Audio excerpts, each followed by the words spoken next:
Welcome to this DevOps Full Course by Intellipaat. DevOps is among the most influential, business critical, and the highest paying job roles in a tech company. According to Indeed, it is among the top 5 highest paying IT skills. At the same time, there is an acute shortage for DevOps professionals in the job market.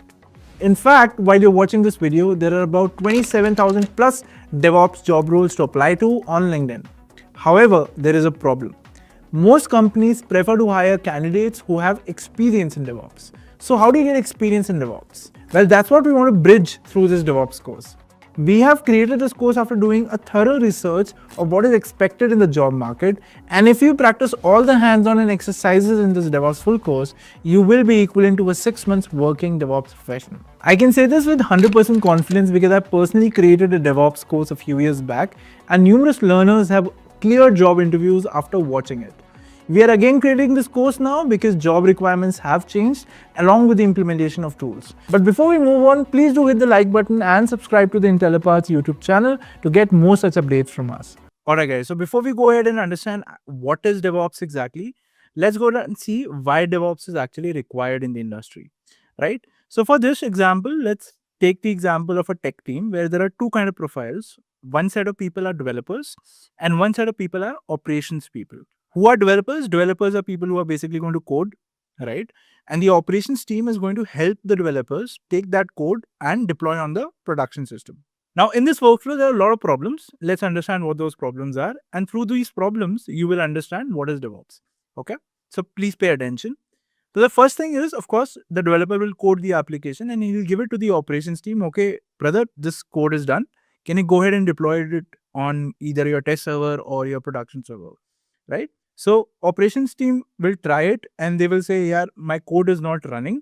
What is it that is wrong in your code because of which it is not running on my system? The developer will say it is running on my system. It doesn't matter to me if it is not running on your system. Definitely there is some problem with your system.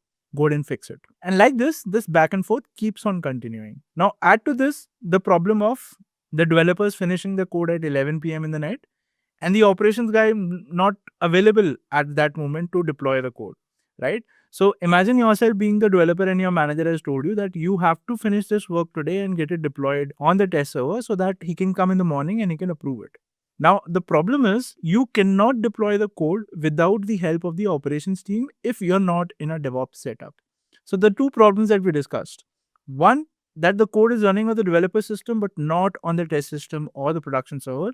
This is where problem number one is, and why this problem happens is usually because the environment mismatches, right? For example, you probably are running Python 3.13 and probably on the production server, it is some older version of Python, right?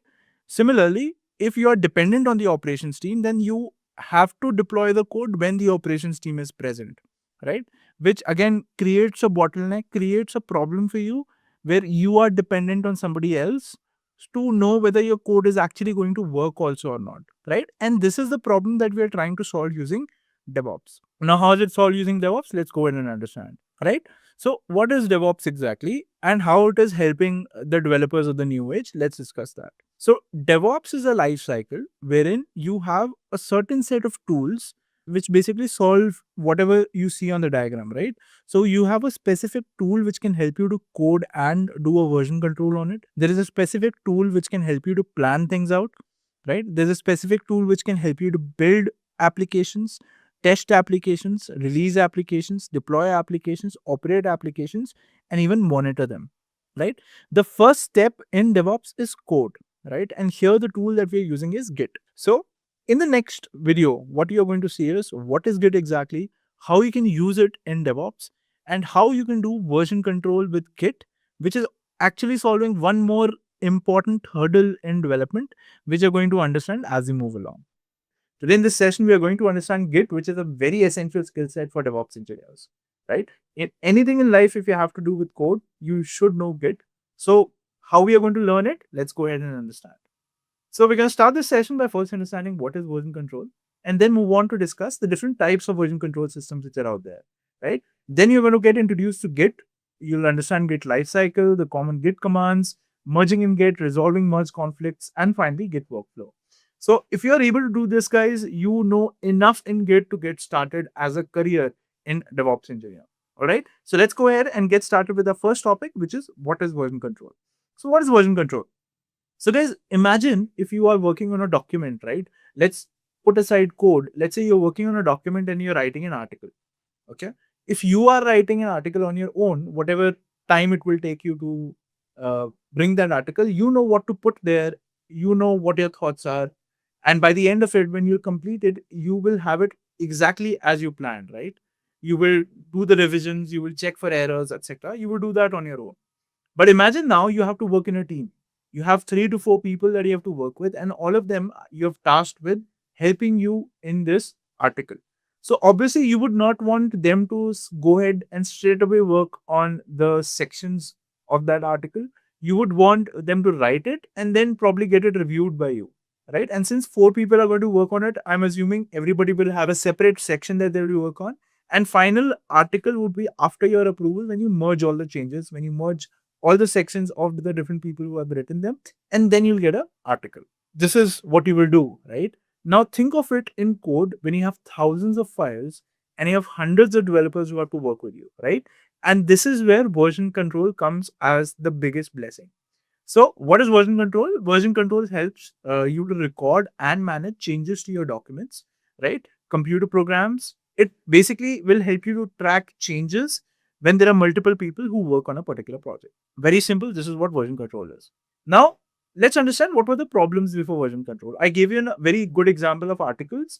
Let's understand from a developer's perspective what were the problems. So, let's say you are developer A, right? You are basically opening your own startup and you want to develop a software. So what do? You create the first version of that software on your own, and everything looks perfect according to you. Now you probably launch that software, and now a lot of people are using it, but you know there are a lot of unfinished things, or there are a lot of features which can be added to this software. So what do? You hire a team and you give every one of your team members your code and tell them, okay, so you develop the login area, you probably develop some part of the website, you develop the other part of the website, right? So you will do that. Now, when you do this, what will happen? So the developer B will work on your code, developer C will work on your code, and developer D will work on your code. Now they will do their own changes. Okay. So let's take a scenario that developer B is done with their work, right? Let's say they call their version 2. So they're done with their work and they give it to you for approval. You check the code, you think everything is fine. You move it to the production server, and now there's a version 2 which is deployed on your production server. Okay. Now, when this was happening, developer C was also done with his work. Now, what is the task that you have to do here? First, you have to check the developer C's work. If it is good, you have to integrate it with developer B's work, right? Because whatever changes he has done, he doesn't have the changes that developer B has, right? So both their changes you will have to take into account, and then you'll have to deploy it onto production server. Similarly, that would be the case for developer D as well. Now, what are the problems here, right? First of all, the versioning is manual. So obviously, whatever work developer B has given or C has given or D has given, you're probably logging it in an Excel sheet and everything is manual, right? You're merging it manually, etc. So team collaboration is a time consuming task because imagine you just have 3 people right now and your time is just going in merging code, right? Approving changes and just uploading to production server. But imagine when you have hundreds of developers who are working on a certain product, what is going to happen? So that is again a problem. Third is there's no easy access to previous versions. So let's say developer D did some mess up. You checked his code 3 days back, it was working, but now he did some changes because of his code is not working, right? So now you want to revert it to 3 days back when the code was actually working because you have a deadline for today. How will you do it? Now, if developer D probably had saved everything, save all the files in a sequential order. Okay, so this is what I did on day 2, day 3, day 4, day 5, day 6. Maybe in that case, you'd be able to recover it, but it is very difficult if there is no software who's taking a track of whatever you're doing, right? So these are some problems which were there before version control, and these are very real problems which will happen if you don't track your software, right? Now, why did version control come into the place? So first of all, it does versioning automatically. It's a no-brainer. Very good. Team collaboration is simple. Why? Because it merges the code also for you. You don't have to spend your time in, merging the files, checking if they're working. Git understands, okay, so these are the lines that have been changed. So it automatically merges the code, and wherever it is not able to merge, it tells you, okay, I'm not able to merge here, please help. So that's basically called a merge conflict. We'll talk about it as we move along. They have easy access to previous versions. Everything that you commit, let's say I'm ending my day today, I'll commit on Git. So every day if I'm doing the same, even 100 days back, if I want to go back to my code, I can easily do that, right? And storage, right? So if we were talking about before version control, multiple versions were taking a lot of space, right? Why were they taking a lot of space? Because every day's code probably you were saving in a new file. But here, what is going to happen is only the changes which you have done. Let's say you've added 3 lines of code today. Only those 3 lines will be saved as a new version, not the entire code again, right? So this actually saves a lot of space when you look at it from a long end. So these were the advantages that version control has, and it's a no-brainer. So version control is very important, and all the things which were problems before version control, they are actually being solved using version control, right? So up till now, what we understand is version control is something that is required. Now, when we understand, okay, version control is something that I want to do, which version control system should I go for? There are 2 types of version control system. One is a central version control system, which is this one. And then we have a distributed version control system, which is this one. Okay. So what is the difference between the two? So in central version control system, what happens is there is one server which has your entire code. Okay. So what you have to do is just take the files, do the changes in the files, directly upload it on the remote. Then your manager will probably approve what files to take, what not to take. And this way, this server saves all your changes. So this is what central version control system is. Then you have a distributed version control system. Now here what happened? You have a central server. What you can do with the central server is you cannot just send one file. What you'll have to do is you'll have to first take an exact copy of that remote repository on your local system. So on your local system, you'll have the exact copy of the code which is there on the remote repository. And in that exact copy, you will just take the files that you have to change and then commit and then save it in this local repository. Once your local repository is clean, once it has the code that you want, it is working perfectly, then you sync it with your remote repository. Okay. Now, both these architectures have their advantages and their disadvantages. Let's talk a little about them. So, what is central version control system? What did we discuss? It has one single copy of code in the central server, and the developers will have to commit their changes in this central server itself. They don't have an option to save it on their local repository, the entire code, and then push the code, right? They will have to only send the changes which they have done, right? Third is committing a change simply means recording the change in the, okay. So if I had changed the file and I know this file is working now, it has been approved by my manager, all I have to do is I have to just send it to the remote repository and it will keep a track of, okay, this file has been sent by developer A or B or C, whoever you are. And then it keeps a version. Okay, previous version was this, this is the new version. Okay. Now comes distributed version control system. Okay, now very big disadvantage in central version control system is that if you are not connected to the internet, right, you will not be able to commit to remote repository or you will not be able to save your code. Okay, remote repository, of course, you need internet connection, but if you do not have internet connection, your versioning cannot happen. However, when you talk about distributed version control system, since you're taking a copy of the remote repository on your system, it's like your remote repository exists in your system also, and you can do versioning over there. And once the versioning is complete, whenever you want, you can actually sync it with the remote repository. So let's say you committed 4 times or you created 4 versions in your local system today or maybe in 3 days, right? After the third day, what you can do is you can upload all these 3 versions to your remote repository, and remote repository will take these 3 versions separate. So it will know, okay, on May, let's say you worked on May 1st and 2nd and 3rd. It will know on May 1st you did this, on May 2nd you did this, and in May 3rd you did this. Okay. So this is what distributed version control system is. Now, if you were to just bifurcate it, understand the exact differences between the two, everything except pushing and pulling can be done without internet connection. Okay. Pushing and pulling basically means pushing to the remote repository, pulling from the remote repository, except that everything can be done on distributed version control system. However, in central version control system, you need a dedicated internet connection. Second is every developer has full version history on the local hard drive. That basically means if I want to know what you did on a previous day, I will have that version history also. so that I can check with you probably, okay, you made these changes, can you help me out? But in centralized, developers just have the working copy. In a centralized version control system, I will not have the version history of everyone. I will just have my working copy. If I have to check the version history, I'll have to go to the central version control system, and only from there I can see like the entire version history. So this is again one difference.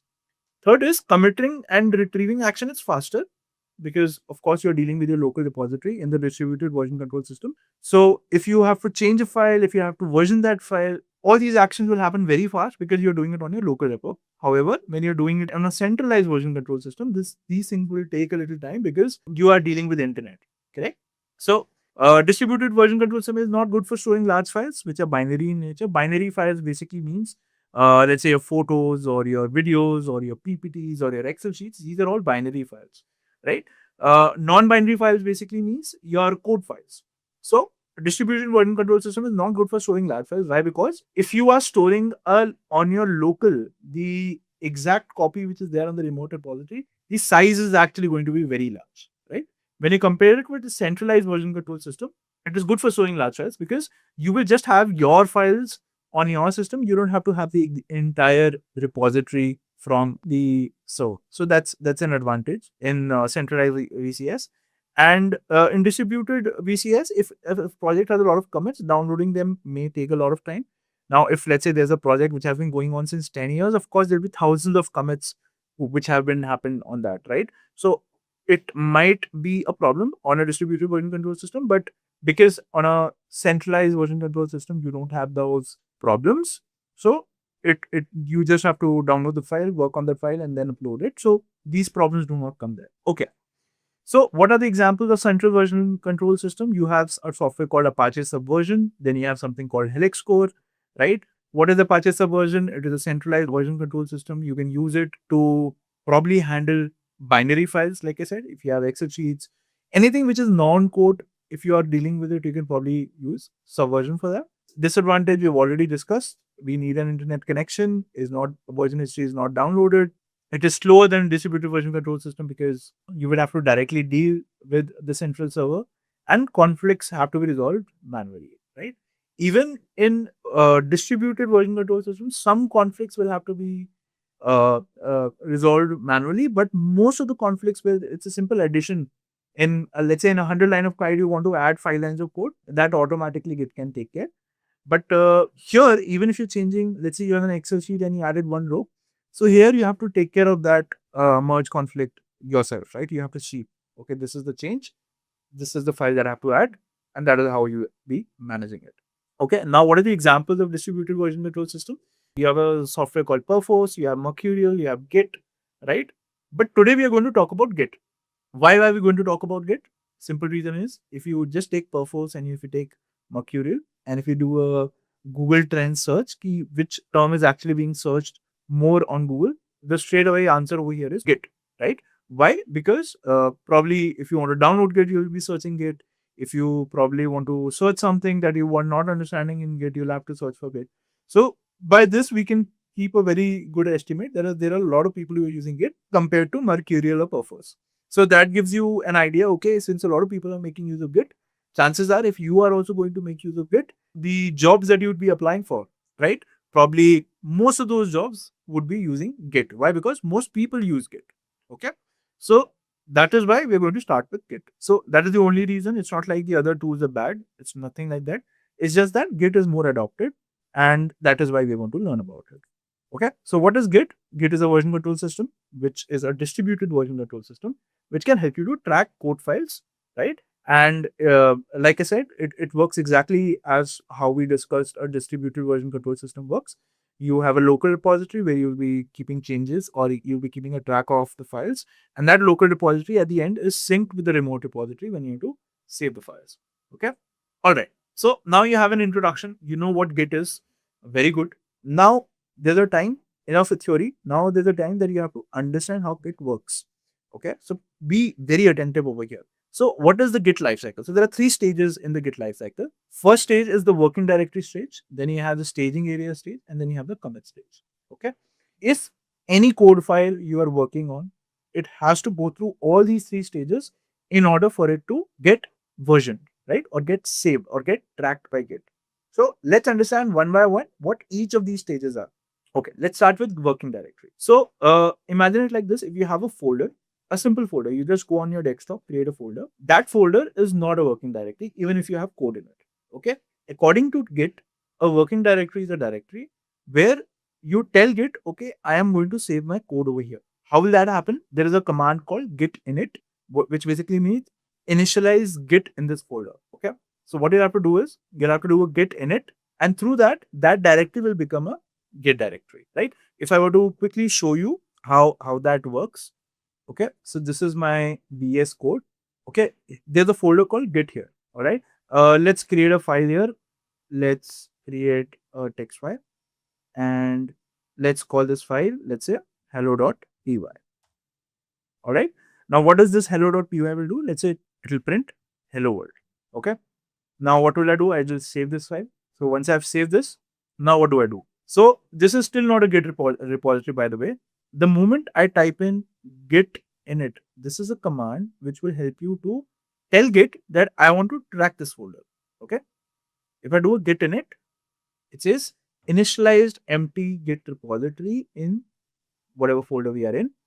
And there is a .git file which gets created inside this folder. The moment you have a .git file in your folder, you call it a working directory. Okay. So now I've not saved anything in Git right now. This file is saved on my local hard disk, but Git is not tracking this as of now. How do you know? I'll just have to type in git status, right? And you can see here that these files are untracked currently. So if you want to track it, the next stage is that you'll have to do a staging area. How do you track this file in the staging area? There is a command called git add. Now, as of now, nothing is saved in Git. Okay. This is a clean working directory. Git is not tracking my hello.py file. If I wanted to track, then I will have to use a command called git add. And if I track it, then basically it's called my staging area. So I can have multiple files there, right? I can have hello1.py as well. I can have hello2.py as well, right? But what I can do is I can tell Git that I only want to track one file. So let's say I want to only track git add.py, right? So now if I do a git status, what is happening?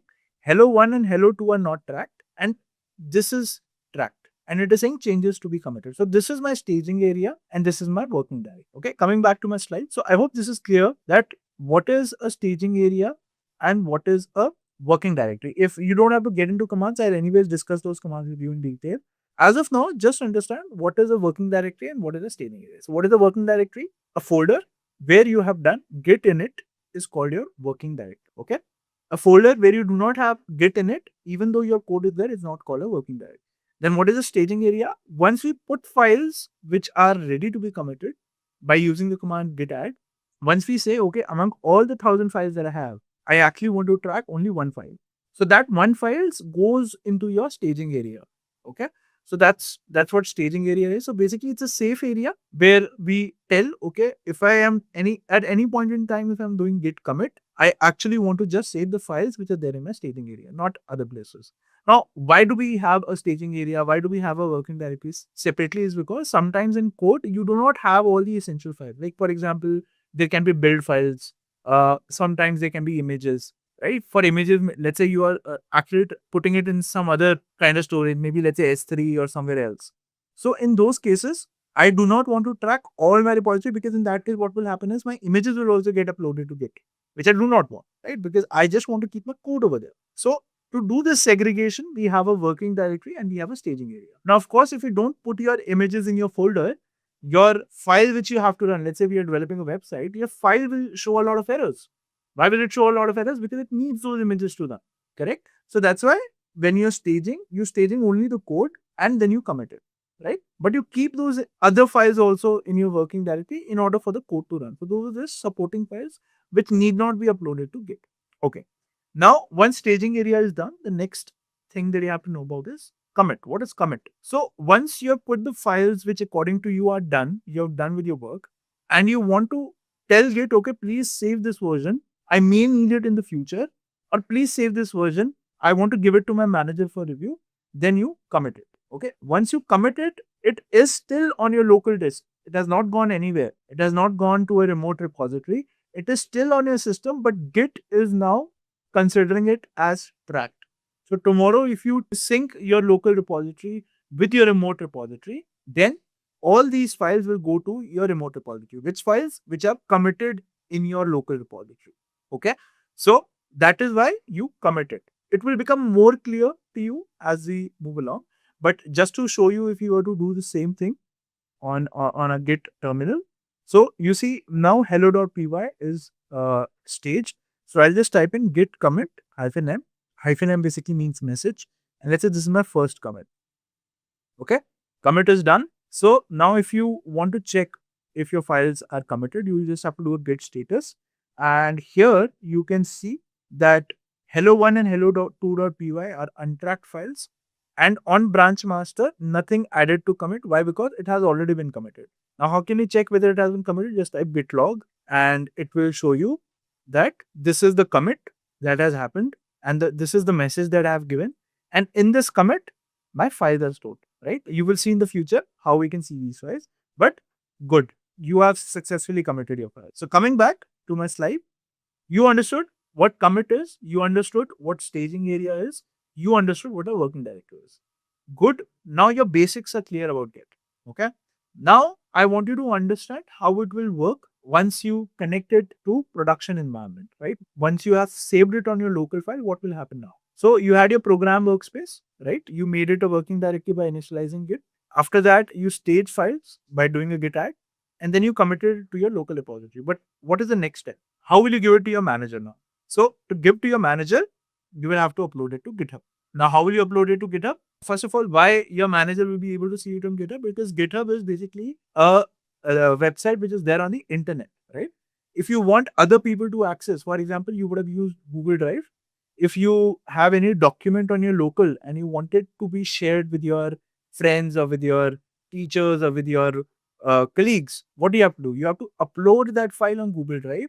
You'll get a link. You share that link with those people. So similarly, I'll have to upload whatever commit I've done to GitHub, and then only my team will be able to see it. Okay. So that is what Git pushes, and this is the last step in Git lifecycle. Alright guys, so now let's go ahead and understand how Git actually works, right? So any project which is saved on Git is saved using a commit, alright? So let's say there are 6 files, you have a website which you are creating and there are 6 files in that website, right? If you want to save it on Git, what you will do, you will go ahead and type in git commit and it will get saved as a commit. Every commit will have an ID and that ID is basically an alphanumeric number which uniquely identifies that particular commit, okay? So you save those files. In this commit, all these files are saved. Now you go ahead and add another file. Let's say you change some code or you add another file. And when you go ahead and you save it on Git, again, it will be saved as a new commit ID. Okay. Any change, any minute change, even if you're changing a character, even if you're changing one line, even if you're changing 10,000 lines, if you're going to commit after that, it will be going to save into one extra commit, which is going to come out. Right now, these commits are arranged on a timeline. What is this timeline called? It's basically called a branch. And the head compartment, the head of the Git basically points to the latest commit, right? So if whatever you're seeing in your workspace or whatever you're seeing in your folder, that folder you're able to see because the head is pointing towards that commit. Now the head can point towards the previous commit also. If the head is pointing towards the previous commit, you will see the files which were there in the previous commit. All right. So that's what a branch and a head is. So by default, when you create, when you do a commit on Git, the very first branch is the master branch. After that, you can create as many branches as you want, but there's always a master branch in Git, right? What is a branch? Branch is nothing but a timeline of commits. Okay. But why do we need a branch? Let's shed a light on that. So let's say you have the master branch and now you have 3-4 developers whom you want to collaborate with, right? So what do? You take your website and you say, okay, so there are 4 features that I want to develop. And these 4 features, I want it to be distributed among whatever number of developers you have. So all these features, what you can do is you can divide it among branches. Why branches? Because when you will be learning DevOps, you will understand that the master branch is always the branch which has the live code, which has code which is deployed on the production server. right? So let's, for simplicity's sake, understand it like this, that whatever is there on the master branch, it will automatically be there on your production server. Now, if that is the case, you obviously would not want your master branch to have test code, right? So let's say you're developing feature A. Now, obviously, you cannot work like this that whatever you write becomes a feature. Obviously, you'll test it first, you'll encounter some problems, you'll try out different ways to reach a particular solution, right? So all that testing, all that research, all that development that has to happen, it happens on a separate branch and not the master branch, just to isolate between real working code and code which is work in progress, right? So this is why you have a separate branch other than master branch. Now let's talk about why will we have different feature branches? Why can't we have just one branch where everybody is doing their own work, right? So simple reason for that is, let's say I am developer A and you are developer B, right? I have been assigned to work on the login task. You have been assigned to work on the, let's say, the footer of the website. So when I'm designing the login page, obviously I will need a code reference which is working, right? And on top of that, I'm going to develop. You also will need a code reference on top of which you will be developing. Now, every day you come and you constantly see changes that I am doing, you'll probably end up getting demotivated because every time you'll have to change the logic of your work. Why? Because whatever I'm doing, it is changing that dependency of the previous code that you had, right? So that's why all features are basically separated on different feature branches. And once a feature is completed, that in isolation, it is checked. If it is perfect, it is moved to the master branch, and other features, if they are also perfect, they are also moved to the master branch. When I say they are moved to the master branch, what I basically mean is that they are merged with the master branch. All these features are combined and they are merged with the master branch. This combination is basically called a merge, right? Okay. So let's say you have the master branch, you basically create a feature branch out of it. So what this feature branch will look like is, it will have the same commit as the master branch, and anything that you change here now, it is going to be on a separate timeline, not on the timeline of the master branch, but on a separate timeline, which is isolated from the master branch. Okay. And once this feature is verified, it is approved by a manager, you merge it with the master, and now the master has all the changes that you had on your feature A branch. And of course, since this is synced with your production server, now your production server will also have the feature A included in the website, right? So now let's go ahead and talk about the common Git commands that you have to use in order to be a pro in Git, right? So let's start and understand, like, what are the different type of commands which are out there. Now there are 4 types of command, guys. One is create repository. There are commands which help you to create a repository. There are commands which help you to make changes in a repository. There are commands which help you to do parallel development, and there are commands which help you to sync repositories. So we'll go one by one, we'll understand each of these commands, and then we'll go ahead and implement it. All right, so let's start with creating a repository. So if you have to create a repository, the command is git init. What you have to do is open any folder, open any code, and if you want to track it, just type it git init in that folder, and now that folder becomes your working directory, right? We discussed about Git lifecycle. There are 3 stages. We have working directory, we have staging area, and then you have commit, right? Where you commit the code. So working directory is when you initialize the Git repository. Staging area is where you finalize the files which are ready to be Git committed, and then you commit the files. All right. So these are 3 stages. So again, when you're creating a repository, what you're basically doing is you're creating a working directory. Now in this working directory, now you will be staging the files which basically you want to commit, and those commands will actually come under making changes, because now you're making changes to the Git file system. So you created the Git file system using git init, and now in making changes, the first command that you have to know is git status. What does git status tell you? Git status basically helps you to identify what is the tracking status of the files. Are the files untracked? Are the files staged? Are the files committed? So all these things you can know using the git status command. The next command is git add. What does git add do? And don't worry guys, we will be showing you hands-on for this. This is just for your understanding, so that when we do the hands-on, all of these will make sense to you. So what is the git add command? Git add command basically helps you to stage the files, right? So we'll take a pause here.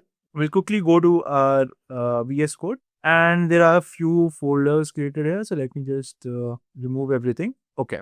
So let me just come out of this folder as well. So for our current hands-on, what we'll do is, let's go to a new window. Let me open a new folder, and let's say on desktop, I am going to create a new folder. Let's call that folder as Git tutorial. Okay. Let's call this as Git tutorial. All right. Let's select this folder, and now we are in Git tutorial. So let's create different folders for understanding what we have to do, right? So first, let's create a folder for me, and then I'll create folders for my developers. So basically, these are different workspaces that we'll be working with. Okay. So let's create a folder for me. Let's say I'm developer main. Okay. I am the guy who probably creates the first version of the code. So I'm the main developer. And here, let me add a file. Let me add index.html. Okay. And here, let me quickly put the HTML text. So let's say HTML, then I'll put a body tag, right? And body tag, let me write hello from GitHub, hello from Git, okay? And let me put this under H1 so that it will be a little bigger. Great, I'll save this. And if we go ahead and see this on a browser, so this is your website, okay? Now, this is my version 1 of the website and I want to track it using Git. And then I want to give it to my developers so that they can go ahead and start working on it on basis the features that I asked them to develop, okay? So coming back to my VS Code, let me open the terminal. So let me open Git Bash. Perfect. So now I'm in Git Bash. I am in the Git tutorial folder. Let me go to the developer main folder, okay? And what is the first thing that I'll do? I'll basically initialize it as a Git repository. So let me do a Git init. Perfect. I've done Git init. What is the next step that I have to do? So I'll check a Git status. Okay, I can see that I have one file which is index.html that I just created and it is untracked. Now, how do I stage it? The command is git add. What will this do? This will stage the file. This will tell Git, okay, these files are ready to get committed. Now, if I do a git status, you can see the file is staged. So what did we learn? We learned git init, we learned git status, and we learned git add. Git init will initialize a repository for you. Git status will basically tell you what is the status of the files which are there in your Git repository. And then git add will actually stage the files for you. Okay. Now let's go ahead. Okay. I spoke to you about git add. What will git add do? Since no files are being tracked right now, let us stage these files. And for that, enter the command git add. What will git add do? If you want to track all the files in the project folder, we can type the command git add dot. Now it will stage the files and now Git has started tracking these files. Now what is the next step? Next step is to commit these files. Now to commit, the command is git commit -m and then you put a custom message which will commit these files. And after that, once you've committed the file, the next step would be to share it over GitHub or share it over the internet so that your other developers can actually copy from it. And we are going to do this in a while, right? So let's do everything that we have learned so far. For syncing repositories, the command is git remote add origin, and then you add the URL of the repository. With what URL of the repository are we speaking about? So let's go to our browser, okay? So these are all the repositories that you have. So let's create a repository for ourselves. Let's create a new repository. Let's call this repository as test-website. Okay. We'll be uploading all our code over here. This is the repository. Even you guys can visit this particular link and you can see this repository. Okay. So right now there's nothing on this repository and we're going to upload our code, which we have just created on this repository in a while.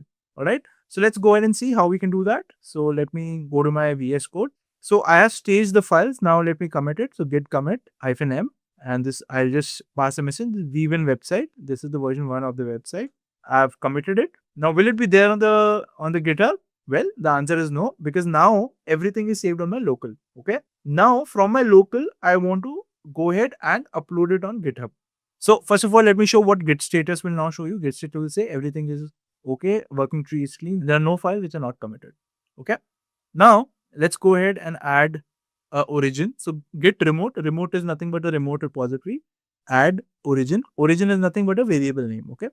So get remote, add origin, and now you enter the URL of the repository. Let me enter the URL of the repository. So this is the URL. Let me copy this. Great. Now the URL has been added. What is the next step? Next step is to push our code on this repository. How can we do that? So let's do a git push origin master. Now I'll get an error and we'll see how we can resolve that error. First, tell me what this error says. Git push origin master. It says permission to HSHAR test website.git denied to HSHAR. HSHAR is nothing but my account. I have been denied access to this particular Git repository. Why? Well, the reason is my Git terminal is not authenticated to GitHub as of now. Let's see how we can do that. So usually if you pass this command again, okay, it will still give you an error, no problem. So now what we can do is we can go ahead and give permission to ourselves. For that, what you'll have to do is you'll have to click on top right, you'll have to go to settings. Okay. Then you will have to go to developer settings. And here you'll have to click on personal access tokens. Click on tokens classic. Or actually, let's go with fine grained tokens. Difference between token classic is token classic gives you a blanket access. Fine grained tokens give you very specific access. Now, this is a token that I created a while back. Okay. So if you want to create a just new token, just click here, enter the token name, right? Just click on generate token, a token will be created. Now, I already have a token, but this token is also not working. The reason is that it has access to a different repository. So I'll have to give it access to my repository. My repository is test website. So test hyphen website. Okay. Okay. Let me move this. Let me check what is the name of my repository. So for that, I'll probably just push it again. And here it will tell me, okay, my website name is testwebsite.git. Okay, no problem. So select repositories, test hyphen website. Okay, it says there are no repositories. Let me see why that is the case. So I'll go to this token again. I'll click on edit. I'll click on repositories, type in HSHAR, or let me just type in test. Yeah. So I have test website here. Let me select that. Okay. So I have access to website. Now I have access to test website also. Repository permissions. Now this is very important. You have to give yourself permission to edit the content. So read and write the content, select this, and then finally click on update. Okay. Verify that you have access to the repository. Just click on your token again. It says you have access. Perfect. Now what I can do is let me just regenerate this token. Regenerate token. And here you can see I've got a token again. Okay. So this token I have to enter here. So if I do a git push origin master, it says authentication failed. No problem. If I do it again, now it will give me a pop-up. Okay. So let's wait for that pop-up. Here's the pop-up. You have to click on token and then you have to enter this token. Okay. Enter this token, click on sign in, and if everything goes well, it will write your files to this particular repository. So it has written the file. It says writing objects 100% 3 out of 3. Everything has been published. If I go back to my repository, let's go to test website. Okay. You can see in test website, now I have an index.html, but it says 5 minutes ago. Why is it saying 5 minutes ago? Because 5 minutes ago, the commit was made. So it will always show you the time when the commit was made, not when it was pushed. Okay. So now on this particular link, if you guys are also going, you will be able to see this index.html. Now, what do I want? I want my developers also to be able to work on it. How can they work on it? Let's go ahead and understand. So let's say this is my workspace. Now let's take a scenario. Let's create a folder or let's create a workspace for my developer also. And let's assume he's on some other system. He basically is having his workspace and he creates a folder which is developer 2. Okay, let's close everything. And in our terminal also, let me go inside developer 2 folder now. So cd developer 2, cd developer. I want to go to, okay, developer -2. Great. So I'm in the developer 2 folder and I want whatever the main developer has worked on, I want that to come into my repository. Now, how will it come? It will come by git clone. If I do a git clone, what will happen? I can copy this repository. So let me do a git clone. What happened? See, in developer 2, automatically there's a folder which has been created, which is called test website. And there's a index.html which has come. So now what we are able to do is from a repository which is there on the internet, we have been able to get the code in my VS Code. And now I can go ahead and play around with it. So right now, let me go inside developer 2 folder. So I have index.html in it. Now inside this, I have a folder called test website. Well, let's go inside it. And here I have the index.html. Okay. Now what do I want to check? I want to check git status. It says your branch is up to date with origin master. Now remember guys, we are in developer 2 folder. We did not do git init, but it says your branch is up to date with origin master. How is it able to know that it is up to date with origin master? The reason is when you do a git clone, along with the files, the git configuration also comes, right? The .git file, which holds all your git data, that also comes. So you don't have to do a git init in case you're doing a git clone. All right. So now as a developer, I have been tasked, let's say my feature is that I have to add a background color. So again, let me just copy this path and let me go to my browser. This is basically the main developer's website. And this is the website of developer 2. Okay. So I have been tasked of adding a background color. So let me go ahead and add a background color. So style would be equal to background color, and let's give probably a color. Let's give a blue added color. Okay. Let's go back. Let's refresh. And as you can see, now I've added a background color. All right. So my work is done. So if I do a git status, what does it tell me? It will tell me that there's a modified file. What is modified? Index.html is modified. Why? Because I've added this line over there. So I'll say, okay, stage this piece and commit it. But I am on master, guys, right? So what should I do? Let me go ahead and first uncommit. Unstage this. How can I unstage this? Just use this git restore. So let's use this command, git restore dot. Now what would it do? It will unstage all the commands, right? So if I do a git status, okay, it didn't. So git restore staged and then the file name. Yes, done. So now if I do a git status, this file should be untracked, right? So this file is untracked. It will not be tracked. And now what I want to do is I want to go ahead and update this on a branch. So how can I do it? So there is a command called git branch. And through this, what I can do is I can create a branch. So let me create a branch for myself. I'll call this F1, right? And how do you switch to a branch? The command is git checkout. Git checkout F1. Through this, I can switch to this new branch, which is the F1 branch.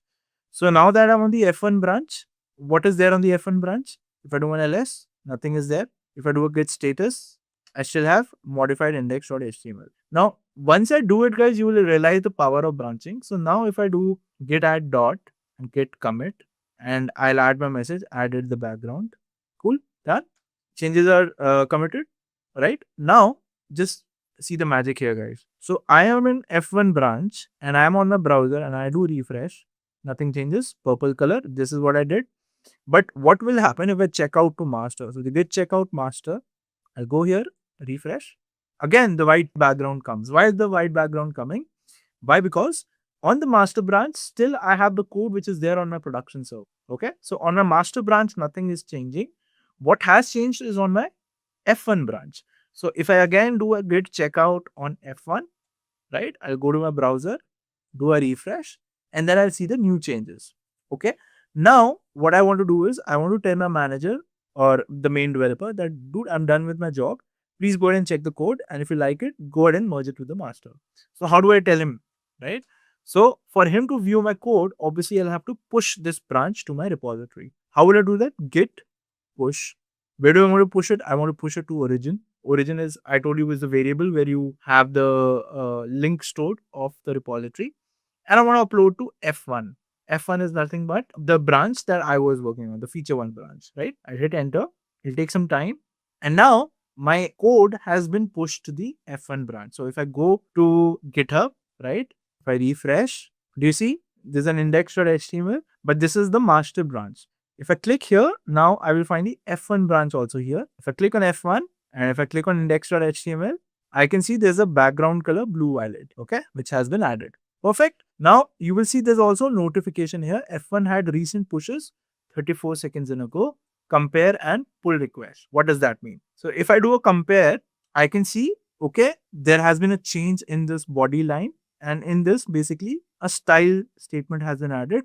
Okay, according to me, this code looks good. So what I do is I'll create a pull request, added the background. This was the title of the message. Okay, I have reviewed the file and the changes look good to me, right? This is the pull request that I'll create now. Now, GitHub is merging this file automatic, right? So merge pull request, confirm merge, and perfect. My file has been merged. So now if I go ahead to my code, right? If I go to my code and if I go to master branches index.html, you will find the background color is now blue violet, right? Now, as a manager, I've done my job. Now, if I go ahead, now this is the manager's workspace. We are in the developer main folder. We are index.html. If I go to the browser, you will still see I have the old code, right? So if I go to the browser, this is the developer main folder. If I refresh, I still have the old code.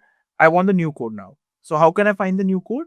I'll just go ahead. I'll switch to my workspace. So let me just close this and let me add a new git bash. Perfect. So let me go to developer space main. or developer main. Okay, I'm in developer main folder.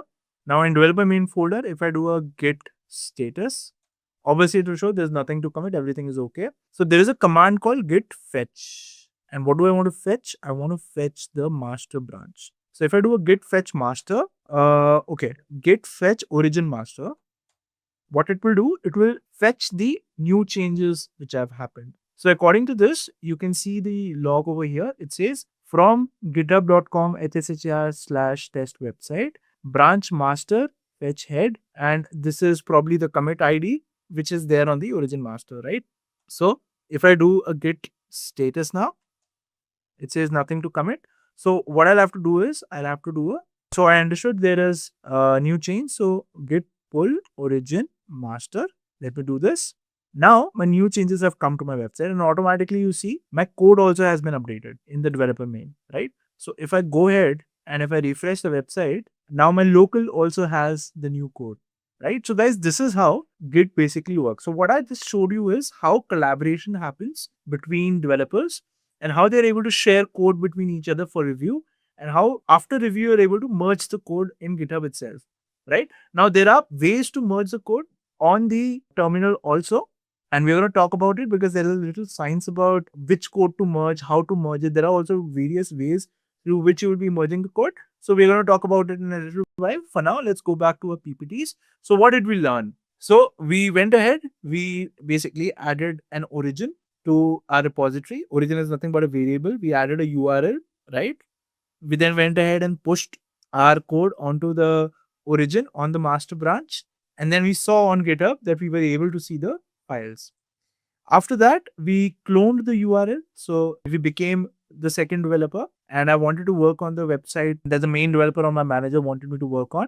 I cloned the repository. After cloning the repository, I made the changes. I pushed the repository. Then as a manager, now once the changes were pushed, I pulled those changes onto my repository, right? Because as a manager, if you have pushed something on GitHub, how will I know that you pushed something on GitHub? So first I will do a git fetch to check if there's anything new on the GitHub. I see there is something new, then I pull those changes onto my folder. So the command is git pull for that. The git pull command is also used for pulling the latest changes from the repository. And this is exactly what we did, right? Then we also created a git branch, right? Why we wanted to create a git branch was because when I, the developer 2, was working on the feature of adding a background, obviously I did not want to touch the master branch. Why? Because I did not want to change the production server. The production server was pointing to the master branch, right? So what I did was, instead of changing the master branch, I created a F1 branch. And on that, I did my changes. And then I pushed this F1 branch onto the GitHub. Then the manager checked the F1 branch. He said, okay, the code looks good. He merged it with the master. And then when he pulled the changes, it got upgraded to my production server or on the link where the main developer's website was also visible. Okay, now there is one more command. In case I want to delete branches, I can delete it using git branch -d. Now, again, if I come back to my terminal, there are two ways to delete a branch, guys. One is git branch -small d, and then there is git branch -D. Now, what is the difference? If I use small d, so I am in main developers branch right now. So let's see if we have any branch right now. We just have the master because we didn't pull F1, right? So if let's say I want to pull F1, so I'll have to do a git branch F1. And here, let me git checkout to F1. And now let me git pull origin F1. Great. So now there is an F1 branch here. So let me check out again to the master, right? I am the main developer, right? I don't need a branch F1. It's good that I see it. It is there, but I don't have any use because I've already merged the changes on master. So how can I delete it? So I'll have to do a git merge -d F1, hit enter. Okay. It says, okay, not git merge, sorry. Git branch -d and then F1. Now it deleted the branch. So in case there are new changes on the branch which have not been committed, if I use this command, I'll get an error. Let me show you that. Let me create a new branch, git branch, let's say test. Okay. So in this branch, I will have index.html, same as the master branch. And in this index.html, let me go ahead and make this some other color. Let me make this, or not white, actually, let me make it red. Okay. So if I do a git status here now, Git status. I can see that index.html has been modified. So git status, it states. So I'll do a git restore hyphen stage, and then the file name is index.html. I don't want to stage it. I actually want to commit this in my new branch. So git checkout test. This is my branch, right? Here I want to stage and I want to commit, changed color to red, right? And now if I check out to my master, now obviously on my master, okay, if I do a git status, okay. Now if I want to go ahead and do a git log will tell me that the last change that we did was a merge pull request to number one from shr/f1, right. This is what my git logs tells me. Now what I want to do is I want to delete branch. So git branch -d, and I want to delete the test branch. Now it will give me an error. It says the branch test is not fully merged. If you are sure you want to delete it, run git branch -D and then test. What -D does is it force deletes a branch so that even if you have not merged it, it will still get deleted, right? So let's see if we want to do that. So if I open my main branch index.html, it's still blue violet. And if I show you the test branch, right, it is red. So what it is trying to tell me is that you have a branch where the color you have already changed to red, right? And in your master branch, you have not updated the color to red. Are you sure you want to delete this branch? So yes, I want to delete this branch. So again, if you're trying to delete a branch in which you are, so right now I'm on the test branch, as you can see. If I delete this branch which I'm on, it will again give me an error, even if I'm trying to force delete it. See, cannot delete branch test used by work tree. That basically means you are in that branch. So how can you delete it? So I'll have to check out to master first, and then I can delete this branch. But again, if I do a small d, I will not be able to delete it. It'll tell me the branch is not merged. So what I can do is git branch -D test, and then it will delete this branch. See, deleted branches test. So if I do a git branch now, there's only master. So what did we learn? We learned what are branches. We learned how to delete a branch. We learned if I am working as a developer, how I can assign a work to any other developer who can work on his own branch. And once it's done with his work, he can just upload it to GitHub. I will see the changes. I will approve those changes, merge it to master. Then if I want to work again on the file, I can just pull those changes onto my laptop using git pull, right? And once I've pulled those changes, I can again start working on it and do changes and again push it to GitHub in case I want to, right? So this is what branches are. Next command is git checkout. I've already told you if you want to switch your branch, the command is git checkout. Then you have git log. Okay, git log is a very important command, guys. So if I do a git log on the master, you can see this is my latest commit when there was a merge pull request number one from hshi/f1. This merge pull request was created by GitHub, right? So this has also been logged. Then you have a second commit, which is where you basically added a background. This was added on the F1 branch, and this is the same computer. That's why it's showing the author as me.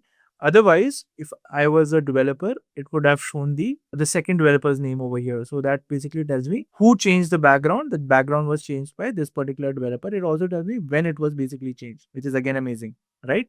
Then at this particular time, the V1 of the website was created, which is again amazing, right? So git log gives you an entire history of all the things which have happened on this particular repository. Now there is one more thing, guys. You can git log has a lot of options using which you can actually make things a little more easy for you. For example, there's a command called pretty, and what it does is it can help you to make all the git logs in one line, right?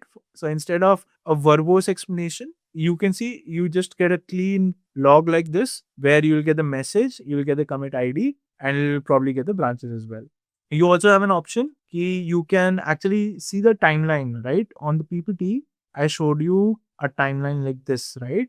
If you want to see it in the log also, you can see it. So the command is git log and -- graph. So if you do -- graph, it can basically show you the graph. For example, what happened here? This is my master branch. Okay, on my master branch, I created the V1 website. Then I asked another developer to work on it. What did the developer do? Developer basically created a branch out of the master branch, right? And he added the background on this particular branch, which is the F1 branch. What happened after that?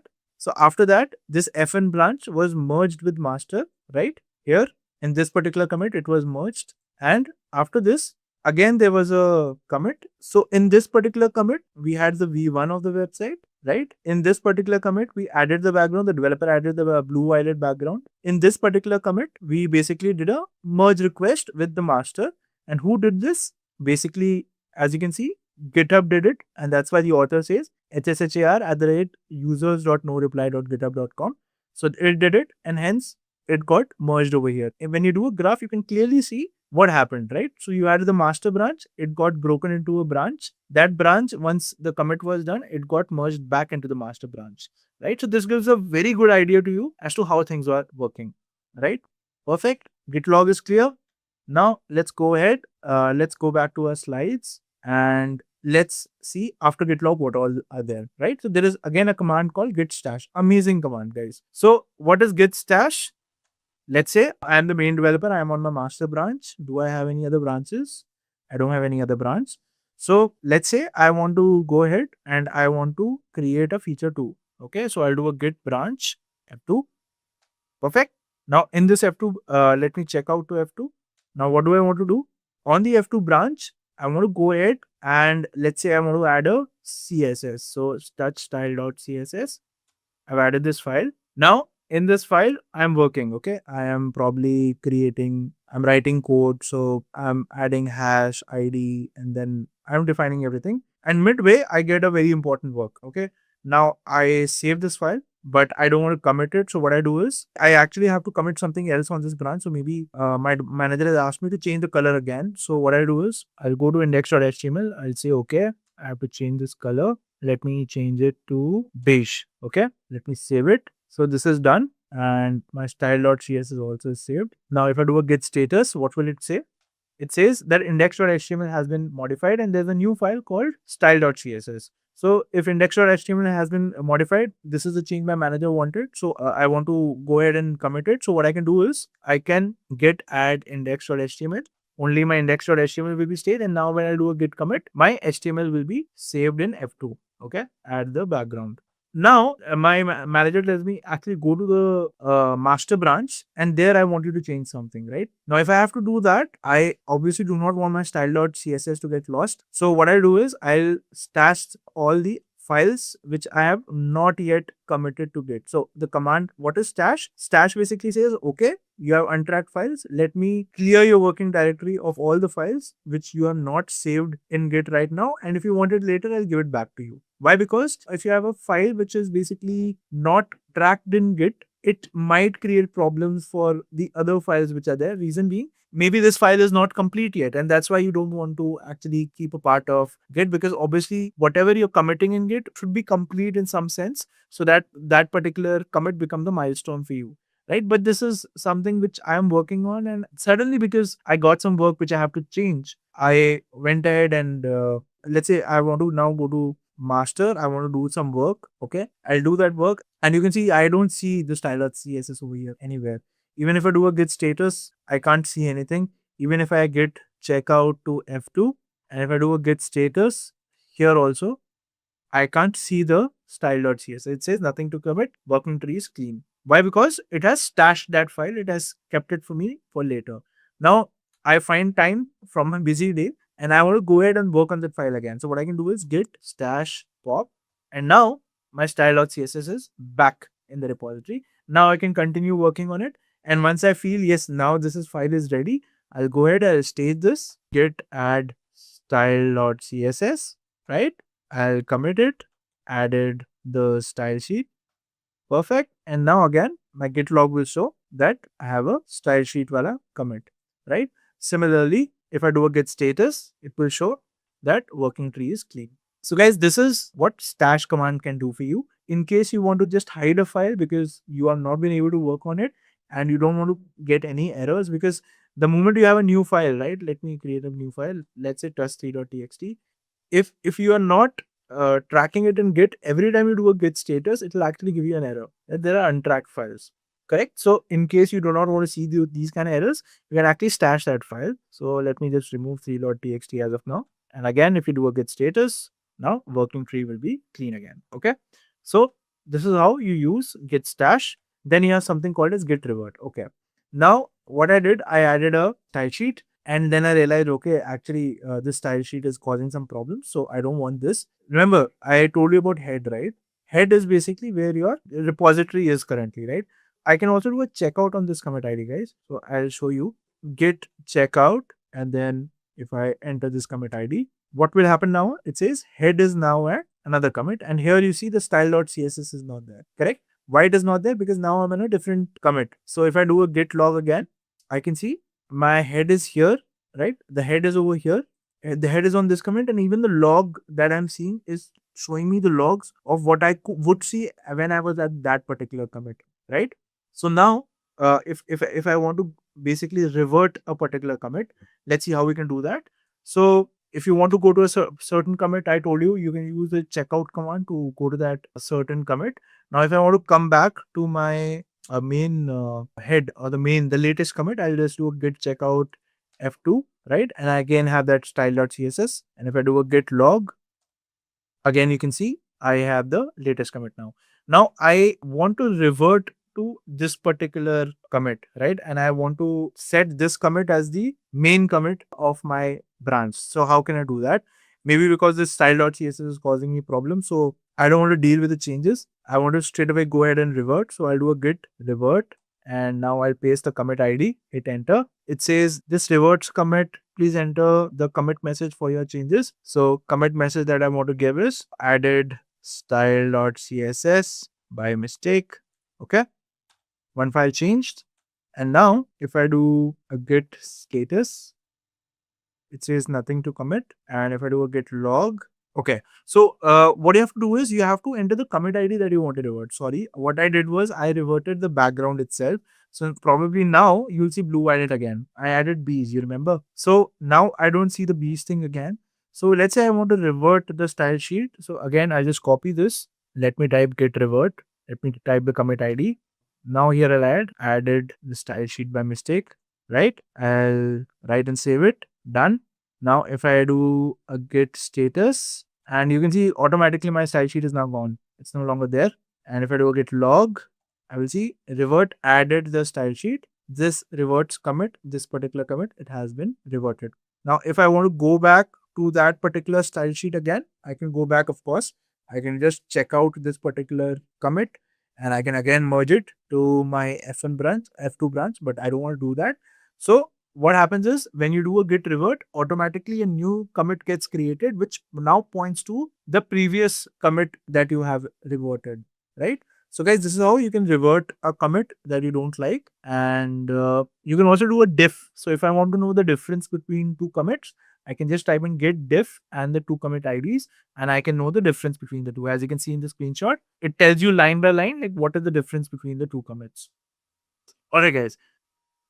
Understand what is merging branches and how can we go about it. So guys, there are two methods to merge branches. One method is called git merge and the other method is called git rebase. Now let's understand what is the difference between these two. So guys, when you do a git merge, so as a general rule of thumb, when will you use git merge and when will you use git rebase? So git merge is always used on a remote branch. Why? Because it does not change the log or it does not change the history which is there of the particular branch. Remote branch in the sense a branch which is visible to other people also. So if a branch is visible to other people also, that means the history cannot get changed, because if you change the history, other people might get confused as to what is happening, right? So to avoid confusion, we always use git merge on a remote branch. All right. But what is the drawback? The drawback is, you remember I showed you a graph that there'll be a lot of branching and it might get confusing to understand. All right. So that is what git merge is. What does it do? It basically creates a new commit, which is a merger of all the things which has happened on the feature branch, whatever has happened on the secondary branch, and wherever you're merging, those changes come inside one particular commit. And this is a diagram which can help you understand this. Let's say this is the master branch, right? You branched a feature branch from the second commit, and then you added two more commits here. Now, what you want to do is on the master branch, you want to have this commit also, and you want to have these two commits also. How will you have it? You will merge the branch, And when you merge the branch, a new commit is created, and this commit has both these changes. Along with that, this commit also has a track of the previous change, which is there on the master, and of course the other things as well. Now on the feature branch, you can go ahead and create more commits, which is going to be independent of what is going to happen on master. But this is what happens when you merge, right? So this is your master branch. This is the timeline for the master branch.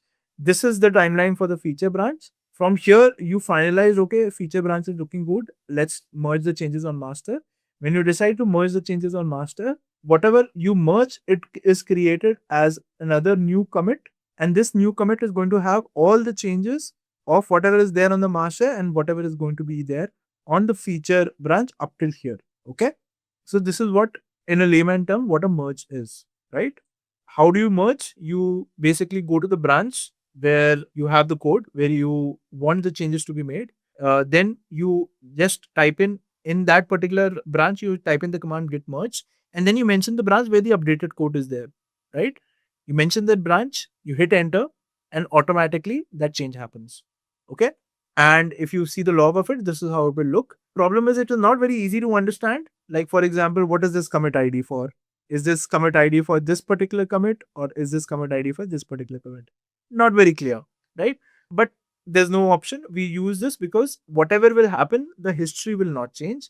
And that is very important when you're dealing with a lot of people who are working on a particular branch. Okay. Then comes Git rebase. But before we go to Git rebase, let's reinforce whatever I've just told you in the practical, right? So let me quickly go to VS Code.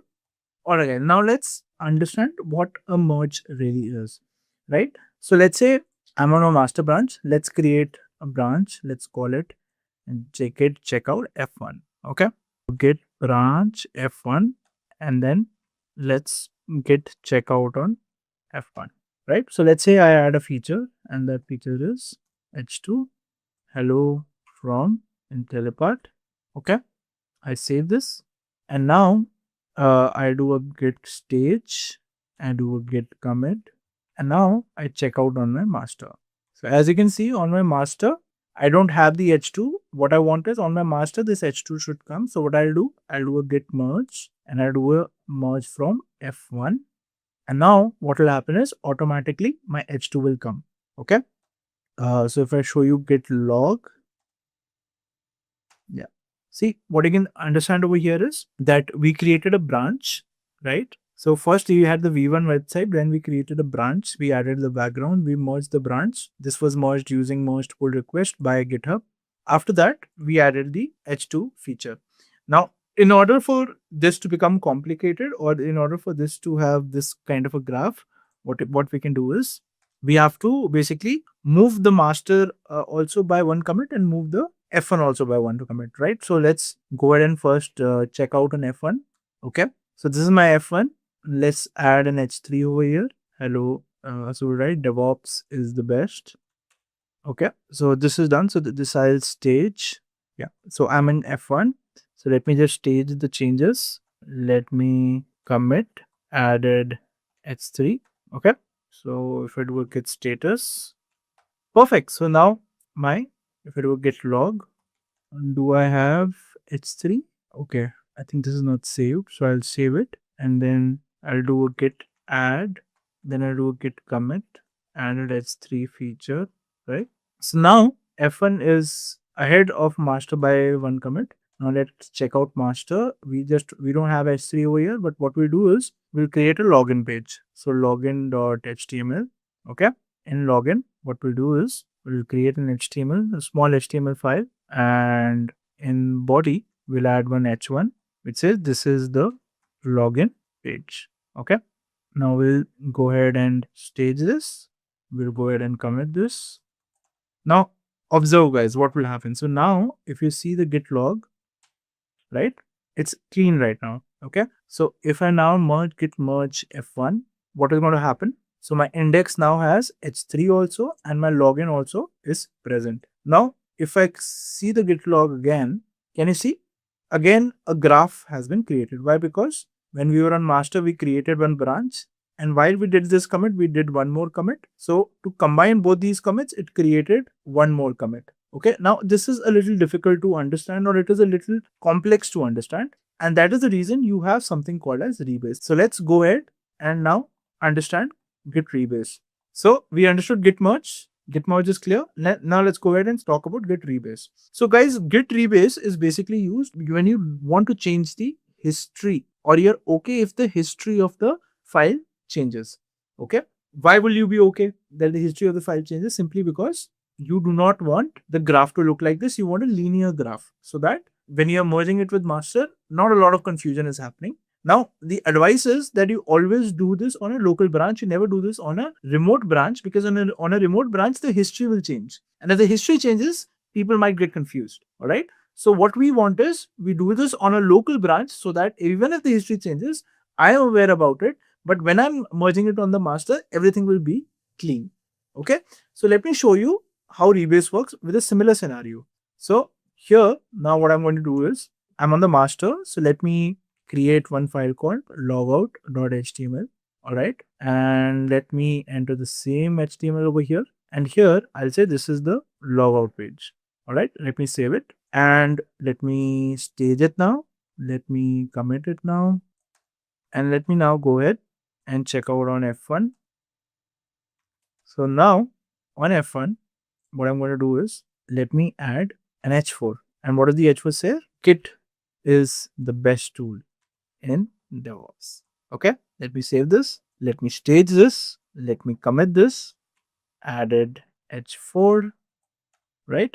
And now let me check out to master. And now I'll not merge, I'll do a rebase. So git rebase F1. So when we did a merge, we saw a graph. Now see what will we see when we do an F1, git rebase F1. So it rebased, and now just check. Let's do a git log. Can you see? There is no branch which has been created. What it says added logout page. It says added H4, right? So it should have ideally shown H4 and logout page as parallel, and then it should have created a new merge, but it just created a linear history. It changed the history because login page was actually there before H4, if you remember, right? But now it is showing the login page after H4, and then after that, it is showing the logout page. It changed the history. And why did it change? Because this is our own branch that we were working with, and it doesn't know that it's our own branch, but it assumed it's our own branch, and it doesn't matter if the history gets changed. And that is why you have to be very careful when you're working with git rebase. So to show you in a graphical format what just happened. So this was the test branch. The test branch, the previous node, it took the line from the previous node and it attached itself to the node after that. All right. And then it resulted in a linear timeline. Otherwise, if you would have done a git merge, what would have happened? It would have created a new commit and it would have combined these two changes in this particular commit. But if that happens, the history doesn't change. But in this case, the history changed. And that is why you should always do this on a local branch and you should not do this on a remote branch. All right, guys. Now let's go ahead and talk about merge conflicts. So what are merge conflicts? Merge conflicts happen when on the same file, you are making some changes. Let's say on the master branch also, you do a commit on the same file. On the F1 branch also, you do a commit on the same file. And then you try to merge the files. Then a merge conflict basically happens, right? So if I were to explain it to you, let's say this is our master branch. Now, from a master branch, I create a feature A branch and I create a feature B branch. Okay. Now, let's say this is a code which is there on a master branch and it just has function 1. So I ask developer A to create feature A, and how he creates feature A is he basically creates function 2, which is basically developer A. He creates a function 2 which he has already merged on the master branch, and now developer 2 created a function 3, right? But notice guys, he doesn't have function 2 obviously, because when it was created, right, it started from here where only this code was there, where only function 1 was there, right? So now when you try to merge both these files, it will give you a merge conflict because both function 2 and function 3 are new and Git doesn't know how to merge these files, right? So comparing the two code, what you'll have to do is you'll probably have to add function 3 after function 2, and then you will be able to resolve the merge conflict. But Git can't do that. Git asks your help in this, and that is how it basically results in a merge conflict. So let's see how we can simulate this merge conflict. The idea is on the index.html, let's make two changes. Let's add an h5, which says this is an h5 to cause merge conflict. Let me save it. right? And before I stage it, actually, I want to check out another branch. Let me check out F2. Okay, get branch F2. Cool. Now let me stage this. Let me commit this. Added H5. And now let me check out to F2, where obviously H5 is not there. But what I'll do is I'll probably add a H6 here. So let me add a H6. This is an H6 to cause a merge conflict. Let me say this, come back here, stage this, commit this. Now let me go ahead to the master and let me now merge, right? You'll see this error now. Git merge F2. And the moment I do this, what happens? It says there's a merge conflict. Now, in order to resolve this merge conflict, there are two methods. One is VS Code itself is showing resolve in merge editor. And for this, you'll have to install this source control plugin in VS Code. Okay. Or what you can do is it said there is a merge conflict. You type in git merge tool. It'll open a tool in the terminal itself. Okay. Hit return to start, merge tool resolution. Okay, didn't start. It's okay. We'll do it here. Let's solve it here.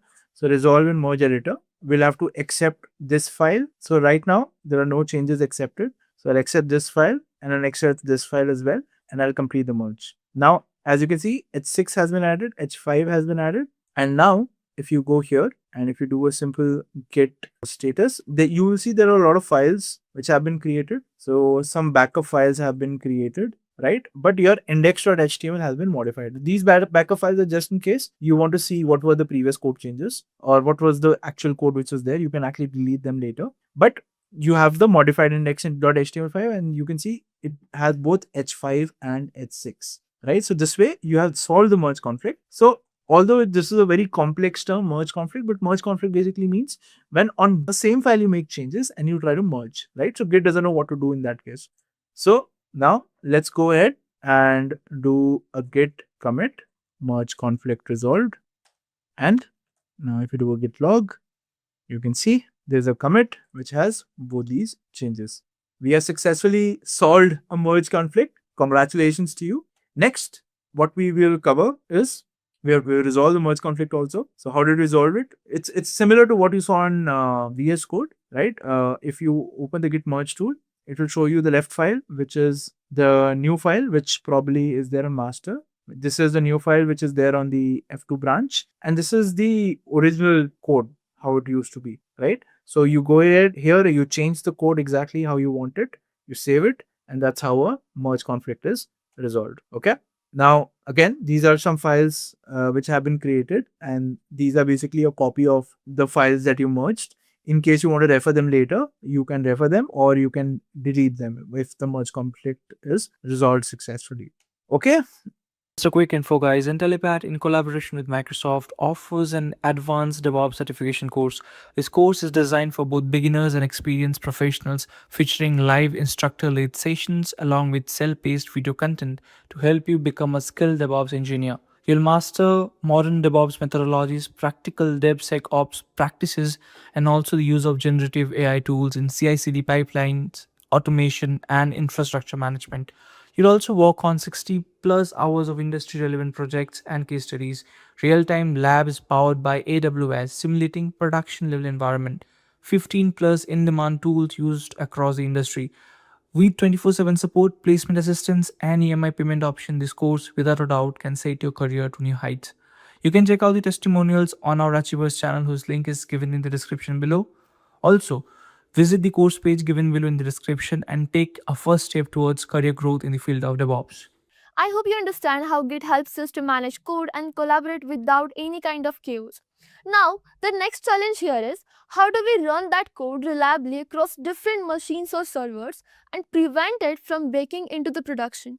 Because honestly, just because it works on your system doesn't mean it will work in the production environment just as smoothly, right? And that's where we need the containerization tool, or specifically Docker.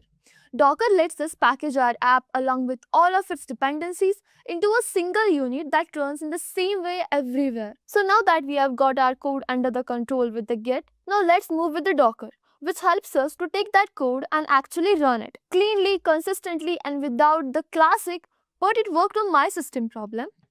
Container, and we found like what is the main purpose, like This is what happens in software or any IT industry or company. Like, somebody is writing a code. Okay, this is the code, and that code we want to be running. Okay, if you take any example, this code sometimes becomes an application, an app, or any website or anything. Like, it is running, whether it's Facebook, whether it's Insta, whether it's Zomato, Swiggy, Zerodha, whatever it is at the end of the day, it's a program, a code that is running.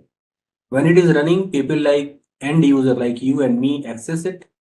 Okay, and company has some mechanism and they generate revenue out of it.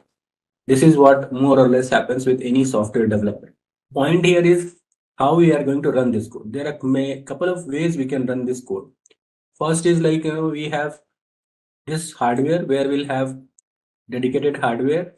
On this hardware, we have some amount of RAM and some amount of CPU, and we have operating system running on top of it. All right. Now, here if I'm running an application on this particular setup, and my application is consuming 2 GB of a RAM and 2 CPU, my operating system is also consuming 2 GB of a RAM and 2 CPU. This setup, we said that it's not a good deployment, it's not a good architecture, because we are wasting our resources, right? We are over provisioned, right? We are paying for 10 GB and we are hardly utilizing 40% of it, right? So that's something, waste of money, waste of resource. So this is not a good architecture. What can be further done to improve? Like, what could be the better way?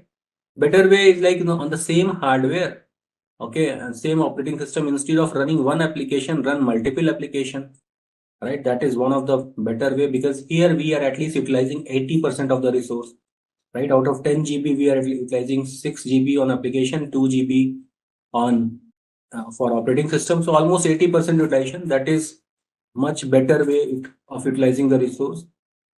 Yes, no doubt this is a better way of utilizing the resource, but there are some challenges with this. What are the challenges? Challenges of security and resource allocation, right? I mean, some application which is someone who belongs to the application A, someone who belongs to the application B, both will get operating system access from the application. Yes, these folks can now access each other application. Is it possible? Yes, it is possible, quite possible.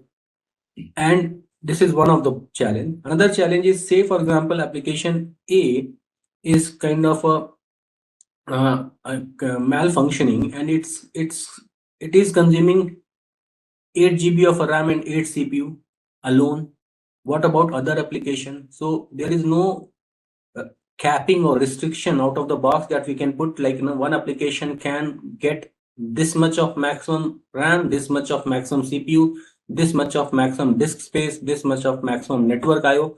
There's no such capping, right? I mean, there's no control here. So this is another problem. So first the problem is of security, right? First is the problem is security. Okay. Second issue is basically is resource allocation. Okay. And the third issue is like application dependencies, like apps dependency. What do you mean by apps dependencies? Say for example, whatever is required to run application A, this is not required to run application B. That may cause another issue, right? So that could be an issue. I'm not saying 100%, but that could be also an issue. So if we want to utilize our application in much better way, we can see that. So this could be a challenge. Okay. So we try to utilize the hardware in much better way, more efficient way, but we encounter some other challenges that is not going to solve our purpose of better utilizing the hardware or allocation. I mean, fully utilizing the hardware, underlying hardware. Okay. Well, then people started thinking, okay, let's do something else. And somewhere in 2007-ish, 6, close to that era, people come with a solution of virtualization. Okay, this we call virtualization. In virtualization, what happened? In virtualization, we have same hardware. Okay, we have the hardware, we have the operating system. there is a tiny layer of another piece of software on top of this that we call hypervisor. Okay, this we called hypervisor. And applications are coming along with, like, when you want to run your application, the application is coming along with their operating system, app plus operating system, app plus operating system. These machines we call virtual machine, like an EC2 instance, it's a virtual machine. This is also a virtual machine, right? Application and operating system. But here is the important thing, like, you can say, then what about security and the resource allocation? Yes, security and resource allocation we can solve. This virtual machine will get only this portion of hardware.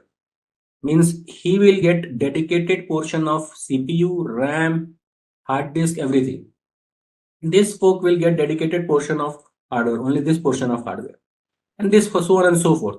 But who is allocating dedicated portion? It is hypervisor who is allocating this machine, this portion of hardware, this machine, this portion of hardware, this machine, this portion of hardware. Okay. And one more thing, it is, if this portion of hardware is accessible to this application team, anyone coming to application A and can access this hardware, but he cannot access this portion of hardware. This is completely isolated. You can't go there. And who does all those things? It's hypervisor. Okay. And the most interesting thing is, this machine will assume that I am the only machine and this is the full hardware and I am getting the full hardware. They will assume like this. Okay, this is the total hardware and I am getting all the hardware. Similarly, this virtual machine will assume that, okay, I am the only virtual machine that is running and this is the full hardware and I am getting the full hardware. So on and so forth. They even don't know that other virtual machine is running. One EC2 doesn't know that another EC2 is running on the same hardware. They don't know. For them, it's an independent machine. I mean, if they want to talk to each other, they cannot talk like this. Okay, they need to talk to, like, over the network. They need to connect to the router, switches, network, and they can talk like this, like in two different machine. Okay, they cannot connect like internally. It's not possible. Okay, just like one hardware connect with another hardware. Okay, same way they will connect.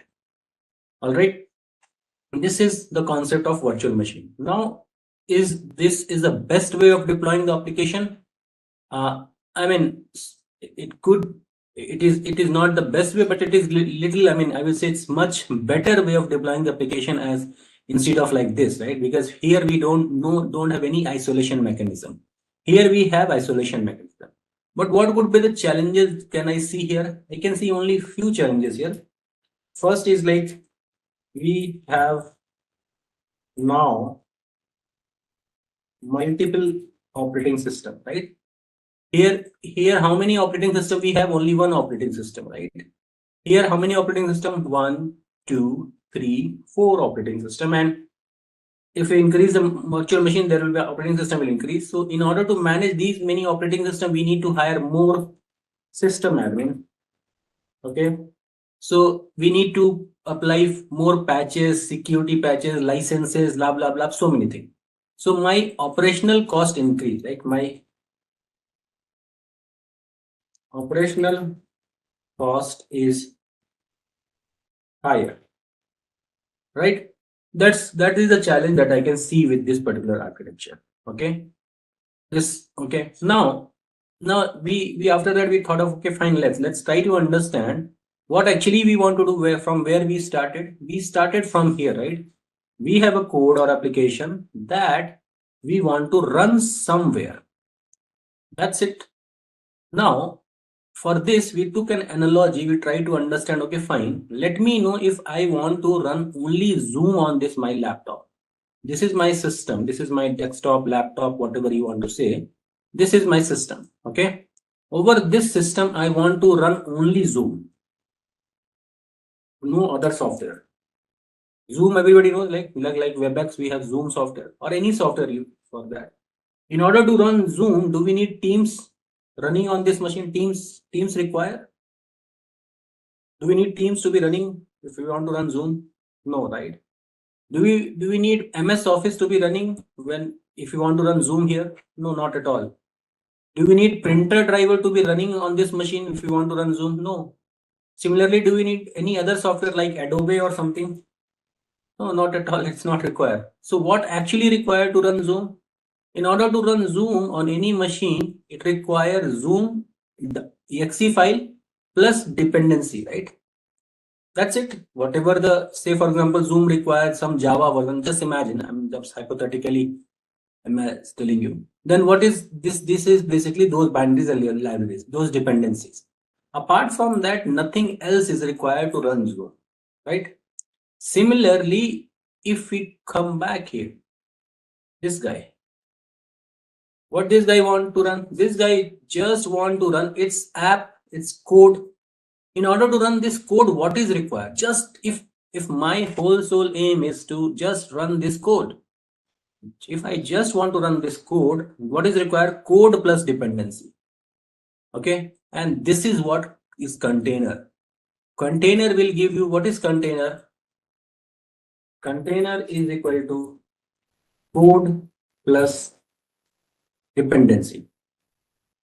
Okay, nothing more than that, nothing less than that. Whatever is required, that only and only those things. Nothing, not a single software, not a single package more than this. I don't require printer driver, but in my laptop right now, the laptop you're seeing right now, it has so many package drivers and software that I never use. Almost 60% of package I never use in my machine, right? So it happens.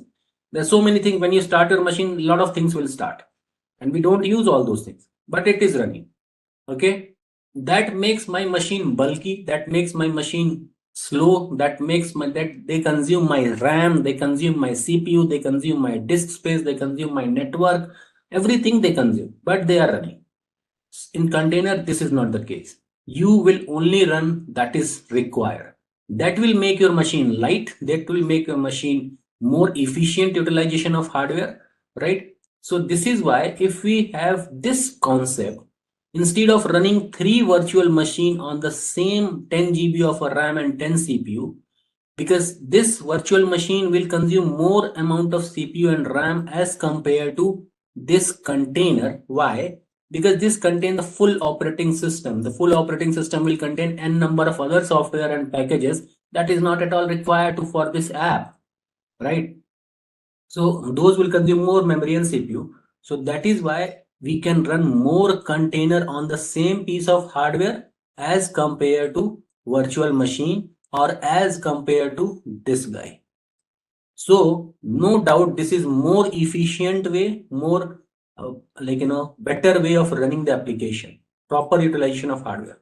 Now the question comes, okay, this concept looks good on paper, this concept looks good, but what about these 3 things? How you are going to solve this, right? How you are going to solve security, how you are going to solve other, these 3 things. What about these? So this is what we are going to understand: how container offer security, how container offer resource allocation, how container offer apps dependency, everything. All right.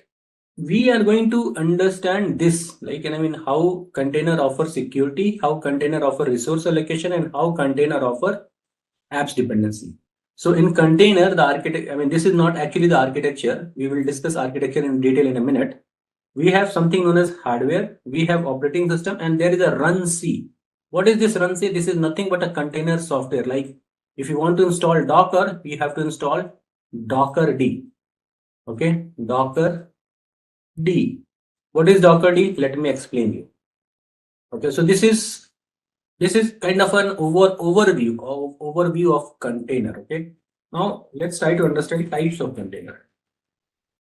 There are multiple types of container. The one that very famous is Docker. Okay, Docker is invented by a company known as Docker D. Okay, Docker Incorporation, sorry. Okay, Docker Inc. Docker, their container product name is also Docker, company name is also Docker. Okay, so don't get confused. Sometimes it's little confusing because company name is also Docker, product name is also Docker, but this is container. And 90% of the time, whenever we are saying Docker, we are talking about container. Okay, there are a few other types of container, like there is something known as cryo. Okay, there is something known as container D. All right, there is something known as Rocket, and there are few others, okay. But we will be focusing on Docker because that kind of captured almost 80 to 90% of market, and it's most widely. I mean, Docker is kind of a synonym, I mean, of container. The real product is container, okay. These are the types of container, but people say, whenever you say container, people say Docker, so it's like that much popular. I'm going to first install Docker. Let's first try to understand how to install Docker. Okay, Docker installation. So we can install Docker many ways. Okay, we can install Docker on Linux. Okay, we can install Docker on Windows. We can install Docker on Mac. That is perfectly fine. Okay, and the document that we are going to follow is docs.docker.com. Okay, document is docs.docker.com. This is the place that we should start. Okay, make a bookmark this page. This is the place where we'll come every now and then for anything and everything in Docker.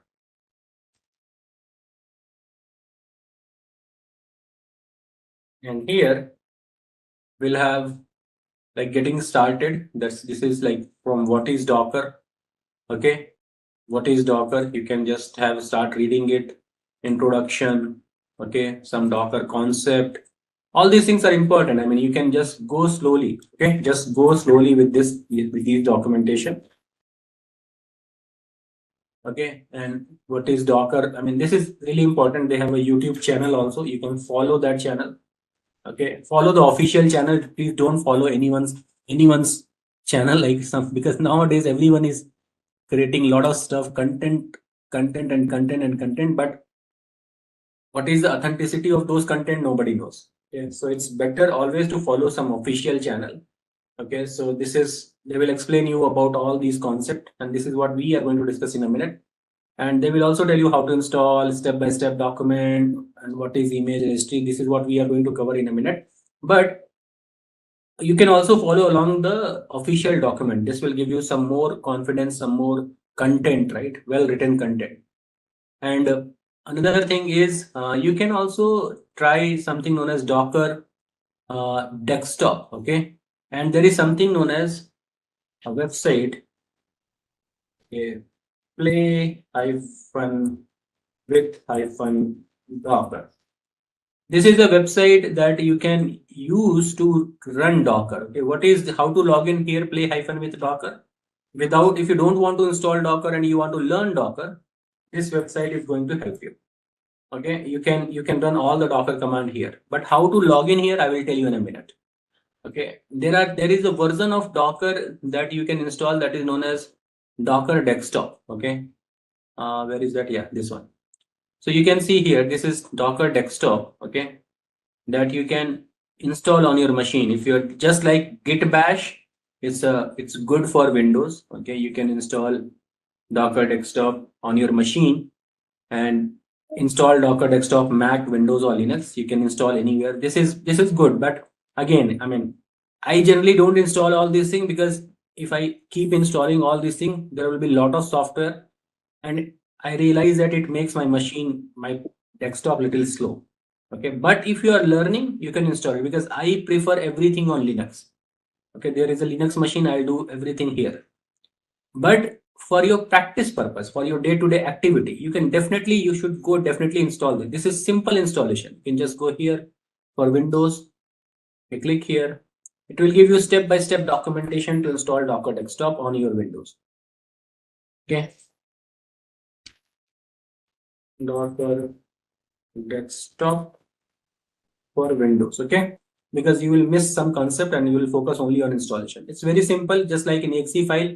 You can see it's given step-by-step documentation. You can just install it, and after that you can install it like this. Even from the go to Windows CMD, and you can install like this also. That will install your Docker. And how to install Docker desktop?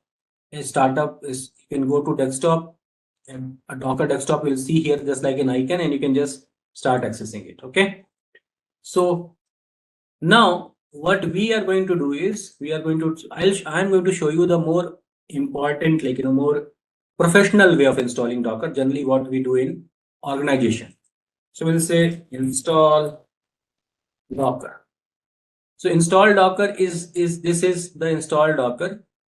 What is the difference? That is a desktop version. That is more. This is a community edition. Okay, that we can install. And there is one more edition that is known as uh, professional edition. That is for that Docker charges. Docker incorporation company will charge some money for that.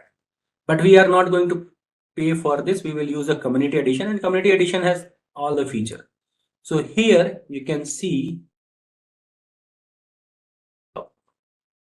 If you want, I can give it right now, but I generally don't give it because people get diverted. Yeah. So what I was telling, what is the what is your operating system? Say, for example, Ubuntu, Debian, Red Hat, Fedora, CentOS, whatever this, you can select any of your operating system version from here and you can install. Say, for example, for Ubuntu, if you click on Ubuntu, it will take you like how to install Ubuntu. Okay. These are the steps. Okay. Run the following command to uninstall config packages. If you have any config packages, it is generally it will uninstall any previous version of Docker from your machine. That is your choice. If you want to run it, you can just copy this command. I'll just prepare a doc. Okay, Docker installation steps. Okay, so what we'll do, we'll say this is step number 1. Just run it. And the second step is like installation method. It says like setting up the Docker repository. First, you need to add the this is basically what we can say. This is step number 0, right? This is prerequisite. Okay. What is the step number 1? Step number 1 is install setup Docker app repository. So you just click here, everything will get copied. No need to select and copy. Just click here, it will get copied. Paste it here. So what it is doing, it is updating, it is adding some certificate, it is adding the keys, and it is adding the all those things, and it is basically here it is adding the repository, the Docker repository. Okay. So that repository will get connected. Once it will get connected, okay, next thing is install. This is the main command to install Docker. This is going to be step number 3 for us, right? 2 for us. This is going to be step number 2 to actually install the Docker package. And the command is you can just click here. You will see like this. Okay, this is the command to install Docker. This is more official way, more professional way of installing Docker.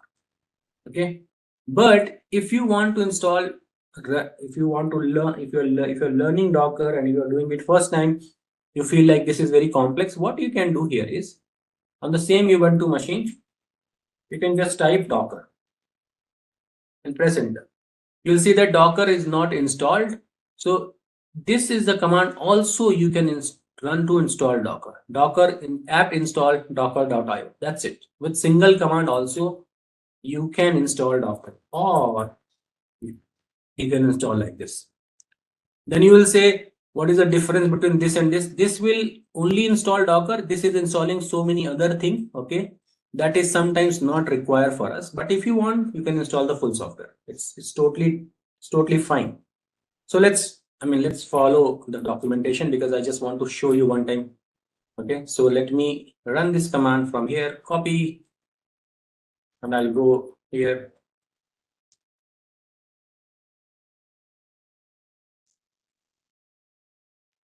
Let me become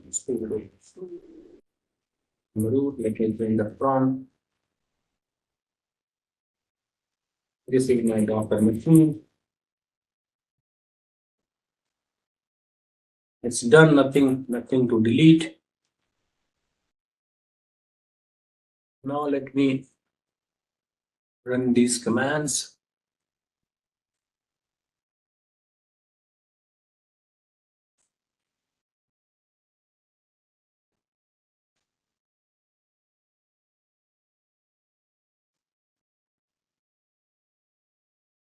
I'm just selecting multiple commands and running it one shot, so it's not a problem. Now, what is the next thing? We will add this repository. So we'll say echo. From here, you need to copy till here, right? I mean, line number 415. Is this copied correctly? Line number 415 echo. This is also dollar. This is also dollar. No, I need to till here. I need to copy till this is the whole command. All right. So this is done. We have added the repository. Now, second thing is apt update one more time because the repository got added. Everything is okay. Now, this is the main command to run Docker sudo apt-get install Docker plugin.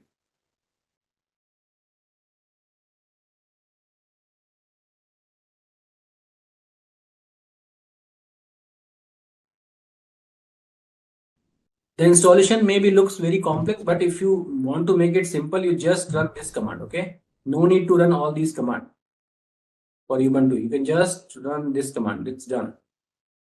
But I'm showing you the whole official.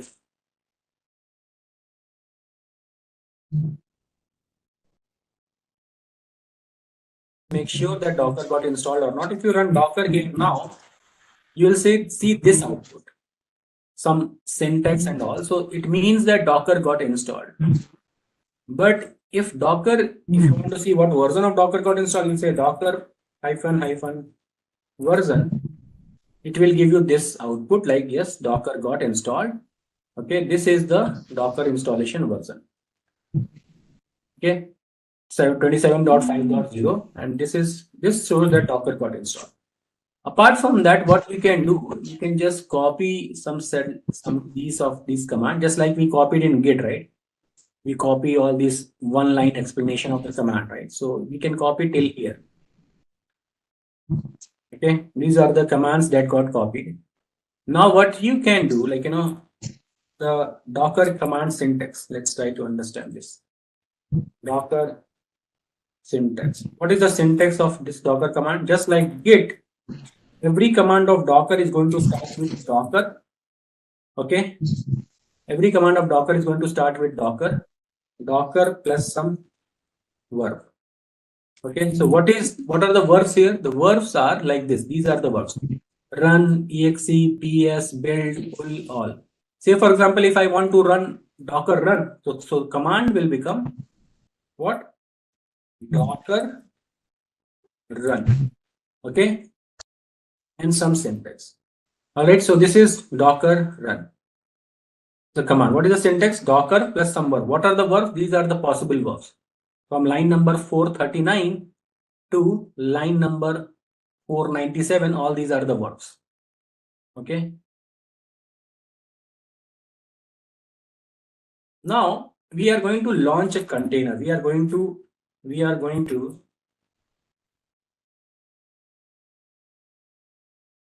launch a container. Okay, before launching a container, I will tell you one simple scenario, like an example. Docker installation, we have done it. Like, let me tell you this is the most important concept in Docker. Okay, the concept says, I mean, what we have done here, like from where the thing started. The thing started from here, right? I mean, we want to run this code, right? We want to run this code. This code we can run in multiple ways, right? This code I have shown you. If we want to run any application code, we can run the code on the following. These are the ways, right? I can run on a machine like server like this. I can run on an EC2 instance. I can run on a Docker Lambda. Just ignore these two things right now. Okay. We can run on a physical machine. When I'm saying physical machine, like we can go to our data center and we can run the servers, images like this, right? These are the server, right? In any data center, we have these are the server, right? You may have seen in movies and all, hackers is like something is doing, but these are the server. These are the physical machine where you can run your application, right? This is one of the way. And another way of running your application that I'm showing you is on EC2, or that is basically on any cloud, the virtual machine. This is EC2, right? Where you can run your application. Till here, everyone is with me? Either on a physical machine or on a virtual machine. These are the couple of ways we can run our application. Now, in order to, if you want to run your application here, if you have to build a server, what are the things required if you want to install a server? Have you installed operating system in EC2 or on your laptop or in your any server? What is the first thing that is required? Operating system image, right? We say, where is OS image, right? Maybe in a physical machine, it is in the form of ISO image. Okay, maybe in a pen drive or over the network. I don't know, but we need an operating system image, right? Storage and network, that is fine, but most important thing is operating system image. All right. Similarly, if you want to install EC2, what is the most important thing to install? AMI, Amazon Machine Images. Once we get an AMI, and then after that we install an operating system, or once we get an operating system image, we install operating system and we configure it. All right. And our code will start running. Like then we install our application code on top of it, maybe here or maybe here, and our application will start running it, right? This is what happens. Similarly, if you want to containerize any application, if you want to run in the form of container, like you want to run your application in this container, what are the things that are required? First of all, from your code, you have to create a file that is known as Docker file. Docker file is a text file where we define all the dependency. Code plus dependency, we write it. Say for example, if this code require Python to run, we will mention that this code require Python to run inside the Docker file. Okay. So what is Docker file? Docker file is a simple plain text file that take the code and define all the dependency. From this Docker file, we build something known as Docker image. We build something known as Docker image. Okay, this is image and this is Docker image. What is this image? This image is concept wise same as like ISO image, AMI, like this, because for any machine to run, we need an image. And what that image will contain? The code and the dependency in that image. From this image, we create something known as container. All right, this process you need to remember. This is the main process, and we are going to image as an image we call like this dependency, code plus dependency, we create an image out of it. Read only. Image is what? Read only file, right? Can you say what is ISO image? It's a read only file. You may have remember this disk, right? This in our college days, we ask for like, who is having Windows ISO image, who is having Windows disk, right? That whatever written inside that disk, you cannot change it, right? It's a read only file. You cannot overwrite it. Similarly, this image is close to ISO image and AMI, but the only thing is it's very, very, very, very small in size. It's not full operating system. This image is containing what? Code and the dependency. That's it. Very light version of image. Okay, this is the process of containerizing any application. Just remember this diagram. This is the process. Okay, so now we are going to launch a container. For launching a container, what is required? Now tell me. For launching a container, what is required? I want to launch this guy. What is required? Image. That's it. Image, right? First thing we require image. Docker file, we'll see how to build Docker file, but first thing is require image. So the command to launch a container is this. If you scroll it up, line number 439 says run, create and run a new container from an image. Yes, this is the command I want. So the command will become Docker run and some image name.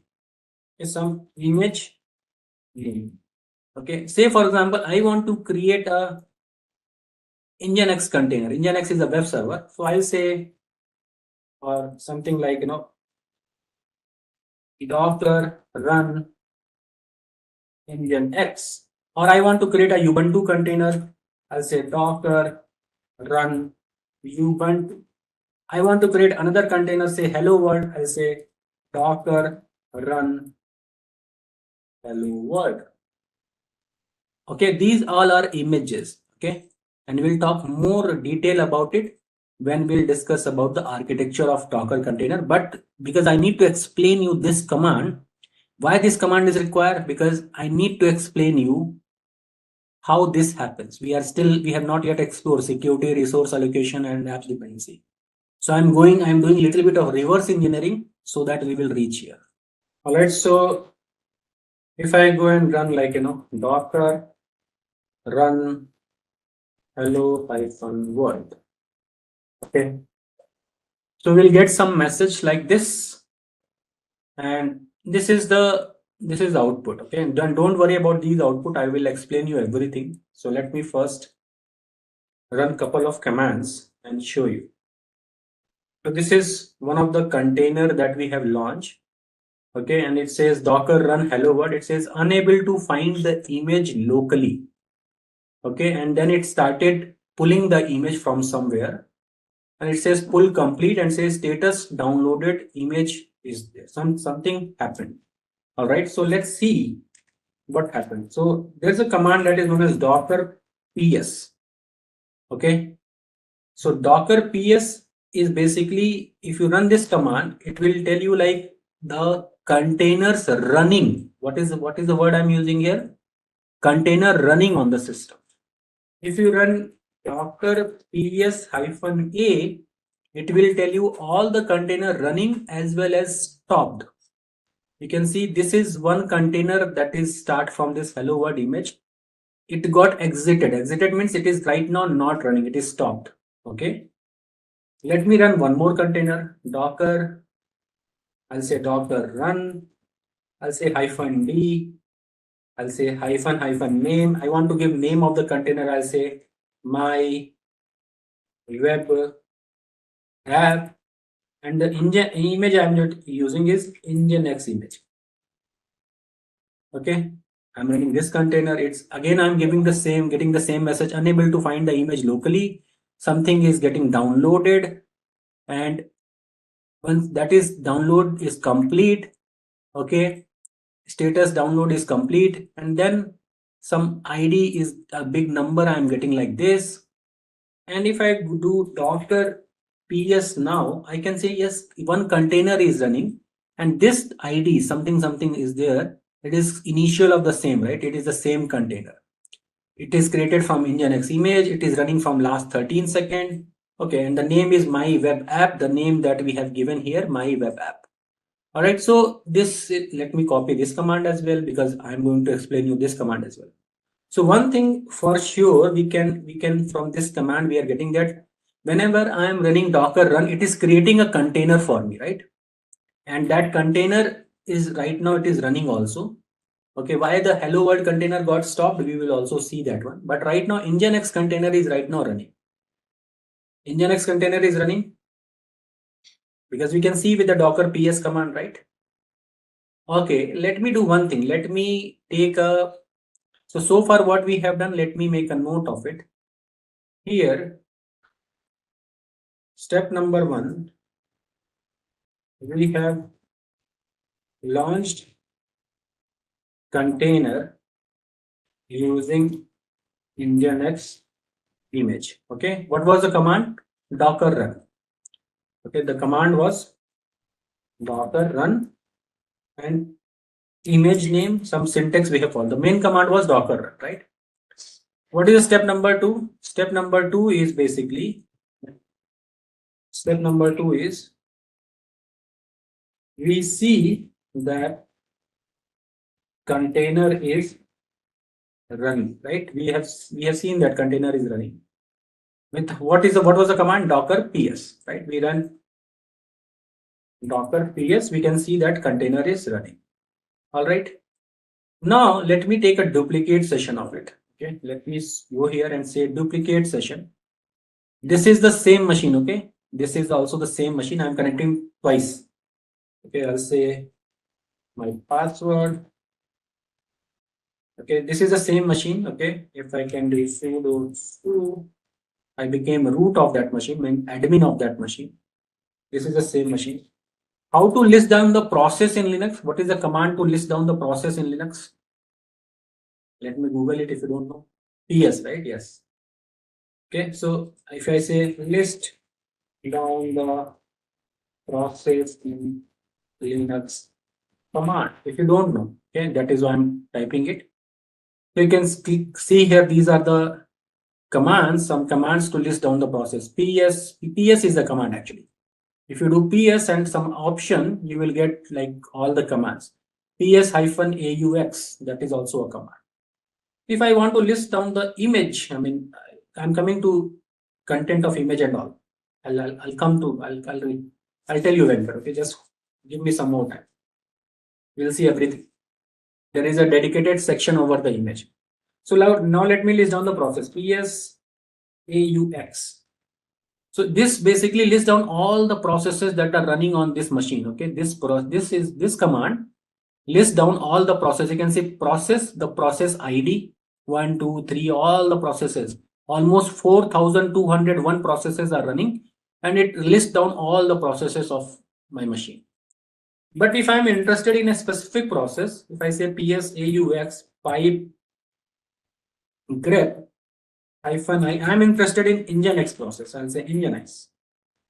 Is there any Nginx process running on my, what this is a filter, grep is a filter. Out of 4,000 processes, I filtered out only all the processes that are running Nginx. Is there any Nginx process running on my machine? -I for case insensitive. Whether you type in uppercase or lowercase, it will make it insensitive. Okay, Vaibhav, case insensitive. The same command if I type grep -I capital Nginx, okay, it will still list down. Okay, but if you type the same command capital Nginx without -I, it will say nothing is running. Are you getting it? So -I is a case insensitive. Vaibhav, you are getting it. So we have Nginx process running here. Can you see that this is an Nginx master process running? Are you folks with me? What is the process ID for this? What is the process ID? 3983. The ID is 3983. Yes. If I want to kill any process, stop any process in Linux, what is the command? Command is kill. Okay. Kill. Yeah, -9 is sometimes not required, or kill -9 and the process ID. So if I do kill -9 is like forcefully. Kill -9 3983. Can I kill this process? Let's kill this process. Kill. Let me grep this process again. Is there any Nginx process running now in my machine? No, because this is just a grep command. This is the same command ka process. No Nginx process is running. So can I make another note? What we did after that? After that, step number 3, we list down all the Nginx processes. Okay, with what is the command that we have used? PS-AUX, right? This is the command grep Linux, I mean grep Nginx that we have used. After that, what we did? Step number 4, what we did? We killed Nginx master process that killed all the Nginx child process. What do you mean by child process? If you go here, this is master process. Worker process are the child. This is parent, this is child. Worker are child. So this, when we killed parent, child automatically get killed. You can see we were having 1, 2, 3 processes running.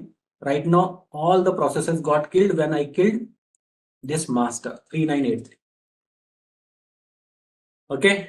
So that is for sure we have killed the process. Now let's see any container is running here. Earlier when we were here, container was running. Let me do docker ps. No container is running. If I want to see all the stopped and running container, what is the command? Docker ps -a. A means all. Yes, I can see that this Nginx container is also got stopped, got killed. Stop means got killed. But who killed this process? We didn't kill this container. We killed the process, right? So can we make an assumption here from this statement?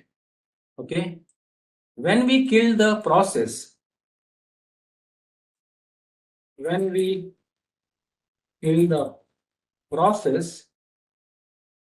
container got killed.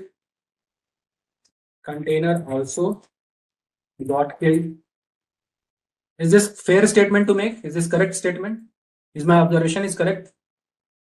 So from here, can I make a statement that containers are nothing but operating system process? Is this correct statement? Yes, obviously. This is operating system process only, right? So now next question is in my mind is, if it is an OS process, how it can run my code within it? How it is possible? How a process can run my code, because I want to containerize my code, right? I want to run code inside container, and container, now you are saying that container is a process. How it is possible a process can run my code inside it? Is it possible? It is absolutely possible. Now that is what we are going to explore. This observation is correct. What we did, let me go step by step one more time. We have launched one Nginx container. When we launch the container, we see that container is running docker ps command. It is showing me as a running container. Then we list down all the Nginx process using ps-aux. Then we killed that same Nginx process. The moment we killed this Nginx process, the container also got killed. Okay, it means there is a direct relation between these two guys. So it means that when we killed the process, container got killed. So can we make a statement that container is nothing but an operating system process only? Yes, that is correct. If it is a process, then how a process can run a code within it? That is what the question is. Are you folks with me so far? Is it interesting? Are you finding it interesting? Okay, now let's figure it out how it happened. For this, let's go few years back. Okay, step back. Go to your college days. You have studied a subject that is known as operating system? Maybe, I'm not sure everyone, but maybe some of you have studied a subject known as operating system. Tannenbaum, or what is Dontainer? I don't get the question. There is somewhere typo. If somewhere typo, it is container, not. Step number 2, what is this? Oh, we see that container. Okay, that's a type. So how Linux work? So what happens in Linux, that this is a hardware. Okay. Over the hardware we have what? RAM, CPU, hard disk, like this everything comes under the hardware. Suppose this is a hard disk. Okay, just imagine, and I have a process. Okay, I initialize a process in Linux. I'm talking about Linux operating system. Okay. In order to run process requires some hardware, maybe RAM, CPU, or hard disk. Is it required? Yes, obviously required, right? Any process requires some hardware to run. Is this process going to get this hardware directly? No. There is one more component in Linux that we call kernel. Have you heard this word kernel? Kernel is, you have heard this word, kernel is heart of operating system, right? So this is kernel. What happens? Process will interact with kernel, and kernel will allocate the hardware. This is how it happens. But one more thing, process is not going to interact directly with kernel. There is something known as system call, or we call sys call. Somebody even doesn't know that is the operating, not learn operating system. This is what happens in operating system. Process will generate something known as system call. System call will interact with kernel, and kernel will allocate the hardware. Okay, say for example, just imagine you are running, you are opening your CV. Okay, you are opening your CV. Okay, Your CV is basically need to process, then you will see your CV. That document need to process, then you can see your CV. Whenever you want to open a CV, this will generate a process.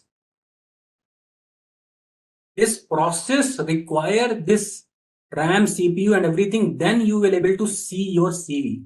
Okay, otherwise you won't able to. Sometimes you may observe your computer is super busy, like CPU and everything. When you double click your some process, CV or something, it won't open. It will take some time to open. Why? Because they are not getting the required amount of hardware. When you open any file, it requires some amount of CPU and memory and all. That is known as hardware. Okay. So just this is how a Linux operating system works. If you have another process, what will happen? Okay, another process. This process will generate its own system call. Every process will have its own system call. System call will interact with kernel. We have only one kernel. That kernel will allocate hardware. Say for example, along with CV, I want to listen a song. So song will also generate its own process. Okay, I want to watch movie. That will generate its own process. That process also requires some part of RAM, CPU, memory, hard disk, all those things. Who will allocate? Kernel will allocate. This is what the architecture of an operating system. This is, we can say, how Linux works. This is how Linux works. Now imagine this is concept. Now imagine I have two processes. This is an hypothetical condition to explain you what is. Okay, this is, say for example, process underscore A, and this is another process underscore B.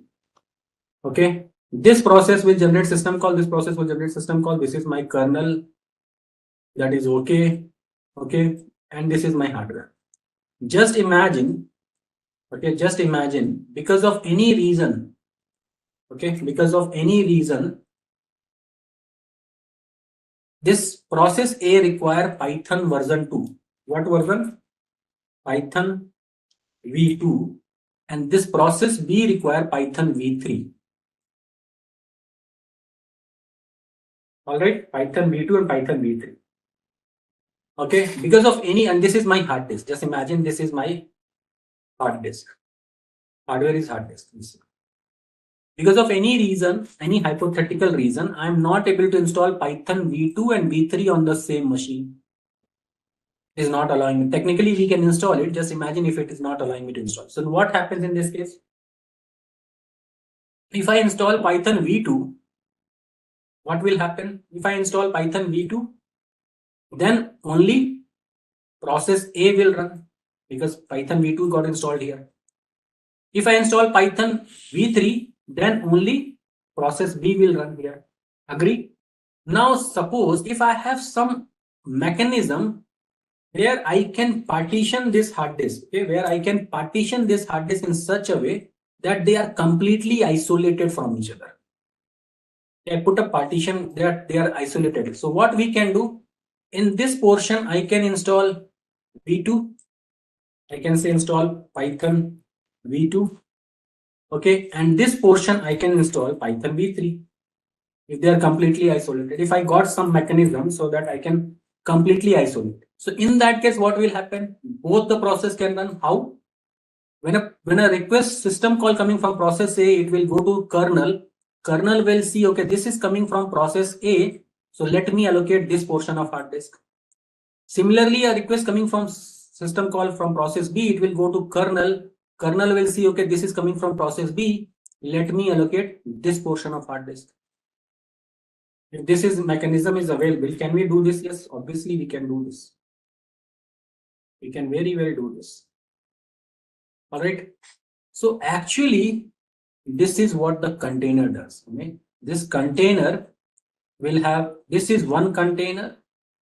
Okay, and this is another container. Okay, this is one container and this is another container.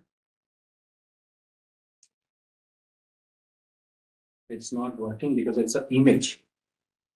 It's a screenshot. Okay, so this is just imagine this is one container. Okay, this is what I'm trying to say. This is one container and this is another container. But who will partition this thing? Who will partition the hard disk in such a way?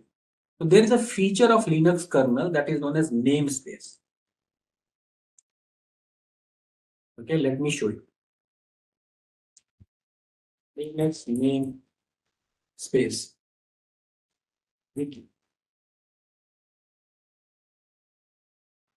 What Linux namespace wiki says, let me copy it for you. Linux namespace wiki says, what is namespace? Namespace, just read it. I mean, carefully read it. It says, namespace are the feature of Linux kernel. They are the feature of Linux kernel, okay? This is a feature of Linux kernel that is already there in Linux. That partition a kernel resource. Resource mean hard disk, RAM, CPU, those hard disks. Such that one set of process sees one set of resource while another set of process sees different set of resource.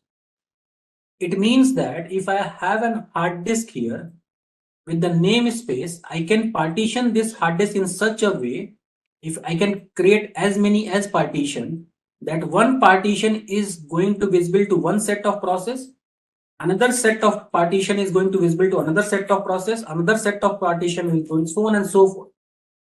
I mean, we are here allocating a dedicated hardware to a process. Dedicated RAM, dedicated portion of CPU, dedicated portion of hard disk, all those things. This is what exactly aren't we doing with the virtual machine using hypervisor?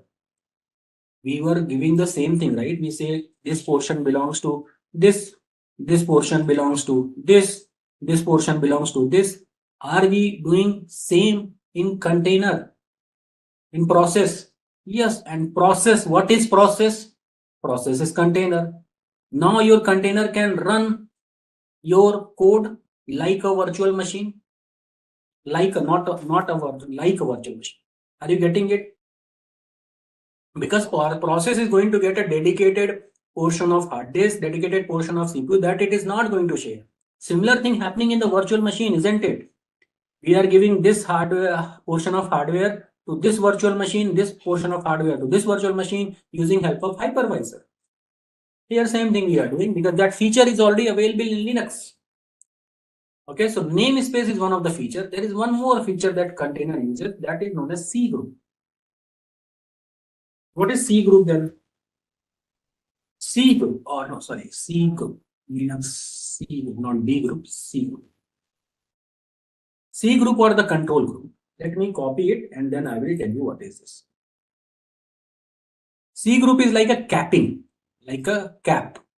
What C group says? C group says, C groups or control group. It says it's a feature of Linux kernel that limits, means put a cap of resources like CPU, memory, disk, IO, and blah blah blah blah blah blah. What is the meaning of it? Namespace says I can partition the hard resource in such a way that one partition is visible to one process only. But how big is the partition? If the partition is going to be that big, okay, or the partition is going to be that big, or the partition is going to be that big, is defined by C group. It should not be happen like, if this is my hard disk, one process will get this big partition and all the rest process are like dying for a small portion of it. It's not like that. That capping is done by C group. So that is what's a feature that limits accounts for the isolated resource usage. Namespace is what you can see. C group is how much you can see. Are you guys getting it? Using these two features of Linux and C group, your process start behaving like a virtual machine. And what is process? A container. Now, what is the definition of container then? Container is basically, now if I ask this definition in 10 year, 15 year folks, they will say, what is container? They will say container is a virtual machine. That is wrong definition. Absolutely wrong. Container is not a virtual machine. Virtual machine is different, container is different. What is the correct definition? You can say container is an operating system process that behaves like a virtual machine using the concept of name space and C group. Are you getting it now? What is container? Your definition. So we started this security thing is now solved about this security and isolation app dependency because they are now getting a separate area. So security is solved. It's not possible that one process will interact with other process because they are running in a dedicated portion. Everything, apps dependency and everything, we can solve it. Okay. What was that? Security, resource allocation. Yeah, resource allocation also we have solved, right? All right. So what is, we started from here, just try to understand the whole process because that is what I need. I have created a container. We have listed down the container. We have killed the process and the container got killed. From here we made a assumption. We made, like, we identified that container is nothing but an operating system process. That is absolutely fine. But the question was how container is going to run my application, because if in order to run any application you need CPU, you need RAM, right? You need disk, lot of other hardware, right? These are the things required. If it is a process and it is running my app, then how it will get a dedicated portion of CPU, dedicated portion of RAM and hardware or hard disk so that it can run my code like an independent, isolated way, right? This is what the problem was. For that, we understood that how Linux work. Linux, everything in Linux is a basically kind of, we can say, process. Process has a system call interact with kernel, and kernel allocate the hardware. Hardware, like anything, CPU, RAM, disk, all these things. Okay. Now, using the namespace feature of a Linux kernel, we can partition. Namespace is what? Namespace is a feature that is available in Linux kernel. Yahan par, like this is where that feature is already available. What this does, partition a kernel resource, means hardware, such that one set of process, means one process will see one set of resource, another process will see another set of resource, means it will see dedicated portion of CPU, RAM, disk. That is not going to seen by this guy. It is only and only belong to this guy. That is an isolation that offers by namespace. And this is the area where my code is going to run. How big is this area? That is determined by C group. Whether this area is going to this much or this much, that we can define with C group. Docker architecture basically. Okay, so Docker architecture has three components. First we call Docker CLI. Okay. Second we call Docker daemon. Third component is Docker hub. Okay. And what is the process of containerization? The process of containerization is this. Right, we have code. From code we create Docker file we create Docker image and contain. Don't worry, we'll have a lab on this. Okay, we will understand this in detail. Okay, so what is Docker CLI, what is Docker daemon, and what is Docker name is Docker hub? When you install Docker, where you run this Docker command, right, where you go and run this Docker command, Docker ps, Docker ps-a, all these things we are doing at Docker CLI. This is known as Docker CLI. Okay, this is Docker CLI, where you run the command. What command we ran? We ran Docker run Nginx, right? This is what something we ran. We ran Docker run Nginx. There are a couple of option -d and all, but this is about the CLI, where we run this command. When you run this command is handled by main Docker process that is known as Docker daemon, or sometimes equal to Docker daemon. This is the main Docker, where how it is running. When you install Docker, this process got installed. This daemon started running. When you install Docker using these commands, this basically started this process. And if you want to see this process, you can just list down it. ps aux grep -i docker. So you can see that Docker D is running here, right? This is the main process that got started. This is the Docker D process, main process. Okay, this is Docker D that is running like here. This does all the heavy lifting. This does all the hard work. When you run this command reaches to Docker D in the form of API. It is a REST API over HTTPS protocol. Okay, and Docker daemon sees this API and try to understand what you want to achieve. It is with this command, in this example, Docker understood, okay, this guy want to launch a container using Nginx image, because for container, image is required. And the image here is Nginx. So first, it will search the image locally. It will start searching the image locally on this machine. Is there an image available, image available, image available? It will search locally, scan the local machine where the Docker is running. That is why it says the message. And there was no image, so it says unable to find the image locally. In this command also, it says unable to find the image locally. Locally means on the same machine, not able to find the image. Actually, if image is not available locally, there is something known as a repository known as Docker Hub. That is maintained by Docker Incorporation, the company behind Docker. There is a repository that is known as Docker Hub. Docker Hub is like GitHub as a repository only, but for only to store images. The location is hub.docker.hub.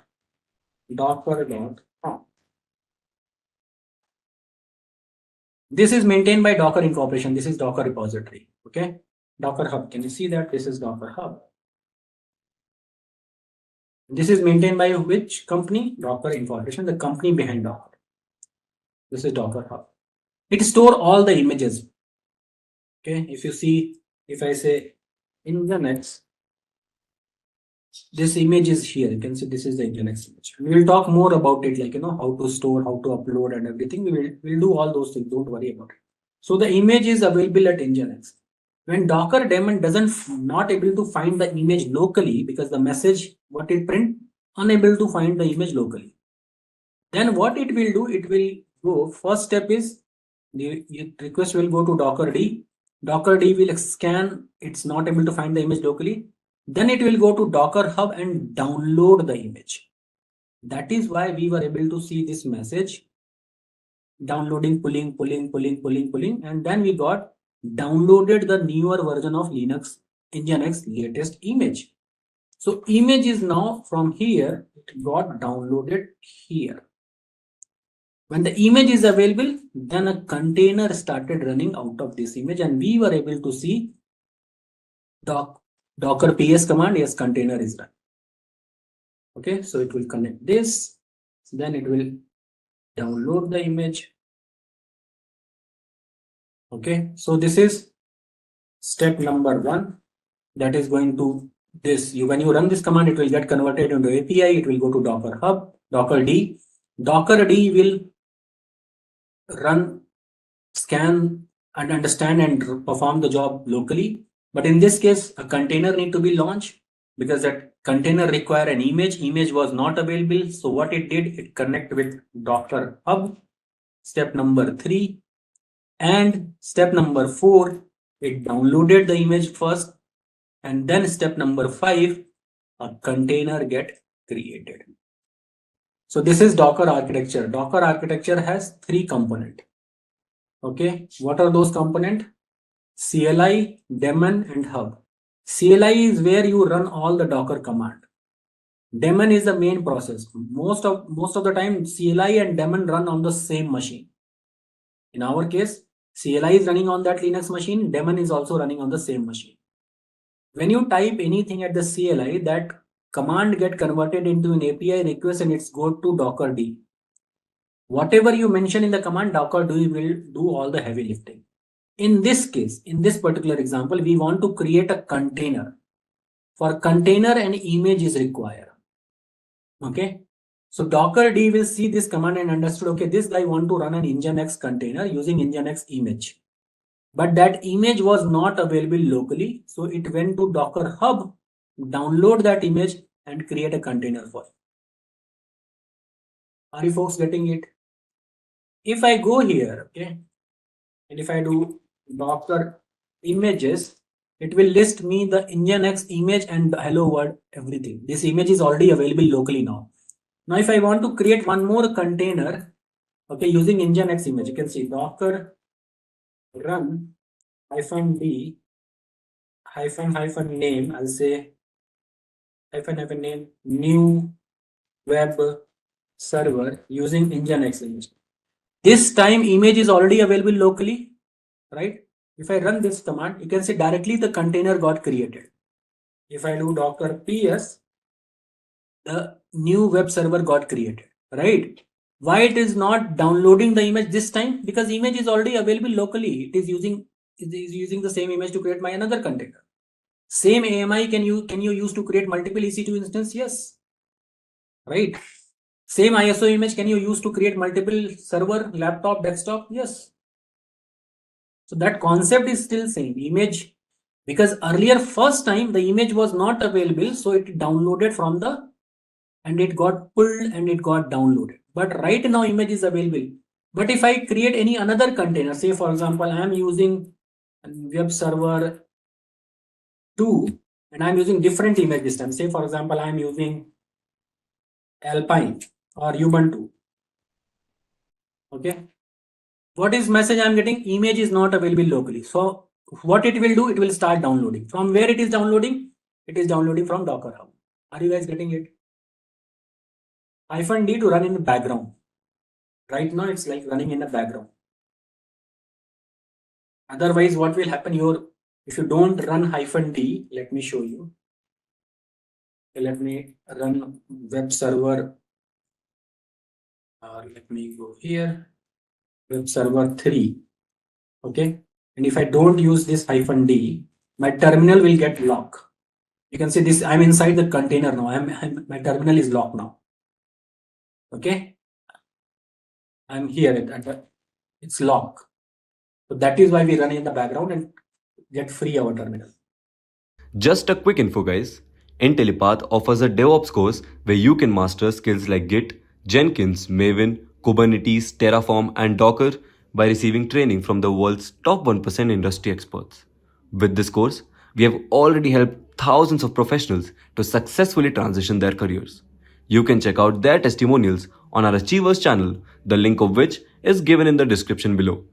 Without a doubt, this course can set your career to new heights. So visit the course page link given below in the description and take the first step towards career growth in DevOps. Okay, so we will see some of more commands of Docker. So let me give you some list of commands of Docker. Let me go and log into my GitHub. Okay, so here, I have written down some of the commands that you can definitely use it. Docker commands here. Okay, so these are some set of commands that you should practice. Okay, what I'm showing you just the notes first so that you can understand. Yes, the commands are here. Okay, you can run it. We will use most of these commands one by one. Okay, but what is this command? How to run this command? What is the use of the command? I have mentioned everything here. All right, so let me start with now what we like in order to run a command container. Let's say for example, if you do Docker ps, okay, Docker ps, it will list down what is Docker ps and what is Docker ps -a. What is the difference? Docker ps will list down only the running container. Docker ps -a will list down the running plus stop container.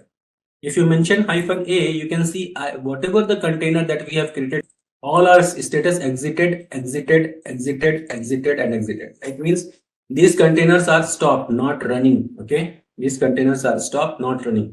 So if I want to start any container, the command is Docker start. Okay, and the container ID. And here, in this particular case, you can see this is like your whole output. This is container ID. Okay, Docker assign a container ID to all the container. Okay, this is a hash basically that it assign. This is the name of the container. By default, when you don't give name, Docker will give you some funny name, okay? But we have given some name, and if you don't give name, it will give some funny name, and it will tell you like what is the image, from which image they have got built, okay? When they got created, till what time they are running and all.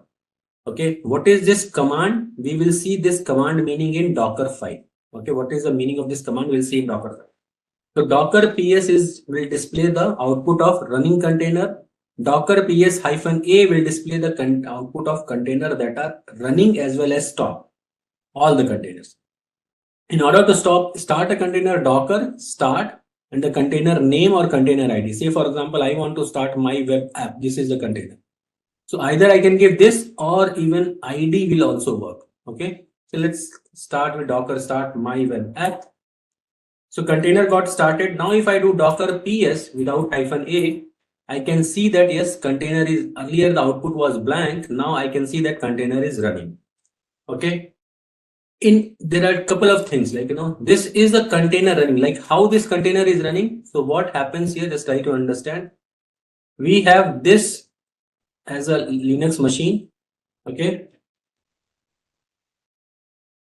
Over this machine, what we have installed? We have installed Docker.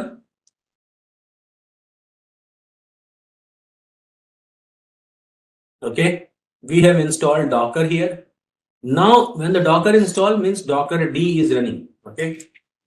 Docker D is running. The daemon is running. Install Docker means Docker D is running.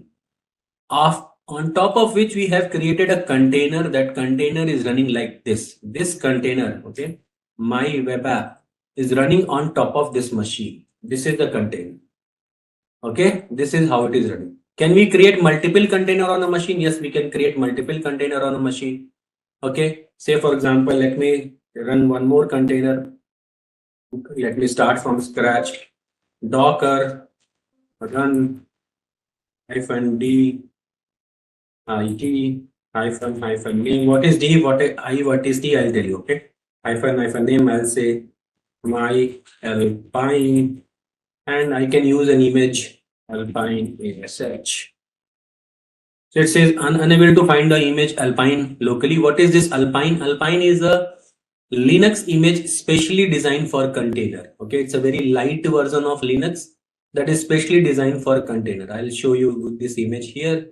This in the Docker Hub. So here what happened when the moment you run this command is handled by Docker D, and it says it understood, okay, you want to create a container using Alpine image, but the image is not available here locally. So let me download it. It downloaded the image and then the container got created. Now if you see Docker images, you can see the Alpine image is got downloaded. Earlier the Alpine image was not there. Okay, only we have Linux, Ubuntu, Nginx, Ubuntu, and Hello World. Now we have Alpine image also.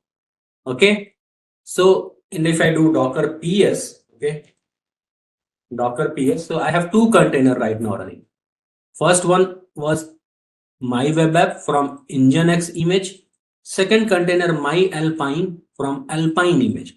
So what happened in this diagram? I have one more container running here, and this container name is my Alpine.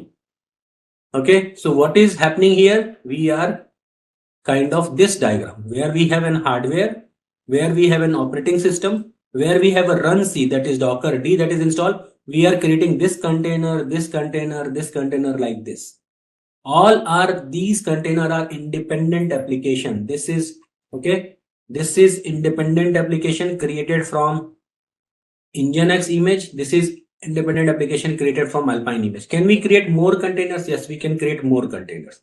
But till how many containers we can create depending upon the size of the instance. If instance has, say for example, 10 GB of RAM and 20 CPU or something like that, then by default how much this container will contain, based upon that resource we can create the container. But the point here that I want to tell you, to understand the concept, this is how it is running. There is a base machine. This has a hardware plus operating system.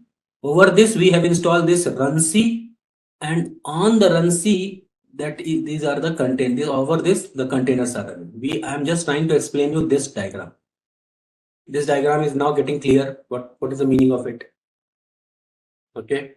Now we will perform this exercise.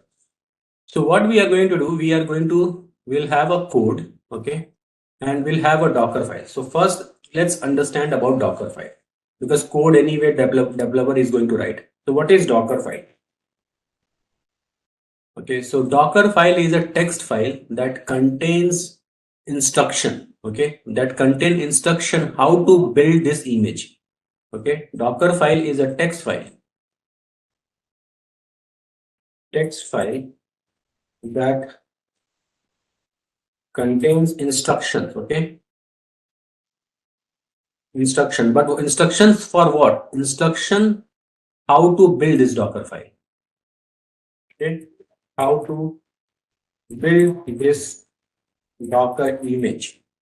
Okay, I mean, what are the things that require to build an image? An image is something like that will make this code running. Actually, it will define all the dependencies that are required for this code.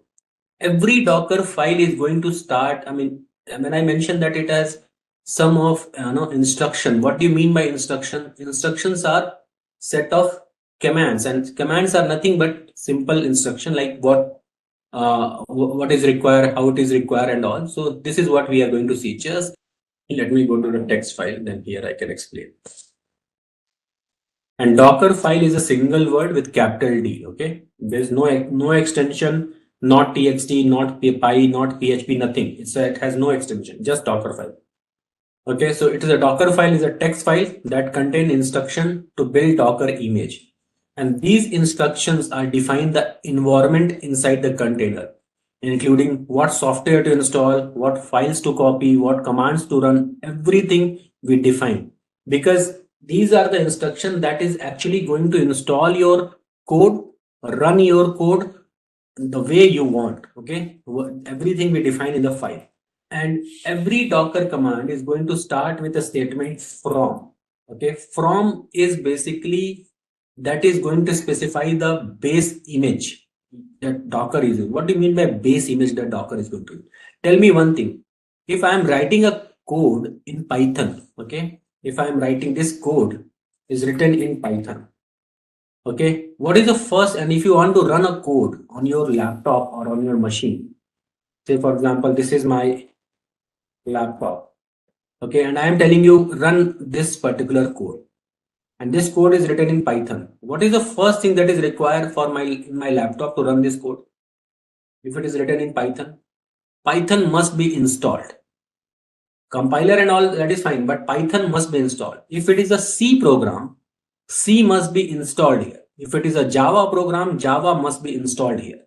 Otherwise, I won't be able to run this code. Are you getting it? In college days, in your school days, whenever you run a C program or something, we first thing what we do, we install C, right? Similar like that. Okay, so from is actually specify the base image. Okay, base image is like what is required to run this code. If I am writing a Python code, if I'm writing a Java code, the base image I will take a Python. So what it will do, it will create a simple, very first layer of my base image. It is going to create a base image like this. Okay, say if I go here, it will from statement will create my base image, the first image here. It could be any, what should be the base image depending upon what is my use case. Okay, that is what the from statement specifies. So what is this specify? It is specify your base image used to build. All right, and say for example I want to use Ubuntu image, I can say something like this, from Ubuntu 20.4. okay, this is an example. Second instructions, like there are a couple of handful of instructions, 10 and 12 instructions are there only. Second instruction is run. Again, all the instruction of Docker file written in uppercase. Okay, all the instructions are written in uppercase. So what run is going to do, whatever the command that you want to execute, whatever the software that you want to install within your Docker. I mean, say for example, when I'm installing a code, okay, on Ubuntu, I want to upgrade my code or I want to install any software. So that we can specify with the run command. So what run does basically, run is a set of commands. This execute the command within the Docker image in the process of build. Okay, whatever it is telling, I will give you when I'll write a Docker file, it will become more clear. But just let me first explain the description. Okay, say for example, I want to install something like this: run apt get update or install Docker image.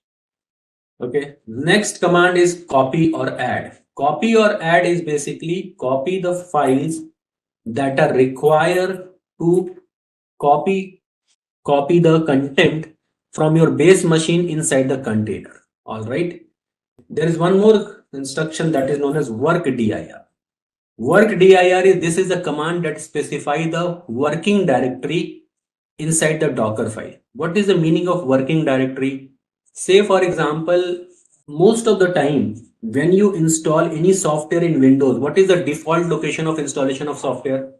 C program files, right? Most of the time it is a C program files, right? Where the softwares get installed by default.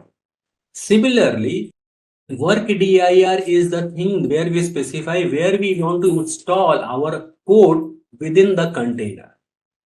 Okay, if you don't specify the work dir, by default everything will get installed over the root. Okay, so it's a good practice to specify the work dir. All your configuration file, all your software, everything will get installed inside this directory, whatever you are specifying. You're setting the path, or you can say specifying the location where I want to install everything. Okay, and how we specify? We'll specify something like this. We'll say work dir space app. So inside /app directory, everything will get installed. Okay, what do you mean by everything will get installed? Say for example, this is a container right now running, right? Docker ps. I have two containers running. This is one container, this is another container.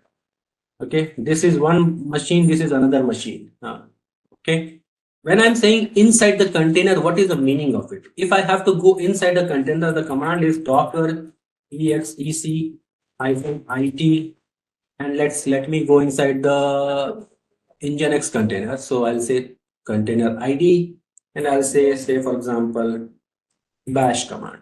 What is the meaning of this command? I will tell you in a minute. First let me show you something, then so you can see my prompt got changed. Earlier I have a prompt like docker this, now I have a root @ this. My prompt got changed. Right now where I am inside the container. I am here inside this machine. I was here. Okay, I was here. From here I went inside this machine. I'm here inside a space, because container is also kind of a machine only, right?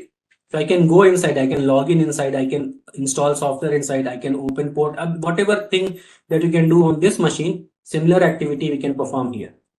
Okay, we are here right now. And what is the meaning of this command? Don't worry, I will tell you. If you give me some time, I will explain each and everything I'll connect at the end. Okay, but we are inside the container. Whenever I'm saying that /app is in this Docker file, basically /app we are creating here. Okay, inside this directory, something like if I do df-h, this is the file system of container.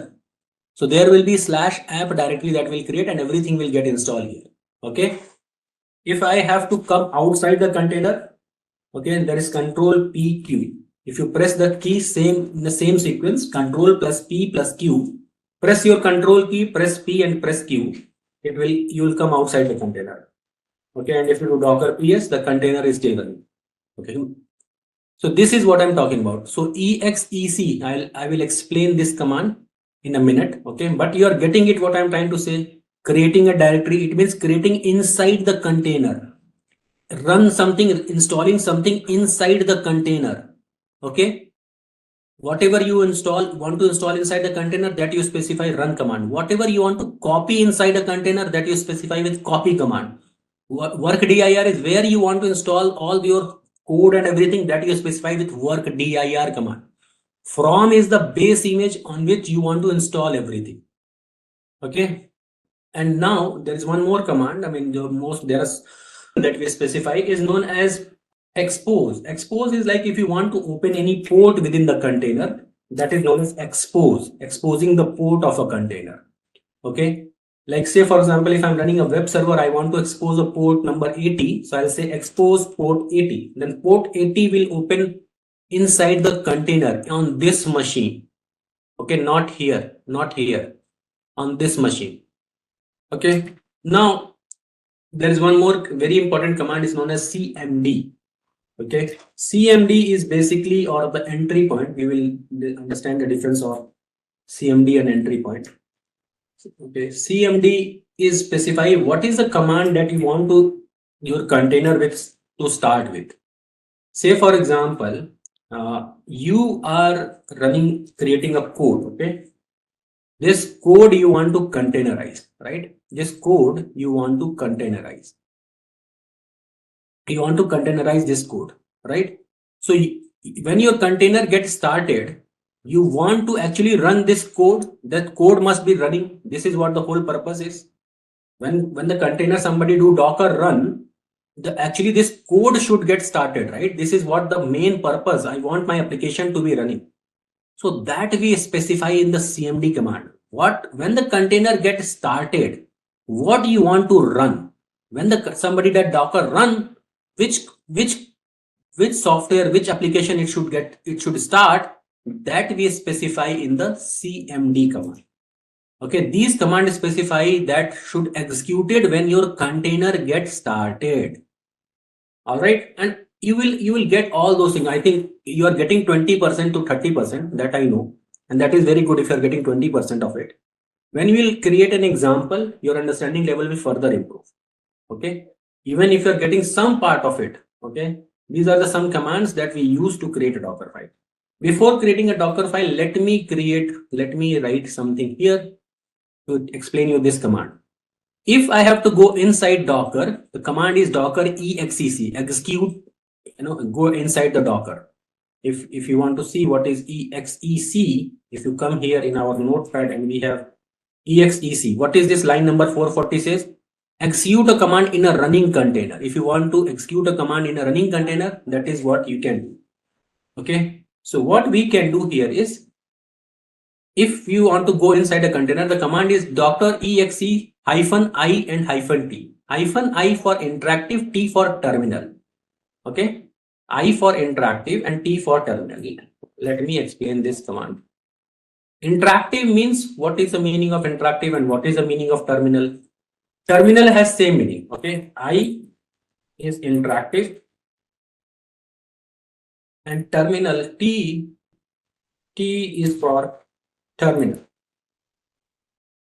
Terminal is like, this is a terminal. This is a terminal. Okay, so you are getting, when you run this command, you are getting a terminal of container. This is container terminal command prompt that we generally call.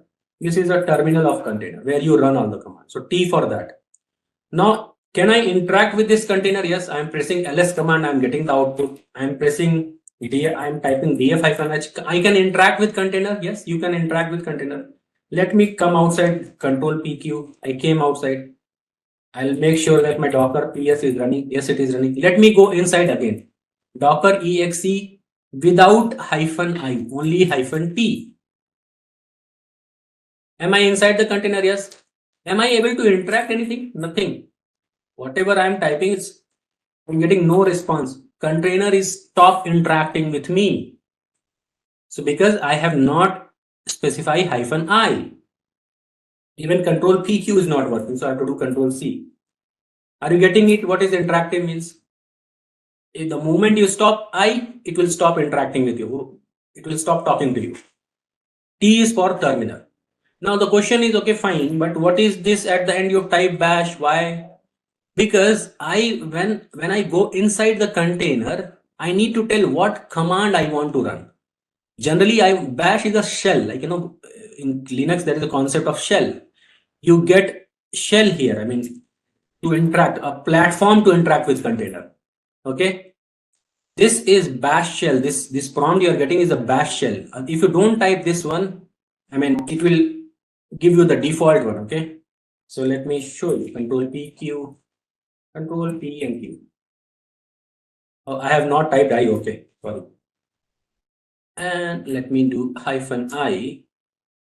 Okay. And if I remove this bash, let me see what is happening. Can you see what it says?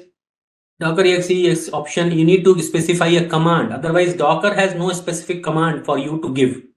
Docker doesn't know when you land what to give you. So you need to tell, because it's a container, it will contain only the things that is required to run your code, not nothing more than. It is not going to entertain you to come inside and play with me. It's not for that.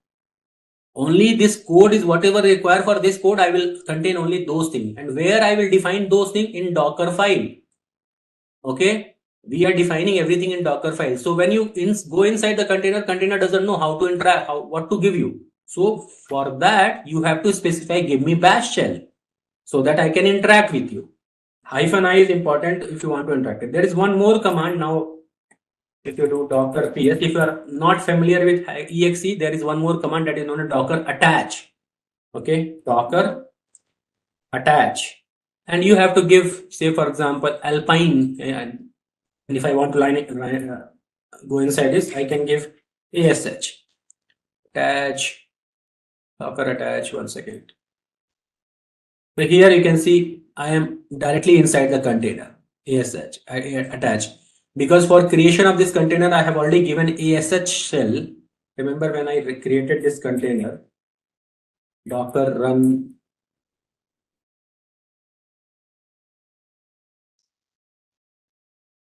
I have given already the ASH shell. So I have specified the container. Whenever somebody log in, you should give an ASH shell.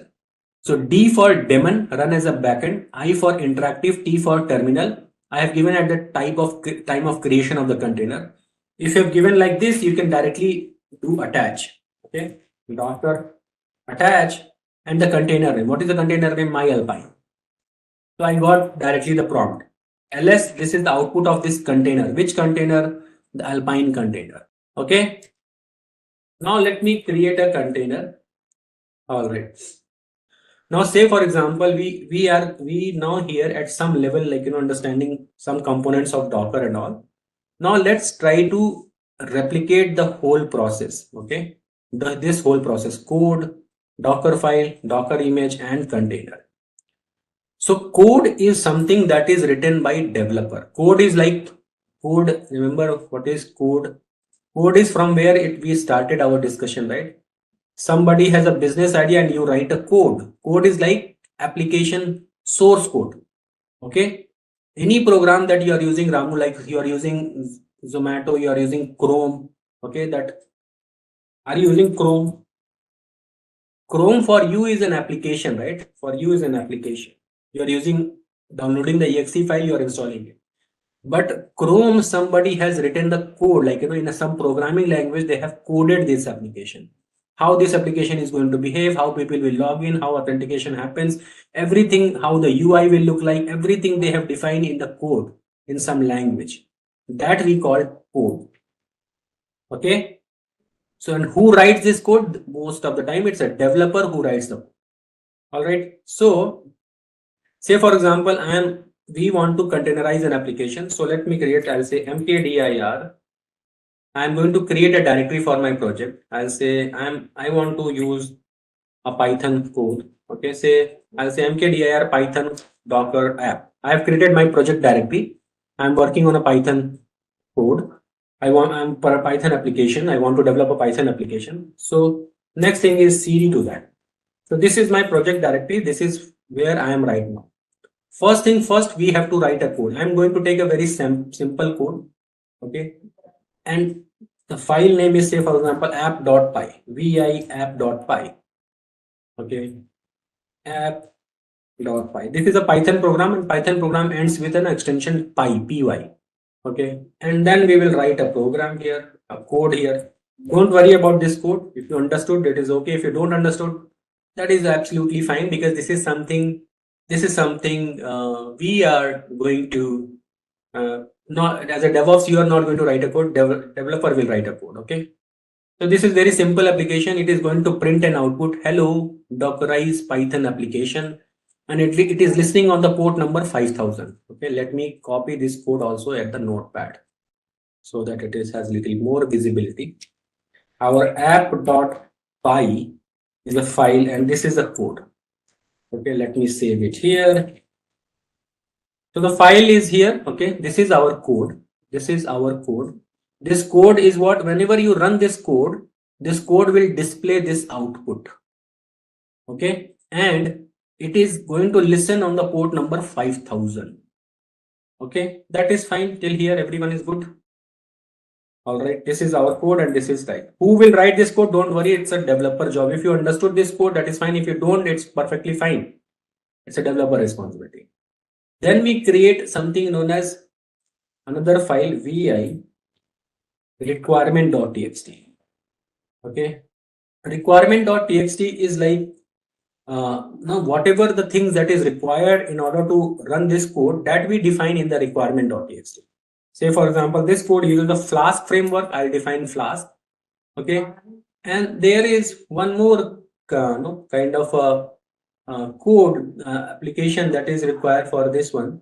So this is a Flask framework. You can see here, this is a Flask framework that is used by this particular application. So this is going to be a requirement in Python. How we define the requirement? We create a file that is known as requirement.txt and the Flask. Responsibility of these two files is with developer. Developer will write this particular two files. Okay. App.py, everything is here. Yes, everything is here. Let me see. Okay, vi requirement.txt. Let me also write a requirement.txt. We'll say, where is my requirement.txt?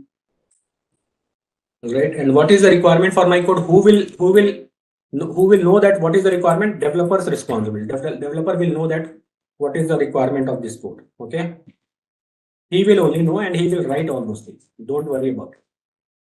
Now these two files are here. Okay, these two files are here, app.py and requirement.txt. So what is happening here? We have a folder where we have two files, app.py and requirement.txt. In this folder we have two files. First one is app.py and we have another file that is requirement.txt. Now we are going to create another file that is Docker file.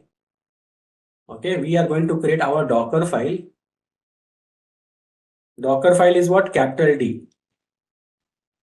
And it's a single word, no extension. Okay, this is Docker file. We are going to write a Docker file to utilize these two things inside my Docker file, and using this Docker file I am going to build an image. This is going to be the process. Are you folks getting it something?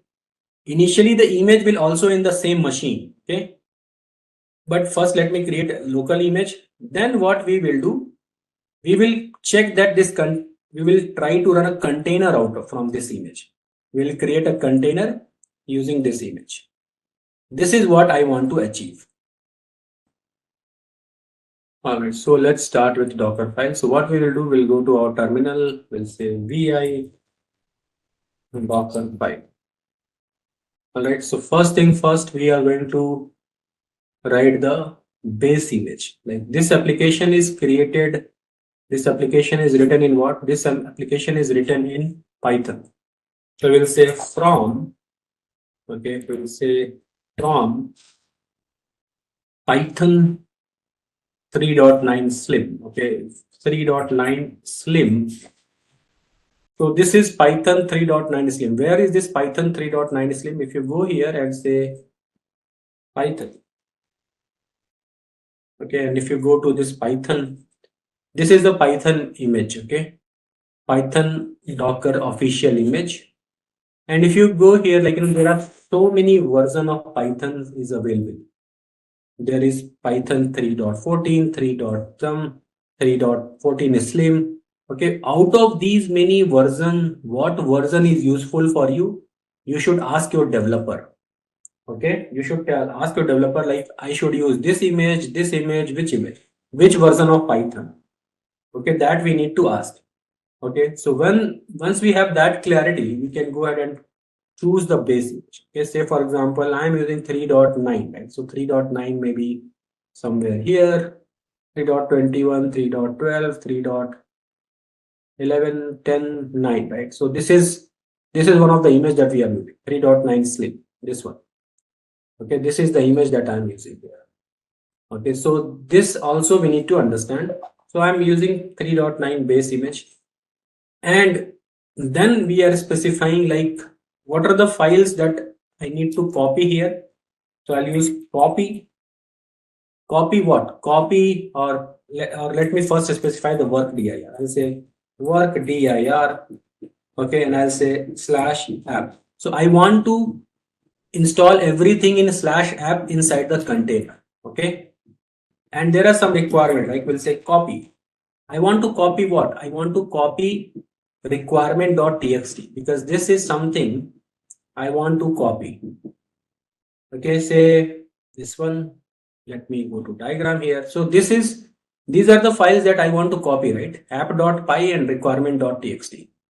So okay, inside this file, inside the Docker file. So for that I can use copy. So this is the from statement that we are creating the base image. We are specifying the directory. This is what it is, the directory is. Okay. Now, after that, what we are going to do, we are going to write we are going to tell, like, this is what my app dir, work dir. Now we want to copy what? I want to copy. Tell me, what should I copy inside the Docker file? What is required to copy inside this Docker file? Do I need to copy app.py? Yes or no? Yes. Do I need to copy requirement.txt? Yes or no? Yes. I need to copy these two files. Okay. So what is the copy command syntax? Any copy command syntax is source and destination, right? So what we will do, we will say copy dot to dot, or you can say copy dot to /app if you have any issue. Okay. But you can say this is a more professional way. What is this? We are specifying to install everything on /app. This is become our work dir. Copy dot means whatever in the current directory. Dot is the current directory in Linux. Whatever inside here in this directory, copy everything to Docker file. I mean /app. It will copy everything to your Docker file. This is what I want. Okay, inside the Docker file means here in /app. Why these two files are required? Because these are the two main application that is required to run my code. This is my code. This is the dependency of the code. All right. Next thing is what we need to copy we need to say, for example, let me write it very simple. Otherwise, what we can do here is we can say copy requirement.txt to one file, and then I want to run. Yeah, that is why I changed it. Okay, I just mentioned one file to requirement.txt to dot, okay, to the app.dir. Then I want to install whatever mentioned in the requirement.txt. I want to run those things. For that, there is something known as pip, is a package manager. So I'll say run, okay, pip install. Let me copy this thing. So this is whatever mentioned in the requirement.txt. I want to install that. For installation, where I want to install inside the container, right? When the container will get created, whatever mentioned in the requirement.txt, it should get installed here inside the container. For that, I am mentioning a command pip install no cache dir means flush the cache, and whatever mentioned in the requirement.txt, install it. What is pip here? Pip is the Python package manager. Okay, Python package manager that will whatever you mention in the requirement.txt, it will install it. Okay, so this will install it here, the package. Then what is next thing? We'll do copy of dot, and we'll say, or we can say copy of app.py, or copy of what you can say, copy of app.py, or copy of dot to dot. Basically, we are copying all the content of our application app.py to here. Okay, then what is the thing? We need to expose the port. Our application listens on the port number 5000. So I'll say expose port 5000. You can see here it mentioned that port is 5000. So I'm opening that port in the container. Okay, then we are specifying cmd command to run, like, at the start, I am telling that you should run a pipe. You can run this one. Okay, cmd python app.py. App.py is already copied here in app using this command. Okay, so whenever my container gets started, you should run any Python program. If you want to run, you have to, let me open this Docker file one more time. Any Python program that you want to run, you have to run Python and the program name. So this is what I'm telling you. Run Python and run this program when container gets started. What is CMD? CMD will only run when a program, this command will specify the command that should executed when the container gets start. So when your container gets start, which application is going to run? This code is going to run. Your code is going to run. Okay, so we have a Docker file that is ready. Okay, so we have a Docker file that is ready. So if I clear my screen, if I do ls, we have Docker file app.py requirement.txt in the same directory. I'm at the base machine. From this Docker file, the next step is to create image. And folks, if you are not able to understand each and every part of Docker file, that is completely fine. I will again explain it. First, let me run through this whole process so that your concept should become clear. I will write couple of more Docker files and it will become clear. Okay, so don't worry about it. So what is the next step from Docker file? What we want to create? We want to create image. Okay, we want to create an image. So let's create an image. Before that, let me delete all the previous images. Docker images. I can see I have couple of images, Alpine, Nginx, blah, blah, blah. So, and if anything is running, Docker PS, there's some container running. So what I'll do, I'll do Docker stop, and I'll stop these two containers. I'll say stop, stop. I'm stopping both the containers. It got stopped. Let's wait. It will be stopped. So it got stopped. Can you see that? Yes. So let's delete everything from my container. Like, I want to delete all the container, all the images and everything. So for that, there's a command is known as docker prune. Okay. So let me run docker system prune --- all. Don't run this command in your production box or anywhere. Okay. This is dangerous command. It's my test machine. I want to delete all these images, all these container, everything from my machine. So that is the command. Otherwise, if you just want to delete images, okay, and if you want to delete docker rmi, remove image, and you can delete Alpine. So it will remove the image because right now the container is holding. So first you need to delete the container. Docker ps -a. You can see there are so many containers because this container is holding that image. So what we need to do, we need to first delete the container. So how to delete the container? Docker rm and the container name. Container, Docker spelling is wrong. Docker rm and the container name. Container is gone. Error container depends upon other container. Okay, there is another container. So let me delete Ubuntu. So what we'll do docker ps Docker ps -a. I'm just cleaning my system so that you should not get confused. So I want to delete everything. So this is exited. Let me delete one of the container and docker images. Okay. So first, if you want to delete image, let me first stop docker rm and the container name. What is the container name? Ubuntu. This is the container. You can give container name or the container ID. It will remove the container. Now if you do docker ps -a, you will see that Ubuntu is gone, right? Ubuntu is gone. So that is fine. Ubuntu is gone. So now what you can do, then you have to delete the image. Then you say docker rmi remove image. What is the image? Ubuntu image. You can say delete image. First you need to delete the container, then image. Then this image is also got deleted. If you do docker images, okay, it will say you can see Ubuntu is gone. But this step you have to follow for each container, each image. If you want to delete everything in one shot, then the command is docker, okay, system prune -all. If you want to delete all the container, all the images in one shot, okay, then it will delete everything. But it is a dangerous command because it will delete everything. Now if you do docker ps-a, there is no container. Okay, docker images, there is no container. I mean images, there is no images. So our system is blank. Okay. Okay, so system prune is little dangerous. So now we have, if I do ls, I have docker file, app, and requirement. Do we have any image in our system? Images, no system, no image. Do we have any container running on our system? No, there is no container. Our system is almost kind of a brand new system. Now we are going to create our own image using docker file. So command is for that, docker build.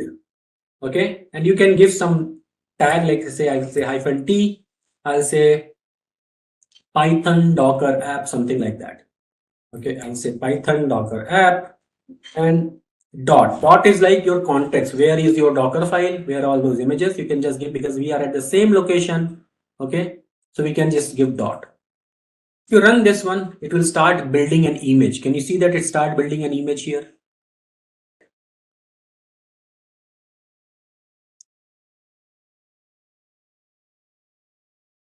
Okay, let me see what happens here. Do we have image created? Let me copy this command, docker build, and copy this command from here to here. So what, oops, so what happened to this command?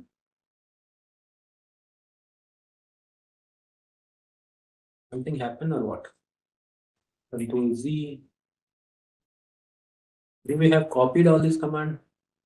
Yeah, but here you can see this is got copied. This is created, naming, porting images, copy something, exporting, writing image, naming docker app, caching something. It happened, but let me see what is the message.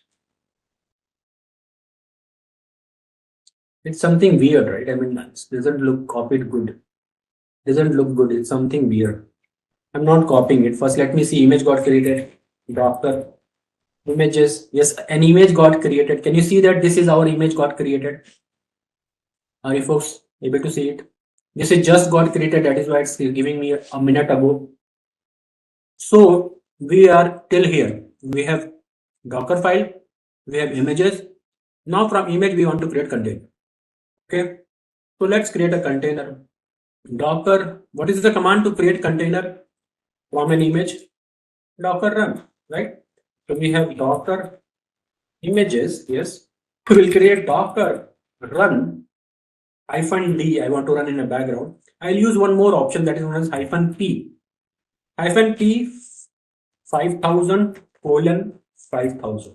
What is the meaning of this -p 5000 colon 5000? I will explain you in a minute. Okay, and I will give you the image.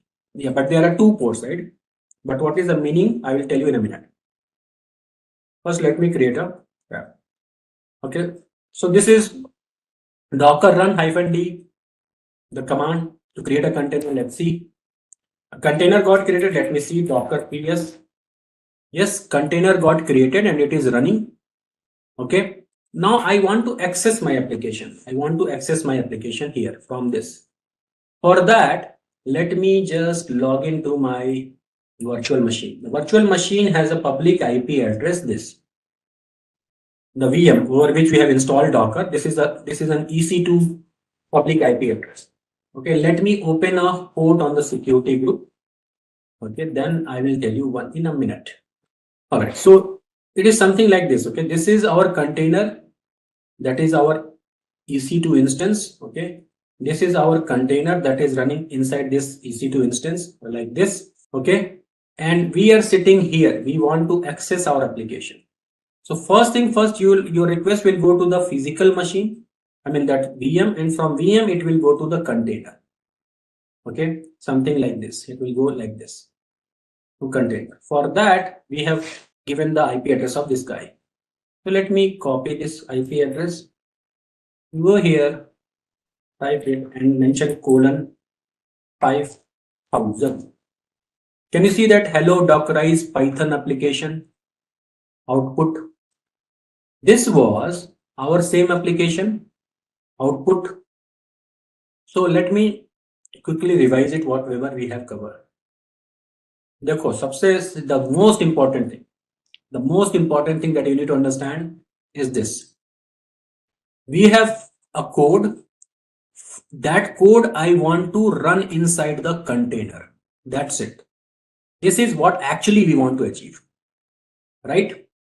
But can we run this code directly inside the container? No, there is a process for that. From that code, we have to create a Docker file. Docker file is a text file that will have some set of instruction. That instruction is basically we write how this code is going to run, what are the dependency of the code, what are the package that is required to run this code, whatever it is. What is the port number required, what is the command, what is the application that I want to, what is the command, what is the program that I want to start when we launch the container, everything we specify in Docker file. Okay, when Docker file is, but Docker file is a text file, from it is just a text file. From this file we cannot do anything, I mean we just define it. But from Docker file we using this Docker file we create Docker image. So whatever the mention in Docker file, it's get recorded here in the form of image. When the image is ready, we create container out of it. That is the process for any and every container. In our case, we have a code that is app.py. It's a very simple code. This code will generate this as an output. This is a web application. This will generate this output. How this code is written, why this, why Flask, it's all developer responsibility. Leave it. Okay. And apart from that, developer also mentioned, because in Python, if you have any dependency that you want to use in your code, that you have to define in requirement.txt. All right. I want to run this code. And for that, there is some requirement. Everything I have mentioned in the Docker file. Now let me copy the Docker file here.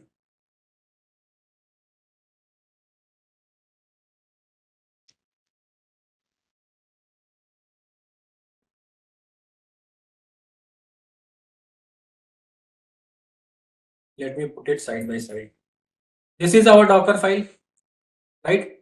In this Docker file, we mentioned that this program is written in Python. So we say that we will use a Python base image. That is fine. This will create one base image like this.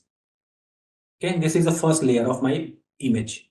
Then I said create a app directory /app. So it will create a /app directory here inside this image. Okay, forget about this one. It will create a /app directory like this. Okay, then it says copy requirement.txt. So whatever the requirement.txt, it will get copy inside the /app. Then I said pip install requirement.txt. Whatever mentioned in the requirement.txt, it will install that one. That is Flask will install, because in requirement.txt Flask we have mentioned. Then we mentioned copy ... So whatever available inside this directory, you can see also Docker file is also got copied. So this directory has 3 files: app, requirement, Docker. Everything will get copied inside /app. Why /app? Because we have already defined it. Then we mentioned expose port number 5000. Then a port will get open, 5000 will get open over this. Now after that we mentioned cmd. This command will only execute when you run docker run.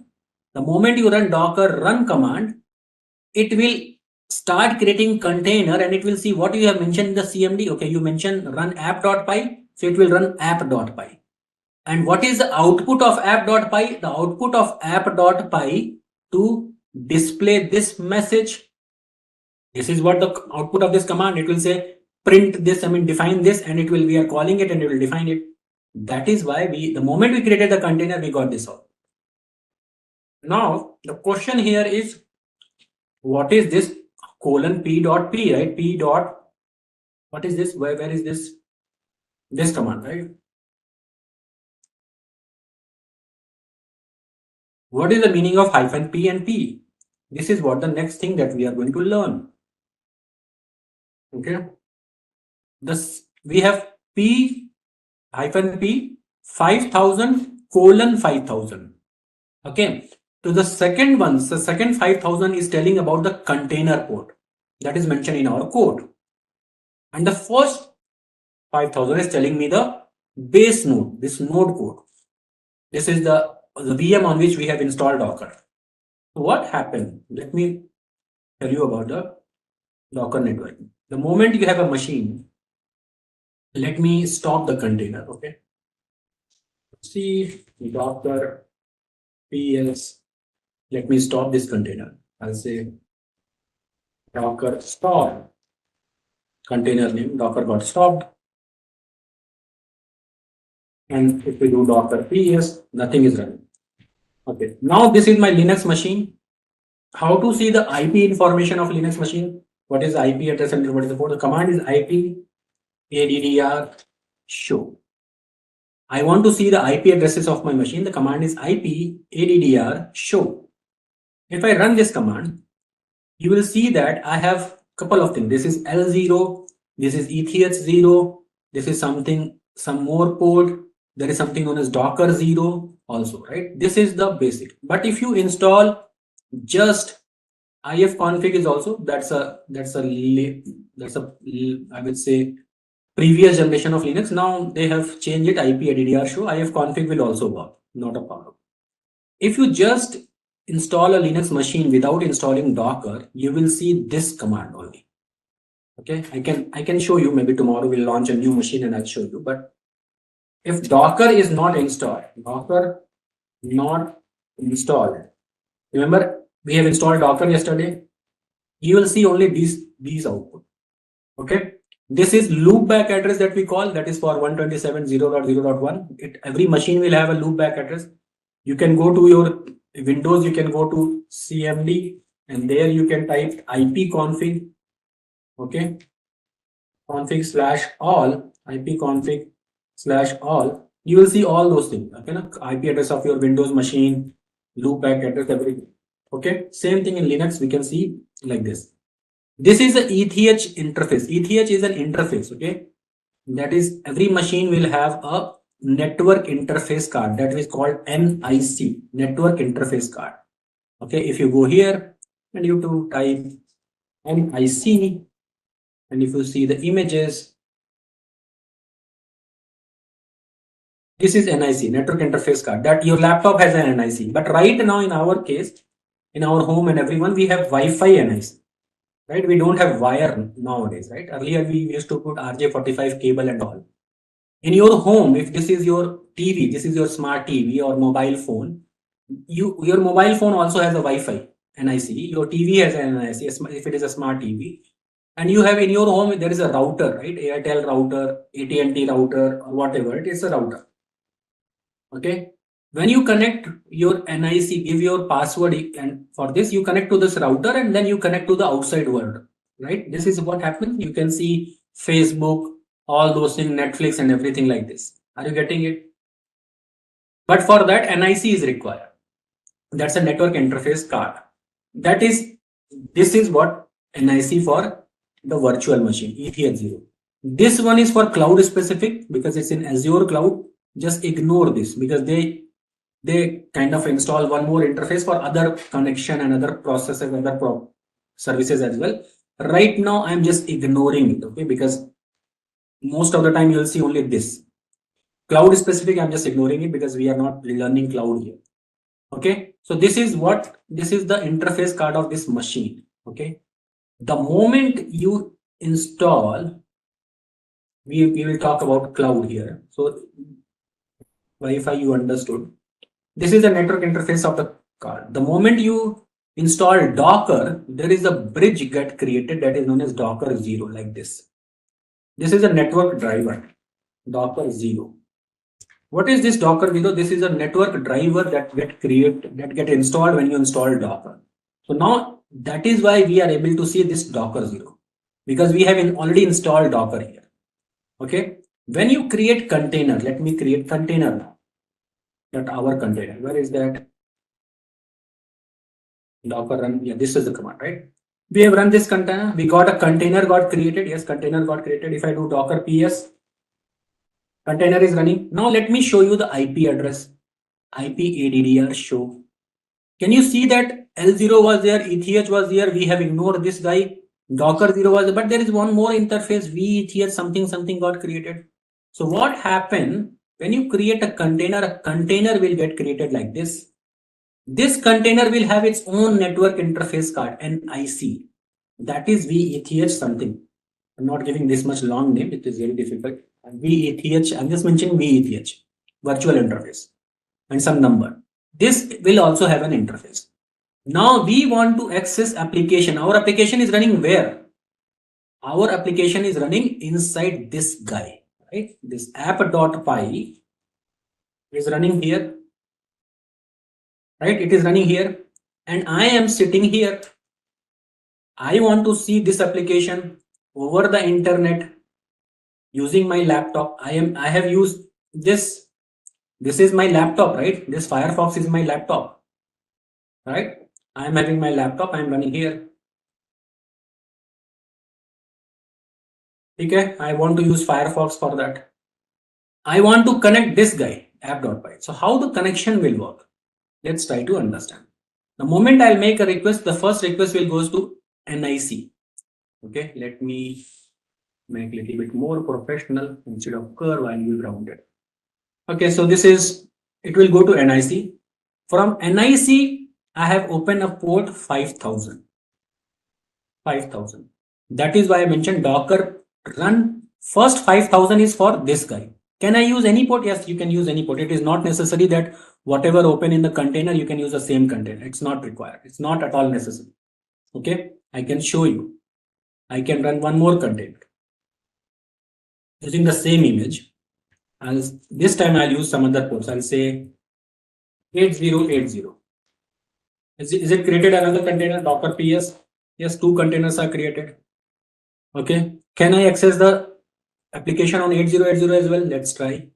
Copy this thing, go here, put it here and mention colon 8080.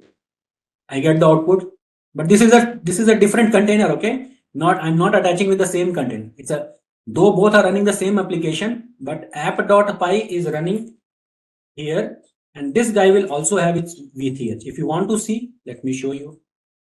Right now I have only one VETH, right? Docker 0, one VETH. Now let me run IPADDR show. Can you see that I have two VETH? Second container ka virtual interface. So when I'm hitting this, now let me tell you how traffic flows. Okay. So when I'm hitting this IP address at the port 5000, when I'm hitting this application at the port 5000, okay, my traffic is going and hitting here and I see of that 5000. 5000 is matched with this container. So it will go to Docker 0 to this VTH and we are able to access our application. When I am hitting this IP address at the port, 8080, it will go to Docker 0, it will go to VTH and you can see app.py running on this container. Because the application is same, so we are getting the same output. Now let me go here. Let me take two sessions here. Okay, I will take duplicate session. I will go to this machine as well.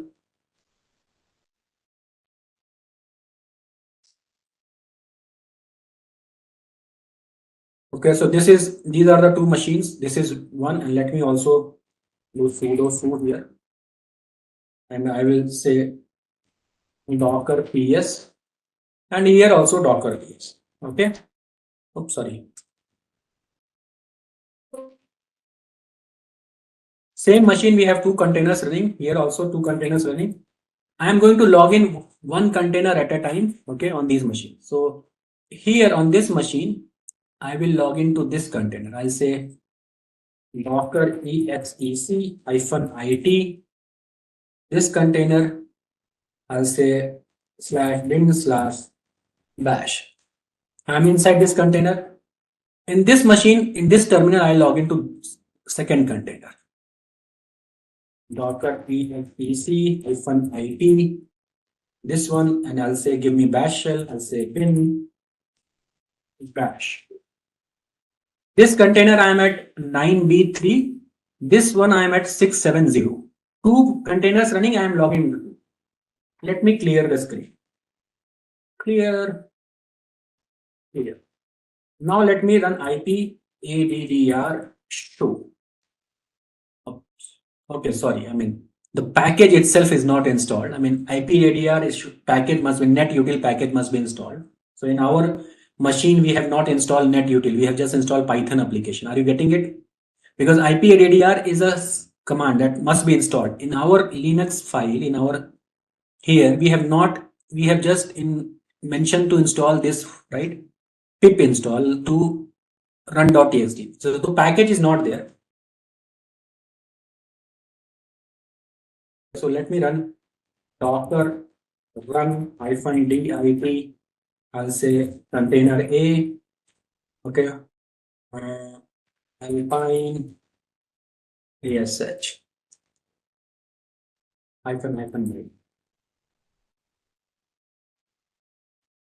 So it is creating one container here. Let me create another container on the same machine with container B. I am creating container B. So I have 4 container running here. Docker PS, if you see, I have 4 container. Okay, let me show you the output like this. Otherwise, you will get confused. Can you see that I have 4 containers running? Container A, container B, and this one. Let me log into inside this container. Docker exec, or let me do docker attach.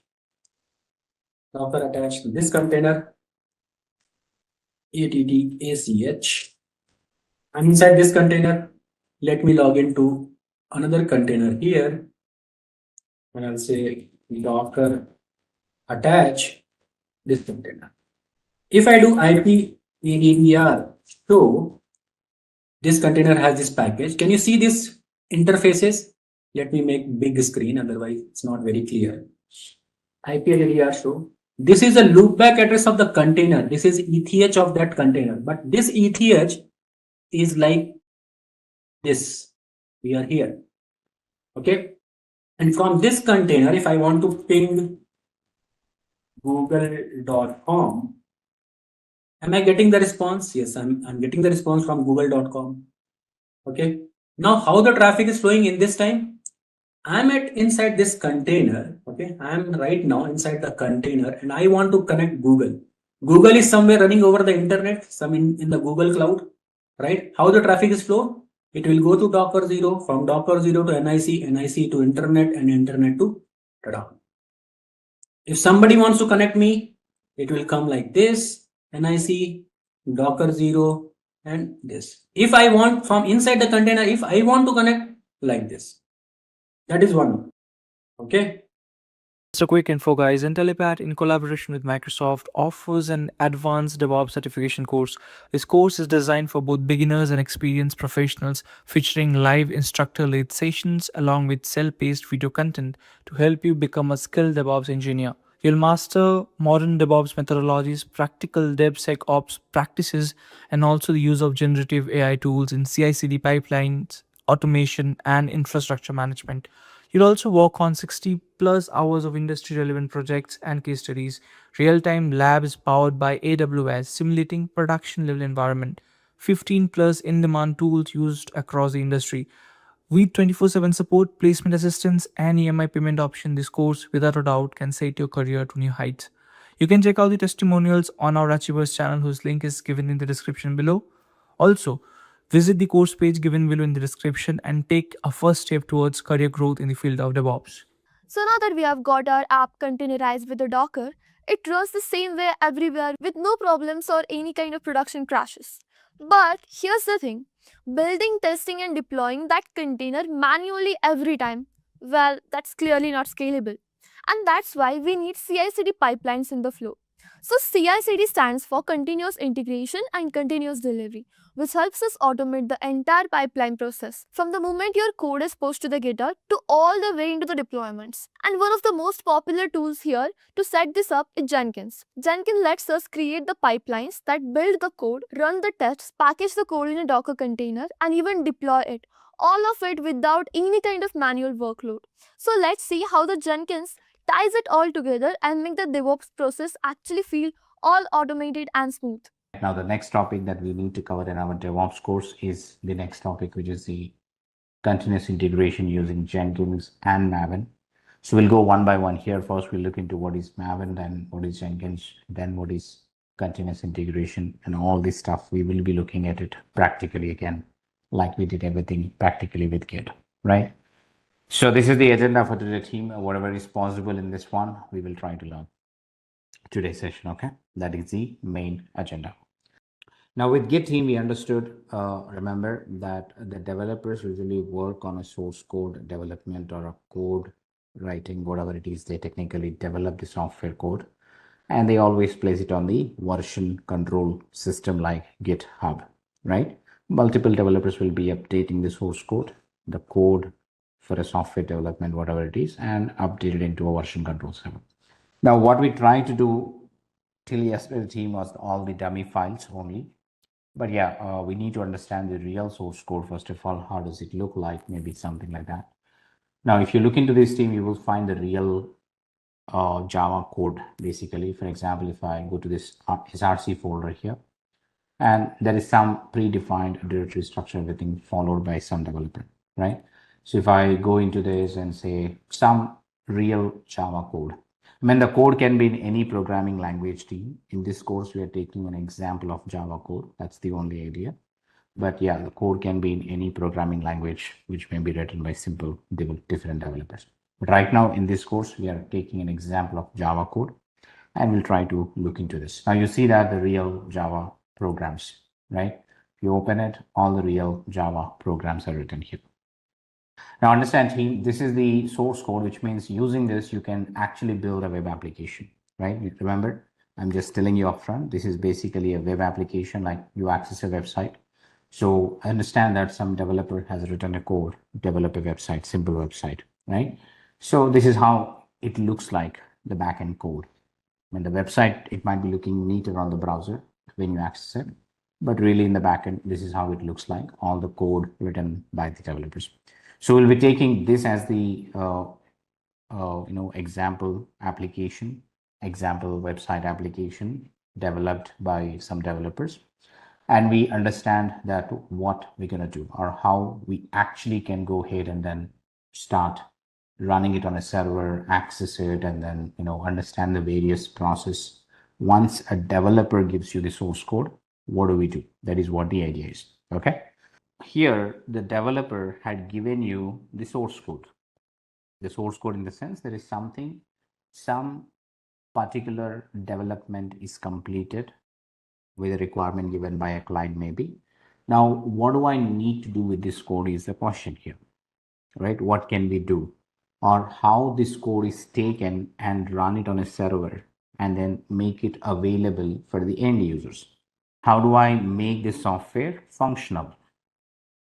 Right? How do I make the software functional so that the end users can start using the software and enjoy the features of it? Maybe that is a simple idea, right? So what do I do with this code is a question. So understand team, the GitHub is now your version control server where your development team had completed a development of software. And then they said, hey, we are done with the development, take it and run it on a server. That's what is a single. Now understand team, what we find on a GitHub like version control server is always called as your raw source code. I always call it as the raw source code, a raw format of the actual software that you have.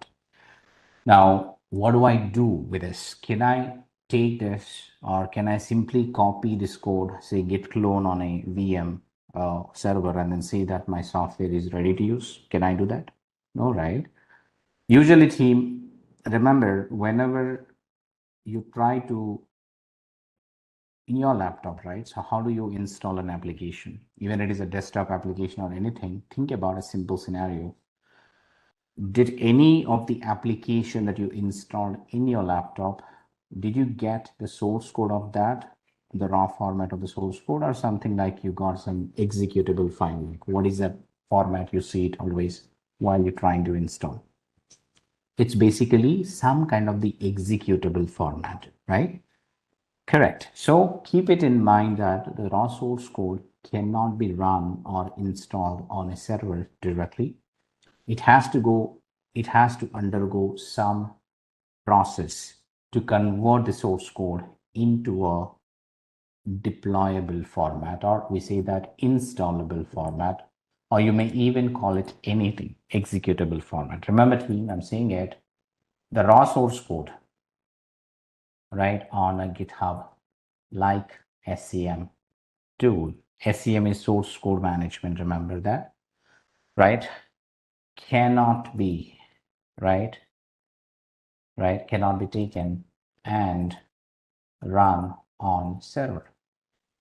Now, what do I need to do is that basically the idea, we need to convert the raw source code into, I'll say multiple names, into a executable. Now you may find this is what the regular word that you see in your desktop like applications. But yes, in the real world, we also say the same thing called as the installable format, or it may also called as your deployable in the sense you can deploy to a server, right? Deployable format basically, right?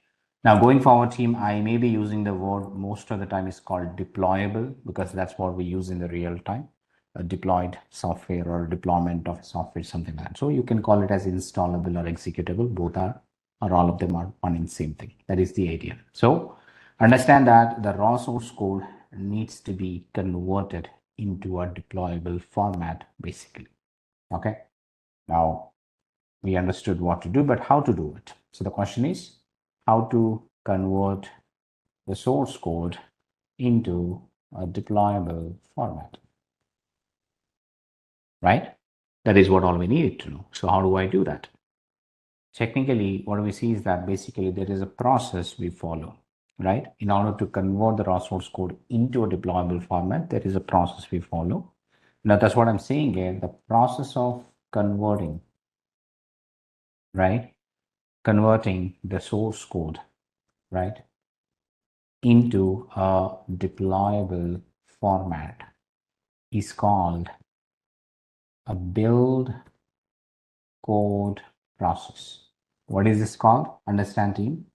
There is something called a process we're going to follow that's called as a build code process, or we simply say that we need to build the raw source code into a deployable format. We need to construct it basically. That's the idea. Okay. So how do I build the code now? How do I build a code or the building? You may think, right? Whatever it is. How do I build it? Now this is where again we talk about something called build code process can be done using some build code tools. Simple, right? Like in order to record the changes of the source code, we use a Git as a version control tool, right? Now, in order to technically go ahead and then build the code, we might need some other tool that will help us in converting the source code into the next one, right? So build code process can be done using some build code tools. Now, there are multiple build code tools available, understand it. It's like if I want to play a movie, I have multiple media players like VLC, Windows Media Player, QuickTime, something like that. To perform certain tasks in the market, we will always find a multiple solutions, right? So the build code process also can be achieved with the various build code tools, right? Remember, the build code tools available in the market, right? And again, remember, team, the scenario here is that and we do have a multiple different types of programming languages, which I mean to say in this case we are taking the Java as a source code, means Java as a programming language to build the application code, right? But you do have a Python, you do have a .NET, you do have PHP or a Go, whatever it is, right? Now what I'm trying to say is that based on the programming language used, we again will find a different build code tool. For example, I'm saying it, Java is a programming language for me for this scenario. So I can use a build code tool called Maven or maybe Ant, which is a very old tool, and say there is something called a Gradle as well, right? Again, remember, if the source code written by a developer using the Java programming language, now these are the build tools that can be used for build the code or converting the source code into deployment. For example, if I use a .NET, then I use something called MS Build. That's a different tool. If I have a Python based tool, so then I say py build, something like that. So Depends on the programming language, right? There can be a different build tool. You might have to use it. It's not the same build tool for all the types of programming languages. It is different from programming language to programming language. That's what you need to keep in the mind. Okay. Now, in the whole scenario, the course that we're talking in this course, basically, that's what we said right here. It says continuous integration using Jenkins and Maven. So technically, the Maven is the build tool. Now, the question here, as I said, what is Maven here? If I understand it, what is Maven? Why Maven is coming into the picture for us? This is where we simply say that if somebody is asking you a question like, what is Maven? You can simply answer that Maven is a build tool mainly used for Java projects. That is a simple idea. Okay. This can be a simple question, and the straightforward answer is always to be saying that it's a build tool. Okay. That is what the answer. You got it now. So the first question, what is Maven? Maven is a build tool. Now, why do I need this tool? Because we need to convert the source code into a deployable format. That's where a Maven as a build tool that helps me to convert the source code into a deployable or installable format, basically. Okay, that's a quick introduction about what is Maven. The intention, the purpose of all the different tools are same, right? But the only thing is that implementations are, they'll be a little different. Like if I use VLC Media Player versus Windows Media Player, the purpose, both of them, is to play the movie, but they might offer you a different set of features based on the things you do, right? The same thing here as well. The end goal of any build tool is to convert the source code into some deployable format, right? But yes, they may offer a little bit different features based on the program you use it or the purpose you use it technically. Okay, so now this is the quick introduction. We have it, right? Now you understood what is Maven and why is it Maven required here. That is the first topic to be covered today. If I get into a little bit more of Maven now, how Maven works for you. So let me open up a simple PPT so you can understand it. Right, so talking about a little bit more of Maven now, you understood why Maven is required. So again, if I talk about this in a more technical terminology, I told you a very layman terminology, something called Maven is a simple build tool. But if I say Maven is a software management and comprehension tool based on a concept called a project object model, in a simple way, it's POM, which can manage a project build, reporting, and a documentation from a central piece of information. Okay, I don't want you to confuse with definition. You will understand as you start practicing it. I'll show you practically what is this POM meaning to you and everything. Again, what is a POM? At the core, if I say, as a fundamental unit of work in Maven, POM is an XML file. Remember, POM is basically an XML file that contains the information about the project and the configuration details used by Maven to build the project, right? So if I'm asking you to do the job, team, I need to tell you how to do the job. That's all, right? Similarly, if I'm asking Maven to build the source code, I need to tell the Maven how to build it. Now, how to build is what we give it through the XML file. That's the simple bare definition I can give you again. I'll show you this XML file. You won't be writing it. Remember, it's the responsibility of a developer who will give you all this data for you. All you need to know, how do I execute? Let's get into that part. Okay. So again, a project object model. If I just give you, let's say that the Java source code I'm telling you, within the Java source code, you see a file called pom.xml here. Simple, right? That's what I'm saying here. This pom.xml is the core if you are trying to use Maven as a build tool. Simple. If I open up this XML file, and again, you really need not to understand anything in this file, to be honest, right? It's all that the developer will do, and developer will write this file and will give you.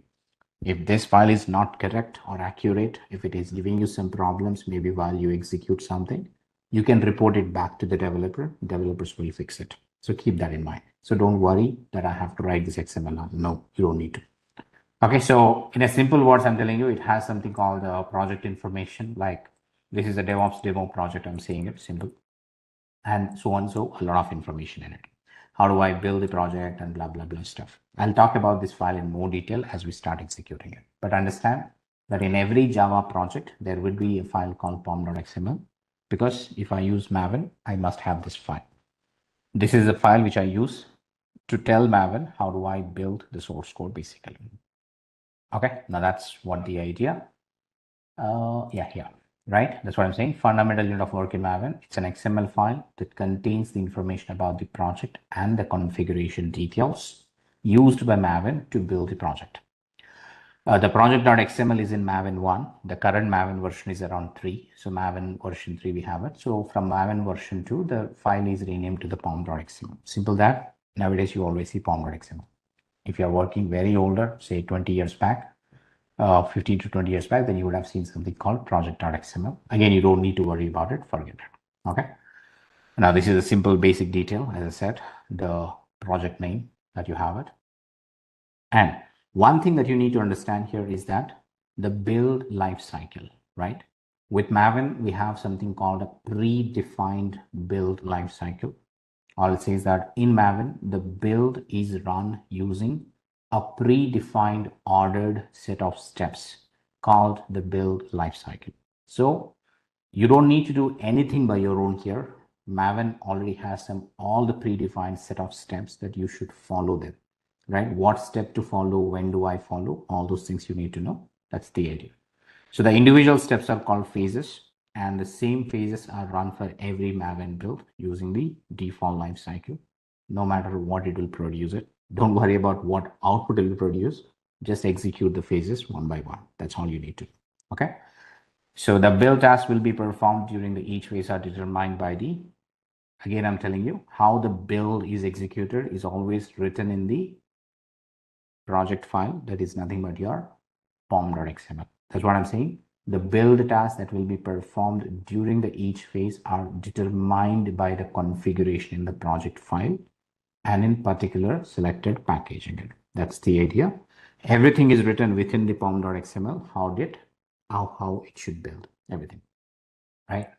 So the predefined steps, they will be like this. You simply see it as some of the most commonly used lifecycle phases is like validate, check the build prerequisites, compile, we'll talk about again, test something, running the unit test cases, package it, assembles the compile code into a binary build result, like the executable file we call it. Install means it is going to put it into some machine, blah, blah. Deploy it will try to deploy it somewhere else.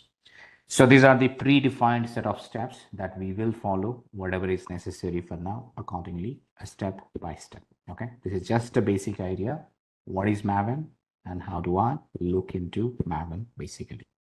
I hope that I'm clear on the basic steps here. So now let's try doing it practically once by installing the Maven. Okay, what do I need to do now? If I have to start using the Maven, all I need to do is that we need to install the Maven tool and then start using the Maven tool. Just like you have installed a Git client on your EC2 instance. Now I'll be using the same EC2 instance, right? I'm not going to change anything here. So I'll go log in this one and I try to install the Maven. Remember, Maven is also command line tool, just like the Git. So what I'll do, I'll go here, I'll log into the VM, then we install the Maven tool. Then we're gonna just start working with it. Okay, so this is the one, and I say Ubuntu @ the public IP of my instance. Say yes. Good.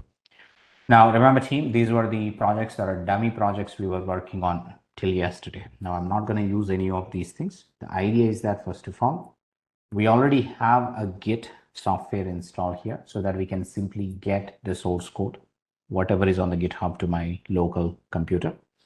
Then we need to have something called a Maven mvn - version. That you see that if I try to run a command called mvn, which is a short form for Maven word. So if I say mvn - version, it says, okay, the Maven is not installed, right? But can be installed with something, it says like this. Don't follow this, okay? It might install some older version of a Maven if I simply follow this. I'll give you the instruction using which you always try to install the Maven. Okay. So right now we need to go to the Maven Jenkins, remember. So I have a folder here called Jenkins. I'll talk about what is Jenkins in some time. Right now we're gonna talk about this. Jenkins and Maven comes in a combo. Let's say that if I go into the Jenkins folder, right, and there is a folder called install, right? Now under the installation folder, again, I'm just giving you the right path if you're looking for in the chat box again. Now within this one, I have documented all the steps that is required. And remember here, since we will be working on a Java project, right, a Java based project here, we also need to install something called Java on my machine, which may not be there by default again. It says that Java is also not found because I tried hitting a Java command. It says it is not found. So what I need to do, since our source code developer had given me a Java source code, so I must have to install the Java. That is the first prerequisite. Then to build this Java code, we need a build tool, that is the Maven. We're going to use it. So we will be installing Java first. Then we're also going to install the build tool called Maven later. Then we start using them accordingly. Okay. So to follow the instruction, this is the folder I have it. Now I have the install Java instruction, install Maven instructions for now. So I'll just take this instruction as it is and I start executing on my laptop. Nothing but my EC2 instance where we'll be practicing all the practicals.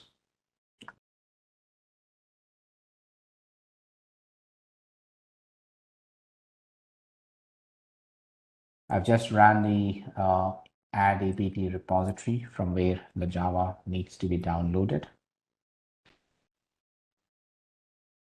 And I'm finally saying that apt install Java, which is an OpenJDK, remember, OpenJDK 17 version is what I'm installing it here. So this will install the Java software on your EC2 instance. Okay. You can also install the Java on your Mac or Windows machines, which I don't want you to do that. Let's say that everyone will be having a common system, which is a Linux system. Then everybody practice on Linux system itself. It will be easy for us to understand everything. Okay, so now it seems that it's installed. If I try to hit the Java-version, now this time I see a response that the Java is installed, which is OpenJDK 17.0.14. That's what is installed. So that's fine for me. Now, once the Java is installed, the second thing is about installation of Maven. Okay. Now let's say that there are certain instructions. Again, I kept it here. So just follow the instruction as they are to install the Maven. Do not follow the default setup that Ubuntu may prompt you. Okay. The version that I'm installing is called 3.9.6 Maven. That is the specific version we are installing it as well. So I hope you know the basic Linux commands. We tried downloading the Maven tar bundle, which is a zip bundle. Then I'm trying to extract the zip bundle into a /opt folder, right?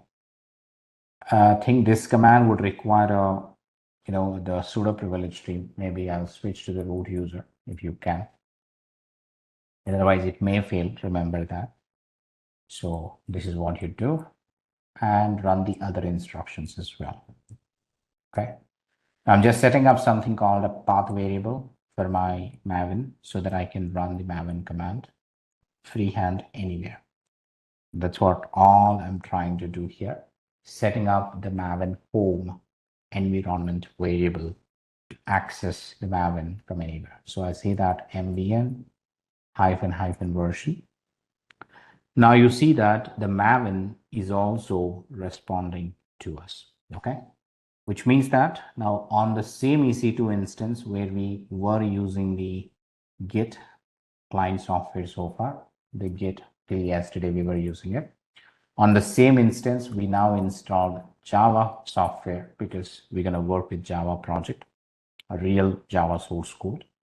And then we use the Maven as a builder tool to convert the real Java source code into an executable format. That is simple logic, or an installable format. So I have done all the prerequisite where we are trying to do this.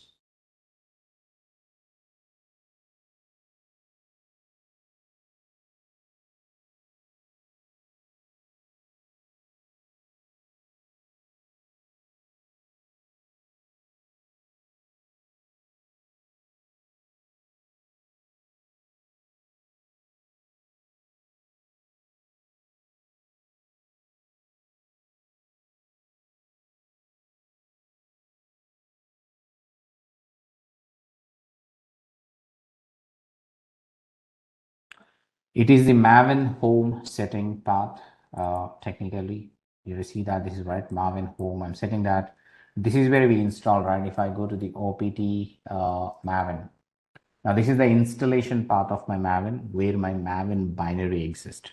Now, if I want to call this Maven dynamically from anywhere in my EC2 instance, I need to set this environment path, and I'm reloading that configuration. Profile is something like your profile configuration that to access the Maven from anywhere. It's like an environment variable we called. Okay. Right. So now that we have successfully installed the Maven everything, now what do I do? How do I build the code is a question. Now understand, team, what all we have done is that we have taken a VM, right? And on the VM itself, we tried installing all the stuff. So this is my EC2 instance, remember? This is your EC2 instance or your VM. Basically, it's a Linux-based operating system, right? Now on this one, previously we installed Git client, which is basically that, and then say now install the Java software. And we also installed Maven software. Basically, this is what all we tried doing it. Right, so here it is. This is the EC2 instance, EC2 VM on which we install Git client, we install Java software, we installed Maven software. That's all we tried. So we are now ready, team. Now, how can I build the code? Basically, is that as I said, Maven gives us the predefined set of lifecycle steps, right? That's what we discussed here. It's like we need to use these lifecycle steps to do certain tasks, something, right? So I'll explain what are all those things basically. Okay. Now, the first thing, if I have to build the code, what do I need basically in my system? We need to have the source code. We already have Maven installed projector, right? We need to now have the source code, right? Without having the source code, how can I build the code? So technically, the first thing that we need to understand here is that we need to get the source code to my local, right? That is what all we need to do. If the source code is available in my system, then only I can go and build it or perform some action on that source code basically. So what I'll do first of all, how do I get that code to the local? How do I get a Git repository to local? When there is nothing in my system, it is like using git clone, right? Git clone and give the URL. Simple, right? Now that will download the entire source code to your local. See that we have a sample Java app folder created, right? If I get inside, now you see all the source code that was available in my GitHub is now downloaded to your local src folder, pom.xml, deploy folder, right? Whatever it is basically required or available on the GitHub now is available in your local. Now, once I have the source code available, now I can use a Maven to perform the build. We'll ask Maven, hey Maven, read the source code here and give me an executable file. That's all we're trying to do, right? What is a build code meaning here? Convert this entire raw source code, different files into a single executable file. Like you have a .exe file to install it on your laptops. Similarly, we take or we ask Maven to convert all these files into a single executable file, right? So as I said, that is where we have these validation steps. It means before you putting or getting your executable file, I can run something called validate, if it is everything good or not, compile, blah, blah. So what I can do here is that simply run the Maven commands like this, right? So MVN, the Maven, right? Like you are running the git command, like git status, git branch, something like that. Now we use a Maven command to run the Maven commands. Now I can run the first phase in my build lifecycle, which is a validate, right? I say MVN validate. Remember, this command needs to be hitting inside your source code folder. It can't be run outside, it will fail. It has to be inside a folder where your source code is present, or in fact, where I'll say where a pom.xml is present, right? Remember, inside my sample Java app folder where I have the pom.xml. If I don't have this pom.xml, this command will fail simple. Shall show you. Say that, for example, I'll move out this pom.xml to temp directory. Just a scenario I'm showing it. The MVN validate or MVN commands must be executed in a folder where the pom.xml is present. That is how you need to understand the scenario. Now, do I have a pom.xml in this folder right now? Now, what I have, if I run a MVN some command, whatever it is, validate, now you will see the error itself, right? What is it telling you? So, technically says that our project execute, but where there is no pom, right? A project to execute, but there is no pom in this directory. There is no pom in this directory, which is called a pom.xml. It is expecting it. So understand, the MVN command is always should be executed in a folder where your pom.xml is present. Always to be done like that. Keep that in mind. That's why I'm saying Maven will read that pom.xml in the current directory and then start understanding how to build the source code. That is a main key criteria when you're running any Maven command, basically. Okay. So what I'll do, I'll move back the temp pom.xml into current folder. Now I have the pom.xml in my current folder again. Now, if I run the same command called mvn validate, now it starts reading and does something for you. It means it tries to validate the source code. It is also trying to download some dependencies if they are required something. Finally, it says a build success. It says that I tried validating the source code and everything is good. It says a build success. Whenever there is a phase, whenever there is a Maven step is successful, you always see a message called a build success. Okay. So validate is something, it is just validating whether the pom.xml is perfectly good or not. Apart from that, it does not do anything. It also tries to download some dependencies if required. That's what you see here. First time it downloaded certain dependencies. If you run for the second time, it won't even download that. Let's say everything is good. That's what you'll see a message. Says that from pom.xml, right? It says, okay, everything is good in the pom.xml and everything is good as per the pom.xml. I can continue with the next stages in the build lifecycle. That is what all you understand. If something is not good in the pom.xml, right, Shubhodhan, the pom.xml does not have the relative content or it is unable to find some objects, it will fail as well. Okay. Only thing, all you need is that the pom.xml to be the right format. Or there is something that you mentioned in the pom.xml but that's not present in your source code to convert or build it, then also it will fail. That's how you understand. In case if build failed, we need to bug the error and send it to developer again to fix it. Absolutely, Nishchay. That's all you need to do here. Right. So now we have done a validate. Validate does not do much, right? Here you can observe something, team, here right now. Maven validate does not generate any output. Rather, it's just validating whether the pom.xml is correct or not. That's all it does in the backend. But again, if I go with the next step, which is something called a validate compile or a test or a package, anything after the validate here, for example, will generate some output. For example, if I say package, remember a package, it says that assembles the compiled code into a binary build result. Now, what is a binary build result is nothing but your .exe. It's a binary format, right? It's an executable format or installable format. In other way, it is also called as a binary format. So remember, the package is a command or a package is a phase. Maven generates your executable file directly. Let me run it and I'll show you. As of now, do you see any folder here called target? No, right? So understand that any of the Maven phase after the validate will generate a target directory, that is an output directory where Maven puts the result in. Some results are generated, right? Executable file is generated.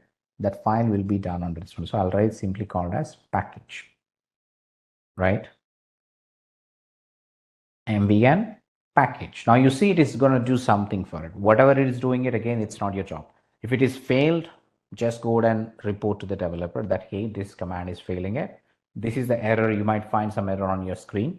Just go ahead and give the error to the developer. They will understand. They will get you the fix done.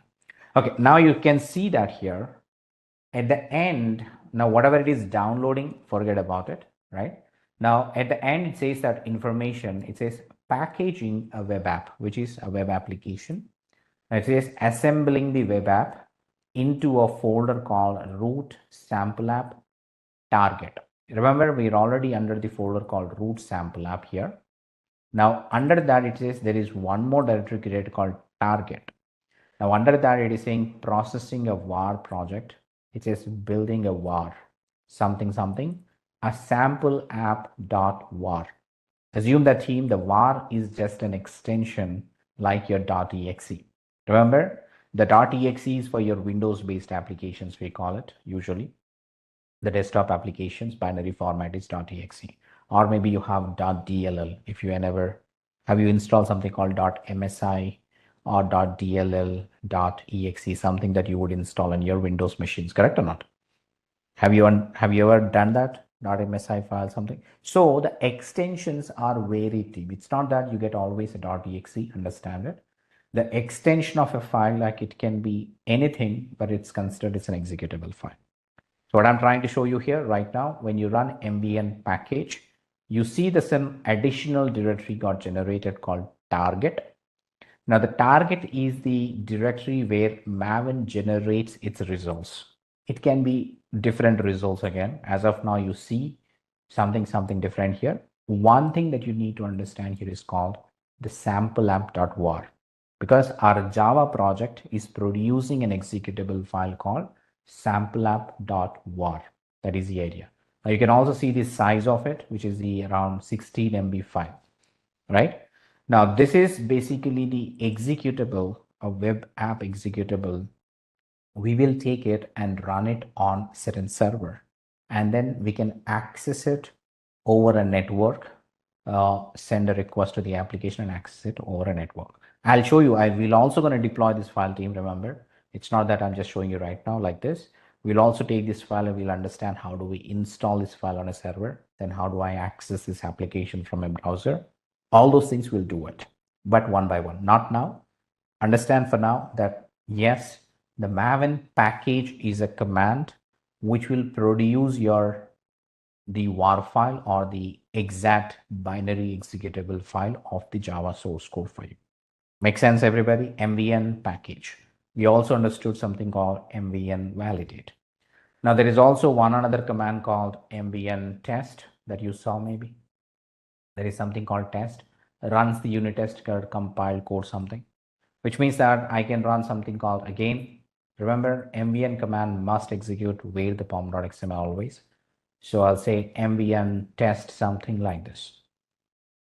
All are predefined commands, team, nothing I'm using on my own. MVN is a predefined command, test is a predefined command, package is a predefined command, validate is a predefined command, which is given by Maven.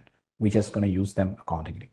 Now you can see that MVN test is basically running some unit test cases. What is unit test case? I'll explain again. For now, understand. Okay, it is running some test called 23 test it ran, and there are 0 failures and 0 skipped and blah blah it says. Okay, so technically these are all the different things that we do. Okay, so now understood that there are different phases in the life cycle that you may run in a sequence if you would like to, right? It is recommended that you follow a sequence of steps to understand. I'll explain those things in a minute. Don't go there right now. But yes, you can run any step directly if you want it, but it is recommended that you follow a sequence of them to understand more better and then more project results basically. Okay. But right now I'm running jumbled package first, test run later. No, it's not like that. We follow a sequence that I'll talk to you in a minute. But the understanding is that we can run any step anytime directly as well if you want it. It doesn't need to be run in sequence. You can execute any step as you wish if you want to as well. Okay. But the best practices is that you follow a sequence. That is what all you need to understand. But right now you understand that here, right? Now we are able to understand using a Maven simply, we are able to produce a deployable format of the entire Java code that you saw in the GitHub.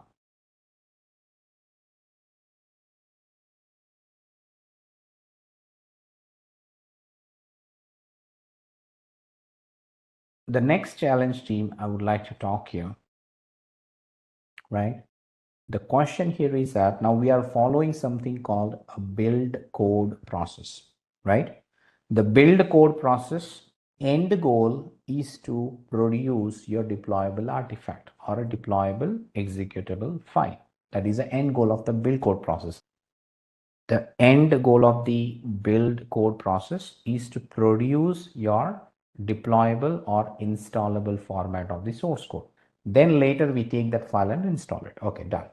Now as part of it, we understanding there are multiple stages. Say I do a validate to ensure everything is good, then I can compile, then I can run test. I can also do some other things in between. But the final stage is always a package here. Remember, the package is the stage where you get your executable file. But before that, it is also recommending you run these stages. So assume that I'm running them in a sequence as per the stages here. So validate, compile, test, then package, for example, scenario. So the question here is that team, now you understood that we need to run these steps. Before that, first we need to get the latest code.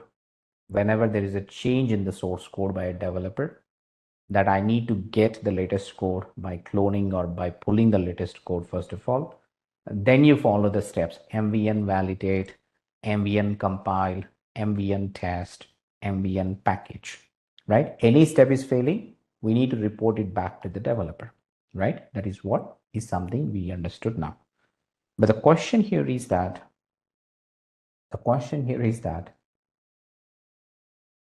how many times we do build code in a day? Is it once in a day that we do, or is it twice in a day I have to follow this process, or is it like n number of times in a day we follow the same process? Now it is the same series of steps. Remember, git clone or git pull, then mvn validate, compile, test, package, the 5 steps, right, which are talking about. The same 5 steps, how many times do I do in a day? Is it once at the end of the day? Or is it maybe twice, maybe once in the midday and then once in the end of the day? How many times we do? So whenever the source code changes, updated. So every time there is a change in the source code, but frequency may depend on the project pattern. Absolutely, Bhavani, that's what I said. So remember team, it can be once, it can be twice, it can be n number of times. That is purely dependent on the project, right? That you can do it, okay? So if I consider n times, understand here the scenario. If I consider n times in a day, let's take a number, right? Let's say day n is equals to 10. So the question here is that 10 times in a day, I have to repeat the same process. Pull the changes, pull the latest changes, then run, validate, compile, test, package. I have to repeat the same thing 10 times in a day. There's no change, the same series of steps, do it over and over again and again, 10 times in a day. Every hour you do the same thing. Sick, frustrated. You might be enthused, you might be very excited maybe the first 1 day, 2 days. From third day onwards, you will start annoying, boring, frustrated, anything else, sick, something like that. So if a task is repetitive, what is that you're going to do? You know the same task I have to repeat n number of times. What is that we need to do if something is repetitive basically? Something like instead of you do it, let the machine do it. As a human being, I may get bored, but a machine softwares don't get bored, right? It's better that you automate the process of the build code process. Remember, if I take n times, right? Something repetitive, right? Something repetitive needs to be automated. So how to automate the build code process? Remember, the build code process is something we're talking. We clone the source code and we perform the build steps one by one in a sequential manner, n number of times in a day. That's called a build code process, right?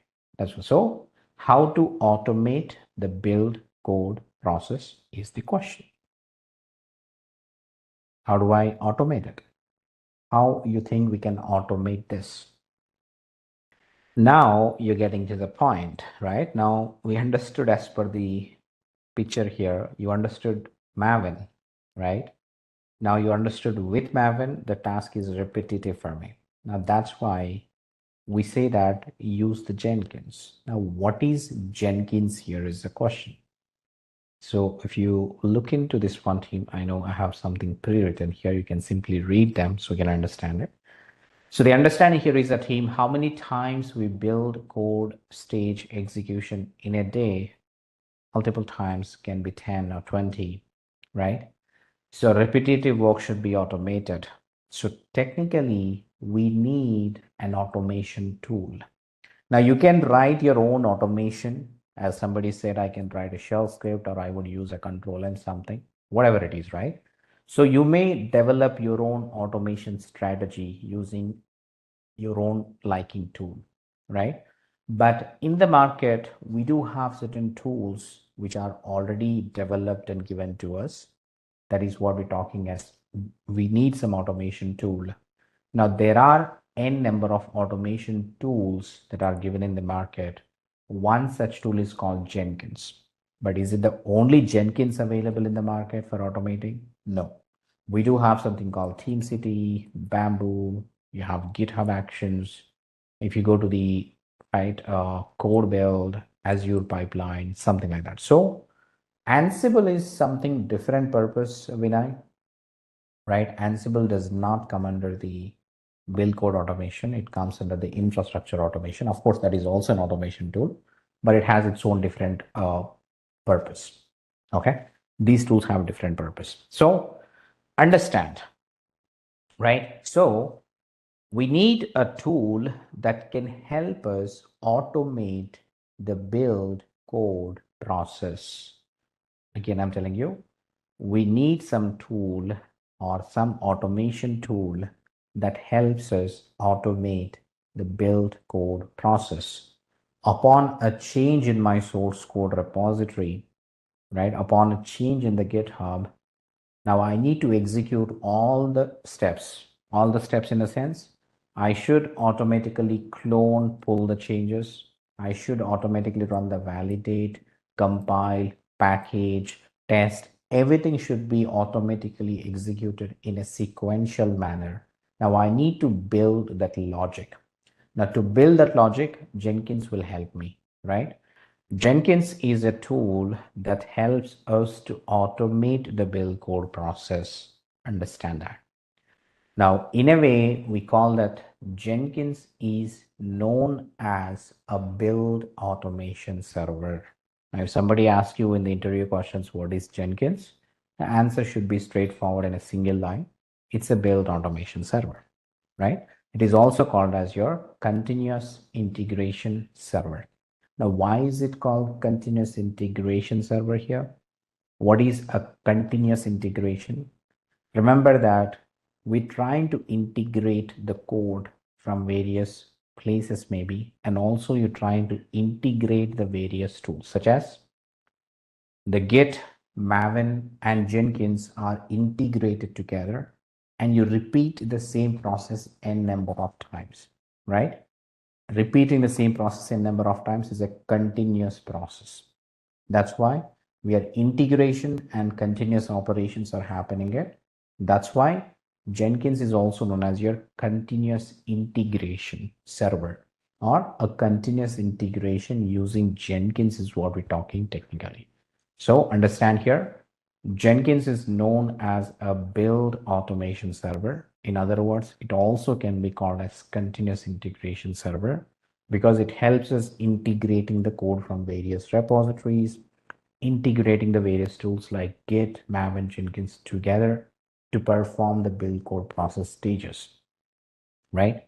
Like I said here, we will integrate the various tools with Jenkins to perform the build code. Remember team, if I'm going to use the build code process now with Jenkins, it doesn't mean that we are replacing Maven with Jenkins here. Don't come to that assumption here. Jenkins is just a dummy tool, right? Now you need to tell the Jenkins what it needs to use, what it needs to done. Now what I'm saying it, earlier I was executing this command like mbn validate, mbn package, mbn test. Now we are not replacing Maven with Jenkins here, understand? We are gonna do the same task with Jenkins, which means instead of I am running the mbn validate command, I'll say, hey Jenkins, you run this command for me on behalf of me, right? So we will configure Jenkins with these commands here, right? Understand? We'll install Jenkins and we'll configure Jenkins in such a way that it will run these commands for you. It will run a git clone command on behalf of you. It would also run mbn validate, mbn package commands on behalf of you. And it's a tool, right? It's a software. Basically, it can repeat the same commands n number of times. It won't be bored. But if I run them, I'll be bored. That is what the whole idea is here. So are we replacing Maven with Jenkins here? No, right? We are not replacing it. Don't think that.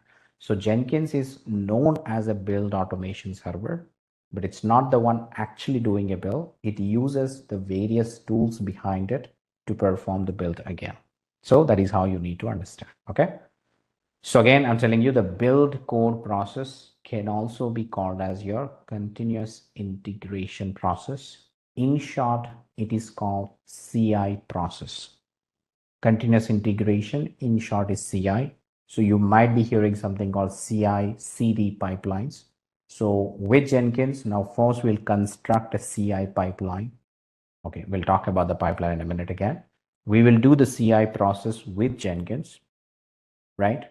That's why Jenkins is known as your CI server, continuous integration server. With Jenkins, we can also perform something called CD, which is called continuous deployment, which I'll talk in the future sessions, not now. So for us, the focus for now should be on the CI. If you complete the CI process, then we'll go back to the CD, or we'll go to the CD process later in the future session. Until then, keep the CD aside, focus on CI, okay? Now, we're also talking something called a pipeline. Now, you might be hearing CI pipeline, CD pipeline, or maybe a CI CD pipeline, something. Now, what is pipeline here, right? What is a pipeline? In simple words, again, I'll tell you. Now, we understood the build code process is also CI process. Now, within the build code process, we have multiple stages, multiple steps, right? Like you have a cloning task, validate task, compile task, unit test task, package task, something. Remember, these are different tasks we have it. Now we will be running them in a sequential manner as we thought, right? So I'm saying it, a multiple steps or a stages in build code process are executed in an order or a sequence to reach from start point to end point, right? So there is a start point, there is an end point, basically we talk about it. So if you are running the stages involved in a build code process, right, and executed without any manual intervention, then we call it as a pipeline. Remember, There are multiple stages I have it. Now, if I run all those stages in the build code process, one after the other, without any manual intervention, everything is fully automated. Now that's called a pipeline, right? A pipeline has a start and also an end. So you start from a start point, go step by step, and then reach your end point. So if you attach all these stages one after the other to run automatically, that becomes your pipeline. Okay. So technically we're saying a build code process is nothing but your continuous integration process, in short a CI process. So the build code process itself is nothing but your CI pipeline. Okay. Now I hope you are also clear now what is called a CI pipeline or pipeline meaning to you. So what is Maven? What is build code process? What is Jenkins? What is continuous integration process? And say what is a pipeline basically. Now, now it's that we need to start using the Jenkins to do every task we were doing manually. So thing is that we need to install the Jenkins, right or not? Should we install the Jenkins now? So let's start installing the Jenkins. Again, go back to the GitHub repo. You also find the Jenkins installation instruction here, as you can see that, right? So it says the install Jenkins blah blah, right? So let's go ahead and do this. I'll run the same instruction here available on my same EC2 instance. I'm not using anything new here, right? Go here.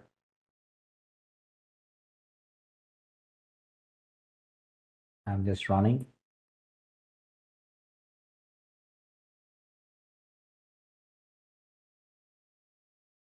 Okay, done. Finally, you can say apt get install Jenkins. Say yes.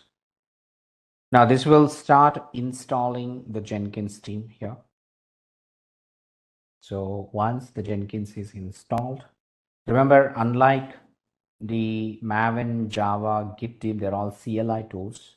Now Jenkins is basically a web-based application. You need to open it in your browser. It's not a CLI application or a CLI tool. Jenkins is basically a UI application, a user interface application. So you can open this in a browser. This is like your web application. Again, I'll talk. So you can open Jenkins in a web browser and then start working in the web browser directly. We don't work on the command line. We work with Jenkins on the UI part. Okay.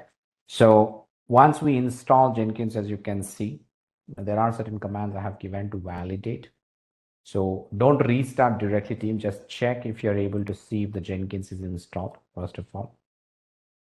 Oops.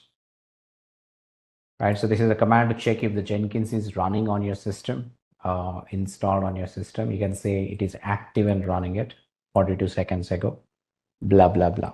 Okay. So how do I access web-based applications? Using a URL. The URL would be always. Now this is how, team, if you look into this on the right side, I'll zoom in a lot for you so you can understand it. Now this is what you see, right? So basically on your EC2 or the server, we have Git, line, Java, Maven. And remember, Jenkins is also being installed on the same thing. So technically this Jenkins is an application that runs on a port number called 8080. Any web application that you access through the IP address of this server where you have that application installed with a port number of that particular process running on that machine, right? On that particular thing. So this is what it is. Now you can see the default port number as well. It appears here on the screen. See the HTTP port number, which is the 8080, as you can see on my screen, everybody. I'm highlighting on the right side corner so you can see that, I believe. So if you hit the sudo systemctl status Jenkins, it is also showing you the port number on which your Jenkins process is listening.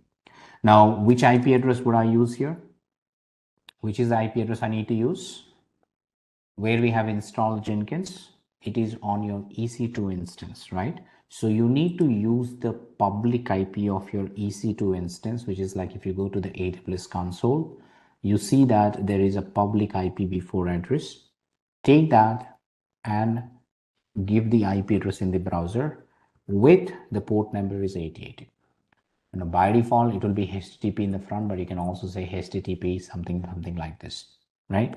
Now, this is how if I hit it, now you should see the request goes from your laptop to EC2 instance and launches your Jenkins like this. And again, I'm telling you, in order to access the Jenkins, you need to know the port number of the Jenkins. By default, with your installation, it is 8080 always. No, it will not change. And there is an IP address of the EC2 instance, you know it always. So in your browser, you always have to hit something called http://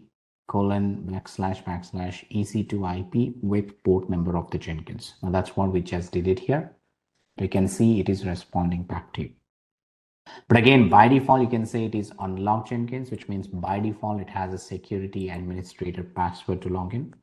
Now it is giving you the idea like where this password is already available. The screen you see, it says /var lib Jenkins secrets.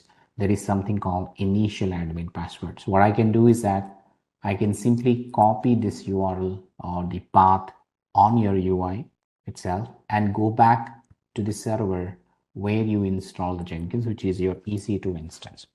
Now, how do I open a file? You can use a cat command and then give the path or paste that you copied on the screen. Now you get it, right? If you hit it, now you will see some random numbers here, or with the alphanumeric characters, we can say that.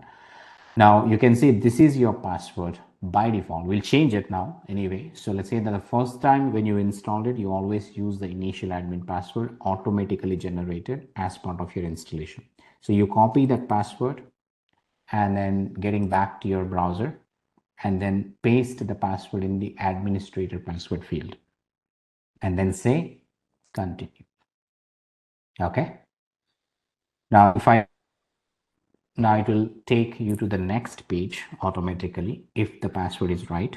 Now on the next page, it gives you something called customize Jenkins. Just follow the same steps I'm doing it, team. I'll explain here one by one. Now as a beginner, you always need to go with something called install suggested plugins. Now what are plugins with Jenkins? I'll explain later. But right now you just need to click on this something called install suggested plugins. Ensure you do that. So don't miss that out. It is very much important for us. So when you click on install suggested plugins, it will continue to the next page and it will try configuring a few things automatically for you, right? All you need is a internet connection properly set. So it will try to do this. Okay. So understand again, just click on the install suggested plugins. So it will continue to the next and it will start configuring a few additional configuration for Jenkins automatically. And this is all part of your Jenkins installation setup itself. So let it continue and then we will try to do.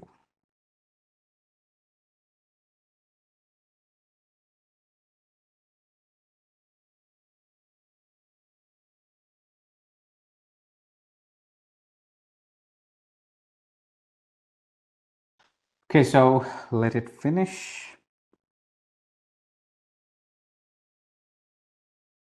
Okay, now once you see that page is done, team, and it will take you to the next page, and you also can see it is asking you to create your first admin user. Means you can use these credentials to log in later again to the Jenkins UI.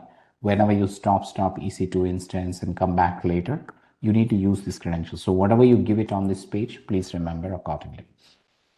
So let's say that I'll use an admin and some password for the admin, right? And say that my name is whatever the name you want to configure. You can say admin or Naresh or anything that you want. So I'm just keeping the same thing name here, gmail.com, something like this. Now you fill out the form. Remember, please do remember, if you forget them, you can't log into the Jenkins later again. So I'll save and continue. On the next page, it might give you something called Jenkins URL, which is same thing as in your browser. You can keep it as it is if you want to, and save and finish it up, right? And then once you do the save and finish and say it says Jenkins is ready, now you can say start using Jenkins. Okay. Now if I click on the Jenkins, start using Jenkins, now this is the UI that you see it. Okay. Now this is the UI that you see. This is how you install Jenkins and launch a Jenkins UI so far. So I believe team, I'm clear so far on the setup. Now, if you are having this UI in front of you, now the next task is to start build code process using Jenkins. We automate everything using this UI itself accordingly, step by step. So are we good until this point? Any questions? Any clarifications required? No? Okay, good. Right, so if you're clear, then I believe it's time for us to start using the Jenkins. Okay. And before I start using the Jenkins team, I want you to be clear on something as well. Remember that you are installing the various tools on your EC2 instance. Do you know the installation path of your each tool you install so far? If you are working with Jenkins, if there is a problem, troubleshooting scenarios, you need to know where they're installed. So technically, we installed Git, we installed Maven, we installed Java, and we installed Jenkins as well, right? So every software has its own installation path. Like in your Windows team, usually it is always that you go and a C drive, profile, something, right? That's where you install everything. So remember that every software that we install on your laptops or on a system has an installation path. So just to show you that basically the way we understand, so the default installation path of your Java, which is user lib jvm something. I mean, if you follow the instruction which I gave you on the GitHub, these are the installation paths. But again, these can be configured when you're installing it. We haven't configured anything, so using the default paths, right? So this is your default installation path of the Java. Remember the path. This is where your Java is installed. That is /user lib jvm something. Now the Maven is installed under opt Maven. This is again, if you look into it, this is your Maven installation path where the Maven is available. And your Jenkins installation path, or we also call that as a Jenkins home. By default, it is called a var lib Jenkins, right? This is where you see all the Jenkins related software binaries as well as Jenkins related logs. In case if there is a problem with Jenkins software, you can come back here and check the logs of the Jenkins to understand the problem of the Jenkins. Based on the findings, you can troubleshoot further. That is the area. So three important things to know here: the Jenkins Java installation path and the Maven installation path and the Jenkins installation path. The Jenkins installation path, Maven installation path, Java installation path are also referred as your Jenkins home, Maven home, Java home, something like that. Okay. When I say Java home, it is a Java installation path. When I say Maven home, it is the Maven installation path. If it's a Jenkins Java home, it is Java installation path, something like that. Okay. So keep these paths in mind always, and then you have to work on the terminal sometimes to understand the problems as well. Anyway, we will be configuring the paths again with Jenkins right now. So this is your Jenkins UI, as you can see, right? Now on this particular page team, right, on the top, you can see logout and login as usual, just like any other applications you see it. Now I can log in with my credentials, right? Log out and log in. Now you see this page. Now on the left side menu, you see something called dashboard. Below that, you see some options called new item, build history, manage Jenkins, my view, something. One important thing here is that your manage Jenkins. This manage Jenkins is same as your settings on your phone, for example, right? In a simple nutshell, if I say it, if I have to configure my phone, if I have to customize my phone configurations, I go to the settings of my phone and then I choose what I wanted. I configure what I wanted. Similarly, on your Jenkins, if I have to configure something, if I have to customize my Jenkins behavior, I always go to an option called manage Jenkins on the left menu, right? And if I go, you see the n number of options like system configuration, security, status information, all these options you will see. Choose the necessary options to configure, customize Jenkins behavior accordingly. Okay. Now, why I have come to this page, remember, the first task in Jenkins is to integrate the Git and Maven to the Jenkins. Remember that I want Jenkins to run a Git clone operation. I want Jenkins to run a Maven validate commands, right? So technically, we need to tell the Jenkins where I install Maven or where is the Jenkins Git available, all that stuff. Because Jenkins does not know, right? Does Jenkins know that I installed Maven here? Does Jenkins know that Maven is available in that particular folder? May not be, right? So it is your responsibility to tell the Jenkins that, hey, Jenkins, the Maven software is available in this folder. You may use it when I ask you to do something with Maven, right? That is what is called integration, right? We are integrating Maven with Jenkins. Similarly, the Git. Say Git binary is available under say user bin Git something. So I need to tell that, okay, this is where the Git is there. Similarly, this is where the Java is there. So user lib something. So Jenkins will use all these different tools to perform the build code process. We need to configure them. That is where I've come to the manage Jenkins, and on the system configuration, see system, and the second thing you see is the tools, right? Tools, that configure tools in their locations and automatic installers if you want to, right? So I'll go to the tools option here, click on the tools option. Now under this, you might find the default options already available, like say tools like Maven configuration or the JDK installation path, something. JDK is nothing but a Java, right? If I click on add JDK here, it will ask you, okay, give me the Java home, right? I'll say this is Java 1.17. You can give any name here, remember? I can say any name, that is also going to work for me.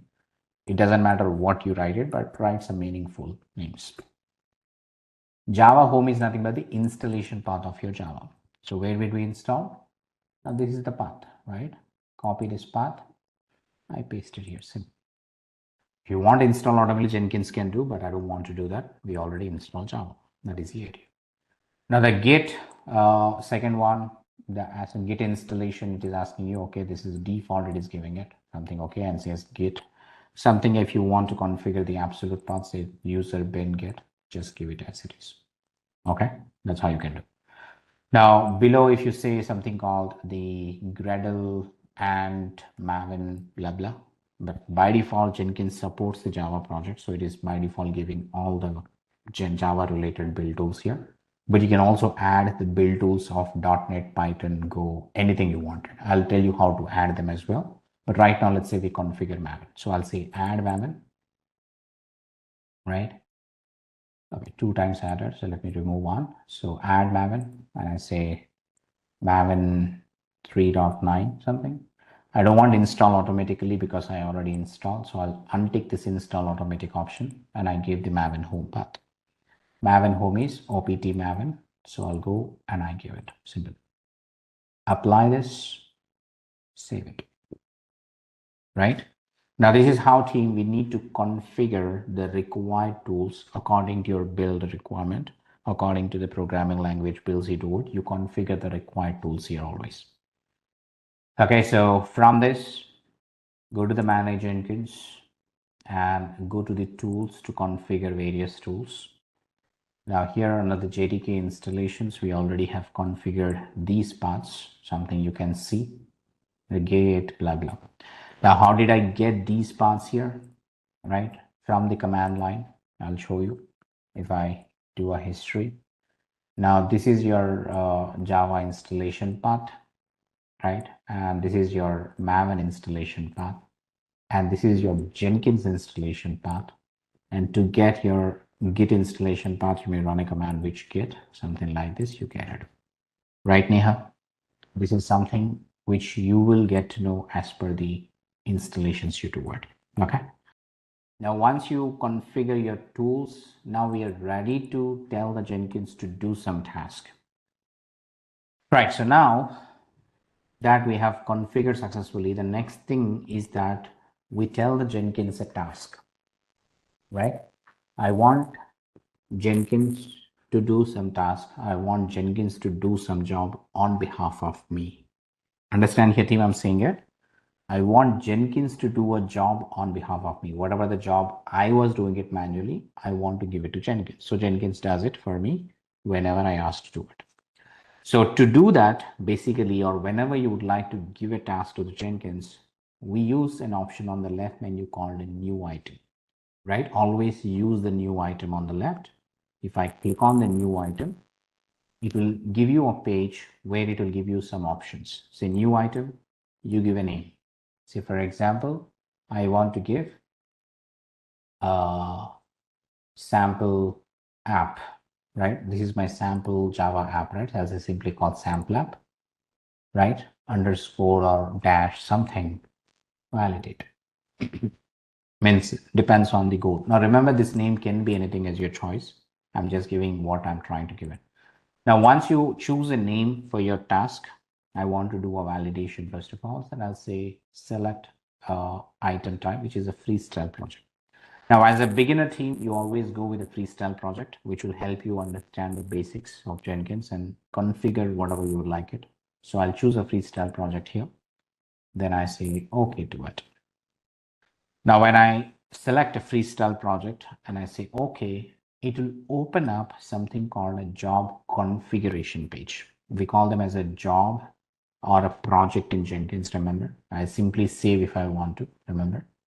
On the dashboard, if I go back now, you see what you created. Now, this is simply called as a job in Jenkins, or this is the same thing we can also call as a project in Jenkins. It doesn't matter what you call, but this is what it is, right? Once you create and save it, it's an empty job right now. There is nothing given in this, but if I want to re-edit it, I'll click on the job. It will open up the job page again. Now on the left, you see the various options, like you can delete it, rename it, can find the changes. There is one option called configure it. Configure in the sense you can configure what you want again with Java. So I click on a configure, it will go back to the same page. Now on this page, on the left menu, you see the various options. Now you can tell the Jenkins what it needs to do, what this job needs to do, what task it needs to execute. We'll see that. The general, you can give just description of the job if you want to, and choose the various options here. We'll come across them later. The main thing we want to do here is that basically clone the source code, isn't it? What we want to do technically, where is this?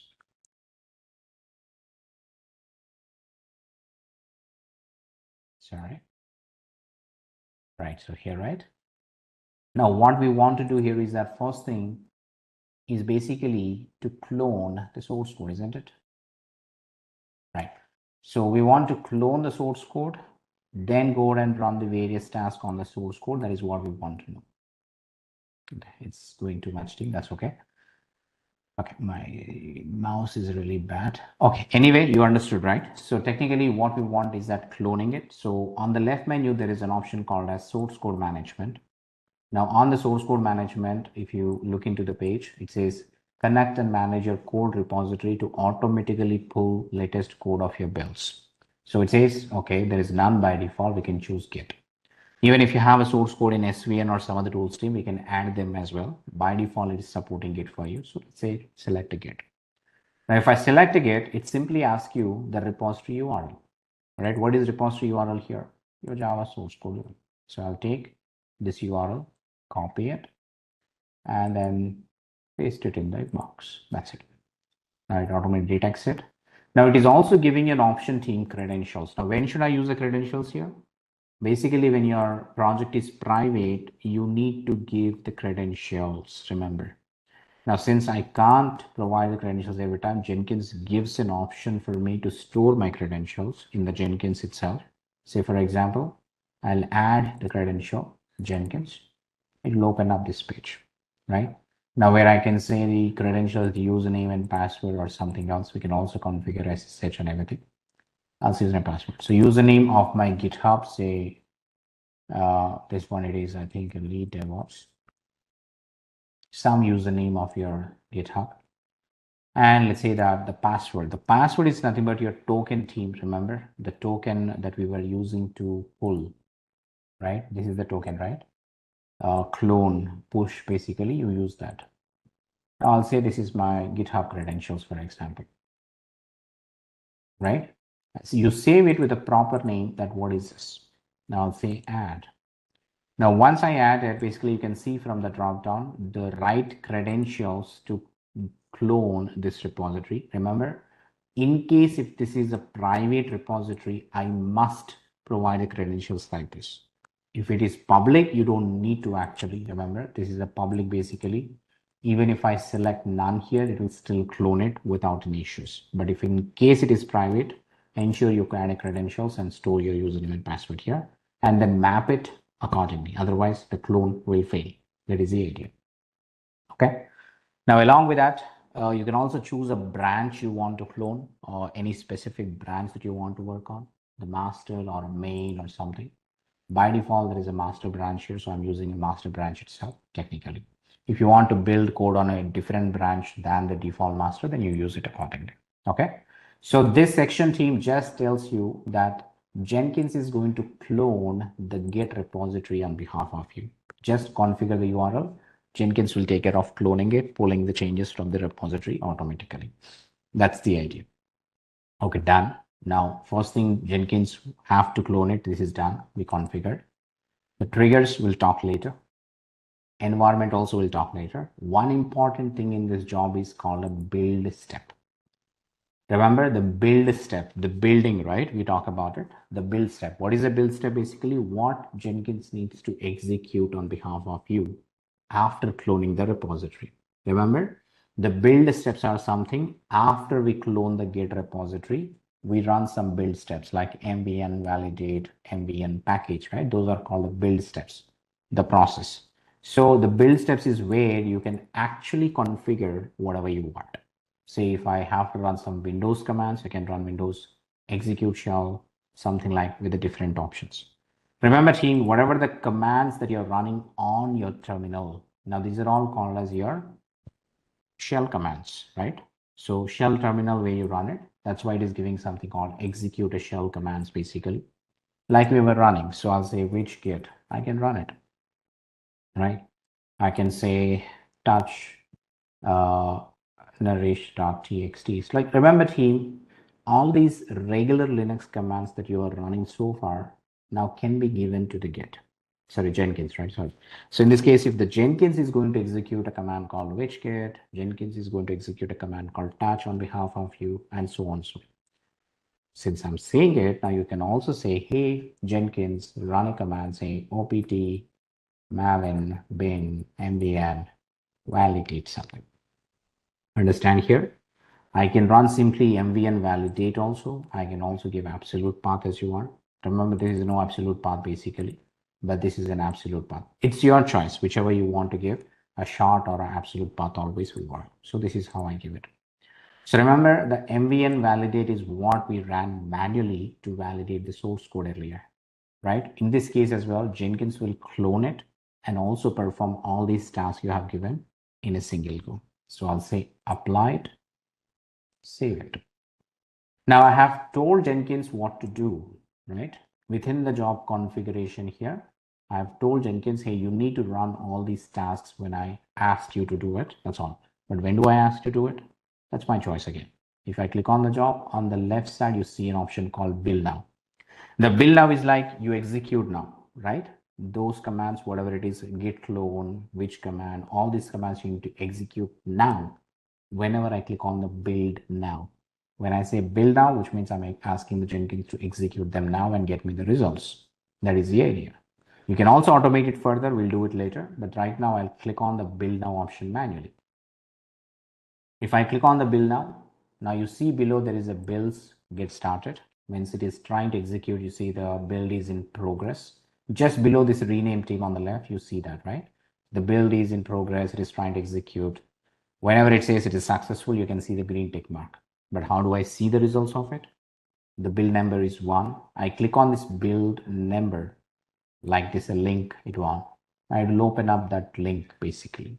Like you see here, it is started by the user called admin and it is running time and blah, blah. On the left side, you do see the various options. Git, build data, blah, it says something. some timings, how much time it took to execute this whole task for you, all the timing. Now you can say the console output. The console output is where the results can be seen on your UI. Like whatever we're seeing on the command line earlier, like the build output, right? The build success message, right? Where is that? This one. Say this build output, right? You see build downloading something. The same output is now available on your UI. I say the build success blah blah, right? So you see this, the same output, right? You see, first of all, it says, okay, let me zoom in a little bit for you. It says that using the GitHub credentials, blah blah, and says cloning the repository for you, and so on. So whatever it is, trying to write some data, right? If I try to look into it, it tries to clone the repository successfully. Once it tries to clone the repository, then say it is running a command called witchgit. Then it is trying to print that output. Touch narration.txt writer. Then it is also trying the opt maven validate. Same thing output again, right? Downloading something. All the output that you saw earlier on the command line now is available here. Like you see at the end, it would say that the build is successful. The build success, right? Now you can see that now, since I configured once, now next time onwards, I don't even need to remember those commands. I click on the build now again. Means when there is a new change available in the source code, I can simply click on the build now. It will again start the tasks for you. It clones the latest task, latest changes, and then executes the same validate command. Run again, right? Whenever you are making a change in the source code, just click on the build now. It will keep building the same thing for you. That is the simple idea we're talking about. So there are certain stages we follow mandatory for every code. So technically, the validate you did right now, that is may do it or may not do it, that's fine. But there is something called a compilation.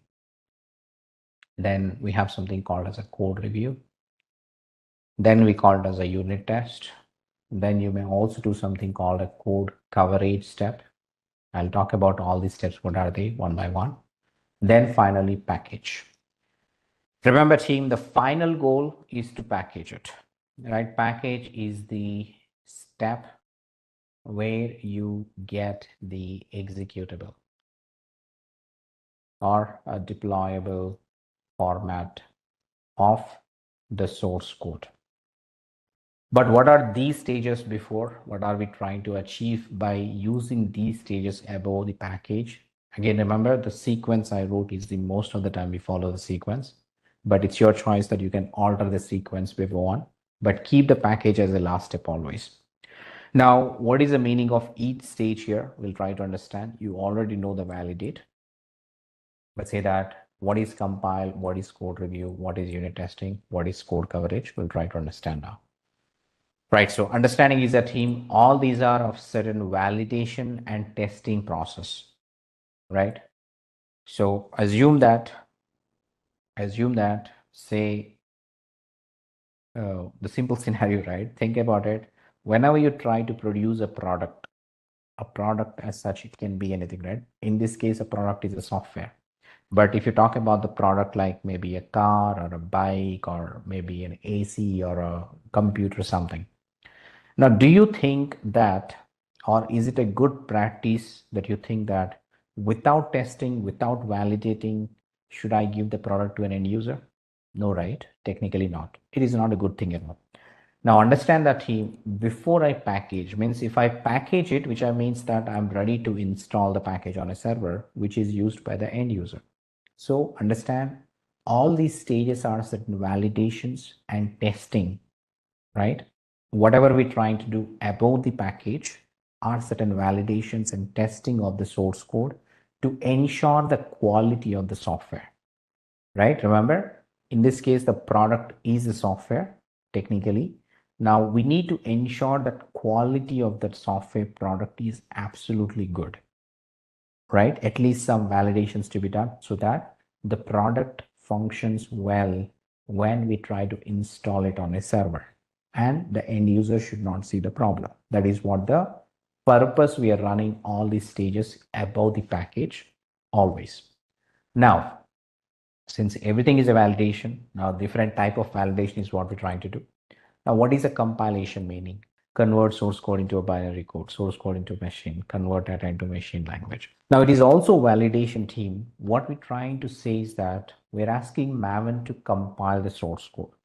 Now, what is the reason we are compiling it? Remember, there is a lot of source code programs are written here, which are in the human readable format. Means as a human beings, we are the one who understands the lines of code here written and we modify it. But at the end of the day, these programs needs to be executed by the machine or a CPU computer on your hardware. So those things should understand these lines of code. That's where we need to convert the source code into a binary code, right? Whether it is convertible or not. Means sometimes if you make a mistake in the program, that cannot be executed in the CPU, right? On the binary side. So whether these programs written by the developers are or can be successfully converted to a binary code or not, that's the validation we're trying to do as a compilation. Means we ask the Maven, hey Maven, go to the source code, whatever is available, you try to compile and see whether the compilation is getting successful or not. Means whether these programs can be compiled, can be converted as a binary code or not. We're trying to ask the Maven to do that. If it is not compilable, does it make sense to package? Definitely not, because it will error out anyway. Even if you package it later when it's trying to run on a computer, it will error out. Some errors will be given.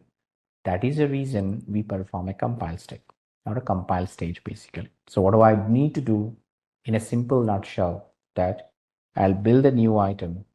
I'll say, okay, sample app, right? Sample app, compile something. I'm just giving a name. I'll say select a freestyle project, say okay to it. Then I give the source code which needs to be compiled. So I'll select the Git again, right? I'll just give the project URL. Same steps team. If required, give the credentials and choose the branch from which you're trying to compile the source code. And then go to the build steps, right? Right now we use build steps and source code team. Later we use other options. Let's say now execute a shell. Then I ask Maven, say opt maven bin mvn compile, right? The compile is the option. Apply it. Now remember, this command should be properly written here, otherwise it may fail, right? Save it. Then say execute. Execute in the sense build now. When I click on the build now, the Maven will start compiling the source code, right? Then it will generate the results. What is the outcome of the compile stage? If I click on the build number 1, see the console output. It is trying to do something, whatever it is. It says build success, which means it is compiled successfully, right? There is no issues while I'm compiling it. There is no issues while the Maven is trying to compile the source code. One thing you need to understand before we go further anyway, team, understand it. Where are the results generated by the Maven? Maven puts the results into a folder called as target folder. But the question here is that where did Jenkins clone the repository? Now remember, as we're seeing it here on the stage, what is Jenkins doing first of all? Jenkins is cloning the Git repository, right? Where does Jenkins clone the Git repository on your server? I know you're seeing on the UI, but the operation is happening on the backend, right? Execution is happening on the EC2 instance. Whatever you're executing here is maybe on the UI you see it, but the actual execution is on the EC2 instance. Now, this is very much important as a DevOps engineer team where you see all the data. That's something we see above building in workspace. You see this message here? It says that, hey, I'm trying to build in a path of workspace called var lib Jenkins workspace and your job name. Understand team, this is very much important with Jenkins. Jenkins executes all of its projects, all of its jobs under a default folder called Jenkins home workspace. Now what is Jenkins home here? The Jenkins home is your var lib Jenkins. the default installation path. Now under that, it creates a folder called workspace. You see at the last, right? So cd workspace. Under the workspace, it creates the jobs that you do it on the UI. Remember, there are two jobs created here. One is the validate, one is the compile. Now you see that it is generating the appropriate folders here. Now this is where it will try to clone the Git repository. If I go to the sample app compile, this is where you see it cloned all the code for you, right? It is cloning the Git repository under the workspace directory of the particular job. Now that is where Maven generates the target as well. If I go to the target is where you see the binary code. Remember, the outcome of your compile is the binary code of the actual source code, right? So what is a binary code in Java? It is called classes. If I go to the classes here, now you see the same folder structure as DevOps demo utilities. Now here you see basically the binary code of the Java files. Usually that is the extension of .java. The binary code is the .class file. Remember, here you might see not understand something, blah, blah, something like this you see. So this is basically the binary format of your actual Java source code that's available on your GitHub. Okay. Remember, the outcome of your compile step is the binary code of your Java source code. Now that's, if it is compiled successfully, you'll see all these things. If it is not compiled, any one file has an issue in certain line, if there is a problem, then it will not be successful, right? In that case, you have to ask the developer to check the error. Hey, this we are not able to compile. Please correct it and then push the code to the GitHub again so we can recompile and check it again. So I hope team, I'm clear on this step called compile. What is compilation meaning and how do I perform using Jenkins as a step inside the Jenkins UI? Let's say we'll continue on to the next one, which is called code review. Right now, what is this code review? So for example, say that I have written an essay in English. So think about it. I have written an essay in English and then I have given that to you to review it. So what are the things that you will review and give me the feedback on the essay which I've read? Grammar, spellings, the way format, grammar and spelling, number of words, logic, the punctuations, paragraphs, sentence formatting, contents, indentation, sentences. Now you understood, right? You are doing something. On what basis you are validating all these things? It's a predefined process, right? Because you're learning the English language from your childhood. Now you've come across, right, the various things throughout your lifespan. And you know now that there are certain standards of writing that English essay. Can I say that? There are certain standards that are used for writing spellings, punctuations, and all that stuff basically are defined or that are in your brain. So you're applying the standards in your brain against the essay which I gave you, then you are giving me your feedback. That is what all the understanding is. So that is what. So it is always validated based on the predefined standards, right? That you might be knowing it or you may not be knowing, right? So now you apply the same logic to the code as well. Now, initial days team, there was no code review process, right? Initial days in the sense, say, if you go back in time, say 30 years back or 3 to 4 decades back, where everybody started coding freshly, there was nothing like that, right? There was nothing like a code review process we went. But over the period of time, there were many developers who wrote the code, who made mistakes, who corrected those mistakes, right? And they have written some guidelines on developing a software. There are certain standards that are given by the developers to develop a new software always, because that is all coming out from their experience that the future developer should not do the same mistakes again. So they have developed some standards of writing a coding and then applying it into the process. Because we are in 2020s now, 2024, 2025, n number of developers have gone through n number of issues already. We should not make the same mistakes, which means you know that there are certain standards you can follow to produce a better software. So what are we trying to say here is that team, when we say code review process, right? As a developer, as a fresher, right? Think about, I'm a fresher that I've joined in 2025, 2024 as a developer. Then I started writing the coding. I started developing some coding, right? Code something. Now, once after I develop it, did I really follow the standards that are written by many people already? Did I make some mistakes? How do I get to know them? That's where the code review comes into the picture. Okay.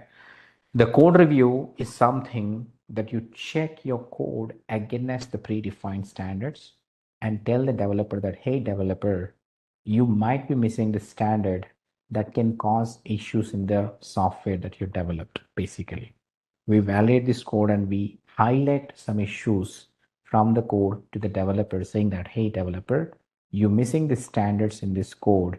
Maybe better you follow the standards to have a better quality software delivered out to the customers again, right? That's what the process is called as a code review. Review the code against the standards and provide the feedback to the developers accordingly. So again, in this scenario, we're going to use some predefined rule set, something called a PMD. A PMD is basically a program mistake detector, we call it. I mean, it's a very lightweight, certain predefined standards given by certain things. Now, if you try to look into this PMD, just an example team, you can also use something called SonarQube or some other tools. There are many tools, again, there are many different standards available in the market. For our scenario, I'm just using this particular basic thing. Okay. Now, what you see here is a PMD is an open source static source code analyzer that reports on issues found within the application code, basically, right? Now it says that PMD includes a built-in rule sets and supports the ability to write your custom rules as well if you need to. PMD does not report compilation errors, remember, it just does only the code reviews, right? As it only can process well-formatted source files. So understand here, PMD includes the built-in rule sets and supports to ability to write the custom rule sets as well. So we'll run the built-in ones only right now. So which means that whatever the source code available in this particular SRC folder will validate against the PMD rule sets, right? And again, who will do that? Okay, we'll ask Maven itself. Okay, Maven, go get the PMD rule set, then validate the source code against the PMD rule set, then give me the results. That is what all we're going to do it here. I'll create a new item, right? Say maybe code review, freestyle project. Say okay. It says good. The code review. Now I'll open and configure it. Again, I'll give the source code repo where I have my source code. Just copy the URL and give it in this one. Require configure it and say use the branch accordingly. Then build a step. And I use again the execute shell, right? I'll say opt maven bin mvn. Now here team, I'm going to use something called -P. This is a predefined syntax. Again, I'm not using anything on my own. Say PMD colon PMD. Right? What I'm saying it, hey, Maven, use this PMD rule set. Try to get me the metrics out of the PMD and then try to validate the source code. That is how I'm telling it. Okay. So this is what all the syntax which is predefined to perform the code review with Maven and with the help of predefined rule set Maven PMD. I'll apply this, save it, build now.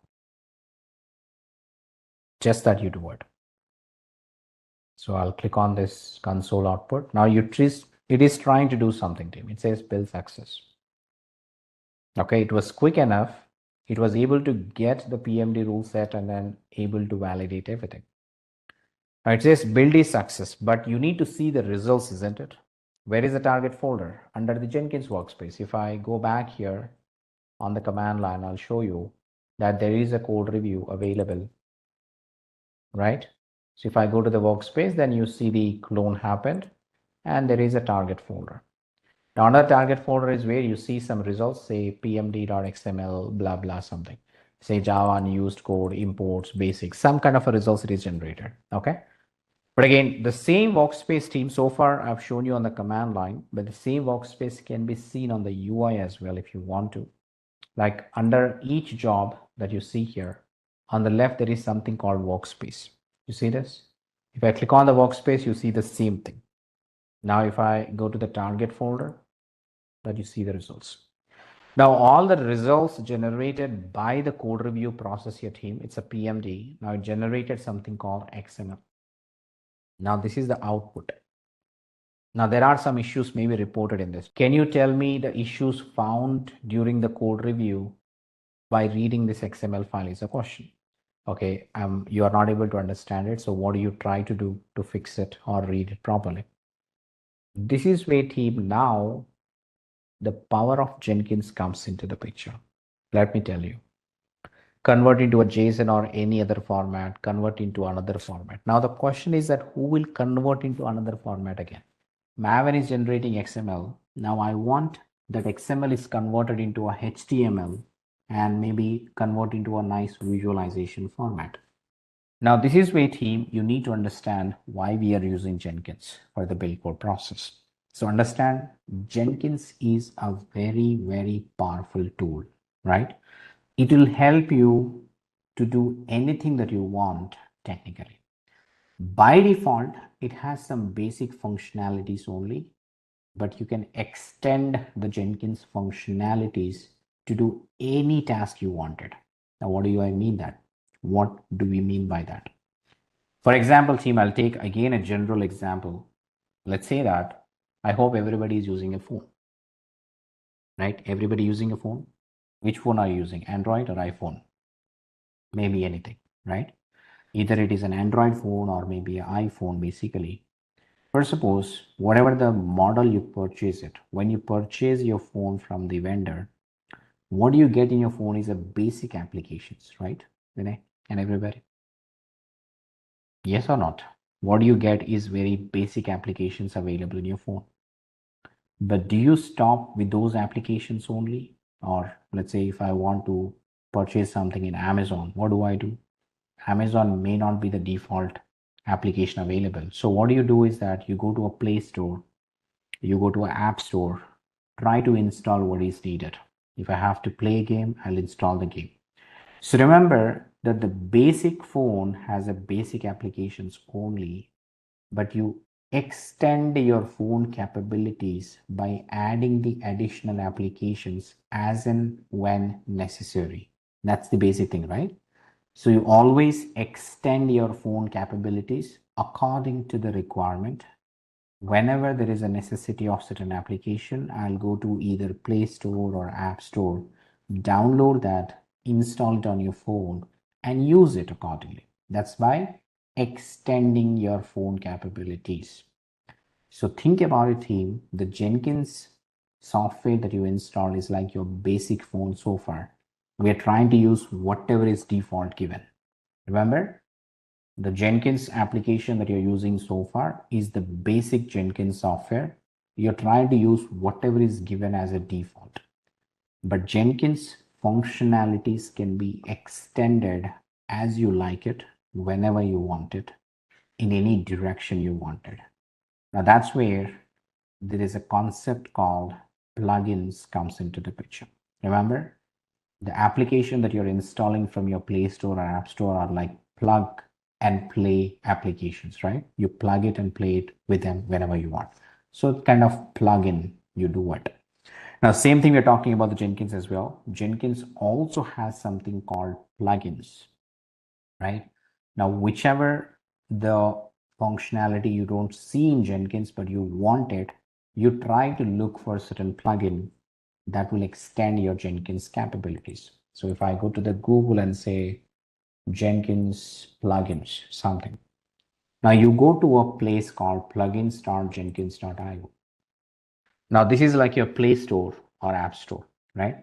It says that here you have over 2000 plus community contributed Jenkins plugin to support building, deploying, automating any project, right? Somebody said, I want Selenium integration, right? I hope the spelling is right. So technically you see the Selenium plugins available. So what you need to do, you just need to install the Selenium plugin on the Jenkins. Now, if I have to work with Python based projects and I say Python, then you might find the Python related plugins accordingly so that you can build the Python code using Jenkins. Maybe a .NET related. So if I search for .NET related, you will find all the .NET related plugins available. Remember, by default, Jenkins was showing you only the build tools of Java because Jenkins is built on Java basically, right? Then you want some Python or Go or anything, there will be an essential plugin available, developed and available for Go. So that is what I'm trying to understand it, that you can extend the Jenkins capabilities, functionalities as per the requirement. Now that's why Jenkins is so famous out there, right? The kind of vibrant community that Jenkins has, you get a solution for everything that you look using Jenkins. Okay. You get all the newer plugins, updates to it very regularly. You can completely rely on this one. So it is an open source, completely free to use it, but you also have a very good community who supports everything on the Jenkins very properly, right? So yes, that is what we're saying it. Now we can start installing the necessary Jenkins plugins inside your Jenkins. Remember, initial also you did something called install suggested plugins, right? There it is already installing a few basic plugins which are required. Now you extend them as you need it again. Okay. Now I'm hoping that team I'm clear on what is called Jenkins plugins and how do I understand them. If you're clear on that point, team, now why am I talking all these things is that I have certain plugins that will convert this code review results into a nice visualization format as well, right? Remember, there may be n number of build tools generating, right? There may be n number of code standards, different tools are available. You might get results in different formats, but again, not everybody can read these formatted files. So Jenkins is there for us to help in converting this code review results into a nice visualization format, more understandable format. So for that reason, I will install certain plugin here. So how do I configure something with Jenkins again? Always you go to a manage Jenkins on the left. Now on this system configuration, you see something called plugins, right? Add, remove, disable, enable plugins as you need it. So click on plugins. Now here on the left, you see something called updates to existing plugins, like your updates to existing installed applications, available plugins, like you're searching your Play Store, right? I can search here for existing Play Store like on this one. Already installed applications, you can see that as well, right? These are all the installed plugins already. So if I go to the available plugins and there is a plugin called warnings, I'll see, right? There is a plugin called warnings, or you can even search here something called warnings, right? This is a warnings plugin I'm talking about. Now see that here, it says the Jenkins next generation warning plugin collects the compiler warnings or issues reported by static analysis tools. Remember team, your code review is also called as static code analysis. The another name for this is static code analysis basically, right? So you may say static analysis tools or a code review tools, both are one and same thing. Code review standard basically, right? Says static analysis tools and visualizes the results. It has a built-in support for more than 100 report formats among all the problems it can detect technically, right? So it can be used with any type of programming, again, it doesn't matter. So that is the idea. So what I'll do on my Jenkins, right? I'm searching for this plugin, I select it, and then I say install on the top, simple. Now, when I install it, it will try to install. whatever other dependencies if it is requiring again. So let's say it is trying to install some dependencies as well. That's okay for me. Now, once you install this plugin, then I can start configuring to visualize those results as well. Okay, so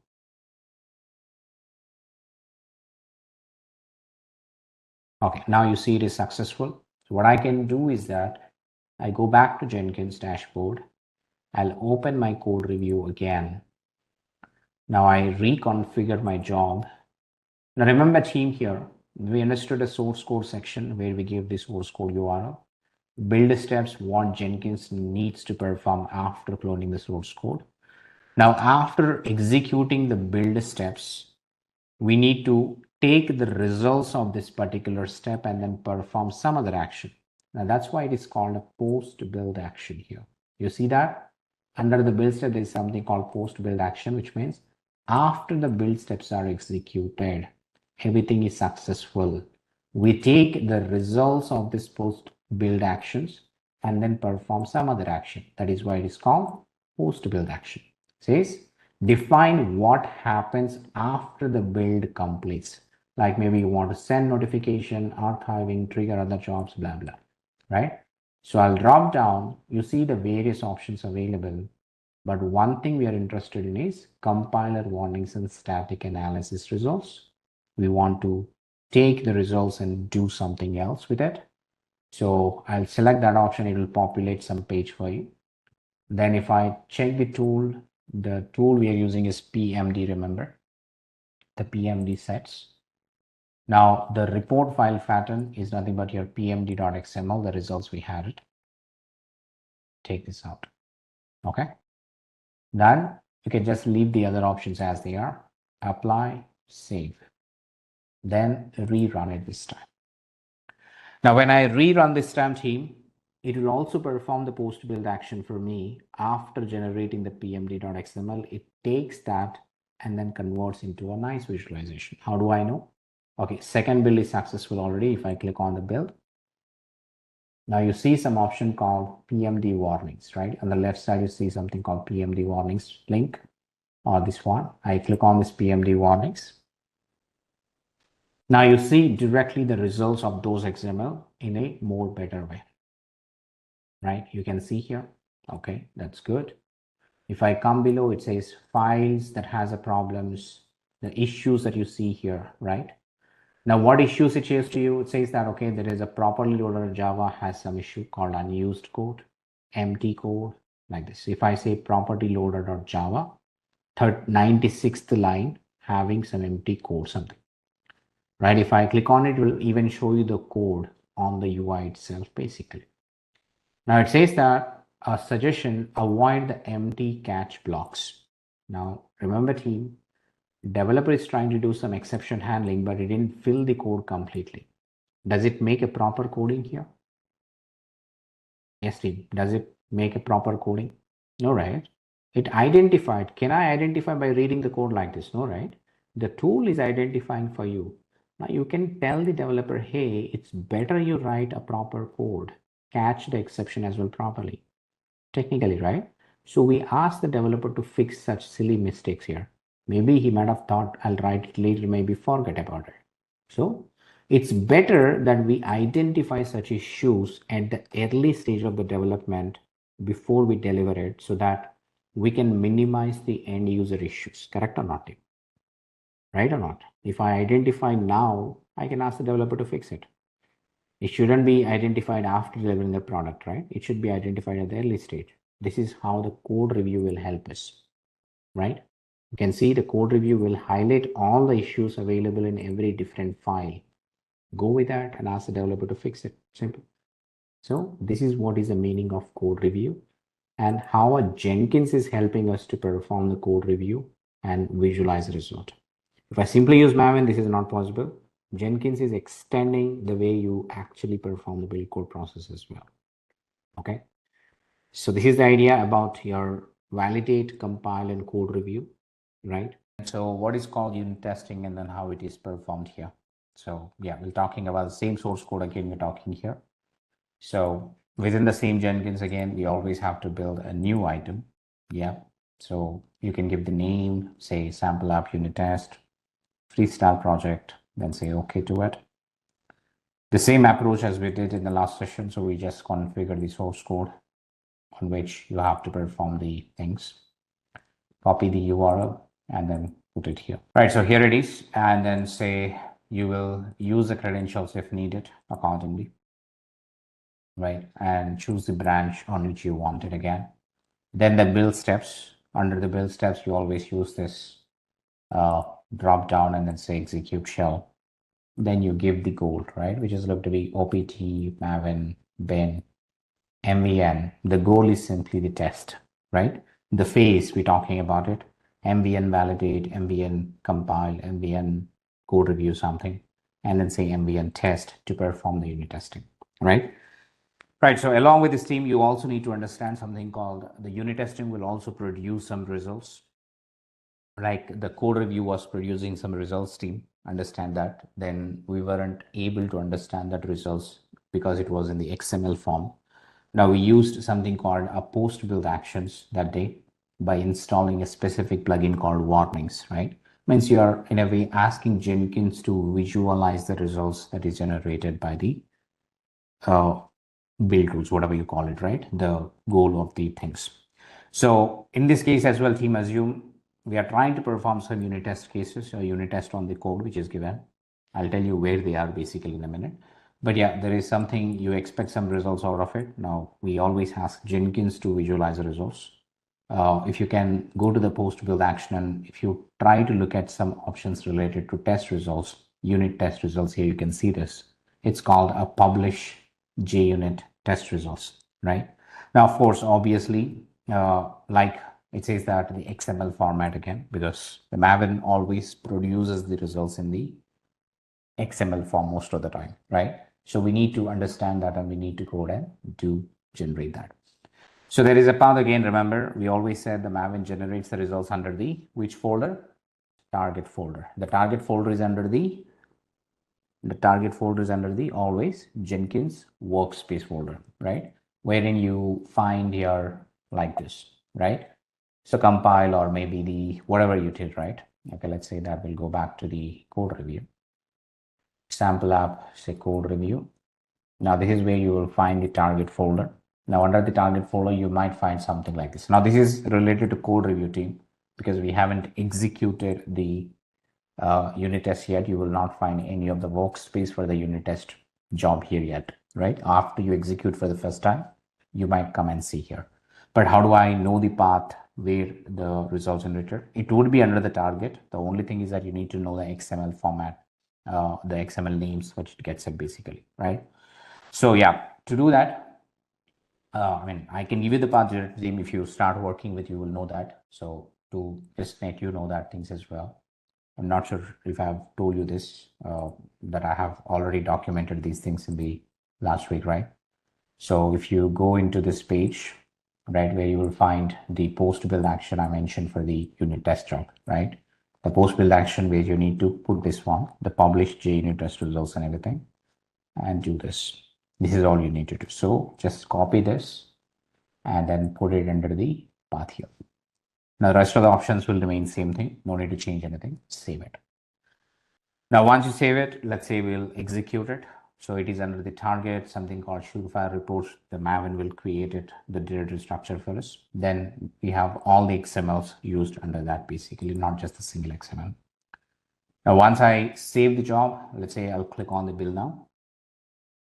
Now when I click on the build now, it starts executing. As you can see that. We can see the results, console output of that particular build number. Okay, it's trying to run some test cases. You can see this, right? It says performing the tests, right? So something it is being executed. So technically build success, it says total 23 tests were run. I'm just saying that we are performing the unit testing with Jenkins Preview. We just told Maven to do something. That's all I did, nothing else apart from it. Now, within the unit test job that we created, right, the unit test job, where we try to configure the source code repository, this one. And under the build step, we said, hey, Maven, go ahead and do the unit testing by using a goal called test. Then this will generate some results. So whatever the results generated, I'm converting into a visualization format using the post build action. Visualization, because I can see the XML here. If I go to this, on the left, you see the test results, right? That I can see that which tests were executed. See the test results? Right, so look at this test and they say there are multiple tests were executed like test generic comparator, right? And say this one, blah, blah. See that something is being executed and something has been successful. If any of the unit test cases failed, what do I do? Who will write these unit test cases again? It is always done by the developer, right? Technically,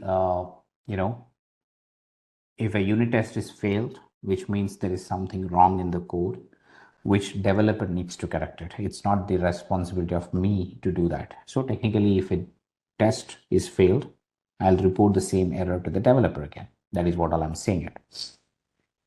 Okay. What is the meaning of unit testing? Take a general example as your laptop. Think about how your laptop is built, right? Means if I have to build your laptop team, remember there are individual hardware components.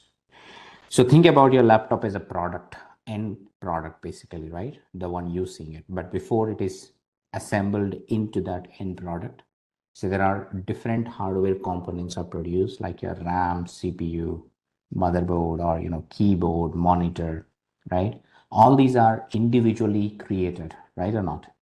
Every component is individually designed, manufactured, and then given. Then we assemble all this into a final product. That is the understanding you get it. Think about it.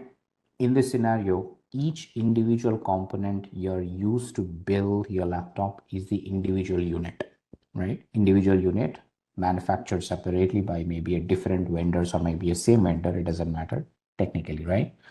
Now, is each individual unit,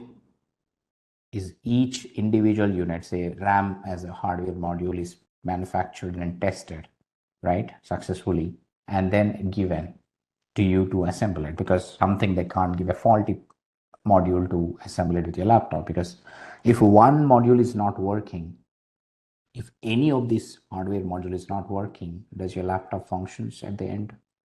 No, right? Your laptop will have certain problem for sure, right or not? Now that's what we are talking, team. Individual units need to be tested thoroughly before you build an end product, the whole product that you see as an end goal, right? Now the same thing is with software as well. Remember that within a software code, there are n number of functions. Now, if you know the programming terminology, right, we have something called functions, classes, methods, packages, right? In the software module, we call it. So technically, team, that each individual function, or in a way, team, I'll talk about if I take any software, right, that you see as a Chrome browser right now is a software, right? Now in this Chrome browser, we have n number of features, such as say file tab, right? A file menu has a different function, maybe edit menu has a different function, or a class function package. Now in this also you have each is an individual function, right? Can I say that each option that you see is an individual program or a method written back in the programming, so that you're able to see this option here? Yes, everything is basically an individual unit. I can say that a different feature, that n number of features are being assembled into an end product, and you see all these features, right? Now, there are certain times where you might see some individual feature may not be working, right? Because it might not have not tested properly. That is the idea. So understand that within a programming language or within the programs, there are n number of functions, methods are written, right? Each thing is this one. Say that generic comparator or Java. Now there is some functions are written here which can be tested individually, that this program may produce some specific feature, specific result out of it. Say that if I write a function to add two numbers, right? Think about it. If I write a simple function to add two numbers, what I can do, I can simply execute that individual function and test whether the addition of two numbers is working or not, right? Remember, this addition of the two numbers is a final goal, maybe in the bigger application, but as an individual unit, I can test it as a developer and then give it to you. So that is what we're talking about it. So when developers write these individual functions methods here, they will also have to test individually, right? All those test cases needs to be tested individually, and then say finally the whole units are individually working fine, so that we can build a final outcome out of all those things to produce a bigger product. That is what all the meaning of your unit testing. Okay, I hope you understood what is the meaning of unit testing here. A unit testing means that each individual methods functions are tested separately by passing some values to it, right, by the developers using a test scenarios. That is what developers will do it. And those test cases must be given to you, because I'm running a unit test from here, which means that there are some unit tests are given to you that are part of your source code. Remember, so there is a folder called here SRC.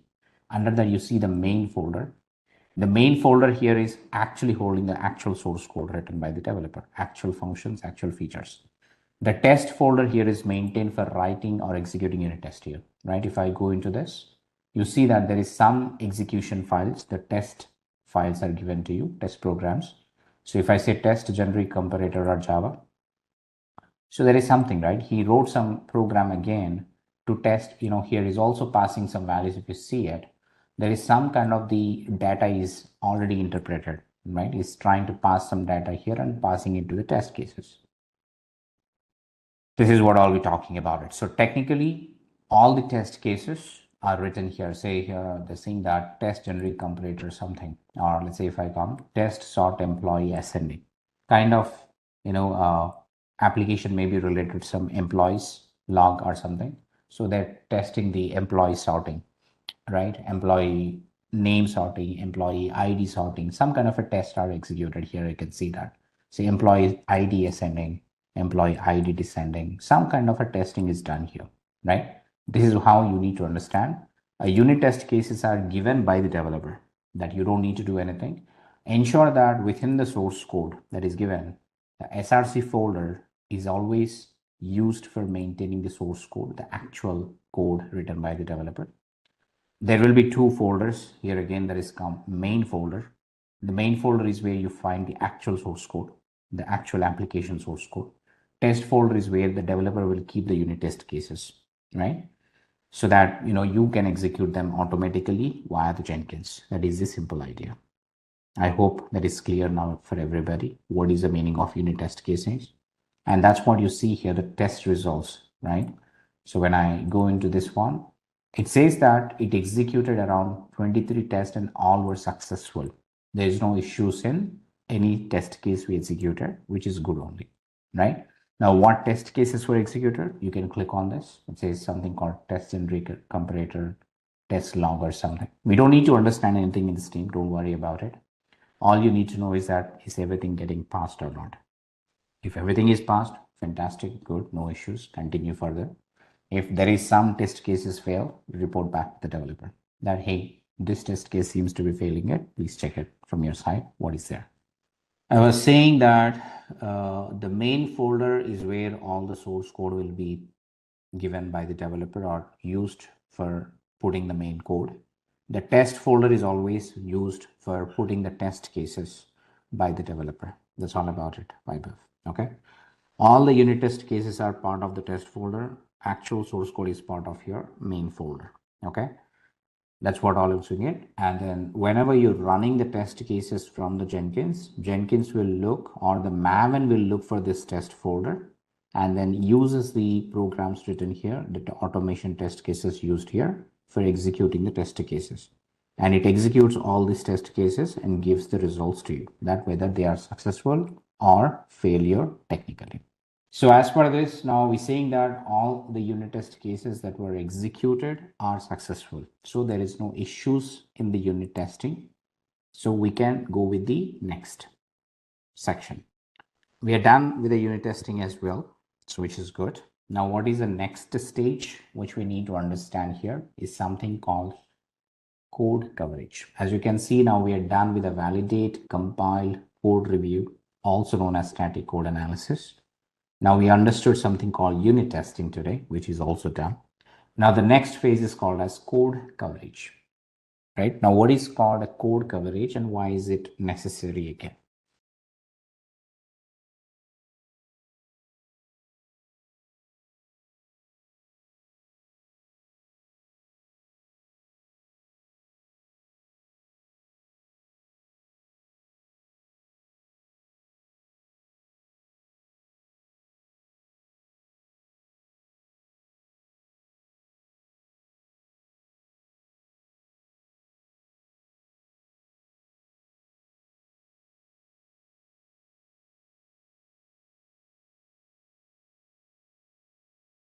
It measures the percentage of code base executed during the testing, helping identify unit tested areas or improve the software quality.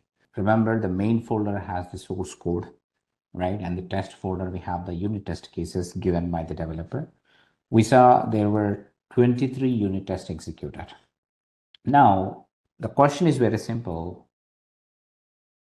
Are those 23 tests executed covered, right? Covered all the code in main folder? Can you guarantee me that the 23 test cases executed covered all the code in the main folder, which whatever the code is there, at least they were executed once and tested once. The individual units are tested. You cannot do that, right? Absolutely cannot do that. So we should validate the percentage of the code covered for unit testing. Mainly we can talk. There is a different case scheme, right? So in this case, if you try to understand it, what amount of main code was really unit tested, right? How do I know that technically? Is the developer performing or gave me the unit test cases that covering all the code in the main folder?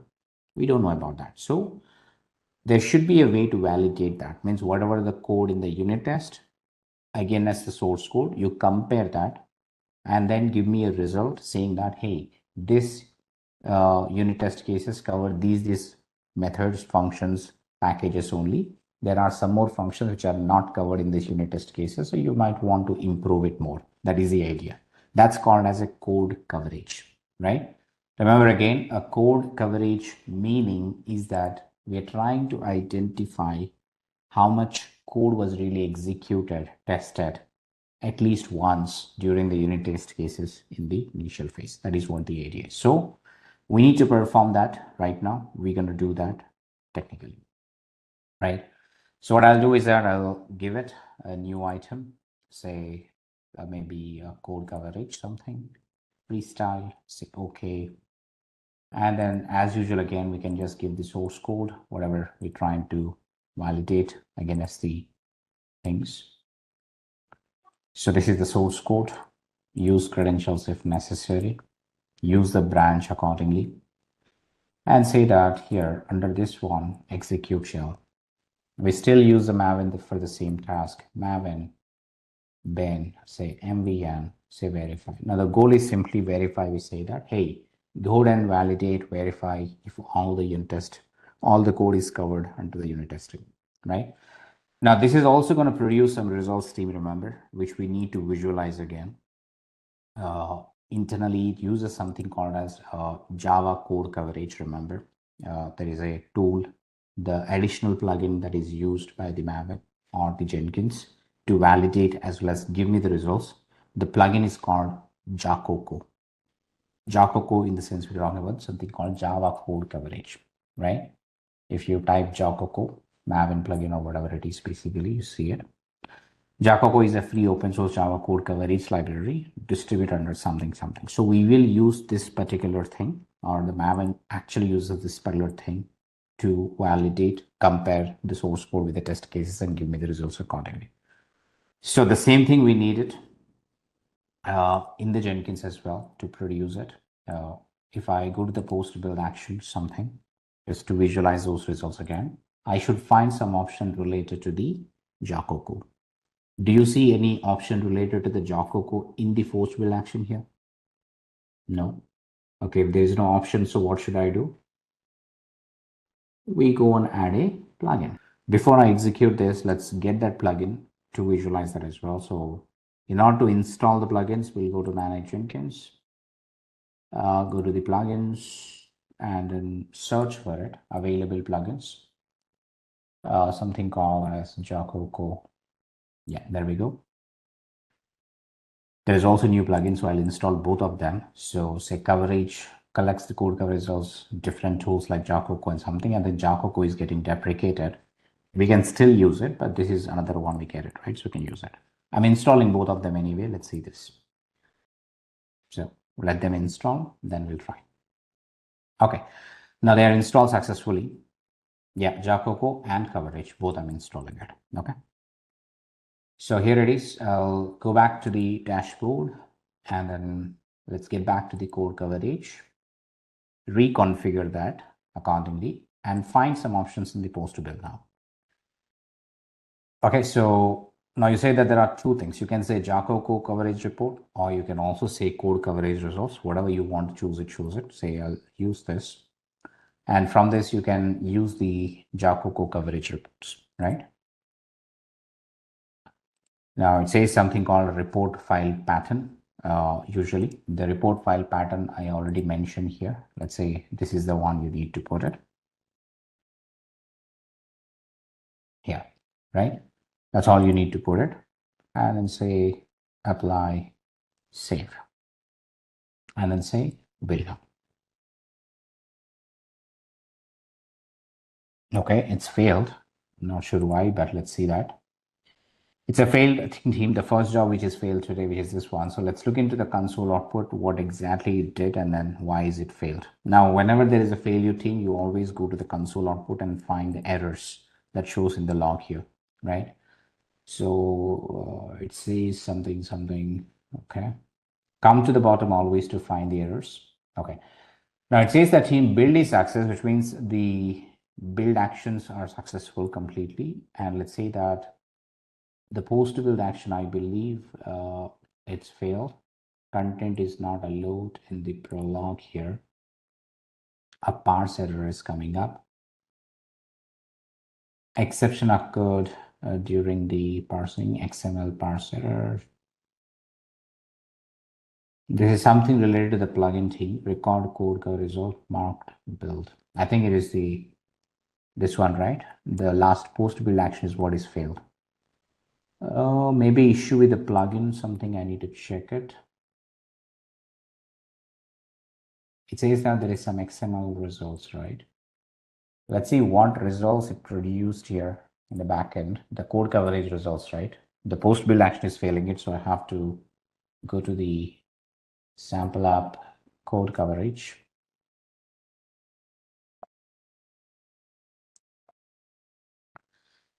In general, this means that either absolute no longer being developed or may no longer work. Let's see that. I'll try to look into that.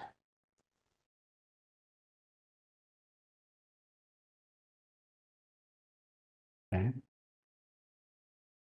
So exec. Okay, so let's see the team. I'll try to fix it. What is error? Maybe we'll change the other option. I believe. Let's say we'll try to. Let's say that I'll try to reconfigure the job. The other one. Let's see. I think it is the plugin can be the one which is doing it. This is the latest plugin came in, right? So I think it is just 18 days ago parsed out. So let's say that I'll remove this. Maybe I'll use the old plugin. Let's say that I'll have to change the code according to the blue year plugin, maybe a little bit. But let's say that I'll try, instead of using the coverage results, I'll just say Jaco code coverage report. Let's say that. Okay, this is giving me the option of exec by default. Let's see this. Maybe that is a plugin issue team. Yeah, that's how I understand it. But yeah, that's what I'm saying it right now. The problem could be with the plugin. The plugin may be too early in response. So we'll try. I'm trying with the other option called Java code coverage report for now. I'll try to fix working for that other plugin as well, maybe later. But right now, let's say that I'll rebuild it. I'll just change the plugin theme, means the different option within the post build action. There were two operations, right? Code coverage results or Jaco code results. We'll try to use the Jaco code now and we'll see. Okay, this time it is successful. As you can see that maybe the problem with the other plugin, other option we have it. Okay, so now you can see the results that is shown here in the nice graph, or you can see the coverage report on the left. Yeah, very well. Now we can see the results team that are really shown good, right? That can be there. As you can see team here, there are two things, right? The green means that line is covered. The red means that line is missed, which means that the more red here, which means it is a bad, right? I could say that, as I told you, right, within the functions we have like instructions, branching, complexity lines, methods, classes, something. It's all the programming language terminology again, forget about it. So assume that if I'm taking the class as a something here, it says that there were 11 classes missed, covered only 5, which means in the whole source code I have say 16 classes, and I covered only 5 under the unit testing. 11 is missing it, which is really a bad testing, right? We can't say that it's just hardly 30% is tested. Methods only 20%, lines only 20%. So there are total 357 lines of code needs to be tested. Only 94 is tested. So which is, in a way team, it is really a bad testing, I can say, right? If I get into the different name packages, say coverage breakdown by packages, you see that. So under the utilities, we have different files that are tested, right? Different Java files that are used for testing. Say string utilities is not even tested, right? Again, team, I'm saying that under the utilities or something, if I go to the main, under the utilities, there is something called string utilities.java, right? Means whatever the code under this particular file is not even tested somewhere. That's what this result is telling you. It is 0, right? Nothing is tested. Nothing is tested in payloader. In some of the files, there is something tested, something is not tested, something like that. So these results are really bad. Now we can push the developers to give us more testing here. Okay, whatever. So, right. So what you can see is that at the end of the day, we are understanding that the code coverage is really bad, right? Which really needs to be improved here. What you can actually do is that you can ask your developers to improve it.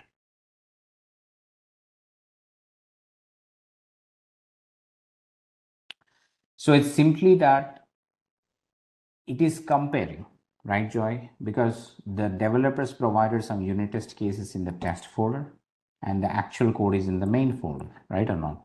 So it's simply comparing what is under the unit test cases again as the source code available. The plugin is just doing that for you, right? So whatever is this here, it has to be mapping with that technically within the folder itself. So it's not there, it means it is missed it. That's how it is working, Joy. Okay. Correct. It's not doing something, right? It's not analyzing the developers. Basically, it is that it is understanding what is given by the developers. It's comparing and giving us the results. That's all about it. Nothing else apart from it. Okay. It's not doing anything on its own. Okay. So now you see that the unit test, sorry, the code coverage is really bad. I can decide team to continue, right? I mean, if I'm feeling that I'm really okay, even if this is missed, I can continue for building the packages. Or if you really feel that this is not really good, I have to get at least 80% of the unit testing is covered, then only I'll continue. Then you push the developers to give us more test cases or put them into the Git repo, right? So that then we can execute it again. But right now, team, we are not writing any additional unit test cases. Leave it as it is. But in the real time, this is really bad testing. You have to ensure the developers are doing at least 80%. Then only you promote your code to be packaged. Packaged in the sense, you can deliver the code to a end user. That is a simple idea. So now we are done with everything, team, though. Assuming that all the stages I'm happy with. Remember, I'm happy with all the stages. I'm okay to package the code and deploy it as a software into a server. Then I'll go and package it here. So let's run the last job here within this one, which is going to be a new item. Right, so package is what are we trying? Freestyle. and then say OK, right? Source code, I'll get the code, right? And use the branch and then say under the build steps, execute shell, opt maven bin, right? MVN package, simple. The package is the last phase we're talking about here right now. So save it. Now we don't have any post build action because we're not doing anything after getting a package as of now. So let's say that I'll do a quick build now.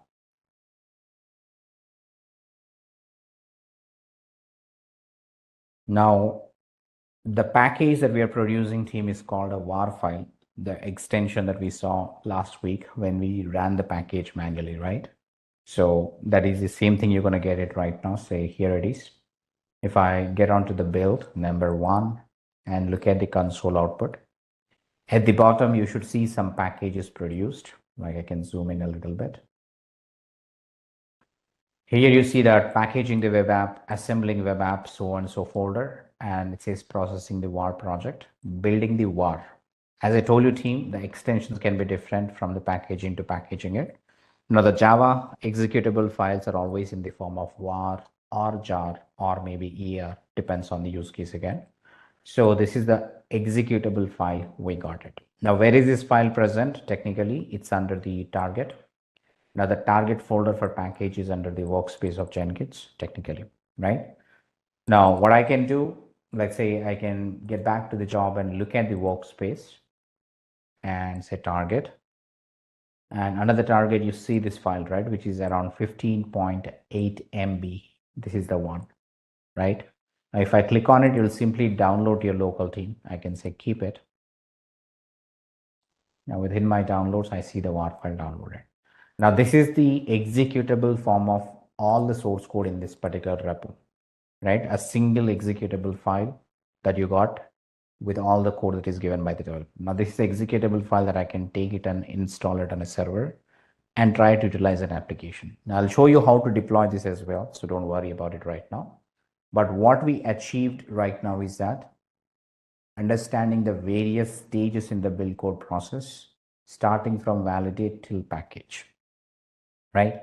Now we have successfully built a package, which is great, understanding the above stages as well. Now what should be doing it next is a question. I can take it and deploy it as well. Okay, so talking about the further automation here. Now you can decide on the sequence of the jobs to be running team. Okay. Now I won't say that, right? Remember the last step to be package, right? Before that, you can run any stage anytime you want it. So I can say that compile first, then validate. Doesn't make any sense, but yeah, we need to validate first and go compile. But yeah, compile and code review are independent of each other. So I can run compile and code review in parallel, maybe if I want to, right? Like the unit, I can perform the unit test first and then say that come back and do the compile job. That also can do. But mostly what I'm going to show you right now is that the sequence which I've done. So first validate, compile, code review, unit test, code coverage, package, everything. So one after the other will do what? Okay. So what we want to do here is that I want to trigger the validation on conditions, or maybe let's say that in this scenario, I want to trigger a compile job. When I say compile job here, this one, whenever the validation is completed successfully. Can I say that, everybody? The sequence I'm expecting is that whenever a validate job is completed successfully, the compile job should trigger automatically before I, without I'm clicking on a build now of compile. Simple. Similarly, if the compile job is also executed successfully, build success, then code review should trigger automatically, right? The code review success, that unit test trigger successfully. If the unit test is successful, then trigger code coverage. If the code coverage is successful, then I'll say package also should be triggered automatically. How do I do that? What options Jenkins is giving to me for that, right? Now that's why team, we have to reconfigure with some additional options now. What I'll do is that I'll go to the compile and I configure it. On the left, you see something called triggers, right? Now you come across the triggers options here. If I look into the triggers here, there is something it says, right? Set up automated actions that start your build based on specific events, like the code changes or a scheduled time something. That is what all we want to do, right? Now, looking at these 5 options here, can you tell me which option will be suitable for me if I have to trigger the build after the validate job is completed? Because I'm on the compile, I want to trigger the compile job whenever the validate job is completed successfully. So which option will be suitable for me out of those 5 options here? The answer is in the same question I asked it, after something, right? We'll explain the other one as well, but say that right now, the most suitable option is that we want to build after some other project, some other job is built. That is nothing but the second option here, right? Now, in this one, I'll simply say that, hey, watch the sample app. It says that it will list all the jobs you created earlier. I'll say that validate. Now, what I'm seeing here is that you watch, or we are asking the compile job to continuously watch the validate job, right? Whenever it is successful, and it says that trigger only if the build is stable. You have some options like always trigger even if the build is aborted or failed, something like that. You see this. What is a build stable mean? Build unstable mean? It says, it doesn't say successful, right? When the build is successful is not the option here. It says when the build is stable, when the build is unstable, when the build fails, when the build is aborted, something. So what is the meaning of build stable? Stability in general, right? Think about team, the stable in the sense Jenkins, not successful really, I will say that. Jenkins will check the percentage of the time all the tests are passing. It's not about the testing basically. Say that I was executing the validate job 1, 2, 3, 4, 5, 6, 7, 8, 9, 10. Means assume that we ran the validate job for 10 times. Now the validate job was 8 times successfully completed, 2 times failed, right? Which means that build is stable. Remember, the percentage of the times your job is getting successful results into a build stable, right? So which means always Jenkins considers 90% should be successful, which means if I run validate job 10 times and I must be successful 9 times, then the build is stable, right? If it is reducing below that, if it's failed, if it's successful only 7 times and 3 times failed, build is not really stable, right? That is what the meaning of it. So it ensures that build stable means most of the time it is successful. It's all about it. Idea. Unstable means, okay, fine, whatever may be the failures happening it, that's okay, still execute the compile for me, that I can choose based on the requirement I have it. Okay, this is what the meaning of it. I can even say build fail, okay, still execute it. If somebody is aborting the build, means manually stopping the build in between, also you trigger the build again. Those are the options given by, if you want to be unsuccessful, choose always the build stable, something like that. So I'll apply it, save it. Now the same thing we have to do for all the other jobs, which means that now the compile is successfully completed, then I want to run the code review. So what I'll do, I'll go to the code review, configure it, then I use a trigger, then say build after projects. I'll watch this time is the, which job should I watch? Compile, right or not? Means the code review must be triggered when the compile job is completed. All I'm trying to do, say save it. That's it.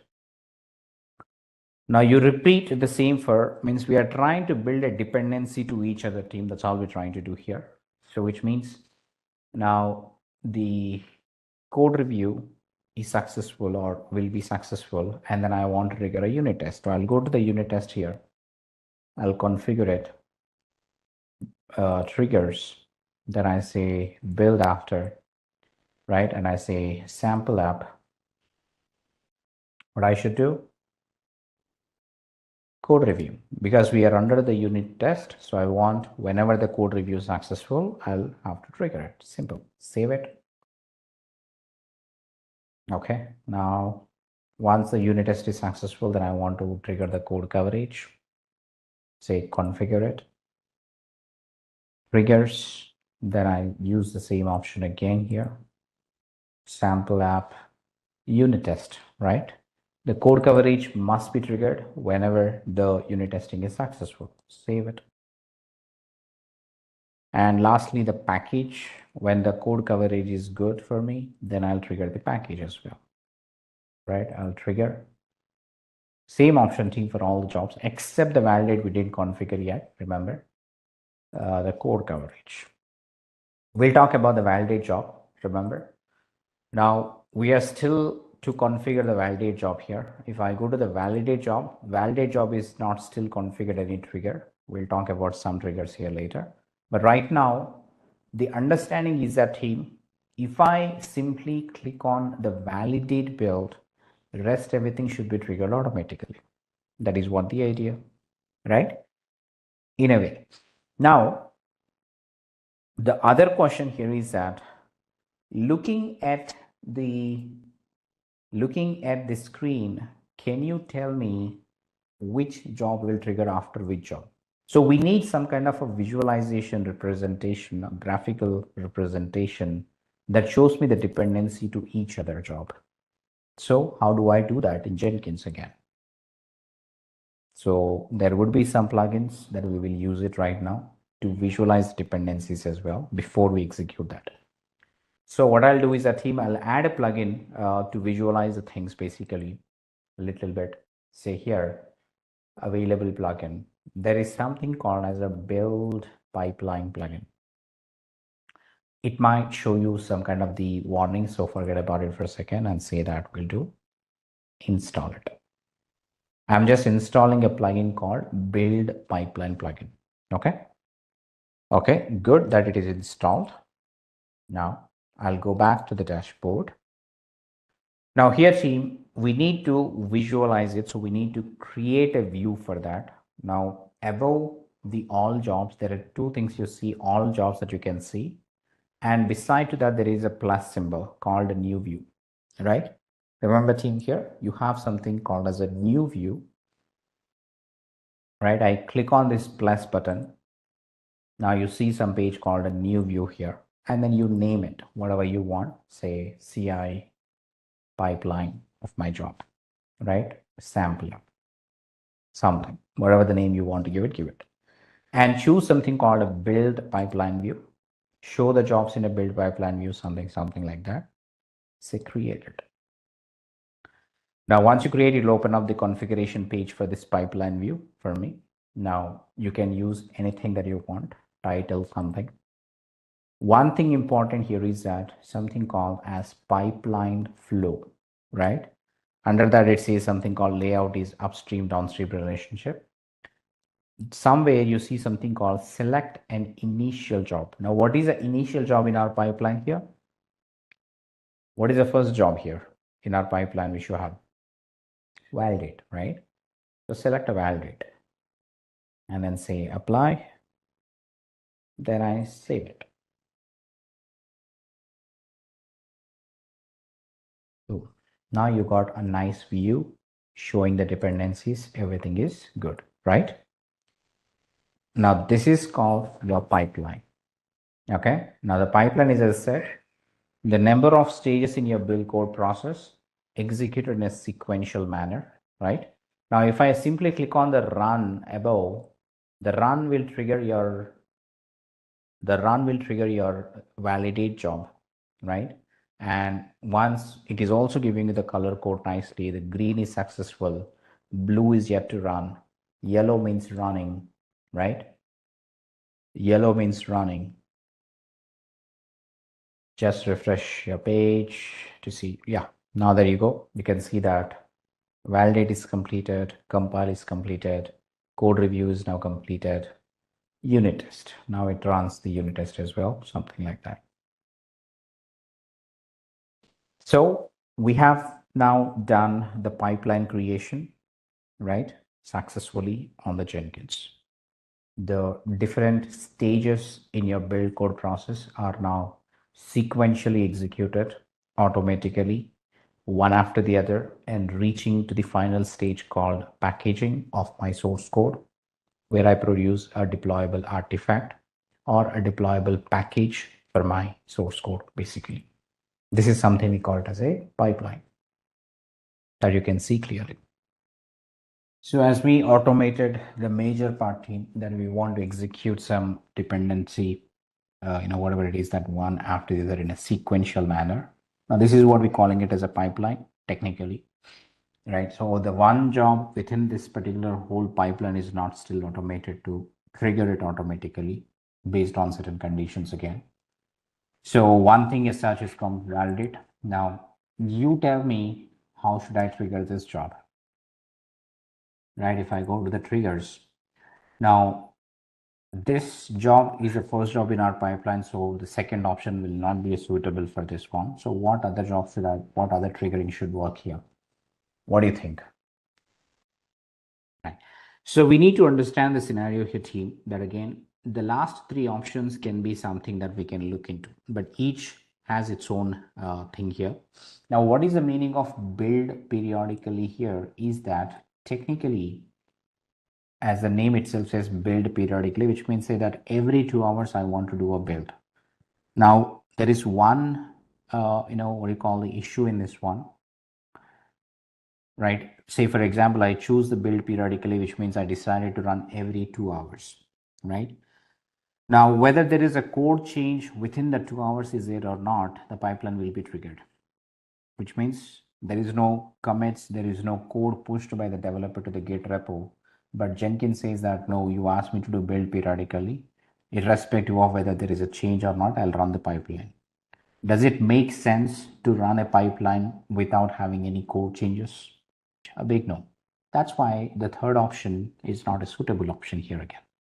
Okay, remember, the third option is not a suitable option, so eliminate it. Second option, eliminate it. First option, eliminate, because you still have to run manually. Now, the two options here is called as a poll SCM and something called a GitHub hook, right? The poll SCM is again a schedule, remember, but there is some difference between a build periodically versus poll SCM, right? Both are like a schedule. I give it like I can say that every 2 hours here as well. Within the poll SCM as well, I'm saying that go poll the SCM, which is the source code management tool. But in this scenario, we're asking Jenkins to check if there is really a change, means if there are any new commits available, if there is a change in the source code, then you trigger. That's called a poll SCM. Remember, poll SCM allows you to schedule to check the source code repo if there are any changes available.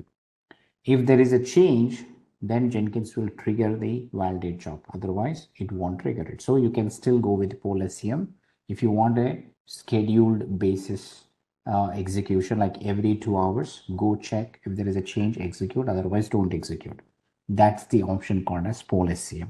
So in this case, Jenkins will go to GitHub, check if there is a code change. If there is a change, trigger it. That is what it is going to do. If there is no change, it will not trigger it. That is the meaning of your poll SCM. Now there is one another option called as GitHub hook, right? Okay, let me show you this. Maybe I'll make it more for you. Within my drive that I shared with you already. So I'll just show you, right, so you can understand it. The GitHub hook. Now I just wrote the simple idea team. You have a GitHub, which is the remote server. Jenkins is your EC2 instance here, remember. Now, as I told you here, the watch GitHub and clone pull when there is a change, that option is called as your poll SCM, right? That's how you understand.